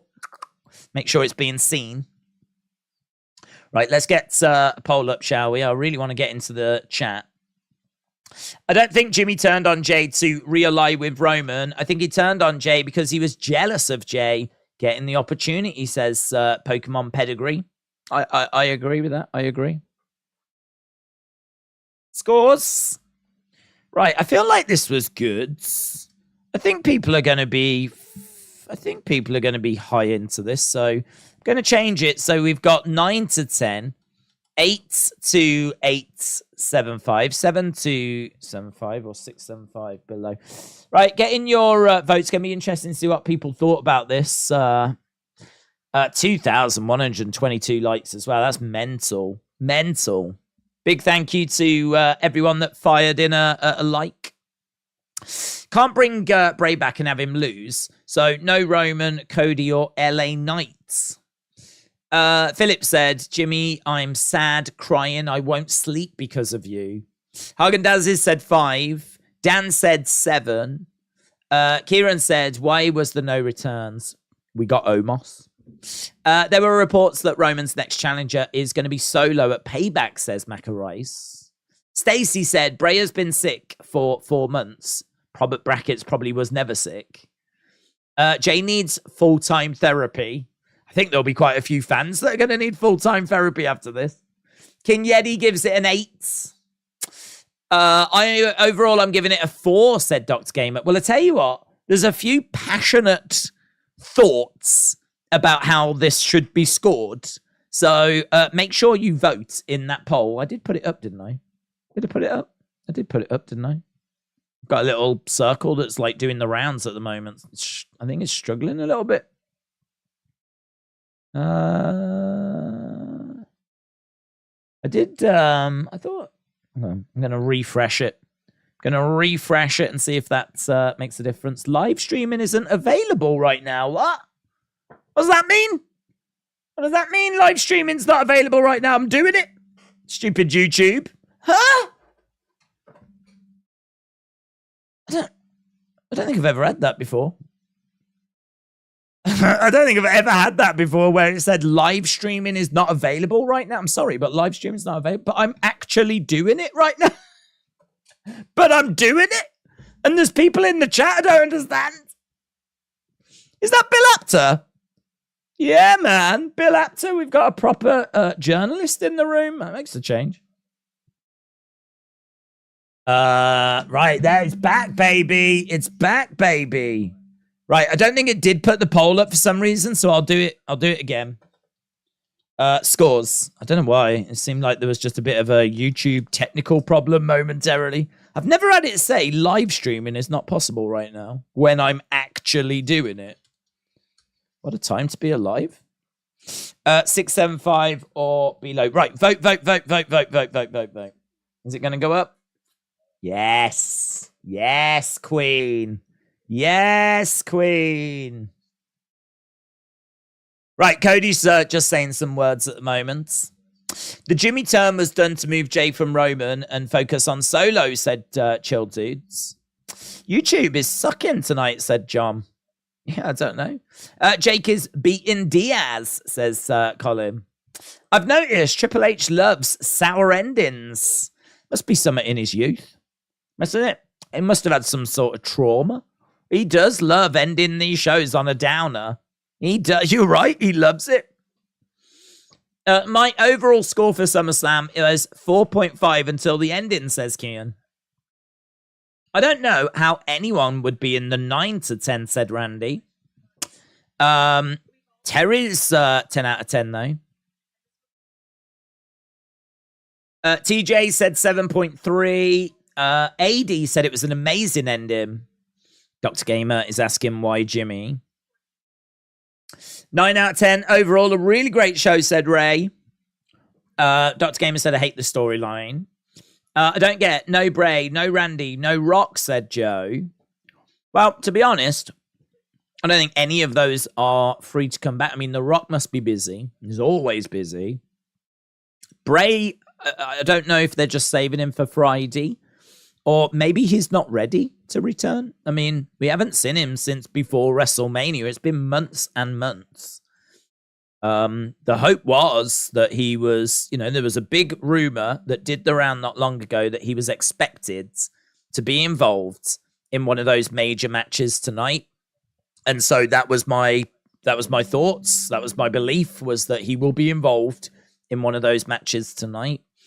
I think, to be honest, the way they did the ending, I can understand them not wanting something to overshadow that Jimmy moment. That Jimmy moment is what they want you talking about. So you can't really do anything after that Jimmy moment. So that rules that out. We got the cash in. So we did the cash in for Asuka's match.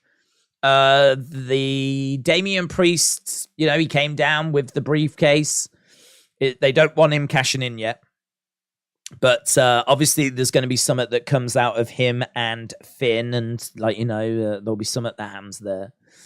And then you start looking at it and you're going, well, where else could you have someone? But to be honest, I don't even know if anyone's ready. Yeah, a big surprise that there was not more surprises. We got Omos and that was it. We got to see Dakota in the ring. And we did get the cash in. I mean, that was a surprise. EO did cash in tonight. But yeah, I completely agree. The surprise is not more surprises. But I said earlier, it doesn't make it a trash show for me. It doesn't become a trash show just because there wasn't more surprises. I think there will be some that were hoping for more, and as a result, they'll be disappointed. But I don't know. I think every match delivered. I don't think there was any bad matches.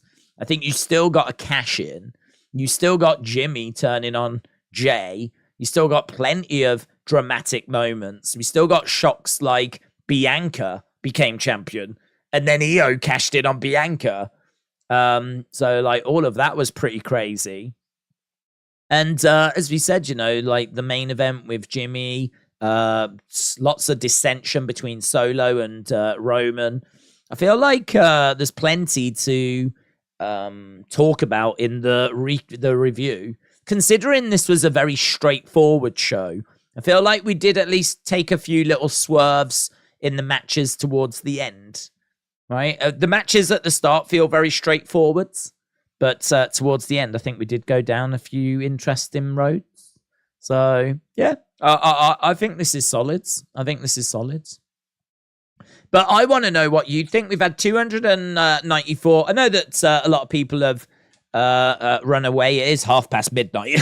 It is midnight. Fair play. So I know that people have scuttled off to bed and whatever. But yeah, put in your thoughts. R.I.P. Usos, says Kavlog, 2010 to 2023. Andrew said Cody losing to Roman last WrestleMania was strike 1. Tonight was strike 2. WWE strike 3, and you are out. And Drew is not happy. Bianca's selling is a 10, said Alan. Yeah, that's true. What was the point of bringing Apollo Crews back to the main roster if you're going to use him as an enhancement talent? Would have said the same about JD, but I'm being patient with Finn, says Kim. Jags on top said, Usos are officially over. I don't see them getting back together. I thought Jimmy would have saved him. 6.17 says Killer X. I think we're going to get Solo Roman if The Rock is unavailable. Pretty disappointing with that result. I'll tell you my concern with Roman Solo, and that is I don't think Solo is going to win at Payback. I don't think this is going to end, although it is where it started. It is where it started. So could it end? Could it be that Cody beats Solo for the titles at WrestleMania? And it does end? I don't know, actually. Don't know. For it to end at Payback, that would be a hell of a 3 years, wouldn't it? What a 3 years that would have been, eh? Closing the chapter on that. The bloodline completely disbanded. Usos are off fighting each other. Roman is dethroned. I don't know, man. Could he do it? If it is to be Solo next, could he do it? Would I want him to do it? I don't know, man. I think I would want him to do it, actually. Hell of a moment, though, innit? New tribal chief. New tribal chief and the new Undisputed Universal Champ. We were watching that guy in NXT just the other year. Just the other year, we was watching him like in a feud with Boa. And now here he is, potentially going to be given the keys to the castle. I don't know, man. It feels a bit quick, but it's got to be someone, innit? I don't know that I want to see Solo losing to Roman. I don't know, man. I don't know. He does feel like he is one for the future. That's a whole nother conversation for a whole nother time, I think.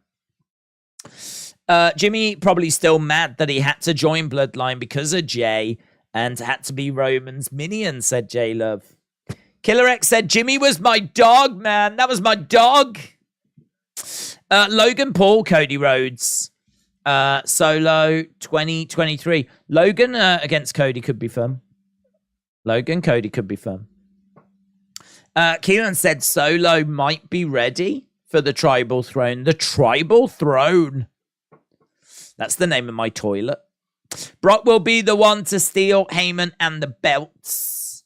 What do you think Jimmy's explanation will be? Well, yeah, I think it'll be a bit of everything, to be honest. I mean, it was your fault that we joined the Bloodline. I like that. The one that came to my mind straight away is that he didn't want Jey, his twin brother, to be the one to go on to become tribal chief. Like, you know, we haven't worked together and been a team together for me to now acknowledge you or something like that, you know? You think I was really going to just sit back and acknowledge you or whatever? That was the one that came to my mind first of all. Here's Damage Control and Dakota Kai is there. Dakota Kai, Io Sky, and Bailey. Don't give up on the Bray hope. Never give up, said Erase Your Mind. No, I still think there's a great chance he could come in, but people have got to stop setting themselves up for failure, expecting surprises. They aren't really surprises if we know they're coming, says Ray. That's true. That's true. Keep your votes coming in. I really want to see what those scores are going to shake out at. We'll get to them in a minute.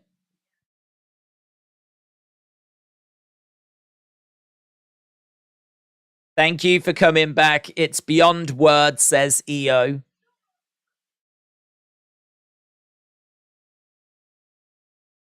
Bailey, you have helped me a lot. Dakota, you have helped me a lot. I will always appreciate you guys. There's a lot of love in Damage Control at the moment.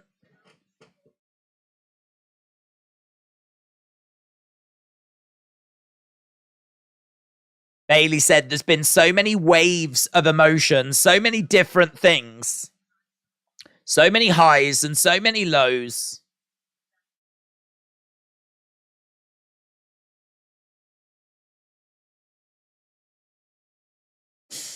It's a long way to the top if you want to wrestle, said Jamie. Maggie said, cheers, days. I'm dead, but ever so happy. Red Hot Roman. Good night, all. Good night, my friends. Haven't been on the channel since the Olympic stream, said 4X, but Detroit was there tonight, and I'm in an Uber with an earpiece. Wild time, but Ronda sucked. 4X, shout out to you, my friends. I think the show is a good show. I think it's a good show. I think people are definitely split about the Jimmy thing. I think there's a whole range of emotions. I think some people really wanted Jey to do it, so they're naturally disappointed. Some people didn't want it to be a case that Jimmy was gonna turn on his brother, like, you know, the Usos, keep them together type thing. And even if Jimmy didn't win, I think there's some that didn't want it to go that way. But then there's some that I think are into it as well. We did a quick poll, and it was about 50-50. It was about 50-50. It's very, very close as to whether people liked it or not. So, yeah, I think it's always interesting to get that initial reaction straight after the show. My feeling is this is a good show. I mean, for me, I'm looking at about an 8.25. That's kind of where I'm at with it. I think everything was solid. I enjoyed. There wasn't a single match I didn't enjoy genuinely. I mean, even Shayna and Ronda, I got things from it. The head kick by Ronda is great. The knee strike, no, the head kick from Shayna is great. The knee strike from Ronda is great. Some of the striking as well. Some of the striking in wrestling can look awful. Do you remember the AEW shots by, was it Dark Order or something? And they were like this. I mean, we've seen some bad striking in wrestling. It was not evident in that MMA fight. Looked good. All looked good. Felt like a proper scrap. And I enjoyed it. But then I enjoy MMA, so I could understand wrestling fans, certain wrestling fans that don't watch UFC, just being like, this isn't for me. But I got something from everything tonight. And then we got a cash in. And you got the Jimmy thing at the end. I feel like there's enough here for this to be into the 8s for me. So yeah, I enjoyed it, but I enjoyed it. The thing that annoys me with the Bloodline story is that, to me, they seem like they're waiting for Dwayne, says Michael. I agree. Waiting for surprises every time takes away from the matches. Kim said, I think at some point we should get Roman versus Jey versus Solo versus Jimmy. Who do you think should win that if that happens? Depends what's on the line. If it's just a triple threat, there's not much on the line. Maybe you would give it Jey. But honestly, if it's a passing of the torch type moment, I think you might want to give it to Solo. Here's LA Knight. LA Knight making his way. I'll be interested to see what LA Knight's got to say, actually. Who's talking to me? I hear you. Who's talking to LA Knight? Let's see what questions get fired in. Congrats. Did it feel like a long time coming?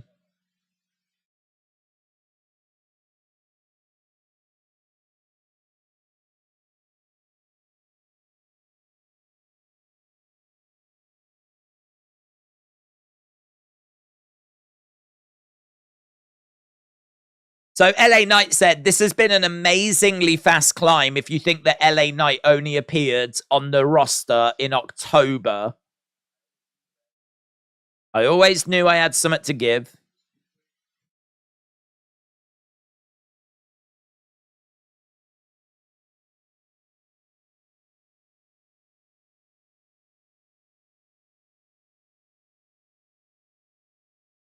I'll strap the rocket to myself.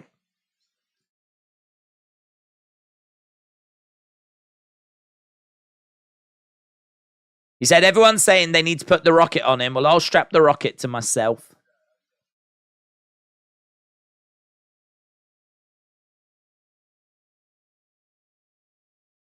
What have you learnt whilst you've been working here in WWE?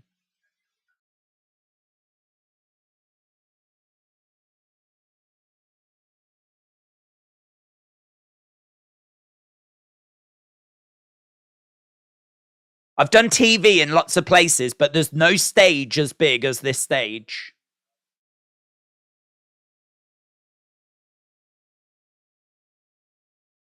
There's a lot more pressure here.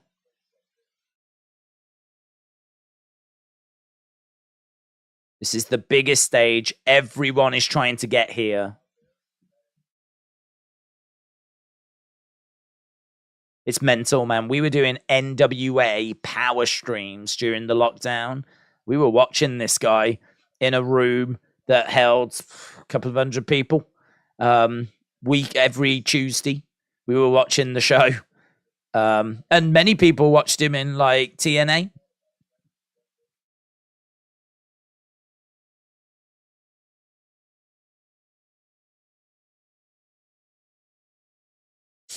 I like to give LA Knight a chance again to show what he's got, said Q the Light Knight. We're in August now. He needs to stay healthy and vigilant. Keep backing him.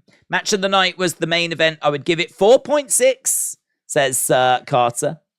The show sucked. Shane didn't tear his quad. Very true.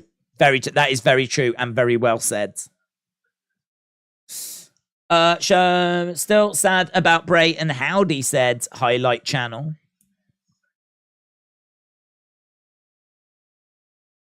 Oh, yeah, he was in the Slim Jim commercial, wasn't he?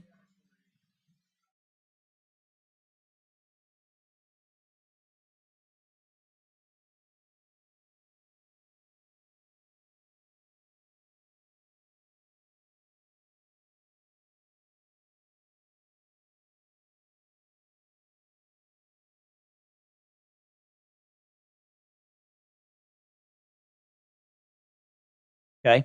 That girl in the pink hat looks like Sasha. Maybe it is. I mean, she needs a job. Philip said, good night. I'm going very myself to sleep. Jimmy, brokenhearted. Jay needs help. Keeps getting screwed. Solo not ready. Good night, wrestling world. Philip, shout out to you.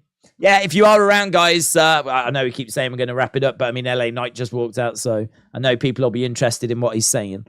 But yeah, we are back for Raw. There is a toy hunt tomorrow, and then, you know, on Monday, we're back for Raw.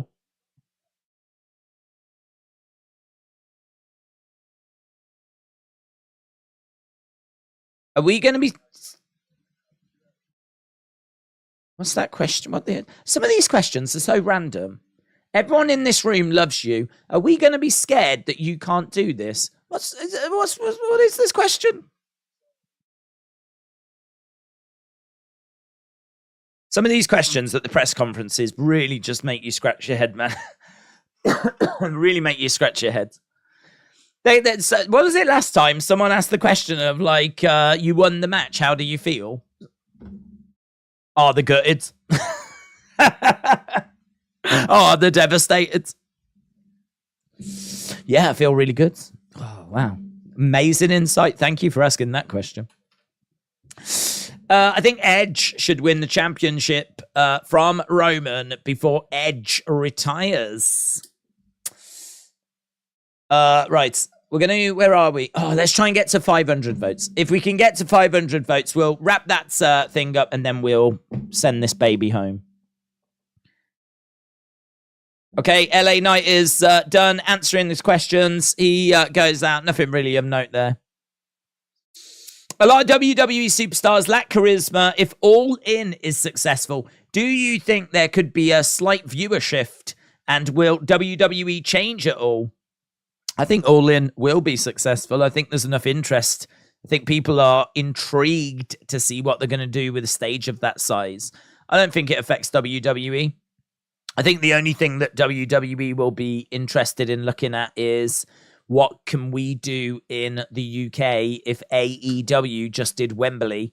You know, what should we be looking to do?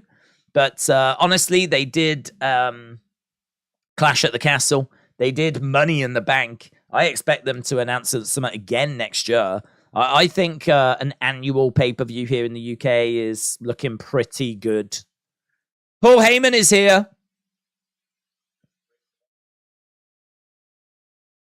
As the greatest of all time, Paul Heyman, work as an announcement.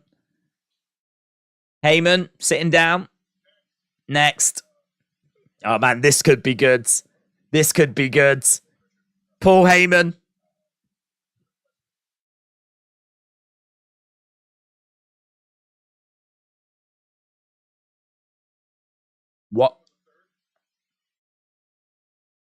What inning are we in? He says bottom of the third.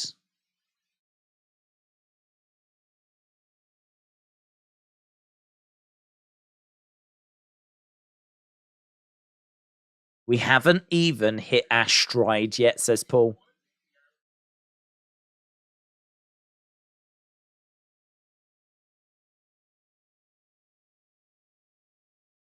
Paul Levesque will tell you the box office records that have been smashed.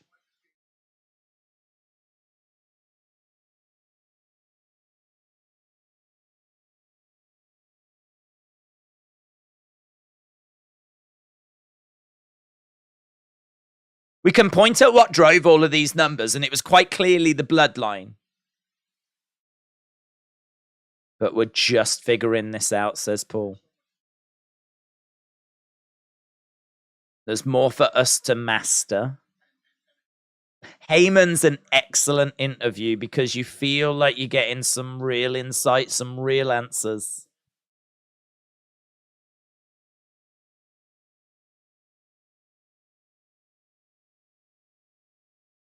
So he's talking about how we've got plenty more to do here.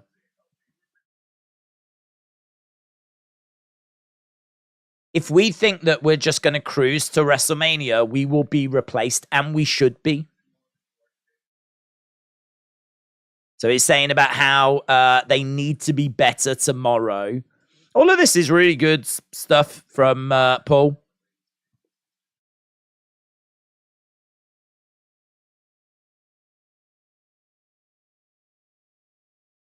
Life after Lesnar.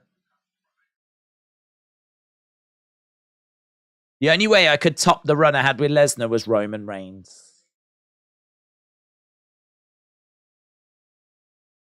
He says, we're in bottom of the third. Wait till you see what we've got in the fourth innings.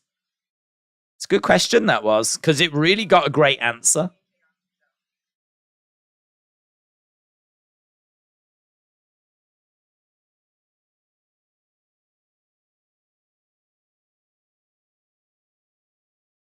What will Paul Heyman do after the bloodline disbands?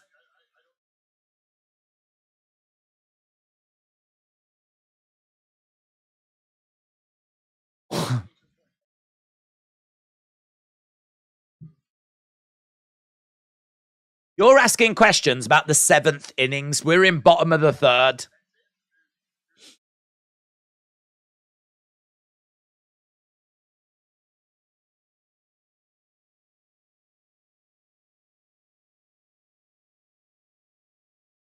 Calm down a little. He ain't going easy on this kid, is he? J-Love said we should be in the seventh, not in the thirds. This is true, actually. I do think that as wrestling fans, we do have to stop sometimes and just have a look at ourselves and go, why do we need to move so quick? Why do we have to be like, what next? What's next? Do you think this, that, whatever? Rather than just enjoying the moment, rather than just enjoying where we are.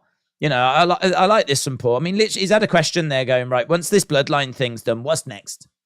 And Heyman's like, whoa. I mean, like, so we know what's going on with Jey, do we, and Jimmy, and we know what's going on with Solo, and we know who's going to be beating Roman, and it is true.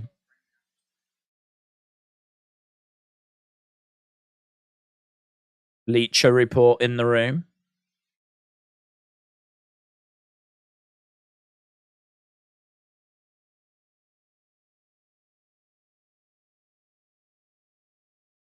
Do you take pleasure after each of these wins for Roman, or is it business as usual?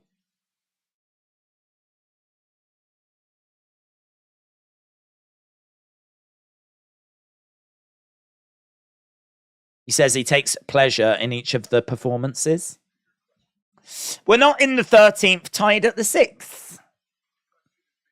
I mean, look, you always have to take with a pinch of salt what Paul Heyman says.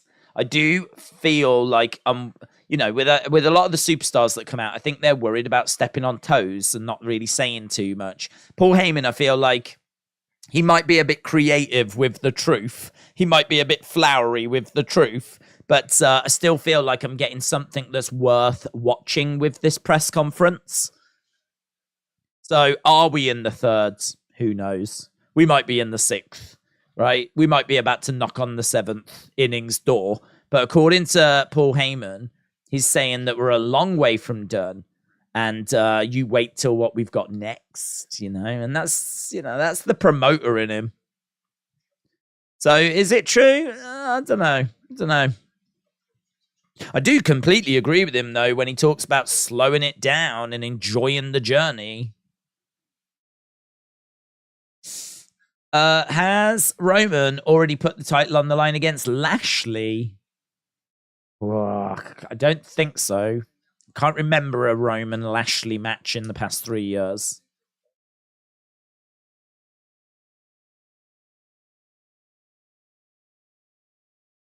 That could be fun, what with Street Profits and everything. But all of a sudden, Roman hasn't really got anyone in his corner. You know, if Bobby's got both the Street Profits behind him, Roman has got what? Paul Heyman and Solo. All of a sudden, the bloodline ain't looking that strong anymore, is it? WWE took the time to post a new post for Bianca. Why? Said Dan Stuff. For lols. Just for lols. We should have had the Hurt Business versus Bloodline before they split, says Ray. Cody versus Roman at WrestleMania 40, says Derpy Derek. 803 Domain One said, I remember when everyone was trying to be a wrestling critic, back when Edge, Cena, Batista, Angle, Taker were around. Chris said, it's been 3 years. I enjoyed it, but I'm over it. Need 2 full-time champions at the top. Cynthia said, I think Jimmy did what he did tonight to Jey because he was jealous, angry with him for always being in the spotlights.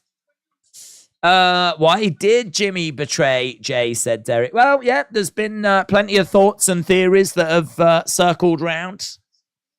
I tell you what, we've got our 500 votes as well. Let's click on that and see how people scored this show. So 9 to 10 got 34% of the vote. 8 to 875 got 27. 7 to 75 got 21. 675 or below got 16%. 500 is a good sample size. Anything over 250 is a good sample size. So a little bit of a mixed bag here. A little bit of a mixed bag. Each one has got a healthy amount of percentage in it.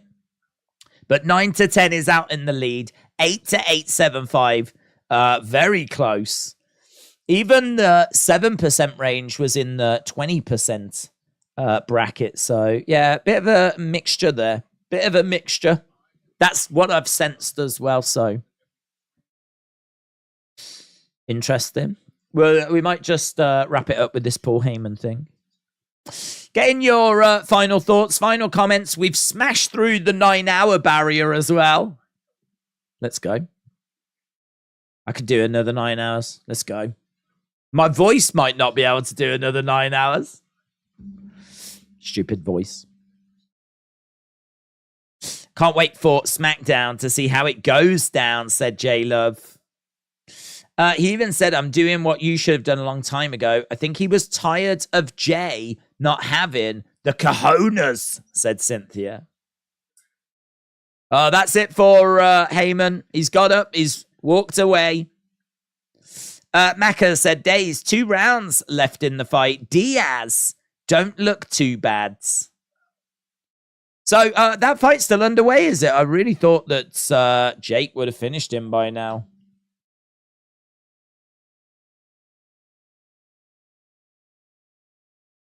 So they're still fighting, are they? Have a look. Oh, Triple H now. Triple H now. Triple H. Round 7, Diaz maybe hoping that he can earn his rewards in the later rounds if he can keep Jake at bay. Paul lands his right, beats the guard, but only manages a glancing blow. Diaz has been busy inside the pocket, but Paul gets a left hook to land. Follows up with a right uppercut, another big right. Pins Diaz, but Paul is starting to look tired. Diaz raises his arm once again. That was a tough round to call. That was round 7, apparently. All right. Triple H. Didn't know he would be next.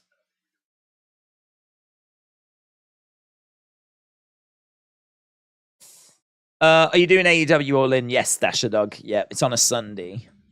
If Jake is a real boxer, why hasn't he fought a real boxing match? Says A.B. Jobson. Highest grossing premium live event outside of WrestleMania ever.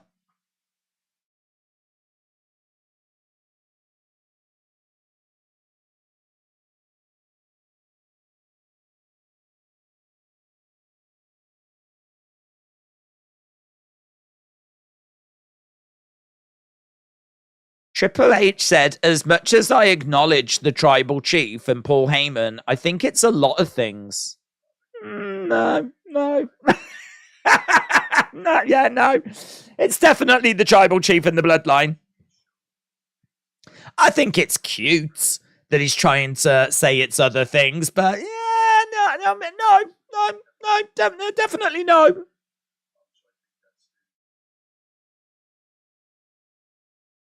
Almost every week when we're at Raw or SmackDown, it's largest gate ever, biggest grossing ever. Everyone wanted Jimmy and they got him, said Lucas. Are you doing All Out the week after All In? I don't know.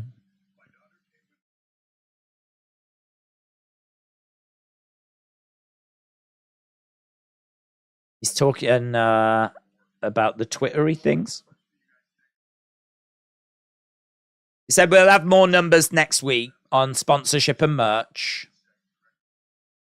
But he said the viewership on Peacock looks like it's going to be a record.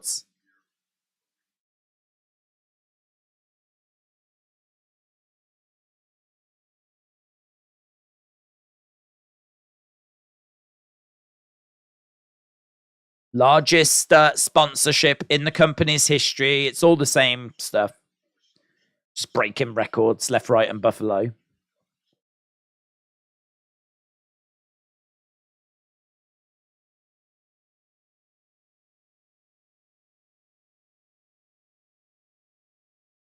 Is that Bill Apter? I think he's talking to Bill Apter.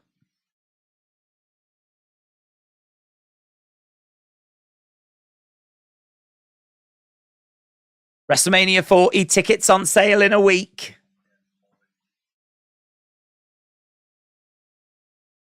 Interest is at an all-time high, according to Triple H. There's no more interesting character development in WWE for low, high, and mid-carders, says 803. Why do WWE hate Finn so much, said Hagen-Dazs. Are you watching, Jake? I'm not. No, I don't have it. I mean, SummerSlam has took my attention tonight. Round 8, Nate Diaz's corner is told to not let Jake win another round. This is the time they've been waiting for, but it's Paul that comes out with a 3-hit combo. There doesn't seem to be any power left in Paul's arm. If Diaz can get the opening, he could work Paul over. Diaz hits Paul on the chin and looks to have rocked the problem child. Before he can push through the advantage, the bell ends the round. Next rounds are going to be interesting. That was round 8. I don't know where we are with it. I mean, it might be that the fight is concluded. I'm just seeing the texts kind of update stuff.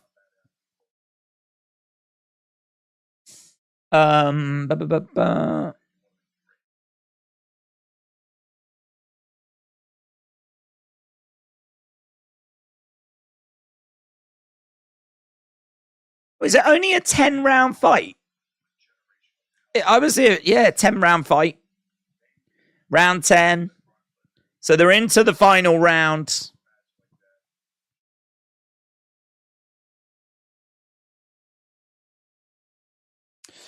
This was the worst show in history. Cody and Brock didn't kiss, said Nicole. I wonder when Roman will drop his titles. Thinking it's going to be WrestleMania, but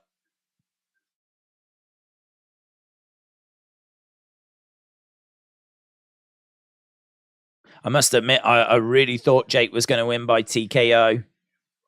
Jake Paul is not legit after this fight. Nate Diaz is a 40-year-old retired UFC fighter doing a money grab. He doesn't care about this fight. The only training he did was smoke pot. Nate Diaz cemented himself as a legend in the fight game.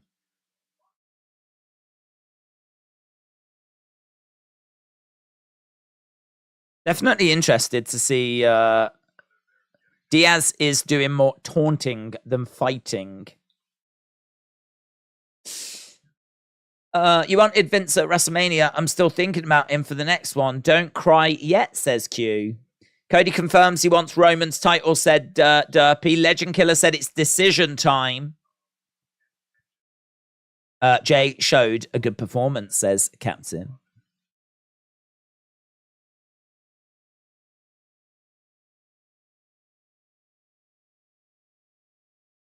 LA breaking out.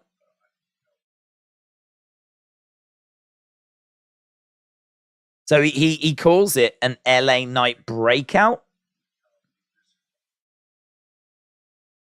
Jake Paul was holding on to Nate for life. People saying Jake Paul is cooked. Jake Paul sucks. There's not much love for Jake Paul on X right now.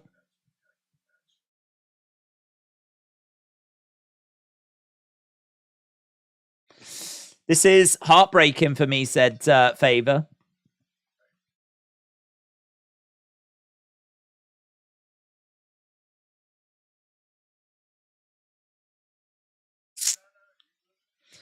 Jay did give his all tonight, said Cynthia. I don't think we will see the end of main event Jey Uso.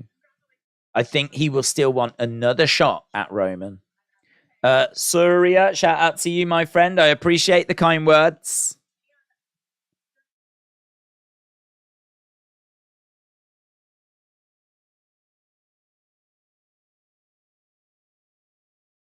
Okay, what's this question going to be? A lot of discussion about women.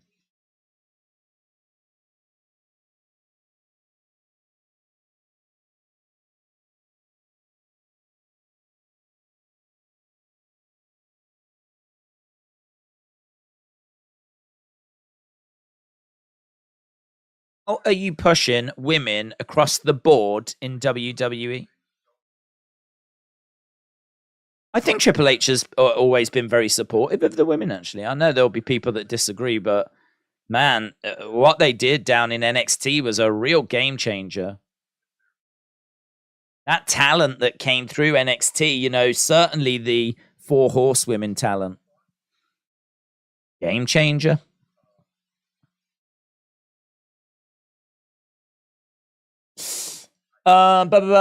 Just waiting for this result to come through.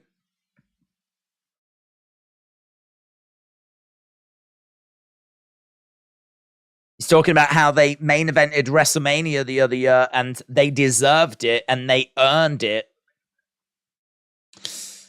I agree. Triple H should push the women's roster, said Favor.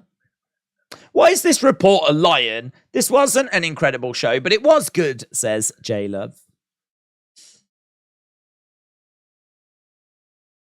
There will always be criticism of everything we do, says Triple H.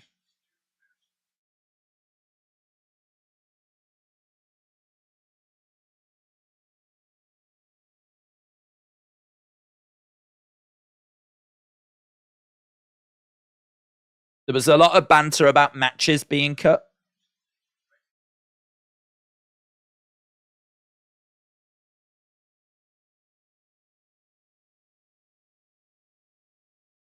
If we don't have other things that can fit into the PLE, then I've done a terrible job.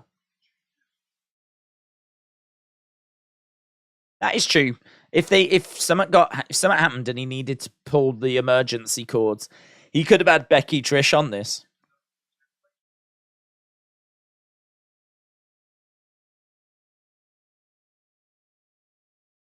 I don't know about any of you, but that show was plenty long tonight, says Triple H.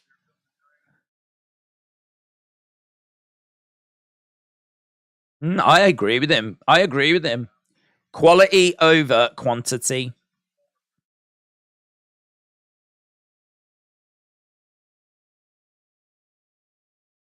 Jake won 97, 92, 98, 91, 98, 91. Sounds pretty conclusive then.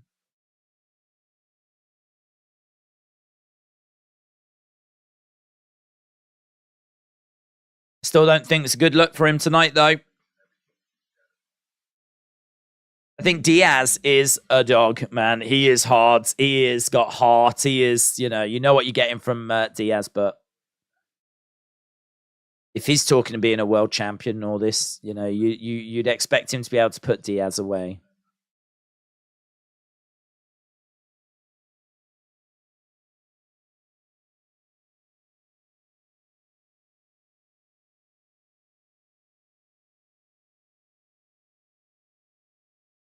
Logan made it to the fight, did he? Why did they switch the Becky match for the Battle Royal? I don't know that they did. I don't know if it was ever planned to be at SummerSlam, that Becky match. I genuinely don't know.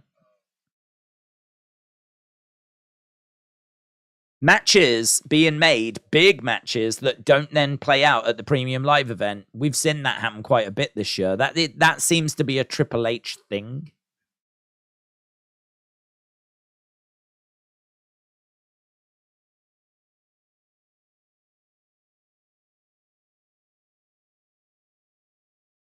You could make a valid argument that without Vince and his vision, this business might not be here anymore.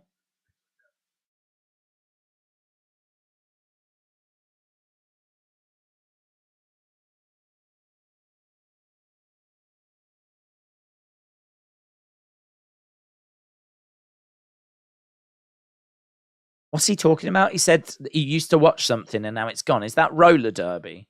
Always hear about roller derby being on TV and then it, lost its way.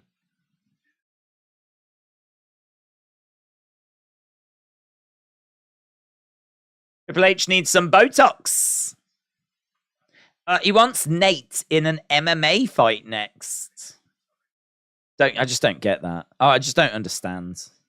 He's spoken a lot about wanting to be a world champion. Why does he want to go into MMA?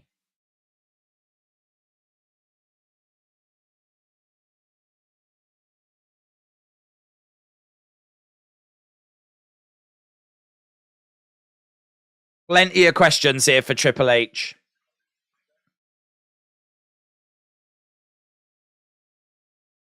Talking about Detroit as a host city. Right, I think we could stay and just listen. I think to be honest, he's covered off the key points that he wanted to box off. I don't think he'll be sticking around very long.